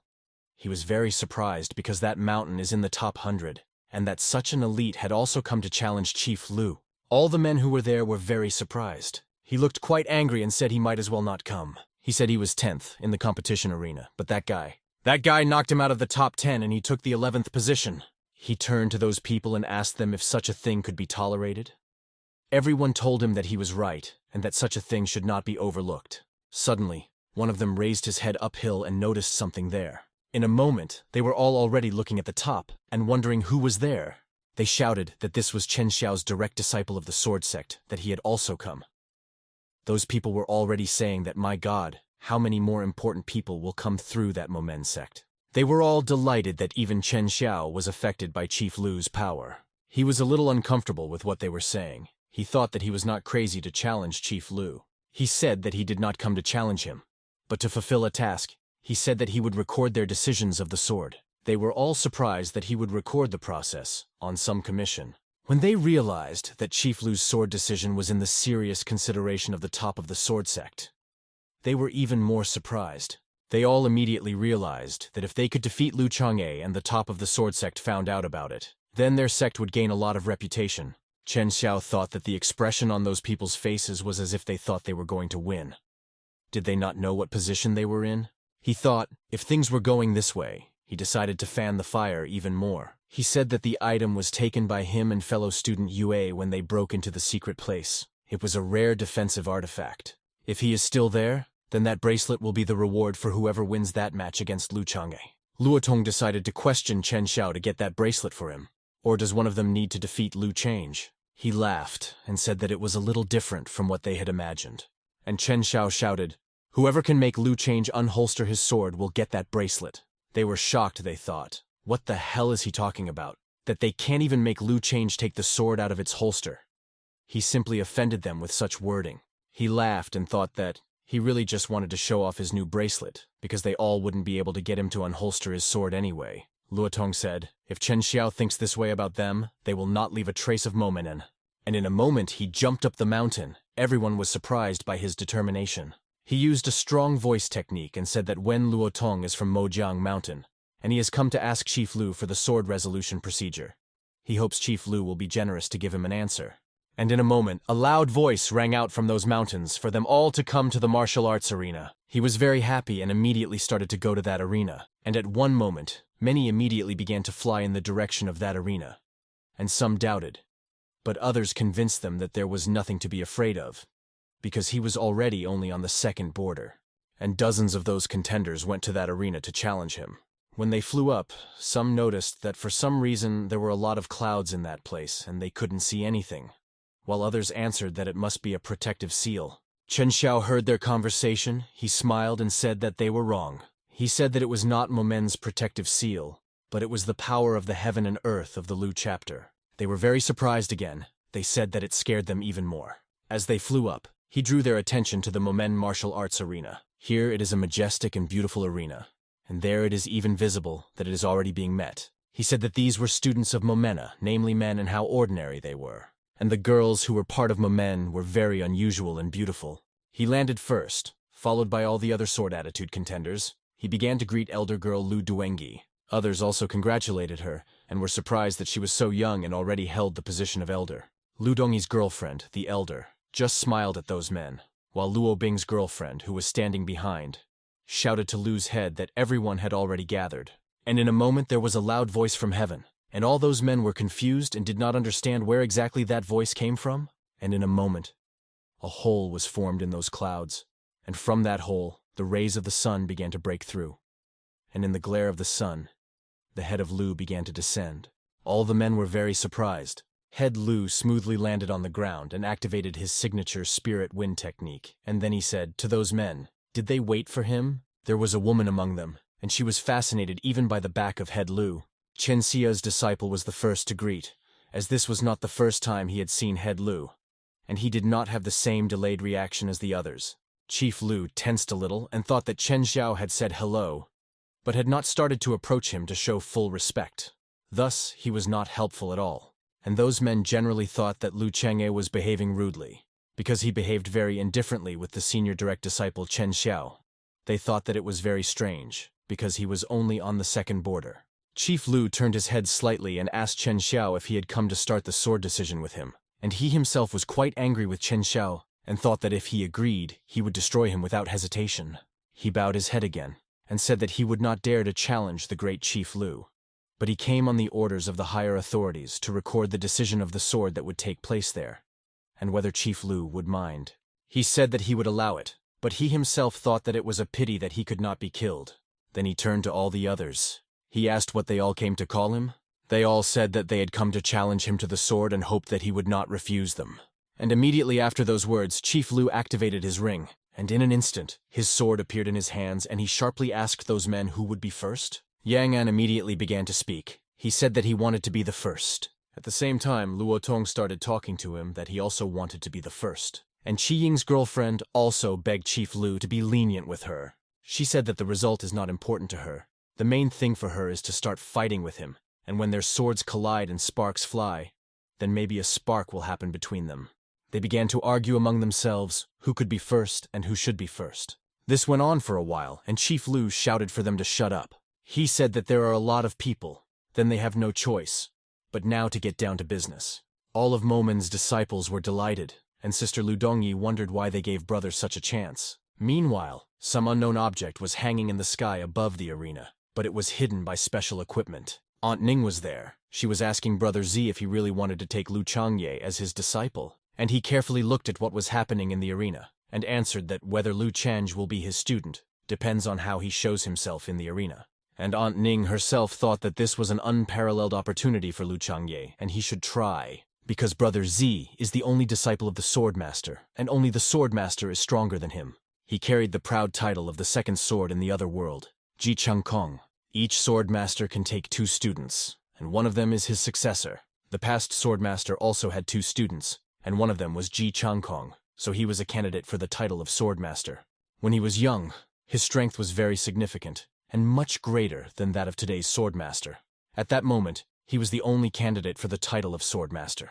But as usually happens, a special person does not show strength immediately, because the Swordmaster was stuck at the 3rd border at the time, but as soon as he realized the Tao, in one day, he broke through the 5th border, and since that moment, Ji Chang Kong has never surpassed today's Swordmaster in strength. And because of that lag, Chang Kong wanted more and more to compete with the Swordmaster. And now, the struggle between the 2 sides has been going on for several decades. Ji Chang Kong thought, if Lu Changyi is really like what Aunt Ning said, then he will have to take him as an apprentice. Because he remembered the Swordmaster's words that he said if his disciple was stronger than Ji Chang Kong's disciple, then it meant that he was better than him. And Aunt Ning that Lu Changyi is no less talented than Yue, and is also worthy of a mentor at the level of a Swordmaster. She thought that the 4 great swords were perfect for becoming his mentors. But only one of them was free, and that was the 2nd sword. Aunt Ning was shocked. Didn't she think that appearance was important to him? Boji Changkong said that in terms of appearance, Lu Changye had already surpassed the Swordmaster's apprentice. And suddenly, Lu Changye made a bold line in that arena. He said that if someone could push him over that line that day, he would consider himself a loser. They all kept wondering, this time when Chief Lu turned around. They thought that it was impossible to look at that face calmly. The time came he began to release his immense power. A Dao heart appeared there, and the energy cycle was very strong. Chief Lu said whoever wants to fight him should draw his sword from its holster. He was very charged with power and said that those who did not draw their swords from their holsters should leave the arena. It was very difficult for those men because their swords saw the huge and strong heart of Lu Changye's sword and they simply trembled in their hands. Chen Xiao began to write down that with just one look from Chief Lu, the swords of the opponents began to tremble. And they heard because he said it out loud and told him not to write it down. And others said, let him write, but at least let him not read aloud. That Ji Changkong said that Lu Changye had a very interesting power, and Aunt Ning thought that the innate superpower of that boy is very strong. But she first sees how he uses it to its full potential. He said it was time for them all to get their swords. And those opponents were fighting with their own swords. They were shaking very much, so much that it was difficult for them to hold them in their hands. And of course, it was difficult for them to take the swords out of their holsters. This is not surprising, because in terms of energy, on those swords, there was a huge heart of Lu Changye's sword, which simply did not allow other swords to do anything. They tried with all their might to get the swords, but they could not succeed. They said that the spirit of the sword was scared and did not want to fight. It was simply impossible for them to win there. Lu Changye said that their hearts are troubled. He said this to those 2 challengers because they had not yet tried to get the swords, and Ji Changkong became more and more interested in Lu Changye.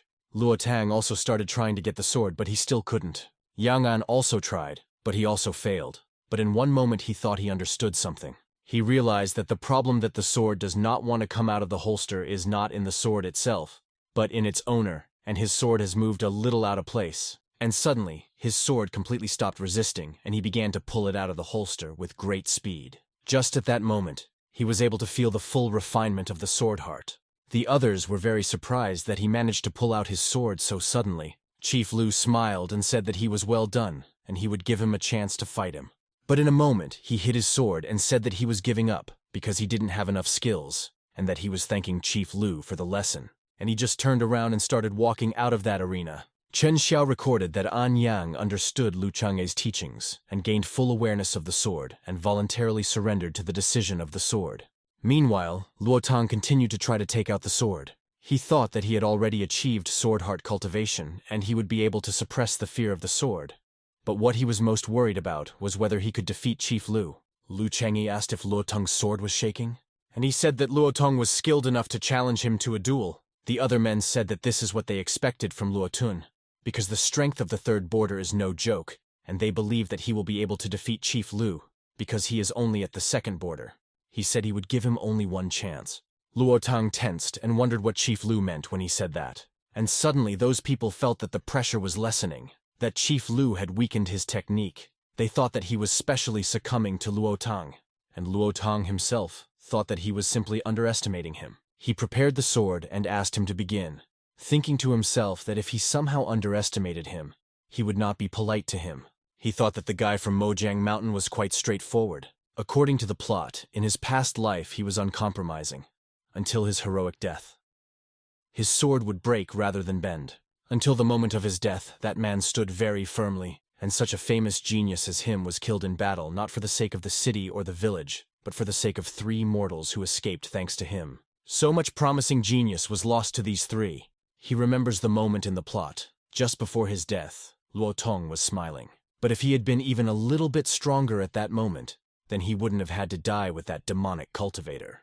Luo Chang'e told Luo Tong to get ready because he was going to attack. He relaxed a bit and said he was ready. And he pointed his sword at Luo Tun in all seriousness and launched a slow sound technique at him. It was simply an incredibly powerful technique. It was very large scale.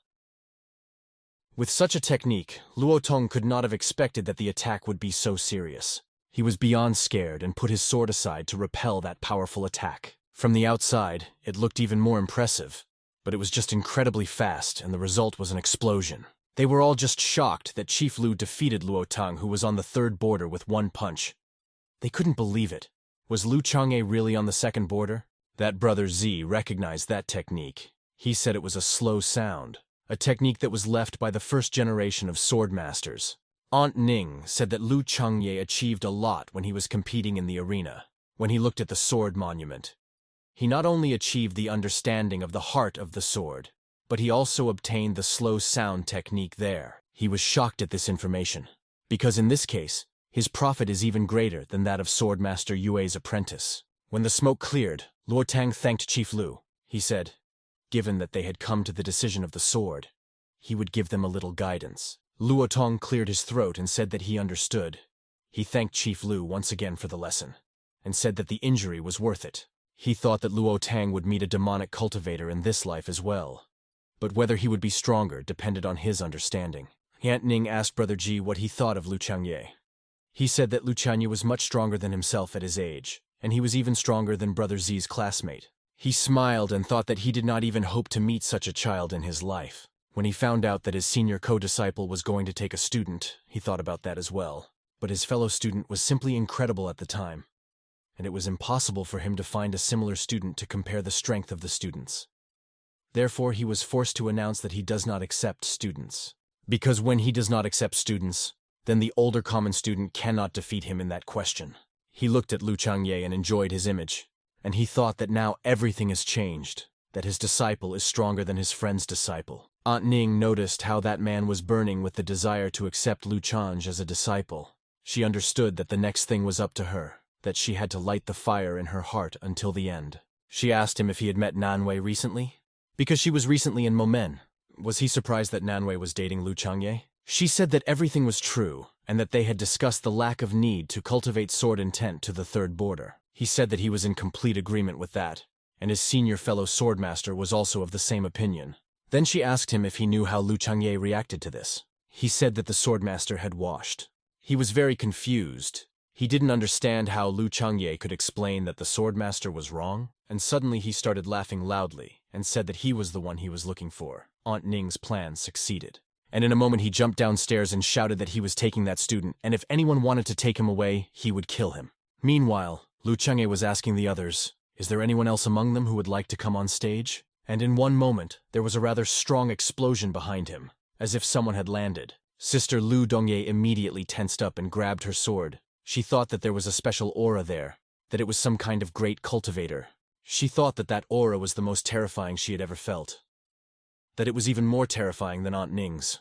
Lu Chang'e himself was a little embarrassed, he thought. Who dared to interrupt his speech and make him turn his back to the people? He decided to immediately prepare and use the eye of the system. The smoke cleared and it became clear that it was a man, but his details were completely missing. He still could not understand who it was. And the sister thought that if she would fight not for life but for death and use her trump card, then she would be able to save her brother. She was trembling all over. She thought that at such a distance she might not make it. She thought, what should she do?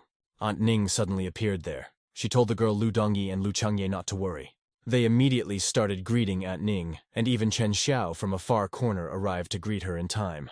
Those men were shocked because they thought it was Aunt Ning's sword sect elder. They understood that she was an elder of the sword sect, and just because Chief Lu called her aunt, does he turn out to be the nephew of the sword elder? And in a moment that man began to turn a little. Lu Chengyi thought that it was he who had unexpectedly appeared here, the deputy head of the sword sect, Ji Changkong. As soon as he returned, Chen Xiao, before he had time to bow to Aunt Ning, had already begun to bow to the deputy head. Those people were shocked to death. They said that today they have some kind of holiday. Those people began to think that the deputy of the sword sect was Lu Chuang's teacher. In this case, they all became more comfortable, because they lost to the student of a very strong teacher. Lu Chang'e stood and waited for him to tell him. And he, being closer, took a closer look at his image, and thought that if he went out with such a student, it would have an extraordinary effect. And Lu Chang'e thought that it was impossible not to notice the specific appearance of that gentleman. He remembered that in a past life he had read about him on the forum, at that time courageous and determined. He came closer and said that Lu Chang'e was not bad. Lu Chang'e bowed his head and said that that gentleman was completely right. That gentleman was very embarrassed by such an answer. Both Aunt Ning and sister were a little disappointed, because they thought that people usually behave more modestly at such a moment. And that gentleman thought that Lu Chang'e was not a hypocrite and was not sneaky, just like he used to be. Those poor men now realized that it was the first time that Chief Lu was seeing that deputy swordmaster. She continued to wonder how he was able to get such power without mentoring. That gentleman heard those foolish judgments and cries of those people. He waved his hand and shouted that the decision of the sword was over and told them to leave the place. And they all flew into the air and said that it was a very good reception. And some shouted that he had been brought up by a great swordsman. Luo Tang guessed. Judging by the position of the deputy swordmaster, he wanted to talk about something important with Lu Chang'e. And there was an offended Chen Xiao flying from behind. Others began to wonder. Why was Chen Xiao also punished because he was a direct disciple of the sword sect? They began to think that he was not really that important. Lu Chang'e noticed his strength, how he took away so many people in one fell swoop. He thought that he really wanted to talk to him about something. And he thought, is it really that boy? He still didn't understand his desire. He didn't understand why Lu Chang'e had not yet fallen on his knees to forgive his opportunity to become his disciple. Aunt Ning thought that Lu Chang'e was so stupid, because if he continued to resist like this, everything might fail. But she had to prevent it. She began to introduce Lu Dongyi's girlfriend and Lu Chang'e's brother. She said that they were the ones she had told him a lot about. He smiled and decided to go a little in order and give that boy a little clarity. He began to tell that he had wandered around in education and had seen many different talents, and almost all of them wanted to become his students. But he had not yet accepted anyone. He turned sharply and asked if he understood why, and then he remained silent and waited for an answer, but they did not look like they were ready to give him an answer. And Aunt Ning intervened again and asked Brother Z to answer himself if he could. He said that until that moment, no one could come up to his standards and checks. He looked directly into Lu Chang'e's eyes and said that although he was not from the sword sect, he was Ning's nephew, and even if it wasn't wise, he would still give him a chance. Lu Chang'e was surprised, and he continued that if he passed the test, he would accept him as a disciple. What would he say? Aunt Ning had already heard his other story, and thought that it turns out that Brother Jin is making up a story just because he wants to. He bowed his head and humbly said that he was very grateful for the attention, but he already had a mentor. They were both shocked. Aunt Ning was asking him why she didn't know about this. He said that it was true and thought that he really had a mentor in the system interface. He thought, if it was possible, he would always want a gray name in that column. He remembered the time with his father, when his father told them that he was not a great talent, but he just wanted to always be around. Then Lu Chang'e answered him not to speak like that, for although he could not give them the best, he did not give them the worst. Lu Chang'e further thought that although he was one of the 4 swords of the sword sect, he was unnecessary for his cultivation. He thought that the points where he might need Ji Changkong could be counted on his fingers. But his reputation would be useful to Momeni, and he needs to get it. And in a moment he had a good idea. He said that his sister would come and she thought it would be a big mistake. Aunt Ning asked again, Lu Chang, who is his mentor? And he answered her so that she would not ask him. That Brother Z asked if that mentor was very strong. He replied that he was very strong, And at the same moment he remembered how his father had beaten him. That brother Ji thought that if Lu Chang'e said in front of him that his mentor was very strong, then it was possible, and the only one of the 4 disciples who was not in the sword sect. Lu Chang'e said that he already had a mentor, but he said that there was always a saying in Qingzhou about the mentor of one sword, and he asked that he would explain to them if possible. He was confused because he did not understand what Lu Chang'e wanted from him, because he not only did not want to become his disciple, but also wanted to use him for free. It is true that he wants to use it. Only experience points can be obtained from the mechanics of the Heavenly Kingdom from NPCs, but this is the instruction of the NPS of the 8th border, so it will automatically be counted as luck. And as for what kind of award it will turn into, luck depends on the conversion of the system, and one person has only one chance in a lifetime. He was angry. He was very annoyed that Lu Chang'e was making fun of him. He decided to say that Lu Chang'e was a very interesting young man, and for him to explain to him why he should give him instructions. He replied that Mr. Ji Changkong would soon be his comrade. And the sister at that moment was very surprised to hear such a thing from her brother. She guessed something. She was very uncomfortable and kept moving away a little at a time and thought that her brother wanted to sell her, and she needed to run away.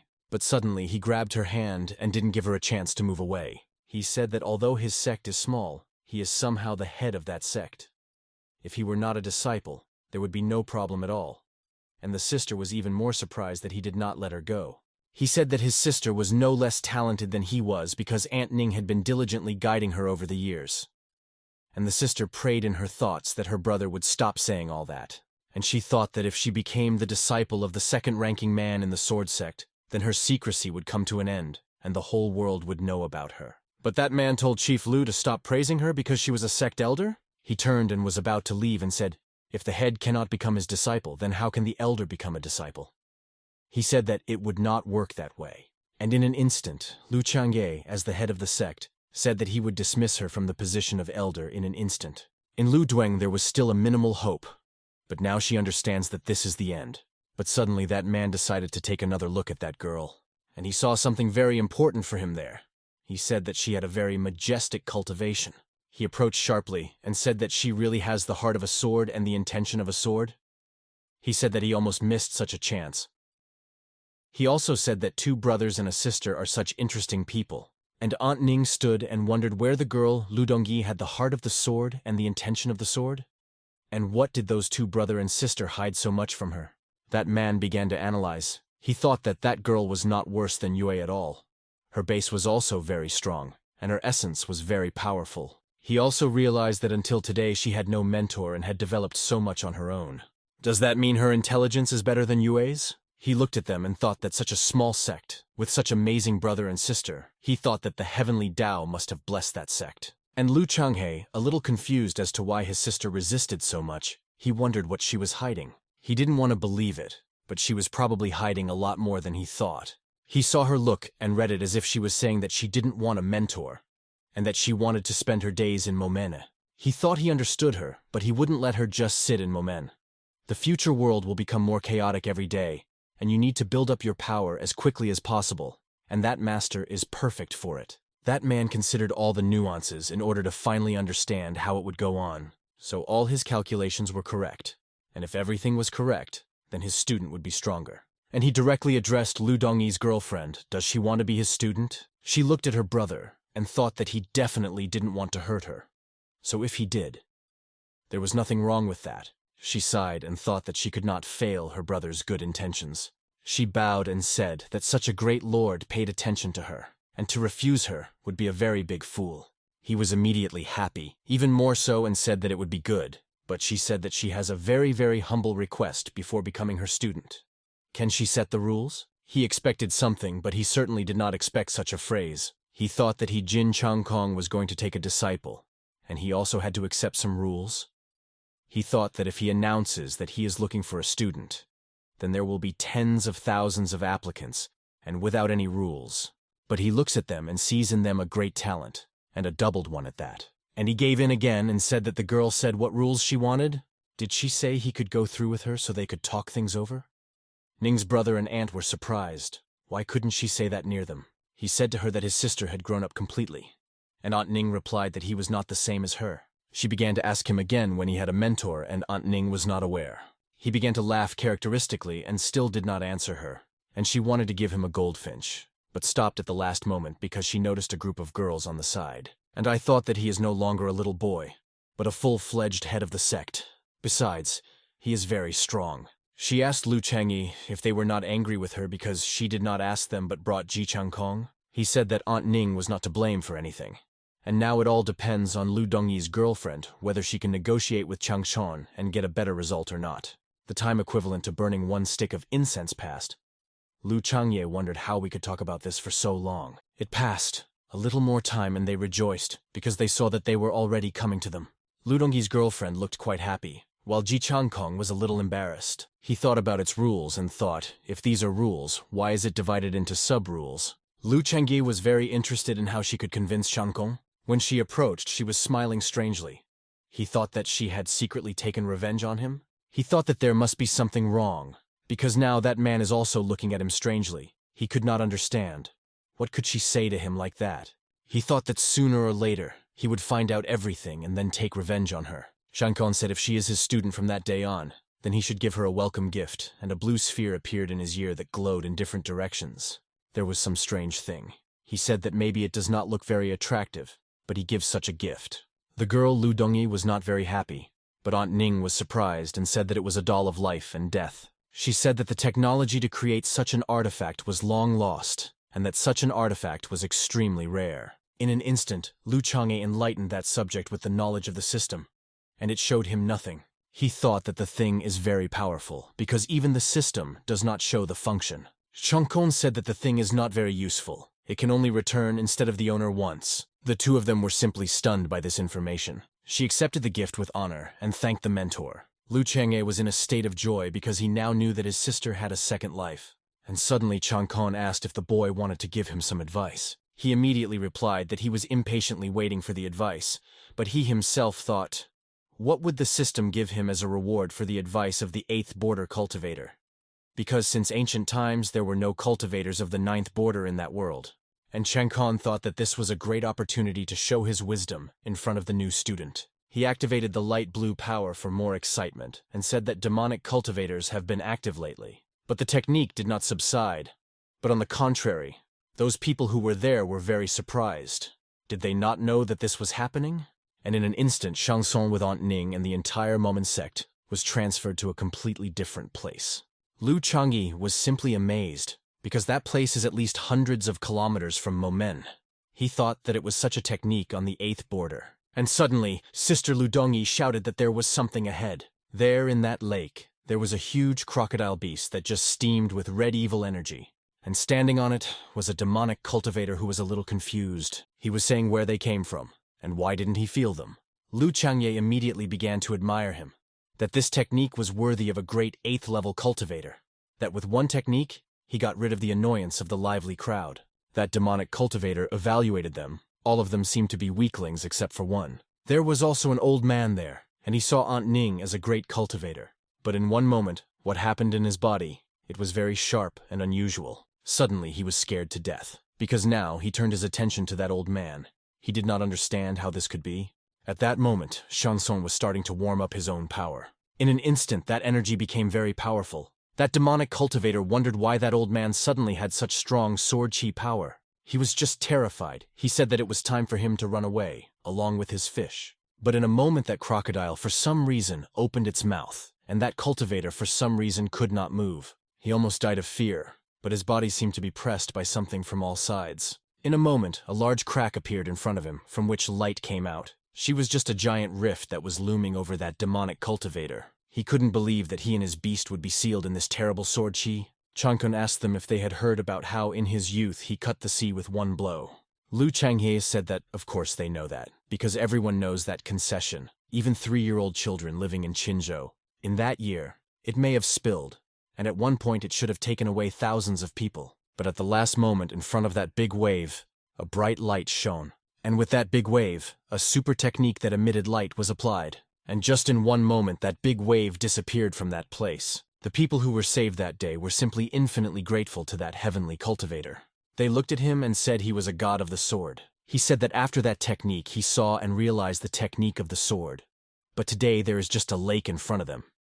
and he will show them just a small part of that technique. But he told them not to wait for his sword to appear because his sword merged with his understanding of the sword heart and became his superpower, and even if they would like to learn such a thing, they will not succeed.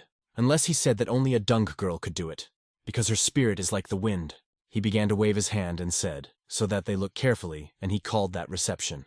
He said that he called that technique the equality of all living things. That demon was in a sad situation. He wondered if he was worth to die from such a magnificent technique. And suddenly there was an explosion of incredible force. Lu Chang'e was a little disappointed in himself because for some reason he didn't see anything at all. He was just amazed. He thought it was just lightning fast. And besides, it is as accurate as possible. Now it is not surprising why it is called the equality of all living things. Lu Chang'e told He Ting, who was simply delighted, to look at the top. When he raised his head to the mountain, he was completely amazed. With that blow, that gentleman wiped out even the air. And right after that, he activated that previous super transfer technique. And literally in a moment, they all appeared in the arena from which they moved at first. He looked at Lu Chang'e and asked how much the boy understood. He wondered if that little truth could surprise him. And Lu Chang'e stood and was thinking, because he had just entered the system interface. Did the system tell him that he had received an instruction from an 8th border cultivator? He can receive one reward in exchange. He was happy that he could get the reward. His plan was successful. And the system started the standard graphic show, which was always before such moments when it was necessary to collect an important award. He couldn't wait. He was very interested in what reward he would receive for instructing an 8th border cultivator. And oh wonder, it was a technique of equality of all living things. But it was not complete. He immediately thought that it was not complete because that technique was related to the capabilities of Ji Chang Kong. He also received a coupon for a 50% discount on the intention of the sword. But that coupon can only be used at his current level. And he also received a coupon for a 50% discount on an upgrade. He was shocked when he received those coupons, because to upgrade one level you need to pay 2 million experience, and in this case, it is 1 million. But he could only choose one. He thought which one would be better for him to take. While her brother faced the problem, she also entered a state of meditation. Her new mentor is looking forward to seeing how much his new student can learn. She came up with one good idea to impress her new mentor, and in an instant, she took out her own sword and began to make various blows. At first, Aunt Ning and Ji Changkong didn't understand what she was suddenly doing.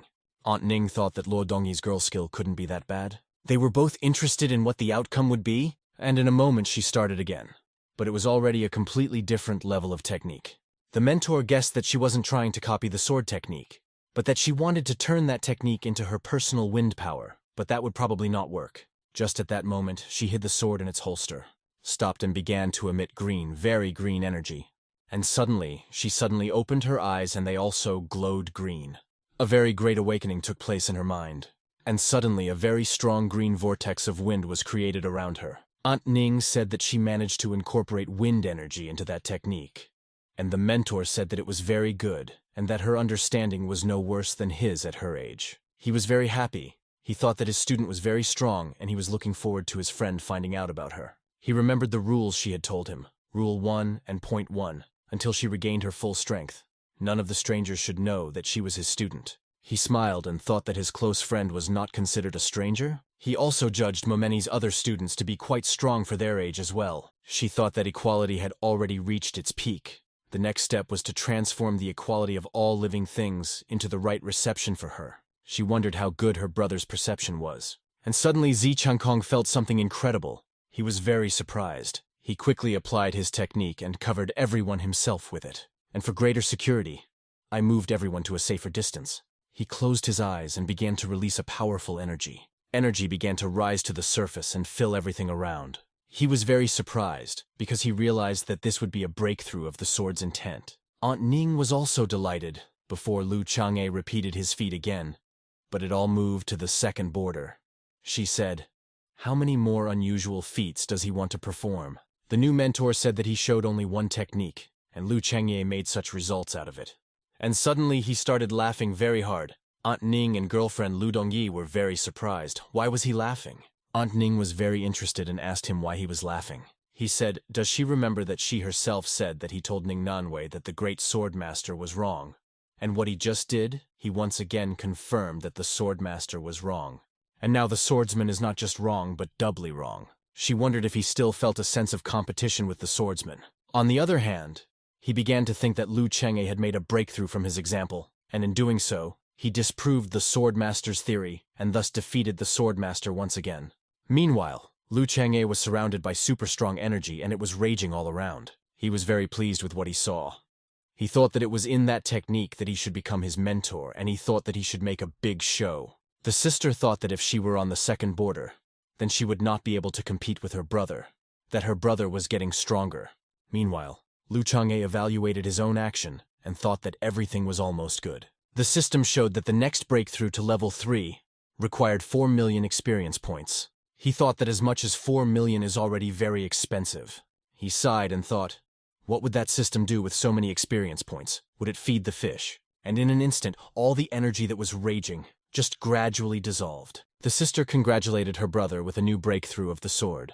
Lu Chang'e bowed and thanked the master for the instructions. He said that Lu Chang'e is very intelligent and very similar to him at such a young age. And Lu Chang'e thought that this man must have known that Lu Chang'e was actually stronger than him when he was young.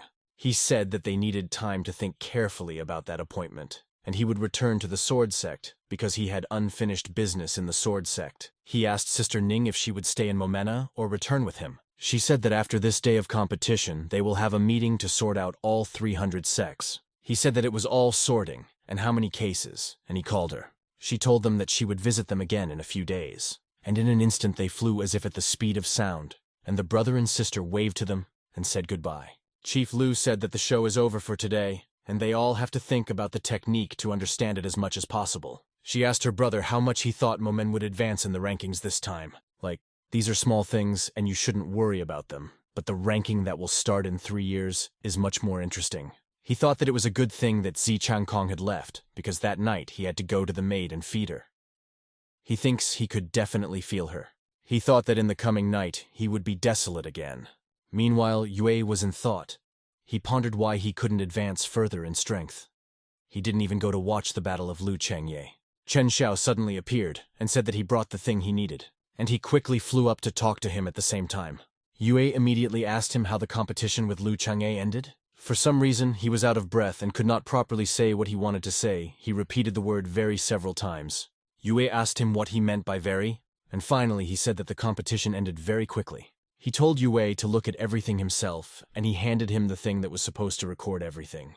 The most beautiful and spectacular moments were recorded there, and you could clearly see how strong and healthy he had become. When Yue was watching, he was very happy and truly happy for Lu Chang'e. But then he sighed sharply.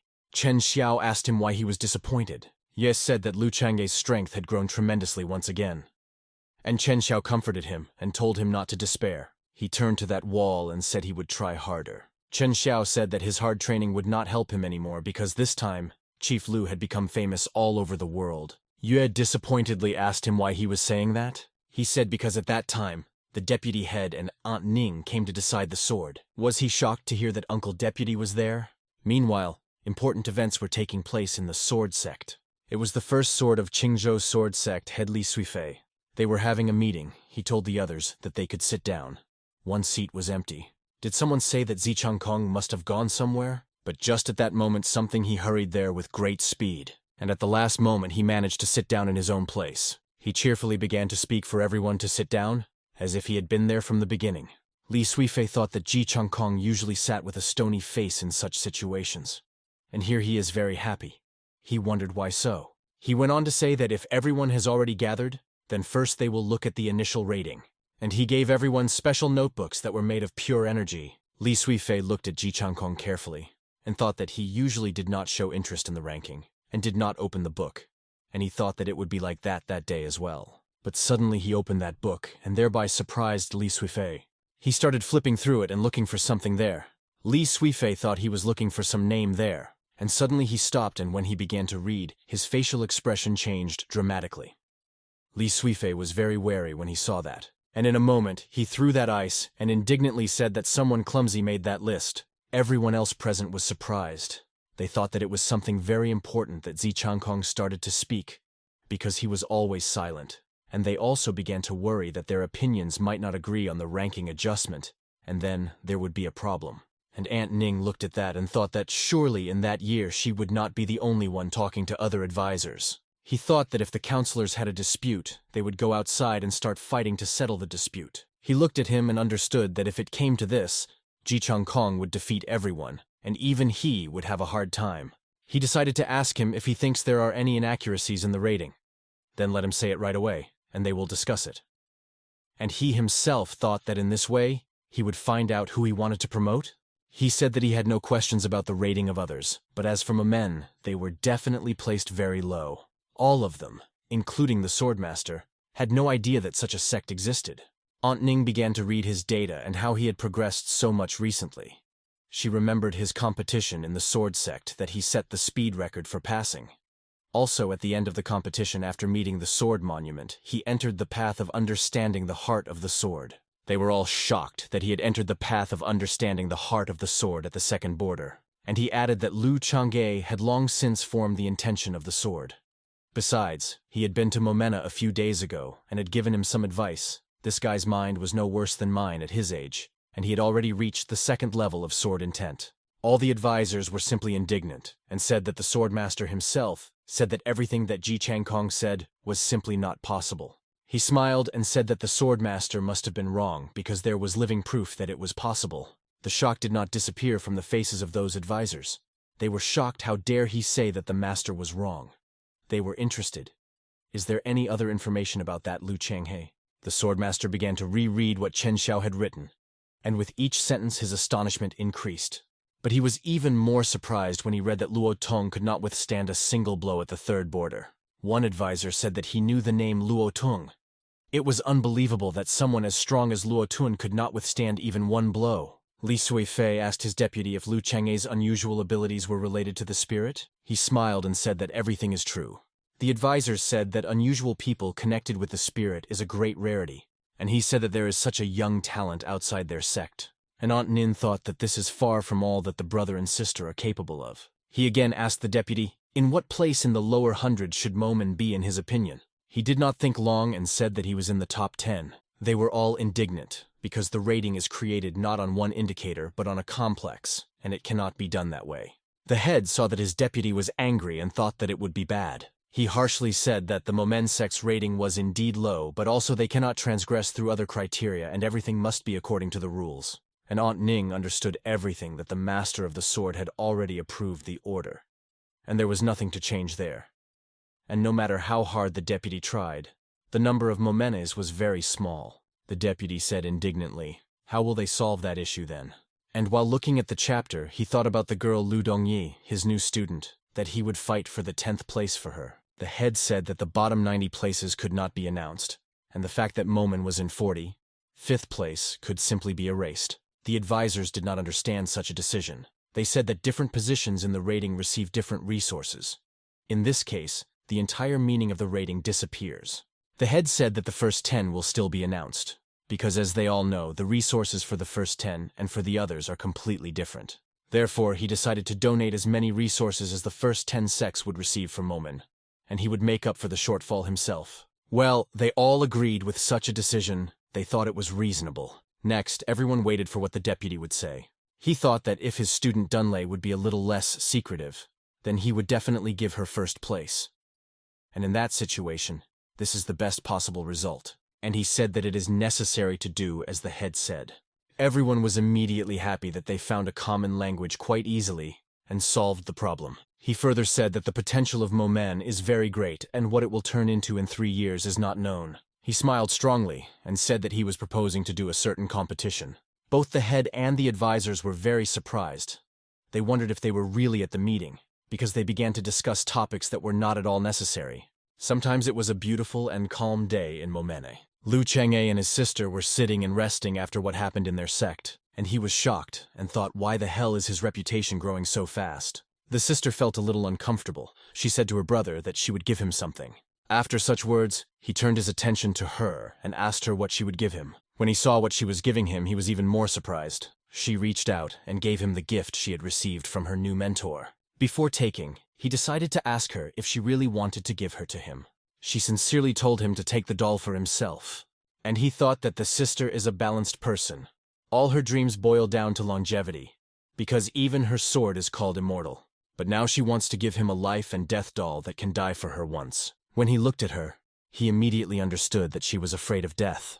but he asked her again why she wanted to give it to him. She replied that it was definitely not because of her brother's character, but because of his style of behavior that she, as a sister, was very worried about him. She also said that she will be fine because she doesn't want to go down the mountain anyway, but instead, she will learn defensive techniques and improve Momene's defense. And she also said that Aunt Ning will teach her how to make artifacts, and also her very interesting alchemy. Because there are a lot of items that have the effect of prolonging life. Therefore, she emphasized that she had different options, so that he would take the thing. She thought that she was cultivating for the sake of a long life, but that long life should be with her brother. But he told her to take the doll if she didn't want to be beaten like she was when she was a child. She was very surprised that he said that. She was indignant and said that it was not the facts that he would be able to defeat her.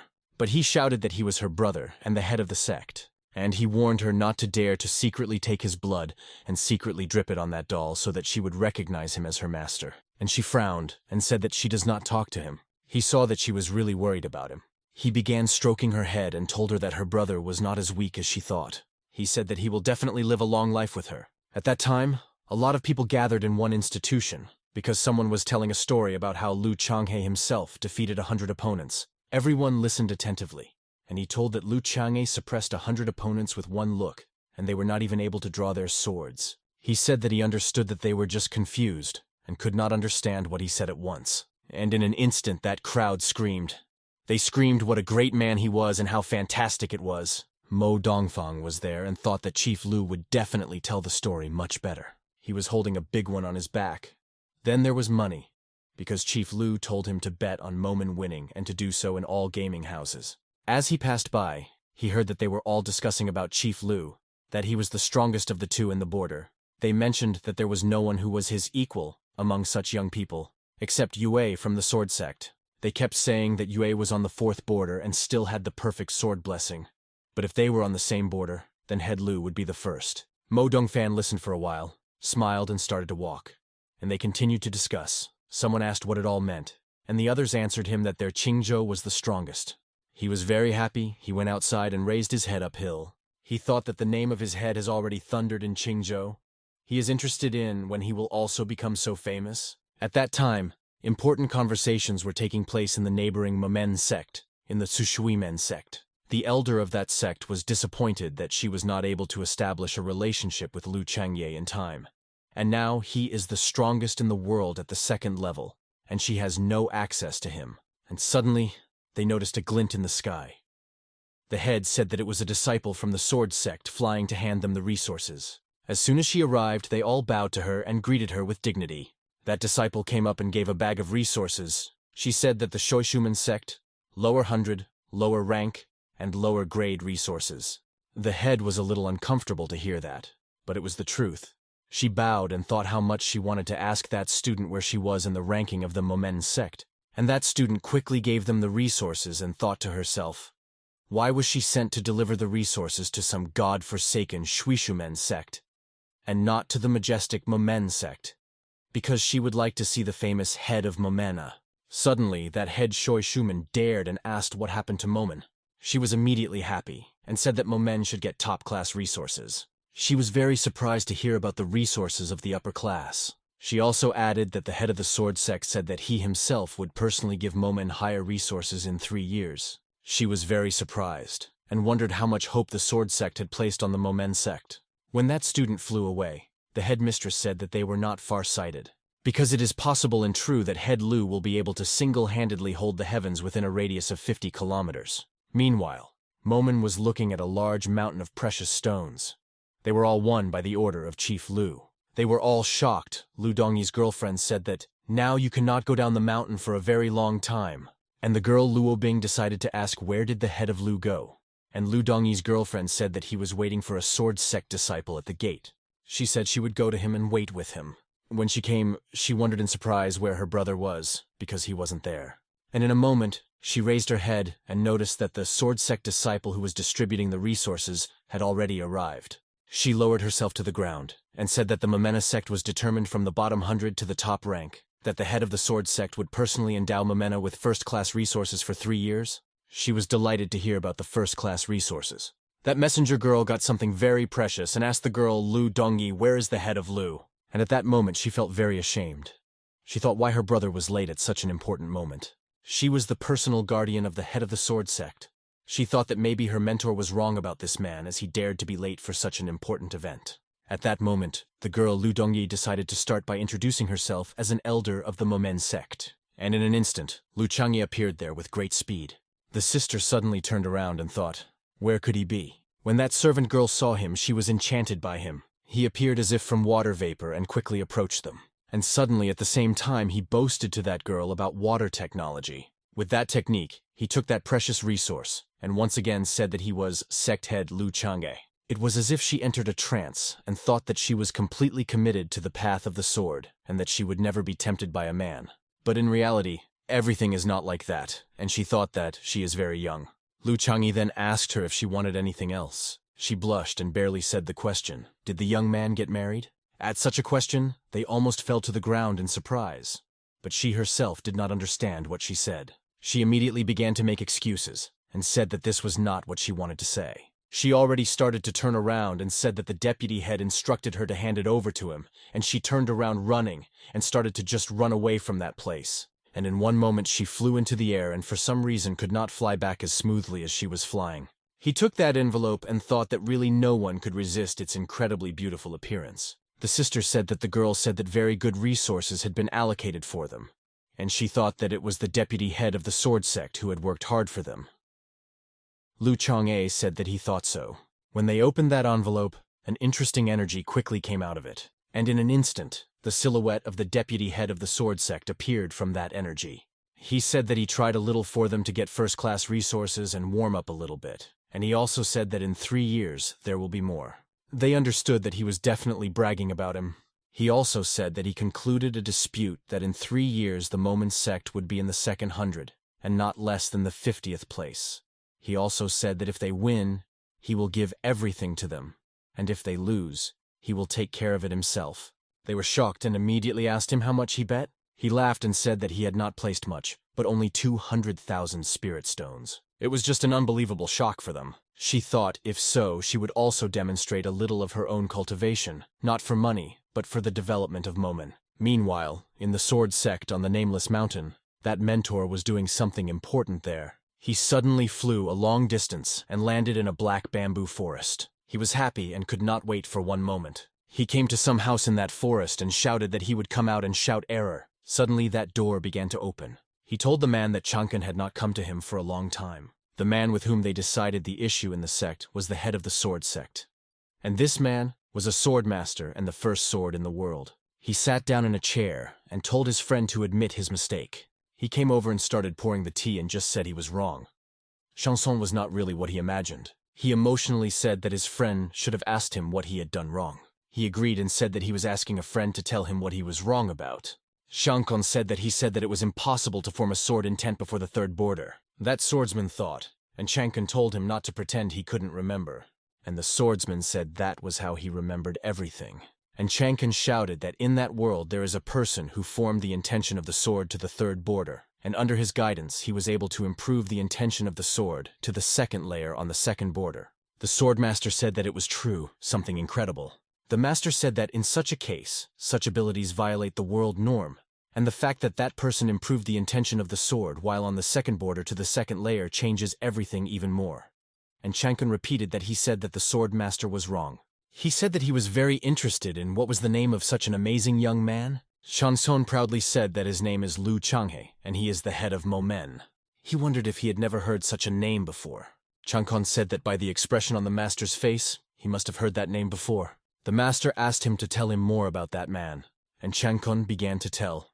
For many years, Meisei the sword did not engage in everyday affairs and did not communicate with anyone. He spoke only with his daughter and his assistant. But his assistant and daughter decided to hide that information from the swordmaster. He told everything and asked if the swordmaster understood everything. Or should he be told everything again? Chang'an said that the swordmaster didn't understand that Chang'an's apprentice was stronger than the swordmaster's apprentice. In that case, he decided to tell everything again. And the master of the sword asked him that he himself decided to tell everything again? The swordmaster stood up sharply and said that if that man had been born 100 years earlier, he would have been happy. Chang'an was visibly getting angry because he didn't expect such a calm reaction from the swordsman. He also stood up and said that surely the swordmaster no longer considered Chanson to be his opponent. The swordmaster said it was good that there were still students at all, and Chankon agreed with him. Chankon said there was something else, but he had to keep it a secret. The swordmaster said if it's a secret, it's best not to tell anyone, not even him. Chankon said loudly that it would not work like that and the swordmaster should listen to him. The master immediately agreed with him. He said with a big smile that Momen has two more talents. That is Lu Chang'e's sister, and he took her as his apprentice. Also, Chang'an believes that her future achievements will be no less than Yue's. And he himself thought that he had 1.5 students against 1 student of the swordmaster, and that the swordmaster also lost in that regard. The swordmaster smiled and said that this is very good, and why keep it a secret? Chang'an said it was a long story and asked the swordmaster why he wasn't upset. The swordmaster said why would he be upset with you because it is wonderful that they have students. In this case, Chankon asked the master if he wanted to go with him to Momen. The master said that he could not because he had to come down from the mountain, and maybe another time he would be able to go with Chankon to Momene. And Chankon immediately asked him where he needed to go. He said that he just wanted to go for a walk because he hadn't been down for several decades. The two of them stood in silence for a while, and the master said that the weather was changing. Meanwhile, Lu Chang'e thought that it was very good that they got so many resources in one go. But Mr. Changkon's 200,000 cannot be lost. He received a message that there were 3 days left before the open test. He was happy because his favorite noobs would appear again. At that moment, he was in a good mood because 10,000 players were to come, whom he called fools. He wants to use them. And the next step will be selection, because he does not need a group of fools, but only a few of the most talented ones. Then he wanted to go to one place about which thoughts suddenly came to him. He entered the bamboo forest, and there on the roughest bamboo there were certain markings. He remembered that once those marks marked how fast he and his sister were growing. But at one point they stopped making those marks. He touched them and seemed to go back in time and remembered how it all happened. They stopped making them because those who made them were killed by a demonic cultivator. And at that moment, a very strong emotion arose in him. It was just a huge anger and a thirst for revenge. The energy of a huge force just flew in all directions. He suddenly took out his sword and turned to him. Or was his sword also waiting for that decisive day to come? The sword, having a heart, released strong energy and characteristically trembled. He was on the verge. He could no longer wait for that moment to come, because he already had enough anger to carry out the deed. Meanwhile, a nasty voice was heard in the Terrible Seven. He said that he was very insatiable and wanted to eat several more girls. He asked the fiery serpent if he also wanted to eat some human being. That snake growled loudly, and he said that they had to wait a little longer until the gathering began, and then they would find a village and eat well. But suddenly, he noticed something that surprised him very much. In front of him, on the top of the rock, a person appeared against the background of a big red moon. In a moment, he guessed who it could be and was even more frightened. It was some girl. She looked very interesting. And what was more interesting was her mark on her back. And when he looked at her legs, he was sure that it was the same girl. He was in an uncomfortable position. He immediately remembered those people from Momen who wounded him, because if it were not for them, he would have been on the 5th border long ago. In a moment she descended to the ground and began to approach that man, while he continued to sit on the head of that snake. Seeing this behavior, she asked him why he did not meet her properly. Right after her words, he got down on the ground and bowed his knee for her. He called himself Chi Yao, and he greeted that girl who was a Ghanaian. At that moment, he remembered that the blood of another dragon once flowed in him, and he was very strong and was on the verge of breaking through the 5th border. At that time, he had already been noticed by higher mentors. He was very angry. At that time, he just ate several people from Momen, and those two chased after him. And as a result, they hurt him badly, although he killed those people. But because of the injury, he lost the trust of the higher mentors. Anger was tearing him apart, he thought. When he returned to the top again, he would raise Momeni to the ground. He was on his knees in front of her, and he thought that once he had control over her. But now everything has changed. She looked down on him and said that she didn't expect, but that time the meeting at the castle on the Qinglong River would be held by her. And he said that he did not think that the girl of the Hans would come to him personally. She leaned over to him and smiled. She told him that he still doesn't know how to hide his emotions as before. She said that she can clearly see how he likes her legs, and when she sees them, she starts to feel something. She touched him and said that those emotions made her want something. And suddenly she grabbed him by the heart and said that she had a very big desire to kill him. He was scared to death. He begged her to take pity on him. But she smiled and said that he should not worry, for she had not come to kill him, but to make him his helper.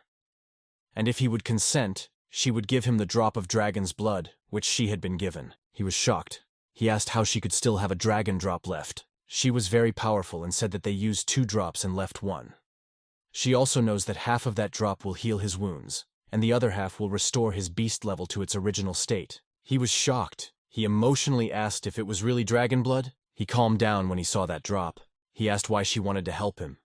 Is she not afraid that he will rise and eat her? She smiled at such words and asked him if he was capable of such a thing. And suddenly she started laughing very evilly. It was very creepy. Her mark on her back activated and began to glow. She told him that he had no idea what she had accomplished over the years. When he saw how that symbol began to glow, he was surprised to death. At that time at night, in the tower of the heavenly mechanism, the girl who was sent to Lu Change returned. She was upset. She thought that she had purposely returned with nothing that time.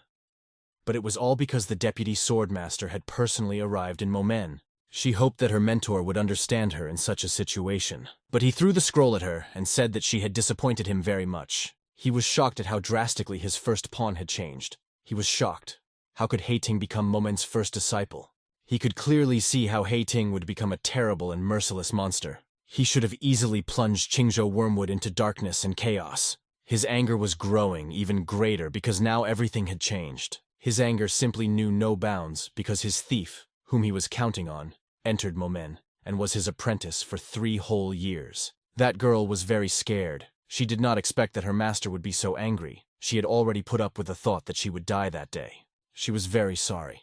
She remembered Lu Changye, that she was so close to him. She thought she would be with him like a fish in water. She also wished that in case of rebirth, she should be born as close to him as possible.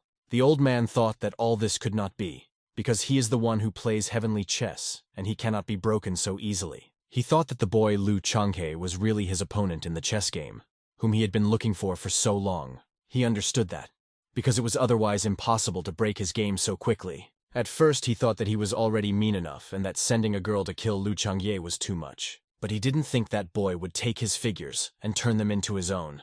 He wondered if he should be offended that Lu Changye had kept Heiting as his apprentices for 3 years. He thought that let Lu Changye be a rival, but he is very innocent.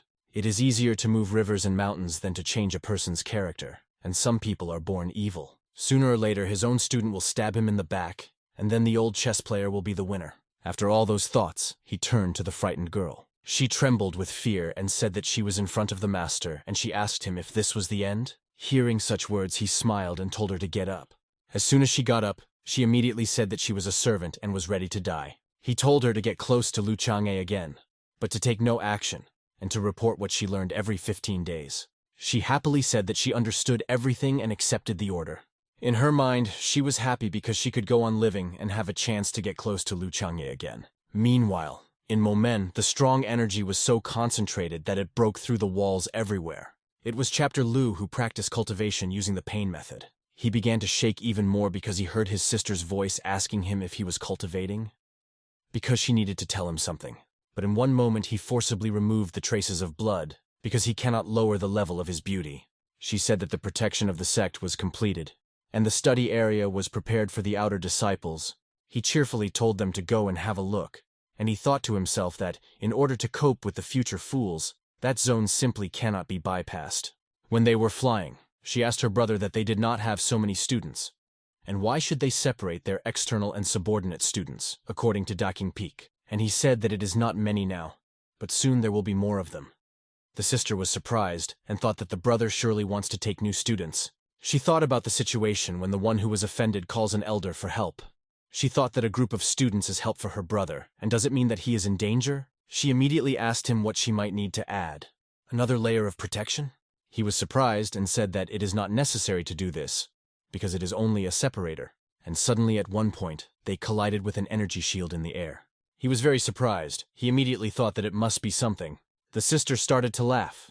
She said that it was her defense and it was actually a bit difficult to get through. He could not believe that the seemingly weak protective wall, as his sister said, could not be breached by him. And he was the strongest on the second border in the world for a moment. He said that this is probably too strong a defense, and the sister showed a certain board that with it you can easily pass the defense. His steel is very interesting. If the simple protection of a secondary place has such power, then what power does the main protection of Momeni itself have? The sister was upset and said that now she could only restrain a simple cultivator on the 5th border. When he heard this, he was very happy, because in his opinion, these are unsurpassed results. She sighed and thought that her new mentor easily passed that seal and she didn't even feel it, so she thinks she is still very weak. And he, looking at her, regretted that he could see only 3 criteria: character, swordsmanship, attribute, and innate potential, because the talent that his sister shows is very great, but he cannot see it completely. He thinks that Sister Dongli has a complete balance of characteristics that are at the maximum level. He compared her to Yue, that he has a clear direction in a certain direction, and his sister has a perfect balance. This made him very happy, because he thought that his sister had the characteristics of the main character. He said that his sister's birthday is in a few days, and does she remember their agreement? She remembered that he had promised to take her on a long journey in order to kill someone, and then he thought that he had to prepare something else because the open test would start soon. That very night he went and visited the maid. He woke her up because the first step was to prepare the techniques for the newbies. Lu Changhe told her that in a few days he would come down from the mountain and then Momen would remain under her care, but the maid did not think for a long time and immediately agreed. He then surprised her by saying that he would bring her some more signs of the purple moon. Although he said he was very curious as to why she was collecting those signs, he said she probably wouldn't remember, to which she said she didn't. But he decided to ask her if she knows the rules, that he gives her signs, and she gives him something in return. She already forgot and asked him again what he wanted. He said he needed sword skills and techniques, or did she still have them? It was strange, but she even thought a little. But in a moment, she threw out a lot of techniques and said that there are some, but for him, the chi absorption technique would be the best. He was satisfied, he smiled, and said that it was not for him, but for the future. A message was received that the day of the open test has begun. Now players could enter the game freely. He waited for that moment for a very long time and said that now the world began to spin. After some time, the download finished and silhouettes of people began to appear. They were delighted that they appeared in the Bird City, because they had read about that city on the forum, that there was an outstanding man there. They were delighted. They looked at everything and said that it was very believable, like reality. But in an instant there was a blow in the face to that boy who admired the world. Everyone was surprised, and the wounded man screamed about what he was doing, and he was in a lot of pain. And he was delighted and said that he just wanted to check whether there was pain in that world, and what it was like. He saw that that world was very believable. He was very determined, and said that he would now start cultivating. And the pumping began. They shouted that they would make that place their second world. Meanwhile, in Momen, the sister reported to her brother that many people had appeared under the mountain. In fact, it was because he had already proven himself in the last test, and despite the fact that the sect was at the 9th level, they wanted to join it. She couldn't believe that so many people suddenly came to study, and even if they took them all, they wouldn't have enough resources. And he calmly answered her that they do not need resources, and they will work for Momene for free, and they also want to get a mentor. He smiled and thought about whether he should really agree or not. There was indeed a very large number of people in front of the gates of Momena. Those 2 from the last test, whom he had taken as apprentices, wondered why they couldn't enter. They were already partially experienced, and were surprised by other fools who shouted to be open to them. And that girl, after the first test of the game, returned to work, and moved to the first place in the top of the girls who rush. And the reason for that was Lu Chang'e. She thought that it was he who pushed her to the right path. She was excited just to think that she would spend time with him. And that apprentice thought that thanks to the fact that he became an apprentice, he managed to get rid of the label of a rich man who could only spend money. In real life, all of his friends at work were in awe of him and his achievements in the game and his special bond with Lu Chang'e. Now he understands what it means when his reputation is earned, not bought with money. He had the goal of becoming Momen's inner disciple first, and then Lu Chang'e's direct disciple. Suddenly, some guy started shouting for everyone to come to the forum and watch, because someone filled in the information about Head Lu. Everyone who was there quickly started entering that forum. There were various headlines about Lu Chang'e's exploits in the competition during the sword decision, and when the sect ranking was divided. They were shocked because he was extremely cool. Then they realized that that world had a life of its own, even without the players. This understanding made them even more eager for close communication with Lu Chang'e. Lu Chang'e handed the girl Luo Bing the wooden tablets and told her to distribute them to those apprentices. With those tablets, they would only have partial access. She immediately agreed and asked, "What about the other students who are not on hand?" He said that she should test them herself. If they pass, they will also become henchmen. And if not, then she should send them into the mist. She smiled and said she understood. He specially thought out everything, at the expense of the fog and competition. There it will be possible to perfectly see the possibilities and choose the best ones. He was glad that everything had already started to work, and called those players his useful tools. And sometimes they all tried in every possible way to get into the middle. But they couldn't do anything. But suddenly a beautiful voice said that they all stopped. She said that she is Luo Bing's disciple. All the boys were delighted with her beauty. They said that she was like an angel. She thought that her chief Lu was always bragging, and they should be tried. And she effectively spread out those wooden tablets and said, as the subordinate students of Momene listened to the order, it said that those who have such a tablet will be able to enter the outer peak of Momene. When they received them, they were very pleased and were glad that they were moving forward in the game. That girl asked girl Luo Bing with great sincerity if she could go up and see head Lu. She calmly but sharply answered that only when they become inner disciples will they have such an opportunity. And now they don't have to think about it. They were happy that they would have the opportunity to become inner disciples and see head Lu every day. And in an instant, several inner disciples passed that protection and could move anywhere they wanted in that circle. And those who remained were very disappointed that they could not enter.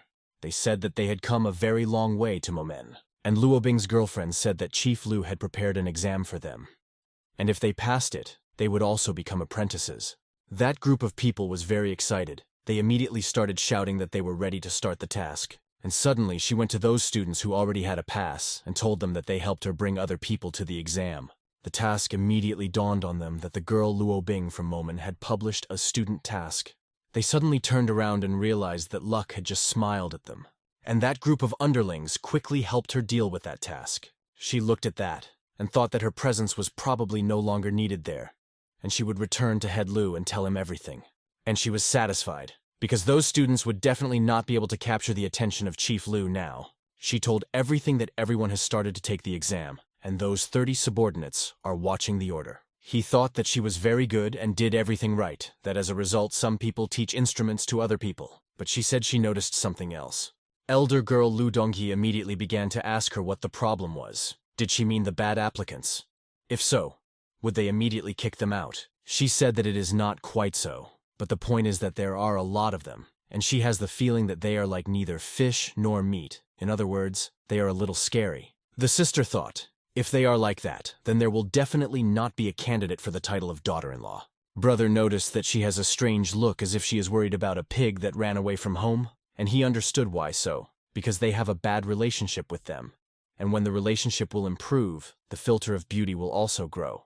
In other words, when the relationship is at the lowest level, then she is like a pig. And if the relationship scale is full, then it will be beautiful as a heavenly person. But he thought that he is not like that, and he is beautiful in everyone's eyes. He then opened the system and wondered why he still lacked enough to raise the sect rank to 8. 2 points had been fulfilled, at the expense of numbers and reputation. But as for the 3 cultivators of the second border, that point had not yet been fulfilled. He thought that Hei Ting and the others were still very tender and needed to catch up on what they had missed. He also mentioned that his sister still had several students, and why didn't they return to the mountain? Afterward, the girl Luo Bing said that many people had already come for the exam, and should they be accepted into the sect? He said that she should hurry up and wait a little for him. He entered a room and said that the new members of the sect are most concerned about only 2 things. That is the power and techniques of that sect, and the second is whether there are any advantages. And his Momen has it all, and not only has it, but has it in large quantities. Afterward, the girl Luo Bing came again to those apprentices and gave them gifts from the head. They were delighted. They shouted that these were gifts. Some said that they were techniques, and some said that they were forms. When they began to open, a strong light came from those bags, and in a moment they changed their account. They said she was very beautiful. Other students noticed that the uniform looked especially good on the student. She was even more surprised when she noticed that there was an inventory ring, and the message dawned on her that the ring was made by Chief Lu. After that, she was even more surprised, and was even more satisfied. They were all delighted, and said that the sect treated them so well, and that girl did not give up hope of seeing head Lu.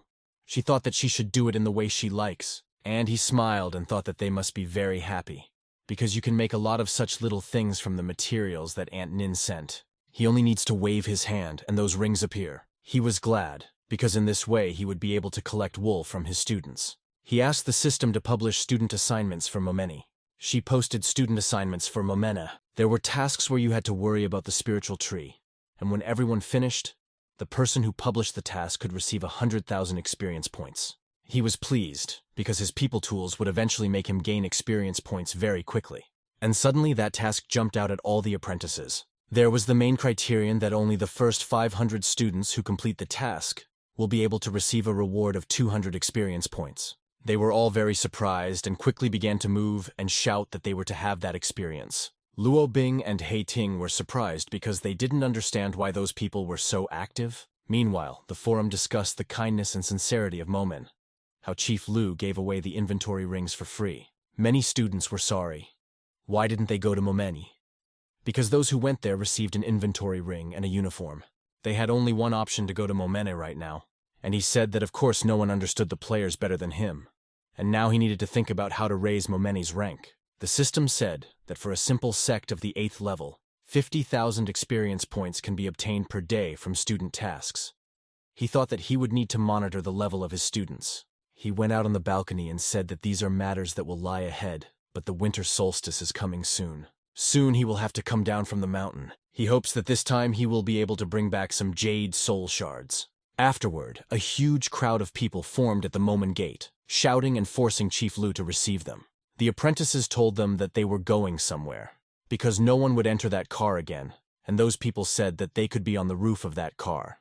And the message came again to those apprentices. When they started reading it, they were very surprised. It said that the total number of players in Qingzhou has exceeded 5 million, and they can open a new storyline. She, like the others, almost without thinking, chose to accept that task. A scale of progress appeared in front of her, and it said that 6% had already been passed, and it was also about gradual rewards, and the more progress, the more rewards. She was very surprised because the storyline had just started and the tower was started. She thought, who could have done this? Some player left the game and wanted to quickly get into shape to see what the situation was in other regions. It was the same girl. She was very interested to compare indicators. She was delighted, because again the uniform was simply torn from the excitement. She saw a thread where people wrote that they wanted to change the area, because there was already progress in Momene.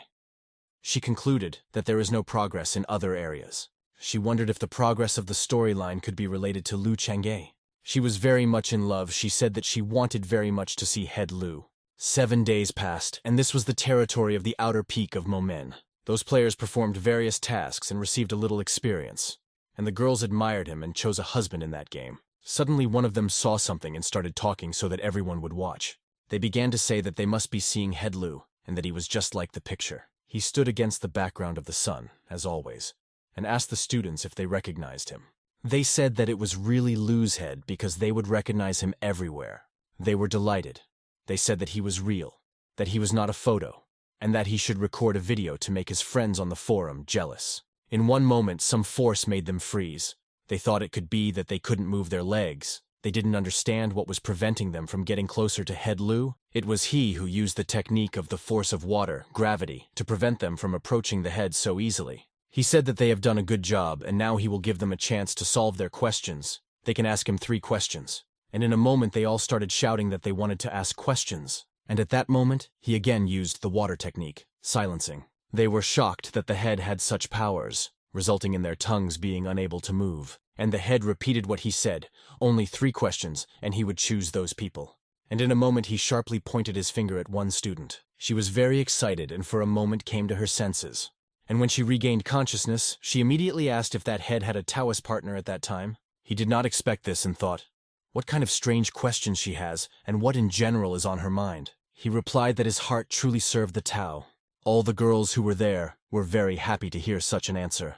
And in an instant her mouth was blocked again and she could not speak. And all the girls understood that he is single, and they have a chance. At that moment, that boy stood out strongly from that group of people. He shouted that the head had chosen him because he had 5 points better relations with him. But the head gave the floor to the one standing next to that boy. He was disappointed. He thought that he really wasn't worth the attention of the head. He asked what tasks he needed to complete and what he needed to be in order to become Master Lu's disciple. He said that to begin with, you need to become an external student. They were charged with energy to action. They now understood the sequence of ranks. And he thought that somehow there weren't any really important questions. But he could see that there was a new enthusiasm in their eyes. But with those questions, they poured noodles into their own ears. And he was upset. He thought that maybe his relationship scale was not real, because why did the head not choose him? And the head said that the last question and gave him the floor. He was just delighted that Chief Lu had given him his word after all. He was just crying in his soul with joy. He thought that after all, relationships are important, and he must ask a very interesting question. A few moments passed and everyone turned to that boy and somewhat did not understand why he was silent. Chief Lu also thought, why is that guy so slow? Maybe it was better to choose someone else. And at the last moment, he asked aloud what the sword of the Lord of the Underworld meant. Other students were simply shocked by such a question, and Chief Lu thought that was a really good question. They thought he was a fool to ask such a question because the storyline had just started, and the head didn't know it either. He told them not to ask any more questions because the time had not yet come, and in a moment they were all surprised, because the answer of the head was such that he knew something. They thought that Momen was connected with the main plot line, and he, with the help of force, created a fog and said that on that day they would have an end.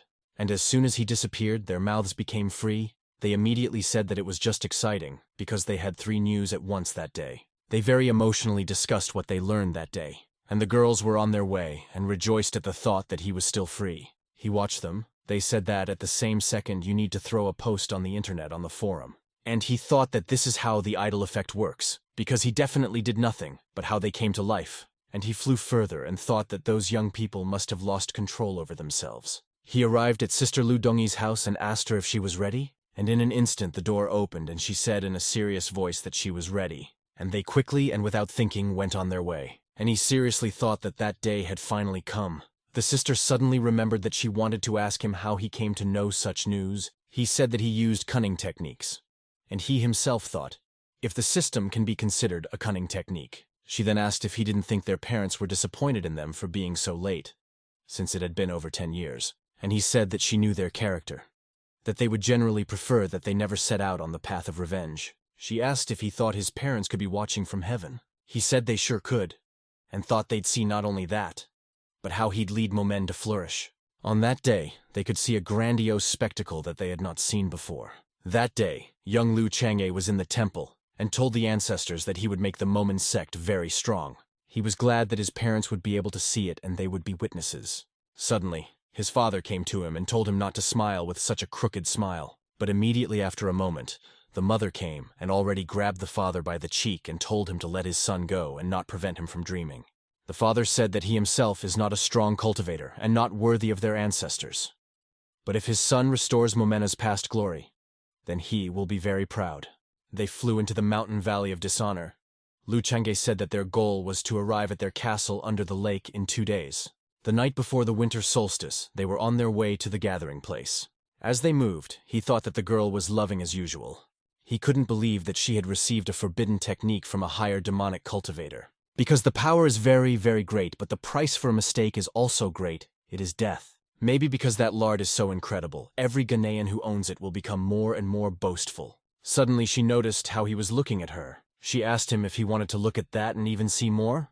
Although he was a terrible demonic cultivator, that lady put him to shame. She began to molest him and said that if he really wants, then it can be arranged. And he suddenly squatted down and got down on one knee. He said that he understood his mistake. She said that it is already noticeable that that drop has benefited him. He is becoming more and more afraid of the stronger. He began to say even more how much he wanted to serve her, and was afraid of offending her. She smiled and said if so, when she was in the mood, she would ask him to help her. He was confused and said that he didn't really mean anything like that. She told him to get up and be very attentive to that meeting, because maybe he could find something useful in his day, because her subject could not be a failure. He said that from that half drop, his basic cultivation had almost recovered, but the hand had not started to grow back like that. She asked him if he could recover his arm. What would he do first? He said that of course, to finish the job he started several years ago, which was to destroy Momen.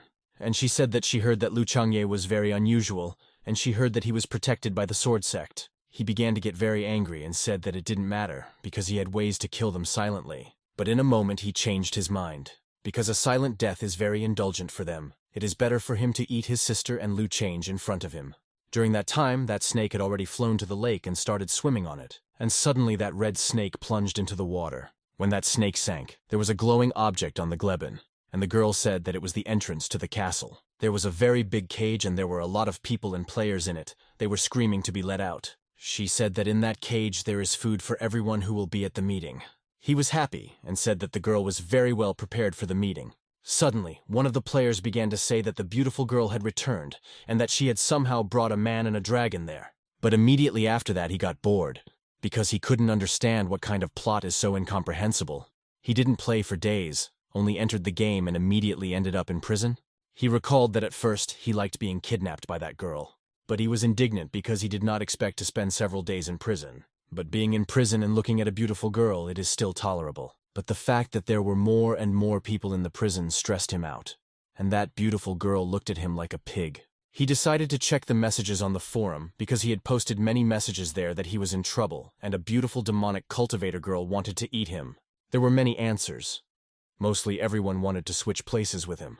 But some asked where exactly he was. Unfortunately, he failed to send the coordinates of his location. But he thought that there's nothing wrong with that. It's even cool to have a beautiful girl with you.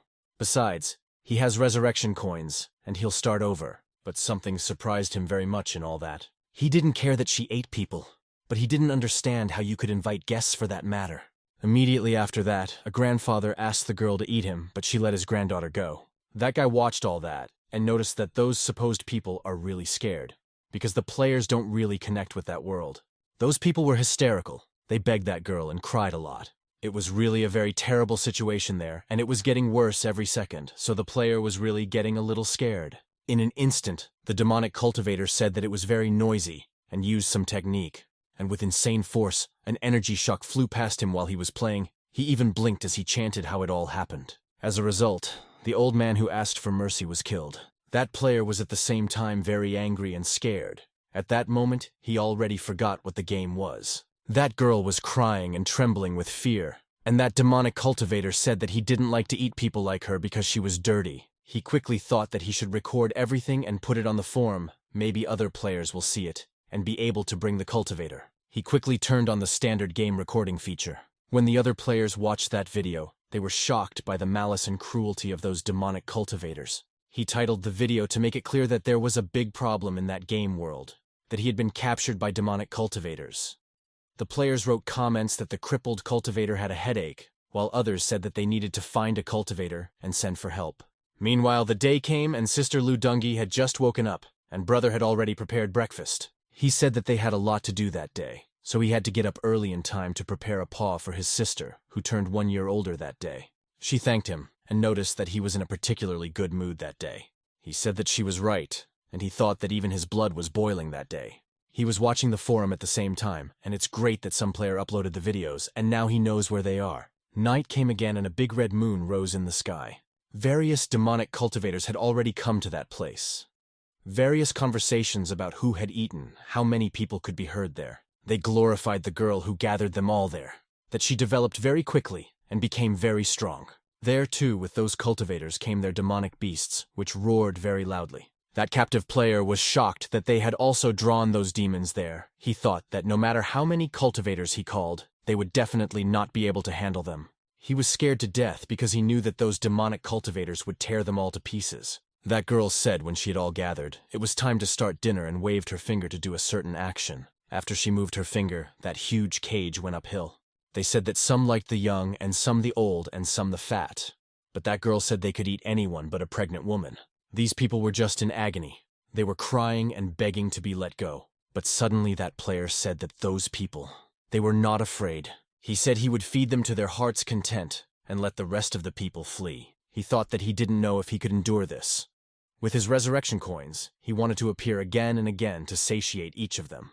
They shouted that it was impossible because those demonic cultivators could eat an entire village in one night. He said that even if he is only at the 2nd level, he has confidence in his heart and will fight with them. He gathered courage and charged with a roar because he had nothing to lose. And when he was already speeding up, suddenly someone touched him, and he turned his attention to him in surprise. There were drops of them flying. He was very surprised. Lu Chang'e told him that player to stop and leave them for him. The girl Lu Dongye appeared there and said to those cultivators that they were lucky, because on that day they would die at the hands of someone special and become famous in the heavenly realm. That Qi Yao waved to shout that they were the same. And the other demonic cultivators said that Qi Yao knew those cultivators.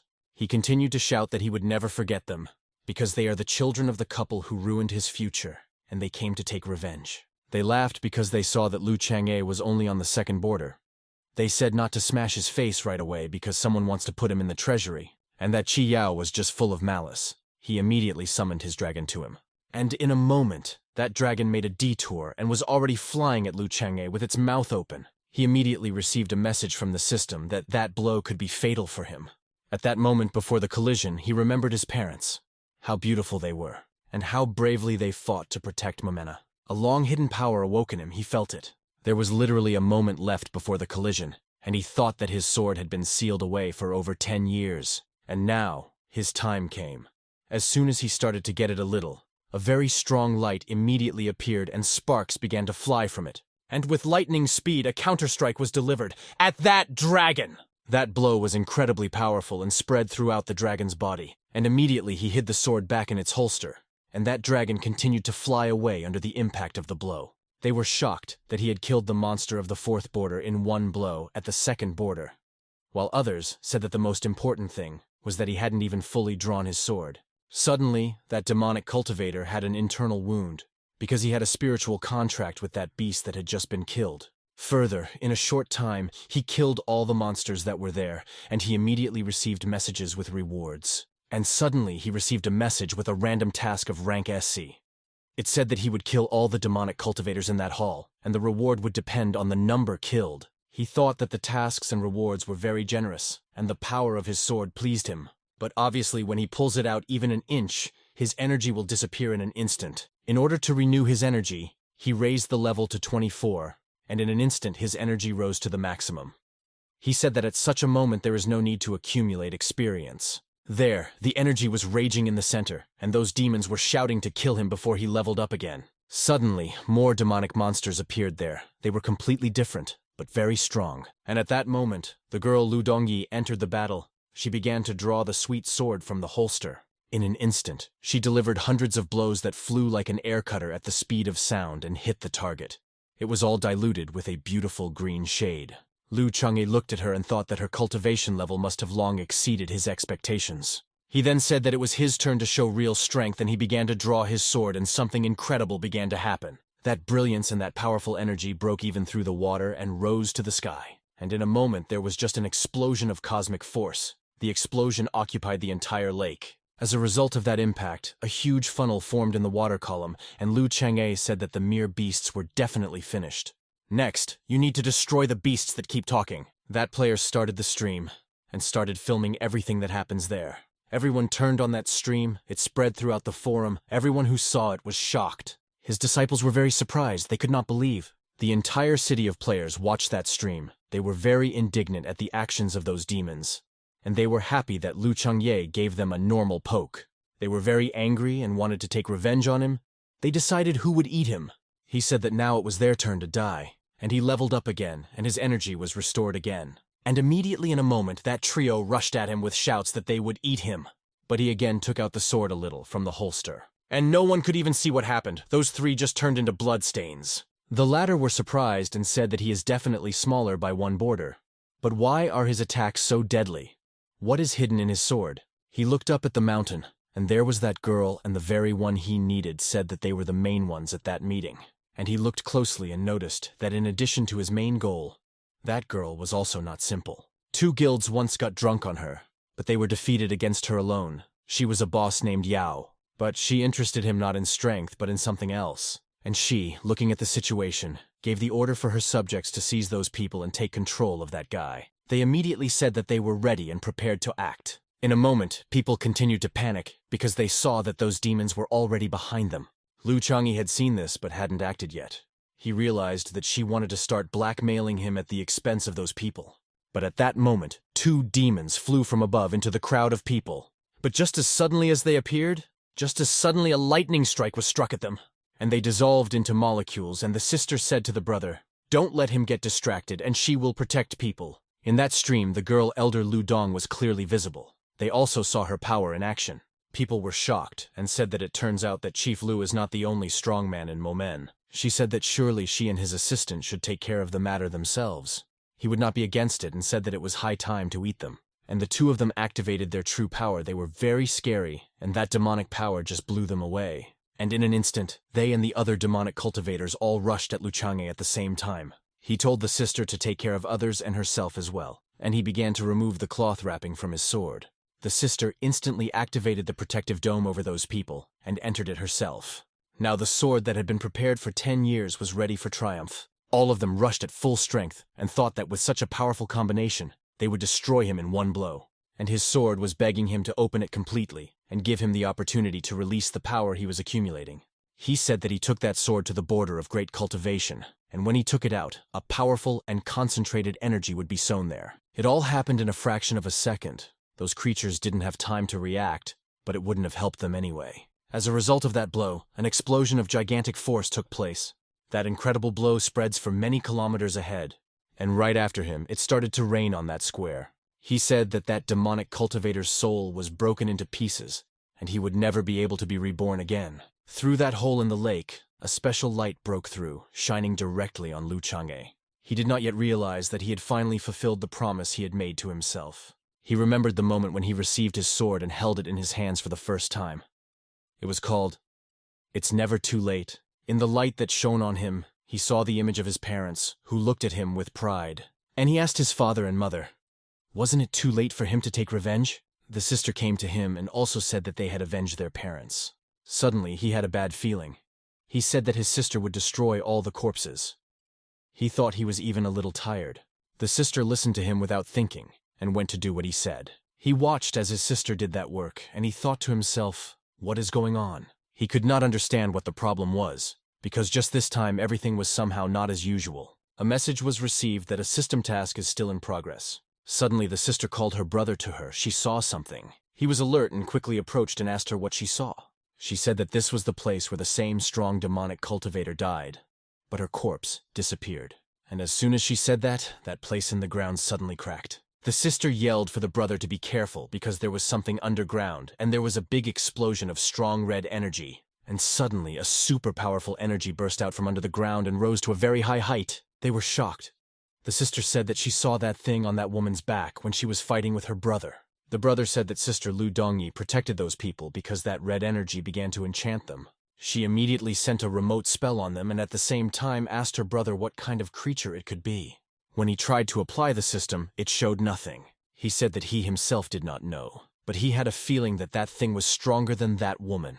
Some transformations took place in that thing, and suddenly it showed a big face from some lump of flesh. At one point, the sister seems to understand what it could be. Tsu was an ancient creature of the scarlet owl. It emitted very strong energy. He was confused, because he clearly remembered how 3 guilds in the past life killed that woman. Then after that, such a monster did not appear. The sister scanned that monster and said that he is on the 7th heavenly layer and on the 5th border. But in a moment, there was an explosion of energy, and that demon became stronger by 1 heavenly layer. She sensed it immediately and said that his power continued to grow. People in the comments under that broadcast expressed their own thoughts about that monster, how terrible it is, and they also asked if Lu Chang'e needed to recover his strength after the first fight. And that player who filmed that broadcast say that he is a high boss, but Lu Chang'e will definitely handle him. He asked his sister if she was sure that he had become stronger. She said that she was sure that she would be able to detain him and let her brother take the men and run away. She said that she already had the resurrection doll and that she would be fine. But her brother was exhausted and might not survive after that monster. But suddenly she felt something again. And again there was a powerful burst of energy, and that monster became even stronger. She was a little scared, but she had no choice. But suddenly he grabbed her by the hand and told her to lead the people the further the better. She immediately turned around and told him that this was not the time for him to be heroic. But at that moment he lifted 2 layers at once, and in another moment he raised 2 more layers and stood on the 2nd border and on the 9th layer. The sister was simply shocked by what she saw, and in another moment he once again raised a layer of stones on the 3rd border. He said that he had already crossed the border of the great end. She could not believe what had happened. Her brother was so strong, and immediately after that, that demon almost fully formed. It was something terrifyingly terrible, and it roared at that moment, with a great roar. The brother turned and shouted to his sister to leave that place quickly. But the sister said that his sword was already out of its sheath. He held it in his hand, and that sword radiated power, and he told his sister that his sword could be used more than once. She was very surprised and did not understand what could happen next. and in an instant he began to release his power and said that he would live. The power was very powerful, and he said that that monster would surely die. She asked him with great surprise, "Is he really that strong?" He started yelling at her to run away from him because he might not be able to hold the sword. She fell into a stupor for a moment from what was happening, and in an instant she swung sharply uphill and flew away from that place. At that moment, the stream continued, but the visibility was poor. But suddenly that broadcast stopped and everyone started writing, "Why did it stop?" That player was shouting for Lu Dongyi's girlfriend to let him go, because he wants to go back with the chief. That ancient monster was fully formed, it was very large in size, and a very powerful dark aura was emanating from it. He sighed and thought that there was no way back. At that moment, he thought to himself, where should the second blow come from? He had just spent 6 million points to upgrade the sword heart and sword intent to the second level. But he doesn't regret it because he was given a lot of experience from the previous demonic cultivators. But this thing is at level 60, and no matter how much he levels up, he won't be able to defeat it. And as soon as he thought about it, that monster rushed at him with a colossal attack. But at that moment, the thing that Aunt Ning gave him escaped from his chain, which was hanging on his neck. She rushed forward to meet that demon and created a water defense. When that monster felt resistance, it intensified its attack. He was hidden behind that protection, and he looked so small and weak against that great power of that demon. He thought that Aunt Ning is very good, but that protection is calculated to the 5th border, and that demon was at the 6th border, and he understands that that protection will not last long. But if he doesn't hold him back, even for a moment, his sister won't be able to escape. Suddenly, his other jade orb also began to activate. It was the protection given to him by Jian Lian. That demon began charging a new very powerful attack into its mouth. He said that the demon was definitely going to attack, but he had one trump card. He was left with his last lunge, which he planned to use. And in one moment, the attack that demon was preparing was activated, and a huge beam of deadly energy was directed at Lu Chang'e. The force of that blow was very strong. It covered a very large radius. Everything around was destroyed. That defense saved him. And he realized that he couldn't make the last attack. Then he had to use a trick. In this way, he is sure that he will be able to make an effective dash. The demon was preparing his next attack, and he was thinking of how to destroy him with one blow. And one thought came to him and he had only one chance to do it. It was Qingzhou and a place called for Drunken Celestials. There was very good wine. The men looked at the girl and said that she was very beautiful. The waiter brought her order. It was sea bass. He was a simple boy. He was delighted with her beauty and thought, are there really such beautiful women in that world? She looked at that dish and wondered if it would taste better than his fish. She only tried a little to clearly feel the difference. But in a moment, she understood that it was not at all comparable. She traveled hundreds of kilometers around Qingzhou and went to hundreds of restaurants. Lu Chang'e's cooking skills weren't the best in the world, but they were perfect for her. As they say, everything is delicious, but the taste is not up to par. Suddenly she raised her hand uphill, as if for someone, and she was surprised by herself because she always liked to drink alone. She wondered why she missed her time with him so much. Suddenly, a man appeared in that hall and began to tell about the legendary exploits of head Momen Lu Change. She thought that her friend had advanced in cultivation again. She thought that she had heard that story 10 times already, but each time she found it interesting again, as if she could not get tired of listening. And he finished this story and said, if they have money, then let them thank, and if not, then let them clap. And at once many different coins flew into him. But among those coins there was something special. That man noticed, then threw up and thanked that girl. She said that he told a good story and received a good reward, and if he continues to tell, he will receive a reward every time. But she looked at her own hand, at that seal, and wondered what she was doing. She wasn't like that at all before. She thought they got that seal together, and now she misses him. But suddenly that seal behaved strangely. Everything in her immediately tensed up. She realized that Lu Chang'e was not safe, and with tremendous speed she took off from that place. She flew and told her crow to fly faster and faster. She developed a very high speed, and all began to emit sparks from anxiety and adrenaline. She was specifically in Qingzhou City because they were thinking about feelings. She ran as hard as she could because he was not safe. But the moment she received that sign with him, she understood everything. And at that time he stood behind the defense and looked for its weak point to deliver the last blow. After a few seconds, he thinks he knows where it is.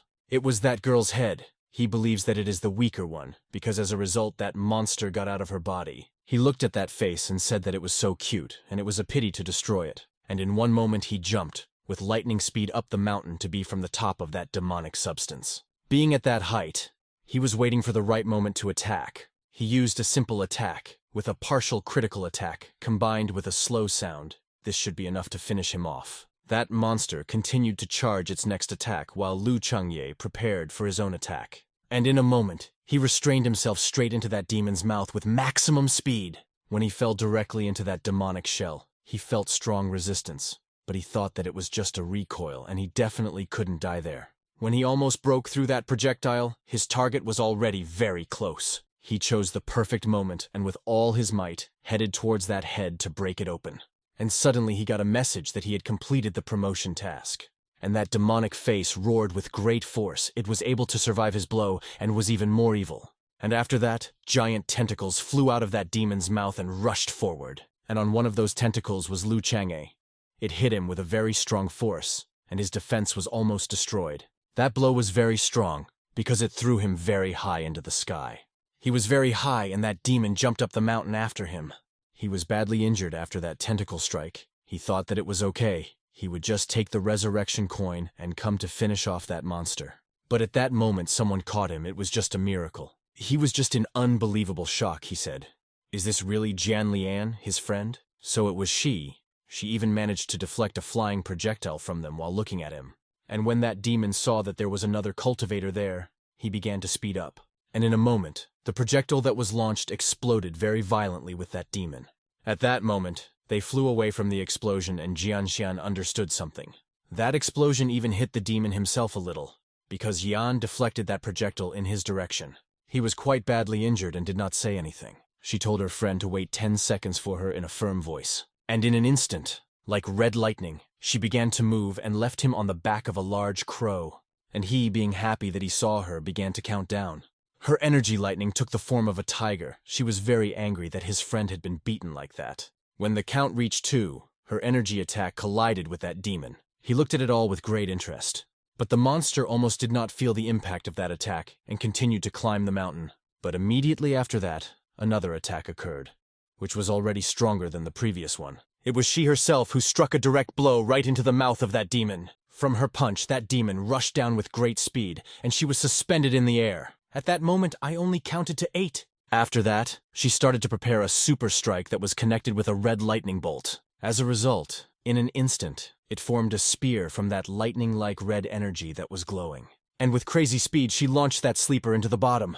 That demon did not realize what attack was coming at him, and that the girl of his level and her attacks are deadly for him. But even if he wanted to bow, he wouldn't have time because it was just cosmic speed and that spear hit the target straight. By the time Lu Chang'e finished reading to 10, that demon was already inflated like a balloon. He sat back and thought she was stronger than he realized, and that might be a problem. He thought that if he couldn't break her defenses at a critical moment, it would be very awkward. And in an instant she jumped almost on top of him and shouted that it was time for them to flee right now, because the payoff from the use of spiritual power was about to begin. And that black raven began to accelerate again, and behind it was formed like a black hole. At that moment, he was very happy. And a few seconds after they flew away, there was an explosion of colossal force. The world and airwave caught up with them in a moment, and she shouted to him, carefully, and hugged him to herself. And that bird, being very intelligent, lowered itself a little, to reduce the effect of the explosion. As soon as they flew far enough away, she realized that she had done something a little wrong. She jumped back sharply, and did not know how to explain her own actions to her, and Lu Chang'e was very happy. She was a little confused and didn't know how to get out of that awkward situation, but at that moment something terrible was behind her. Lu Chang'e was shocked. He thought, what kind of spirit was this? Because it was very red owl, and the beast spirits themselves are weak, so why is it so strong? The demon appeared from the cloud, from a new one, but already even bigger. She was also frightened, and thought that her cultivation type was not effective against spirits. And suddenly he used the last technique, but the most effective. This is the heart of the sword. And in the middle of that demon, a black hole began to form, and in an instant it exploded in 1 second. And with great speed it began to twist and shrink. And after that, only the scroll remained of that terrible demon. With the last of his strength, he quickly told his friend to catch that scroll. She used force to attract that scroll, and she herself asked him why he decided to use that technique only at a moment when it could have been done earlier. He kindly said that he was able to use it only to save his girlfriend. Those words struck her very hard. She was moved. He began to cough, and she said that first they needed to find a quiet place to heal his wounds. He looked at the scroll she got after that demon's death. He applied the system's vision to it, but it showed nothing. She also looked at that scroll and asked him if he needed it. He said that it was because it might have certain secrets, and he wanted to study it. He thought that he could not understand, but his maid who lives in the grave might be able to. Then she said why he took that thing. She didn't need it. He smiled and thanked her and tucked her away in the artifact area. She smiled back at him and said that there was no need for gratitude. For a moment he froze and was simply fascinated by her beauty. He said he knew she didn't need gratitude. She got up and asked him how it all happened, and she was also very interested in one question. She was very interested in who left the mark of the sword that tore the land. He started to answer, but she immediately cut him off. She took one more look at that mark and said that even she probably wouldn't have been able to withstand such a blow. He said that no one to the 5th border could withstand that blow, but she would definitely be able to survive it. And she went on to ask if he even took out his sword. He said that for 10 years he accumulated the power of that sword, and those whom he killed that day were enemies of his family, and they killed his parents. As for the Scarlet Owl, it's just a coincidence. She realized that he kept the sword in its holster for so long to avenge his parents, and she doesn't even know how to comfort him. She said there was a cave ahead and they could treat his wounds there. It was a pretty good place to rest. There was a lot of junk and cobwebs, and she swung her spear to clear it all. And in an instant there was light. She told him to sit down and she would heal his wounds. He felt great pain and thanked her for her work. She sat on his back and activated the power, and from that, his power also activated. She thought his wounds were more serious than she thought. The sword had been sealed for 10 years, of course. When he took it out the power was extreme, and so was the strain on the body. If he had called her earlier, this would not have happened, but on the other hand, if he had done so, he would not have been himself. Finally, he could relax a little and think things over. He said that the system would have finished the task. Immediately a message came that the task about the Purple Place group was completed. He completed the task 101%. The system asked him if he wanted to run a special reward. He smiled and said that, as always, everything is in his style. His reward was 3,500,000 experience points. He was very happy with the award, but he spent experience on leveling up.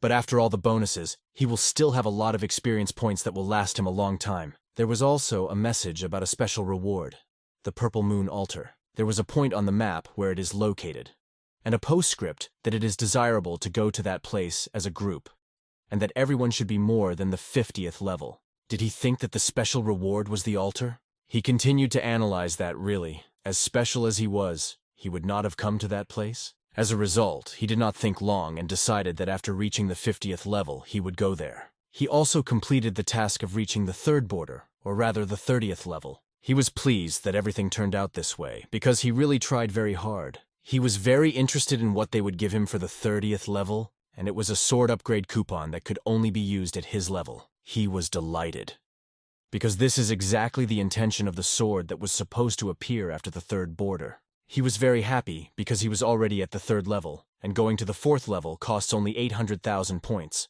During the treatment, she became alert for some reason. She seemed to feel something. She checked everything, and it turned out that the chi energy is normal, and there are no problems. He happily said that when Momen became rank 8, he would be able to use that coupon, and for that you just need to raise the level and that's it. But for unknown reasons he came to his senses. He was surprised because she touched his chest, and she thought, what the hell did he wake up so quickly? He calmly asked her what she was doing. She became very uncomfortable and said she saw he was having convulsions and wanted to check his heart. To such an answer, he said that in that case he thanked her. She was so surprised that he trusted her even with his heart, because even in her house no one trusts her. In this case, she decided that she should cure everything in her power. And Lu Chang'e thought that a great cultivator of almost the 6th border, that he is being treated by this great happiness. And in general, if you add costumes, it will be simply wonderful. In a moment she said that the medicine had already worked in his heart, and he could open his eyes. He gave thanks. He thought the sense of desolation and the amount of blood was almost restored, and the void was almost gone. He said that this time he is really in debt to her, but only for rescue and for treatment. He began to talk about how it would behoove him to act in such a case that he had to fulfill her most intimate desire. She turned sharply and said that he was talking nonsense again, but she thought that he spoke strangely, but that he was much more interesting than all the others. And just at that moment she looked at that jade pendant. He saw that she must be looking at him and saw that he was cracked. He thanked her for that trump card, because without it he would not have been able to wait for her help. And it's a pity that after using its effect no longer works. She thought about it, and once again carefully looked at that pendant. An idea came to her. Suddenly she said if it's broken, why shouldn't he give it to her? He smiled and said what was the point of giving back what was given? And he loved him all the same. She was very surprised to hear that. Just as the relationship between Jian Xinyang and Lu Chang'e was getting stronger, he just broke the internet. There were tons of comments. They wrote that it was very cool. But the most important thing was, did he survive? Did they write that if he died it was game over? Or the fact that he could not die because he is special? The students of Momen also write so that others do not see that their sect is at the 9th level. But they have the strongest chapter. He was pleased and grateful for such a wave of popularity. He believes that it will definitely benefit him in the future. He thought that she had gone out to get medicines at dawn, and that she looked even more like a woman with household chores. Although such a life between two people is beautiful, he must inform his sister that everything is fine with him. And he put a message in that sword and sent it to his sister. He continued to wait and thought that she should return soon. Suddenly, she quickly came in and told him to take quickly, only that the medicine was bought. He thanked her very much, and thought that she had been very impatient lately. She told him not to say thank you, but to start eating soon, because it is good for his health. And he began to eat everything and thought, if there is a mentor and a woman for life, then there is no need to worry. But in a moment, he told her that he was ready to return to the sect. This alarmed her very much. She thought he wanted to leave. He continued eating and casually asked her if she wanted to come back with him. She blushed, and after a second's pause agreed to his proposal. A little time passed, and they set off on their way home.